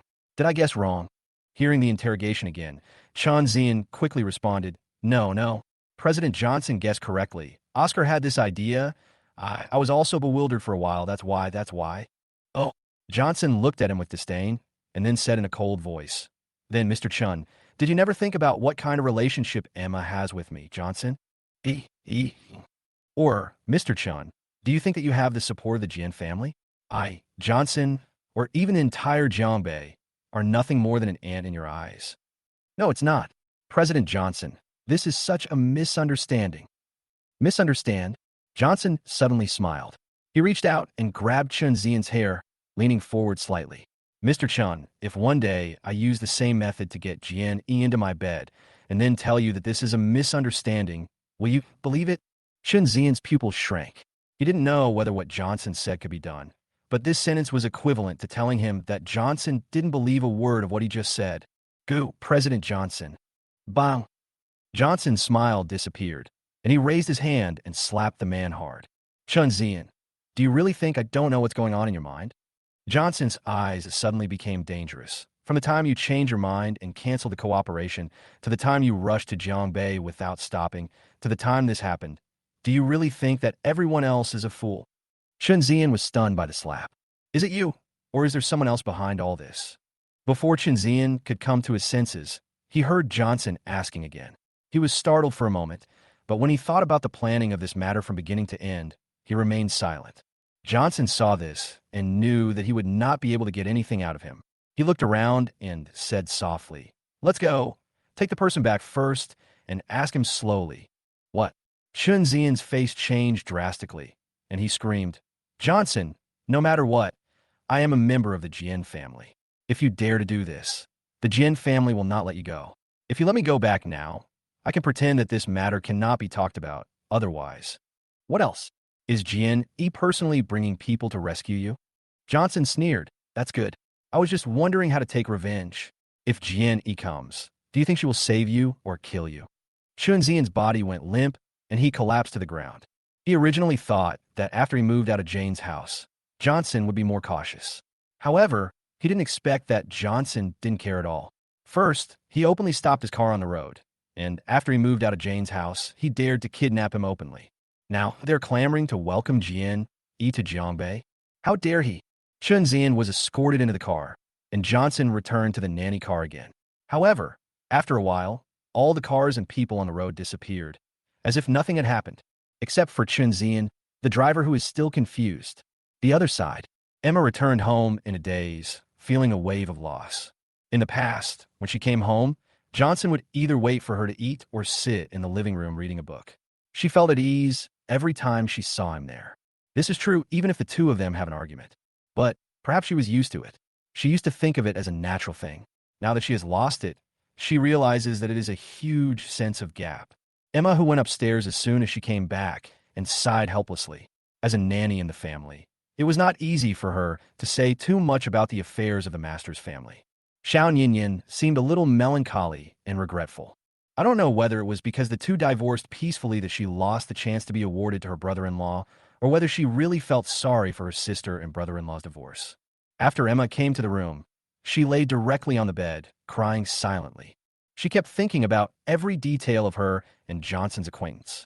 It was not until today, when they received their divorce certificate, that she suddenly realized that in the 6 years they had been together, the first 5 years and the last year are completely different. "Honey, have I really lost you?" Emma took out the divorce certificate from her bag. The photo on it was no longer the two of them together, but only of her. The USB flash drive given by Nina fell aside. Emma looked at it, was silent for a while, then got up and went to the study. When a USB drive is connected to the computer, what comes into view is the information of the second-generation drone, an unremarked folder, and a document. She opened the document first.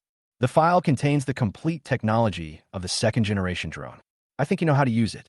The content in another file should explain why our marriage has come to an end.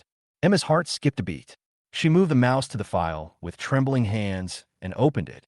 It turned out to be a bunch of pictures, videos, and audios. They all record the scenes of her accompanying Oscar, as well as Oscar's accompanying texts, and even the specific time is recorded clearly. She flipped through the pictures and videos one by one, but the more she looked at it, the more disappointed she felt. These were all taken without her noticing. She tried hard to recall that she had never seen the content on it in Oscar's circle of friends. The purpose is self-evident. It turns out that a long time ago, all this was destined. Emma murmured, and as she looked at the pictures one by one, the courage in her heart was almost gone. With shaking hands, I opened the last audio file. Chapter 76, Divorce First, then Kill the Heart. You probably don't know yet. All shareholders of Emma Technology, including you and Emma, seem to have their shares diluted, but in fact Emma has secretly increased her holdings. Huh, what do you think? Are you surprised? She even hid it from you. Her husband, do you still think she loves you? In the past 6 months, I could call your wife away with just one phone call. Isn't it obvious? You are a complete fool. Who do you think told her about what happened today? It was me. But what can you do to me? She believed it. What's the point of calling the police? Even if the police find out everything, what's the point? Will you turn back? You won't. For me, framing you has never been my goal. I have only one goal, and that is to destroy you. Just wait. Not only will I take your position today, but from now on, Emma Technology, which you have run, and your wife will only belong to me. Emma listened to the whole story from beginning to end. It was the day when she fired Johnson after he was framed. Johnson's calmness, Oscar's arrogance, and his naked, undisguised thoughts. All of this was constantly eating away at Emma's sanity. It turns out that what Johnson once said, that Oscar had ulterior motives, had always been true. It turned out that everything Oscar did in front of her was fake. Even his words that he was jealous of Johnson because he liked her were all lies. His only purpose was to be attracted by Emma's technology. It turns out that I was so blind and heartless in the past. Pa!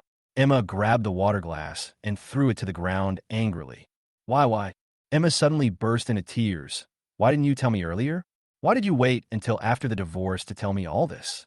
Mother's pressure. Knowing that she was sad, her husband insisted on making her sign the divorce agreement. In the end, it was not until they really got divorced that he told her everything. To her, this was tantamount to a heartbreak. She didn't even seem to have the qualifications to regret, apologize, or make compensation. Victoria, who was standing at the door, was watching this scene and was extremely indignant. In fact, she had been standing at the door of the study since the moment Emma entered the study. She didn't know what was in the picture, but she could hear clearly what was said in the video and audio. She saw her sister's final breakdown. Only, she bit her lower lip and said, "Sister, you always said that your brother-in-law didn't tell you in advance, but when he told you, did you believe it? Even if you once thought that your brother-in-law was petty, has he ever controlled your thoughts and behaviors other than towards Oscar? Now, do you still think that your brother-in-law's behavior was petty? But I regretted it in the end. Even if he insisted on divorcing me, why did he wait until after the divorce to tell me everything? Do you know? My heart hurts so much." Emma continued to cry. Victoria didn't know what to say about this. After all, for Emma, Johnson was really hurtful. Perhaps my brother-in-law has also seen your regret, but he doesn't want to go on like this anymore. Instead of letting you continue to be entangled because of regret, it is better not to tell you. This way, it can make the divorce easier. But I have nothing now, nothing at all. I have already done what he said and severed ties with Mom. I have done so. Victoria suddenly felt a little melancholy. Sister, you broke off relations with Mom. Are you really listening to your brother-in-law? If it's really because of my brother-in-law, then why did you have to wait until Mom forced you to do it? In fact, my brother-in-law sees things more clearly than you do. You did this simply because Mom's actions have touched your bottom line. But what did you do when Mom repeatedly touched my bottom line? You are the one who caused today's outcome. Instead of crying and complaining here, why don't you think about what to do in the future? Victoria sighed softly, then turned and left, leaving Emma standing there in a daze. Half a month passed. Since Johnson left the hospital that day, he never went back, nor did he return to the house in Chunzians. Instead, Sophia arranged for him to live in a villa. As for Emma, because the divorce was such a huge blow, she rarely took care of the company's affairs these days, especially the stock of Emma Technology, which even fell at one point. These days, apart from getting drunk in the villa all day, she would go to Chunzians and stare at the house that used to be theirs, sometimes shedding tears silently. But even if she restored everything in Chunzians court to its original state, she could never get back the old feeling. Besides that, what she asked most was Oscar's whereabouts. Emma announced as promised that she would sever her relationship with the Jang family. Ever since Oscar was picked up by Emma's mother, no one knew Oscar's whereabouts. Perhaps they also knew that this incident had completely annoyed Emma, so they no longer dared to think that they could control her. And of course, there's the frantic search for Johnson. Although the two had not lived together since their divorce, they were bound by a marriage certificate at that time, and Johnson did not deliberately avoid her. Therefore, even if she couldn't see him, she wouldn't feel panicked. But since getting the divorce certificate, Johnson disappeared. She was scared from the bottom of her heart, especially afraid that Johnson would leave with Sophia. Fortunately, MANHUA Media's office is located in Jiangbei. She felt that since Johnson was leaving the company, he would naturally not leave it alone. But she was afraid that if they didn't meet for a long time, Johnson would forget her. This day, Emma was drinking alone in the villa, as usual, living a life of drunkenness and dreaming for half a month. This stunning female, CO, looked a little unwell at the moment. After finishing one glass, just when I was thinking about having another one, Victoria showed up in a hurry. Sister, good news. I possibly should, maybe have found my brother-in-law's residence, Ruhr. The little girl waved her fist. She was no longer surprised by her sister's drinking. Emma was stunned while pouring the wine. She turned her head woodenly. and her eyes suddenly brightened up. Really? Uh-huh. Victoria nodded like a chicken pecking at rice. Since we can't find my brother-in-law, I changed my method and asked my bestie to keep an eye on that annoying Nina these days. Good fellow. Sure enough, I caught him. This time my brother-in-law can't run away. When I see him later, I'm going to bite him. I put my two little fists on my hips, looking very angry. Emma moved when she heard that. She stood up and walked upstairs. Chapter 77. Emma and Emma's mother have a showdown and break up. Little Nyen Nyen. Huh. How come someone who has been dreaming about chasing her husband is not excited at all when hearing the news? Does she have to hide in bed and cry before leaving? Victoria was a little confused. Once before, someone just said they saw someone who looked like Johnson, and she rushed out the door. Now that the exact location can be basically determined, she is not in a hurry anymore. About half an hour later, Victoria was playing with her dinosaur doll out of boredom when she heard a sound on the stairs. But it was Emma who walked down. Victoria took one look and suddenly understood. It turns out that the ugly bride is going to meet her husband. She knows that she looks a little sloppy, so she goes to take a shower. Sister, shall we go? Emma rushed to the door in a hurry. Victoria pouted. Is it really that important? Is it really that important? Is it really that urgent? The little girl touched the dinosaur doll's nose with her white fingers and then shook the little dinosaur away with one hand. Little Nyen Nyen is going to bite her brother-in-law. After going out, the two sisters stopped in front of a car. Emma turned to look at her sister mechanically. Sister, I've been drinking. How about you come? Victoria rolled her eyes. Sis, does your underage girl have a driver's license? Well, Emma pursed her lips, then picked up the phone and found Grace. After all, there is something a secretary should do. The two sisters stared at the car like two silly geese until Grace arrived. More than half an hour had passed, and Victoria suddenly shuddered as if her soul had returned to its place. Sister, I'm afraid I've been infected by your stupidity. It's been more than half an hour. Our home is right behind us, and we've been standing here for more than half an hour. Uh-huh. Emma also suddenly came to her senses. She turned around and looked at the closed door. After a long while, she spoke. Don't worry about these details. Grace pretended not to hear the conversation between the two sisters. She opened the car door and waited for the two sisters to get in the car before she spoke. Boss Jiang, where are we going? Yending Palace. Jiang Family Manor. The two sisters spoke at the same time, then turned their heads to look at each other and spoke again at the same time. Aren't you going to find your brother-in-law? Before I look for your brother-in-law, I have to find that bastard Oscar first. Grace, then let's go home first. Victoria slumped in her seat like a deflated ball. Emma and her sister were on their way home, and Emma's father and mother in the Jiang family manor were also talking about this matter. Emma's father said, with a slightly dissatisfied look, How long are you going to hide this from your daughter? You should know that if you don't explain this matter clearly, she will not let it go. To be honest, Emma's father was very dissatisfied with Oscar's behavior this time. Indeed, Oscar is the adopted son of the Jiang family and Fu Hongyan savior, and he is deeply loved by the two of them. But what Oscar did this time has exceeded the bottom line.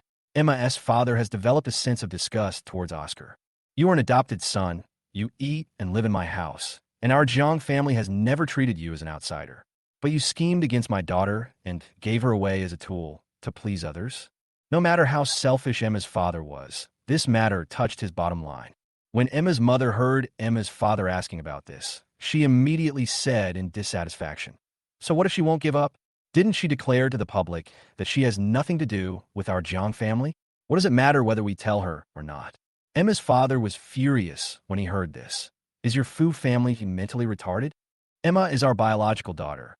Oscar is just an adopted son. If he is obedient, we will keep him in our family, but he betrayed my biological daughter. Do you think I will let him go? When Emma's mother saw that Emma's father was angry, she immediately lost her temper and said evasively, But I don't know where Oscar went. Fart, Emma's father scolded. You were the one who went to pick him up that day. How could you not know? I really don't know. Emma's mother cried out. I picked up Oscar that day and wanted him to apologize to Emma, but when he heard that Emma wanted to break off relations with us, he didn't dare to come back and got out of the car and ran away halfway. Emma's father narrowed his eyes when he heard this. Really? Obviously, he didn't quite trust what Emma's mother said. Emma's mother these days. Firstly, Emma's mother seldom goes out recently, and even if she goes out, she definitely didn't go to see Oscar.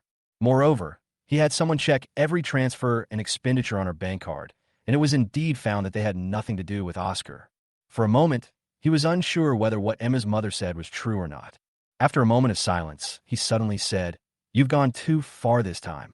Why did you have to run to the rooftop of my daughter's company and force her in front of so many people? What are you afraid of?" Emma's mother said disapprovingly, "I'm not doing this for the Jiang family's reputation.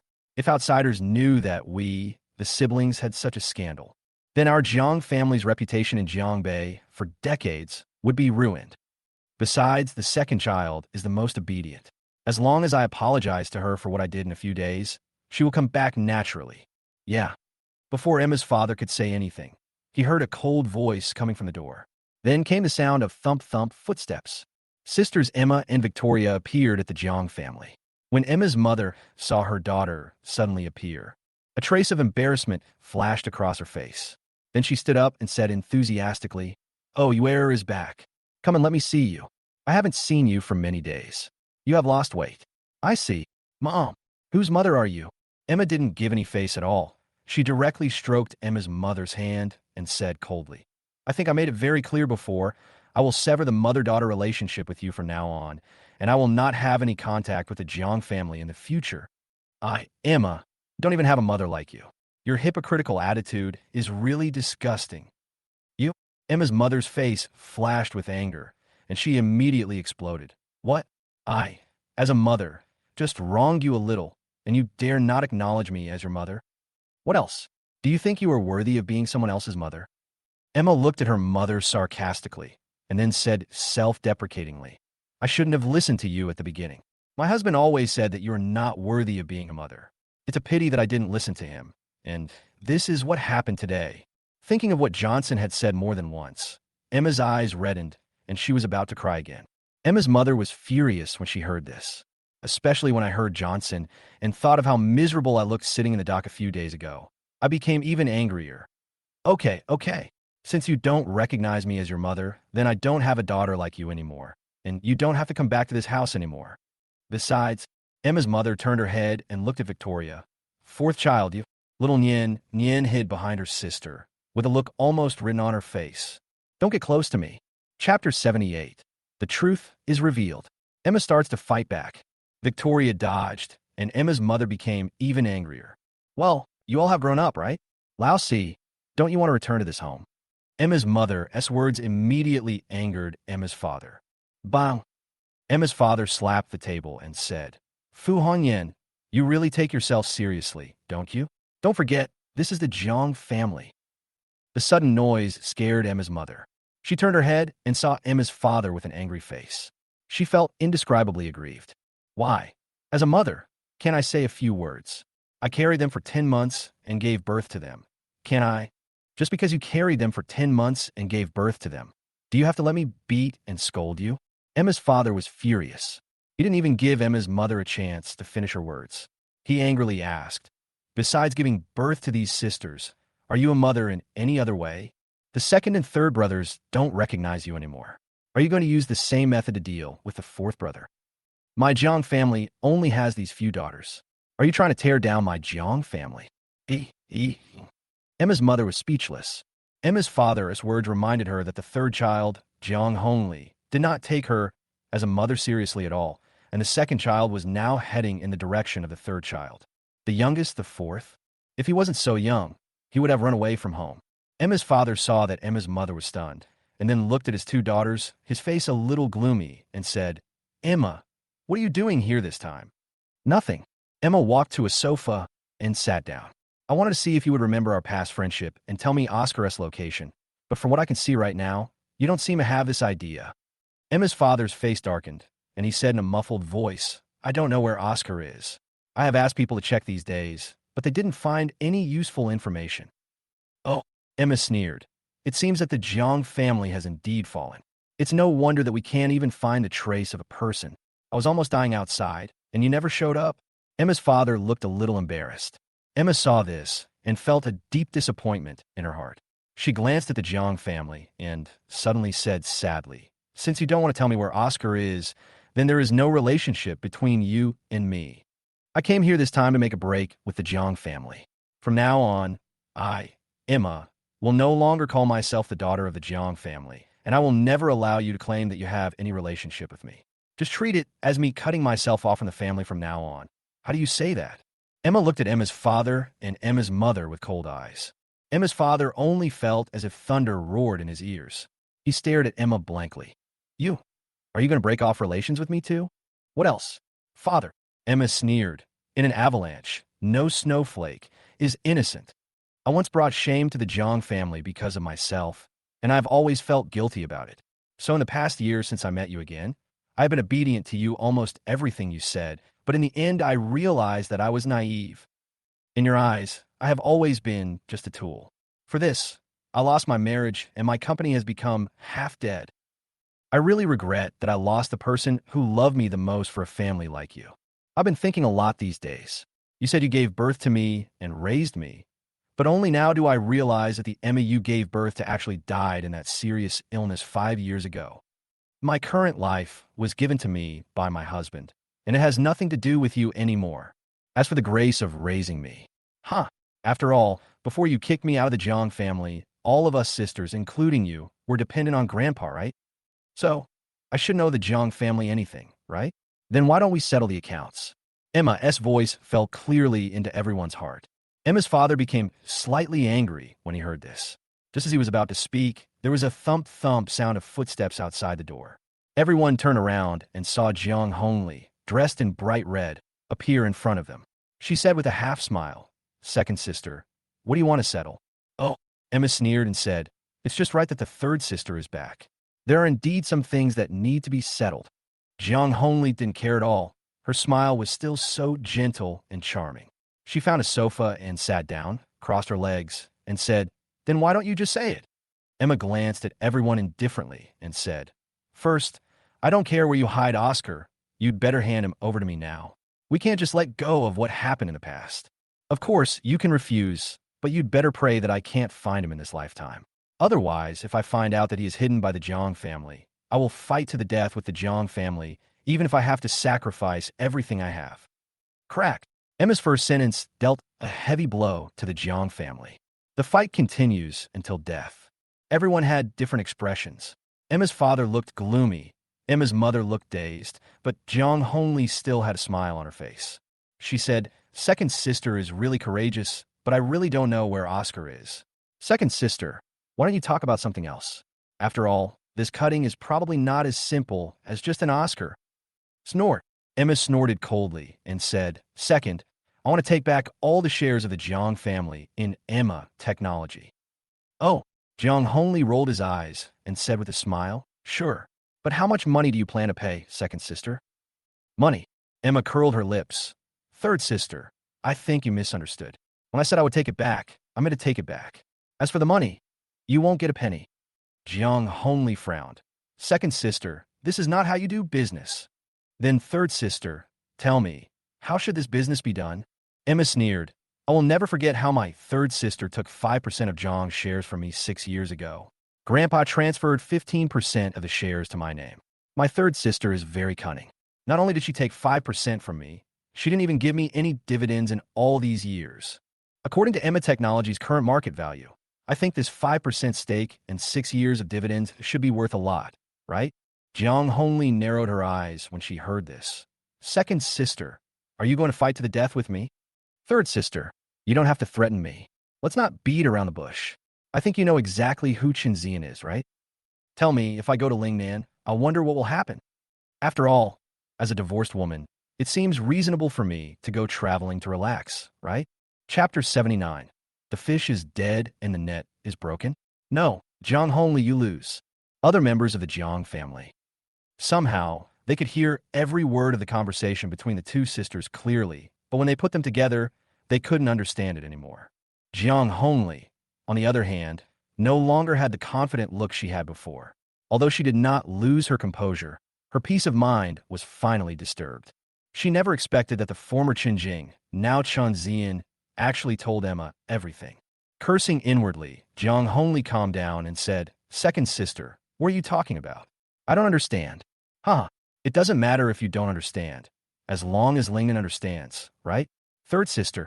Jiang Hongli raised her eyebrows. "Well, since my second sister already knows about it, If we continue to argue like this, it will be more trouble than it will take for us sisters. I agree to what you said. Well, outsiders say that the third sister is the most suitable person to lead the Jang group. It seems that they are not wrong, Emma said sarcastically. But Jiang Hongli didn't care at all. Instead, she raised her eyebrows and said, "Thank you for the compliment, sister. But do you have any other requests, sister?" I'm not as greedy as some people. I only take what belongs to me and never think about anything else." Well, now that my sister has finished speaking, it's my turn. Jiang Hongli pursed her lips and smiled. Since second sister wants to cut ties with Jiang's, I wonder if she should also hand over the remaining 10% of Jiang's shares. Emma also laughed and asked, "Do you have 4 billion in your hand? If you do, I can sign on the spot." Wow. Jiang Hongli's face suddenly darkened. "Second sister, didn't you say we should do the cutting? But these shares were given to me by my grandfather. In the Jiang family, apart from my grandfather, it seems that no one else has the power to make me give them up for nothing. How about my third sister asked my grandfather to talk to me?" Emma responded with a smile. Jiang Hongli said coldly, "Second sister, this joke is not funny at all." "Really? But I'm not kidding." Emma's voice was just as cold as a knife. "Second sister, don't blame me for not reminding you. I know everything you did before. Don't think you can still use those things to threaten me. I have nothing now, except for Emma technology. Your stuff can't threaten me." The two sisters looked at each other, and their eyes were like knives colliding in the air. The other 3 members of the Jiang family watched the whole scene, and they were completely confused. It felt like they participated in this family meeting, but also seemed not to participate. They didn't understand a word of the conversation between Emma and Jiang Hongli. The atmosphere suddenly became tense. After a while, Jiang Hongli said silently, "Besides, don't force me." "Force you? Haven't you always been forcing me?" "Jiang Hongli, how about we talk it out in front of everyone?" Emma said coldly. "Others may not know what you have done over the years, but do you think I don't know? Whether it's to me, to the Jiang family, or even to my eldest sister. Do you need me to explain it to you one by one?" Jiang Hongli's eyes were filled with coldness. At the same time, my heart trembled slightly. If it was the Jiang family and Emma, she really wouldn't have much to worry about. But her eldest sister, Jiang, she had an abnormal fear of this name. Emma looked at her and sneered. "Why? Are you scared, third sister? You've done so many bad things in the past. Are you having trouble sleeping?" "Emma, you. Very good," Jiang Hongli exclaimed and gnashed his teeth. "Do you think you've won just like that? Don't forget, if you really piss me off, no one will have an easy life." Emma laughed and said, "Do you think I'm scared? If it were before, I might really be scared, but now..." "Third sister, you miscalculated. Do you think that I, a divorced woman now, still care about the things in your hands? Since I no longer have a marriage to rely on, I want to make more money to support myself in this life. Do you think those things are a threat to me?" Crack! Jiang Hongli clenched her fists. Today, Emma felt like she was hitting cotton. Emma for the first time. She looked at Emma deeply and said, "Second sister, you are hiding it very well." "Tibetan." Emma suddenly laughed, and tears came out her eyes. She murmured to herself, "When did I ever think of hiding? It was you, third sister, who caused all this, wasn't it? Speaking of which, I have to thank you, third sister. If it weren't for you, how could I become what I am today? Impeccable." Looking at Emma's invulnerable appearance, Jiang Hongli felt frustrated in front of her for the first time. After a while, she sighed and said, "Okay, let's do as second sister did, but I have one condition." She raised her eyes to look at Emma, and Emma said indifferently, "Don't worry, before the Jiang family loses control of Jiang Corporation, I can use the 10% equity to support you. It's just that I hope you won't mess with me again in the future. Otherwise, I don't mind letting this mess on your hands continue to be this mess." "Humph. I accept second sister's teachings today." Jiang Hongli snorted coldly. "I just hope that second sister will pray too, so that I won't have any handle on you in the future, otherwise I won't be polite. Let's talk about the future later. Now." Emma made a phone call directly. After a while, Grace appeared in the hall. She handed a document to Emma and said, "Mr. Jiang." Emma took the document and ran directly to Jiang Hongli. "Third sister, sign it." Jiang Hongli took the document and took a look at it, and found it was a share transfer document of Emma Technology. When she saw these big words, a trace of struggle flashed in her eyes. Honestly speaking, she had not expected Emma Technology to reach this point. Compared with Emma Technology, she cared more about Zhang's. After all, Zhang's was her kingdom. Emma Technology is just a company she uses to generate cash flow. Not to mention that she does not have the final say in this company. Right now, because of the incident caused by Emma's mother, many people are starting to want to take a piece of Jang's meat, and she no longer has much cash to operate. And the cash cow of Emma Technology seemed to be of no use. Emma originally proposed to buy back the shares. She thought that if she could exchange them for some money, it would be good, at least to stabilize her own base. But unexpectedly, Emma refused to give a penny and instead brought up the previous incident to threaten her, losing her shares in Emma Technology. But she didn't dare to lose Jian friendship or even offend Jian. She admitted that she miscalculated. Chapter 80. The former sister-in-law discovered the secret of her parents. Jiang Hongli thought she knew Emma very well and could grasp her temperament perfectly. In fact, she did it, and Emma had always been under her control. But she could never have imagined that Johnson's departure would deal such a huge blow to Emma. Not only did all her previous methods fail, but even her first love became useless. You know, everything she did was based on Emma's character weaknesses, and now it has become the biggest handle that Emma holds over Jiang Hongli. For a moment, offense and defense changed. However, when Emma took people away from the Jiang family, Jiang Hongli suddenly woke up. Oh no, fell into a trap. Outside the Jiang family manor, Emma and her sister Victoria were on their way back. Victoria looked at her sister and wanted to speak several times, but finally held it back.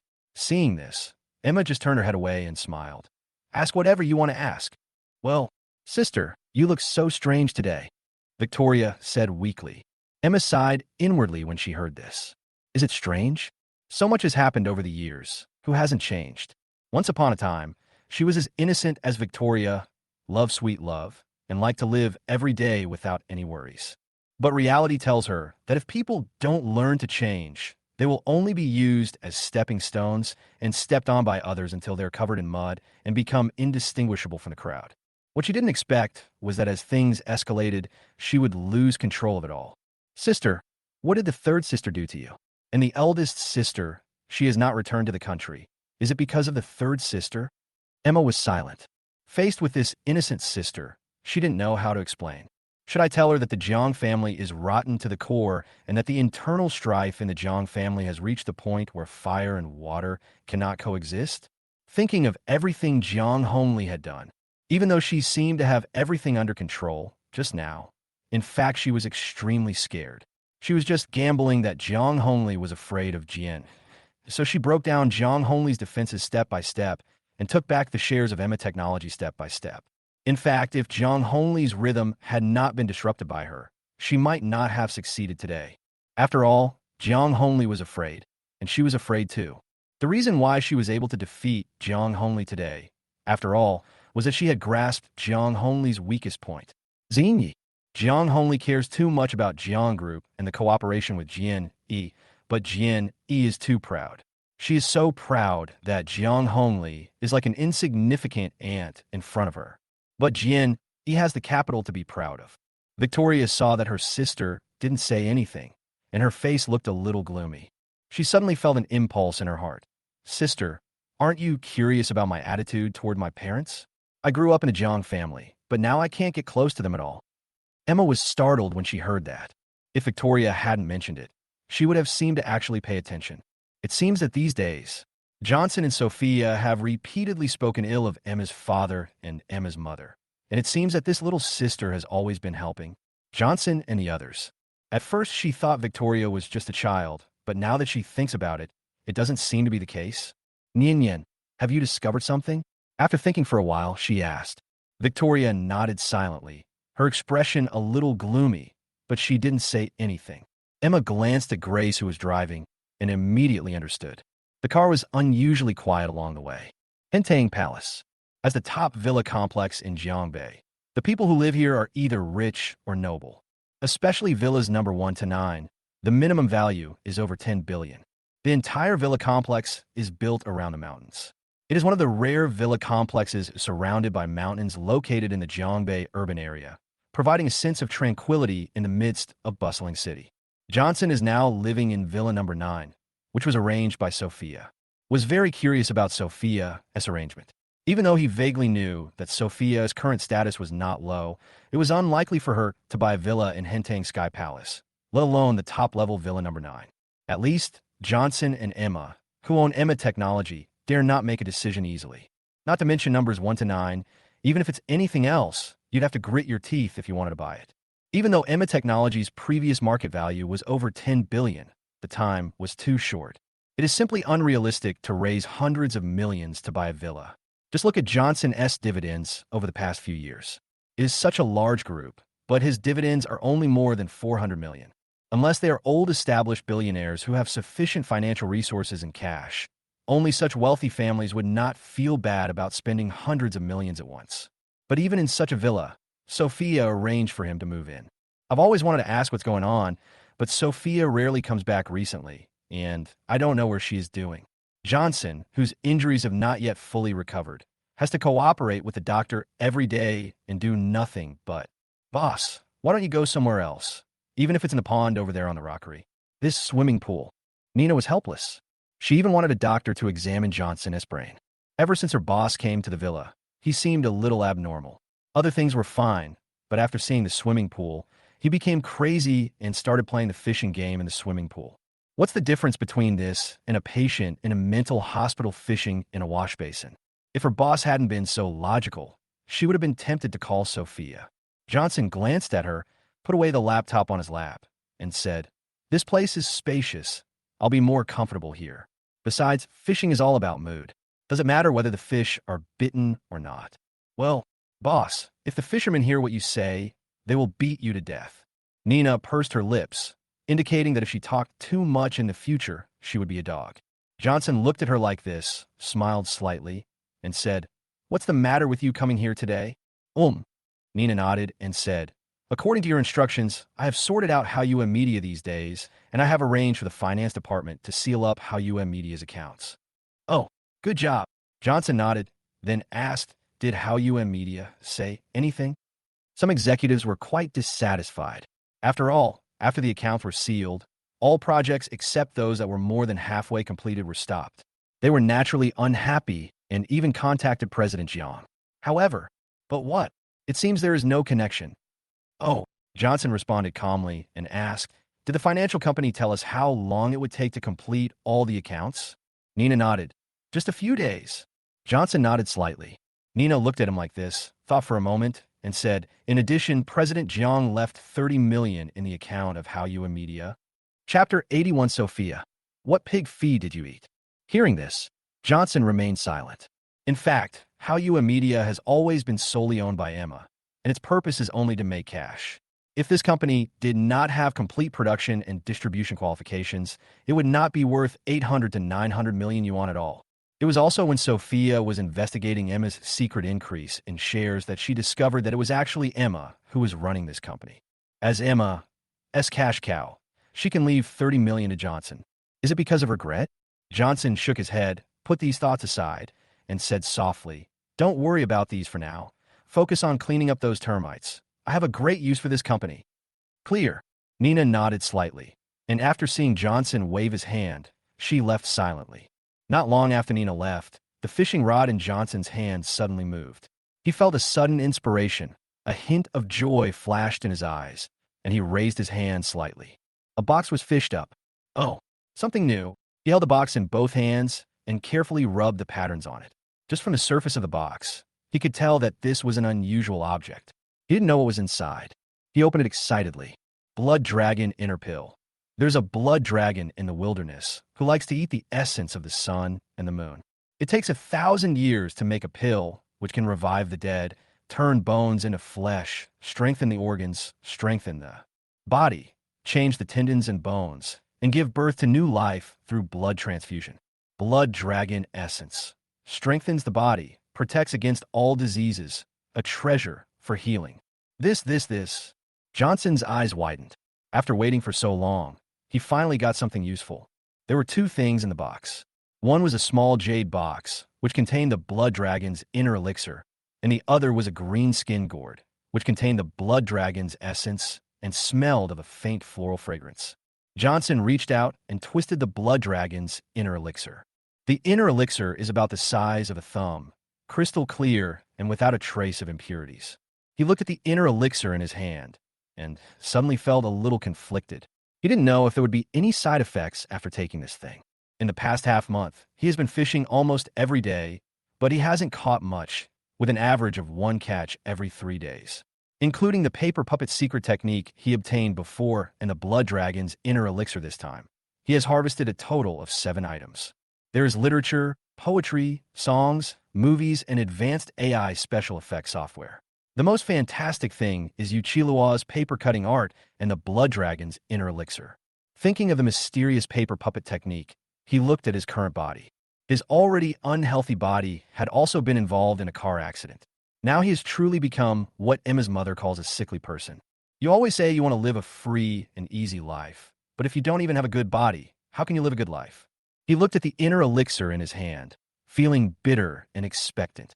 Slowly put the inner elixir into your mouth, and the warm breath spread from your mouth. Before you have time to taste it, the inner elixir turns into a warm current and slides into your throat. A warm breath surrounds the whole body. Johnson felt as if every inch of his body was about to melt away. That feeling was even better than the shiver that came after the astringency. The most important thing was the warm feeling that made him feel drowsy. I don't know how much time passed, but Johnson's eyelids suddenly twitched, and he suddenly opened his eyes. Wow! He suddenly stood up from the wheelchair and looked at his hands in disbelief. The previous feeling of powerlessness completely disappeared, and he even felt like he had endless energy.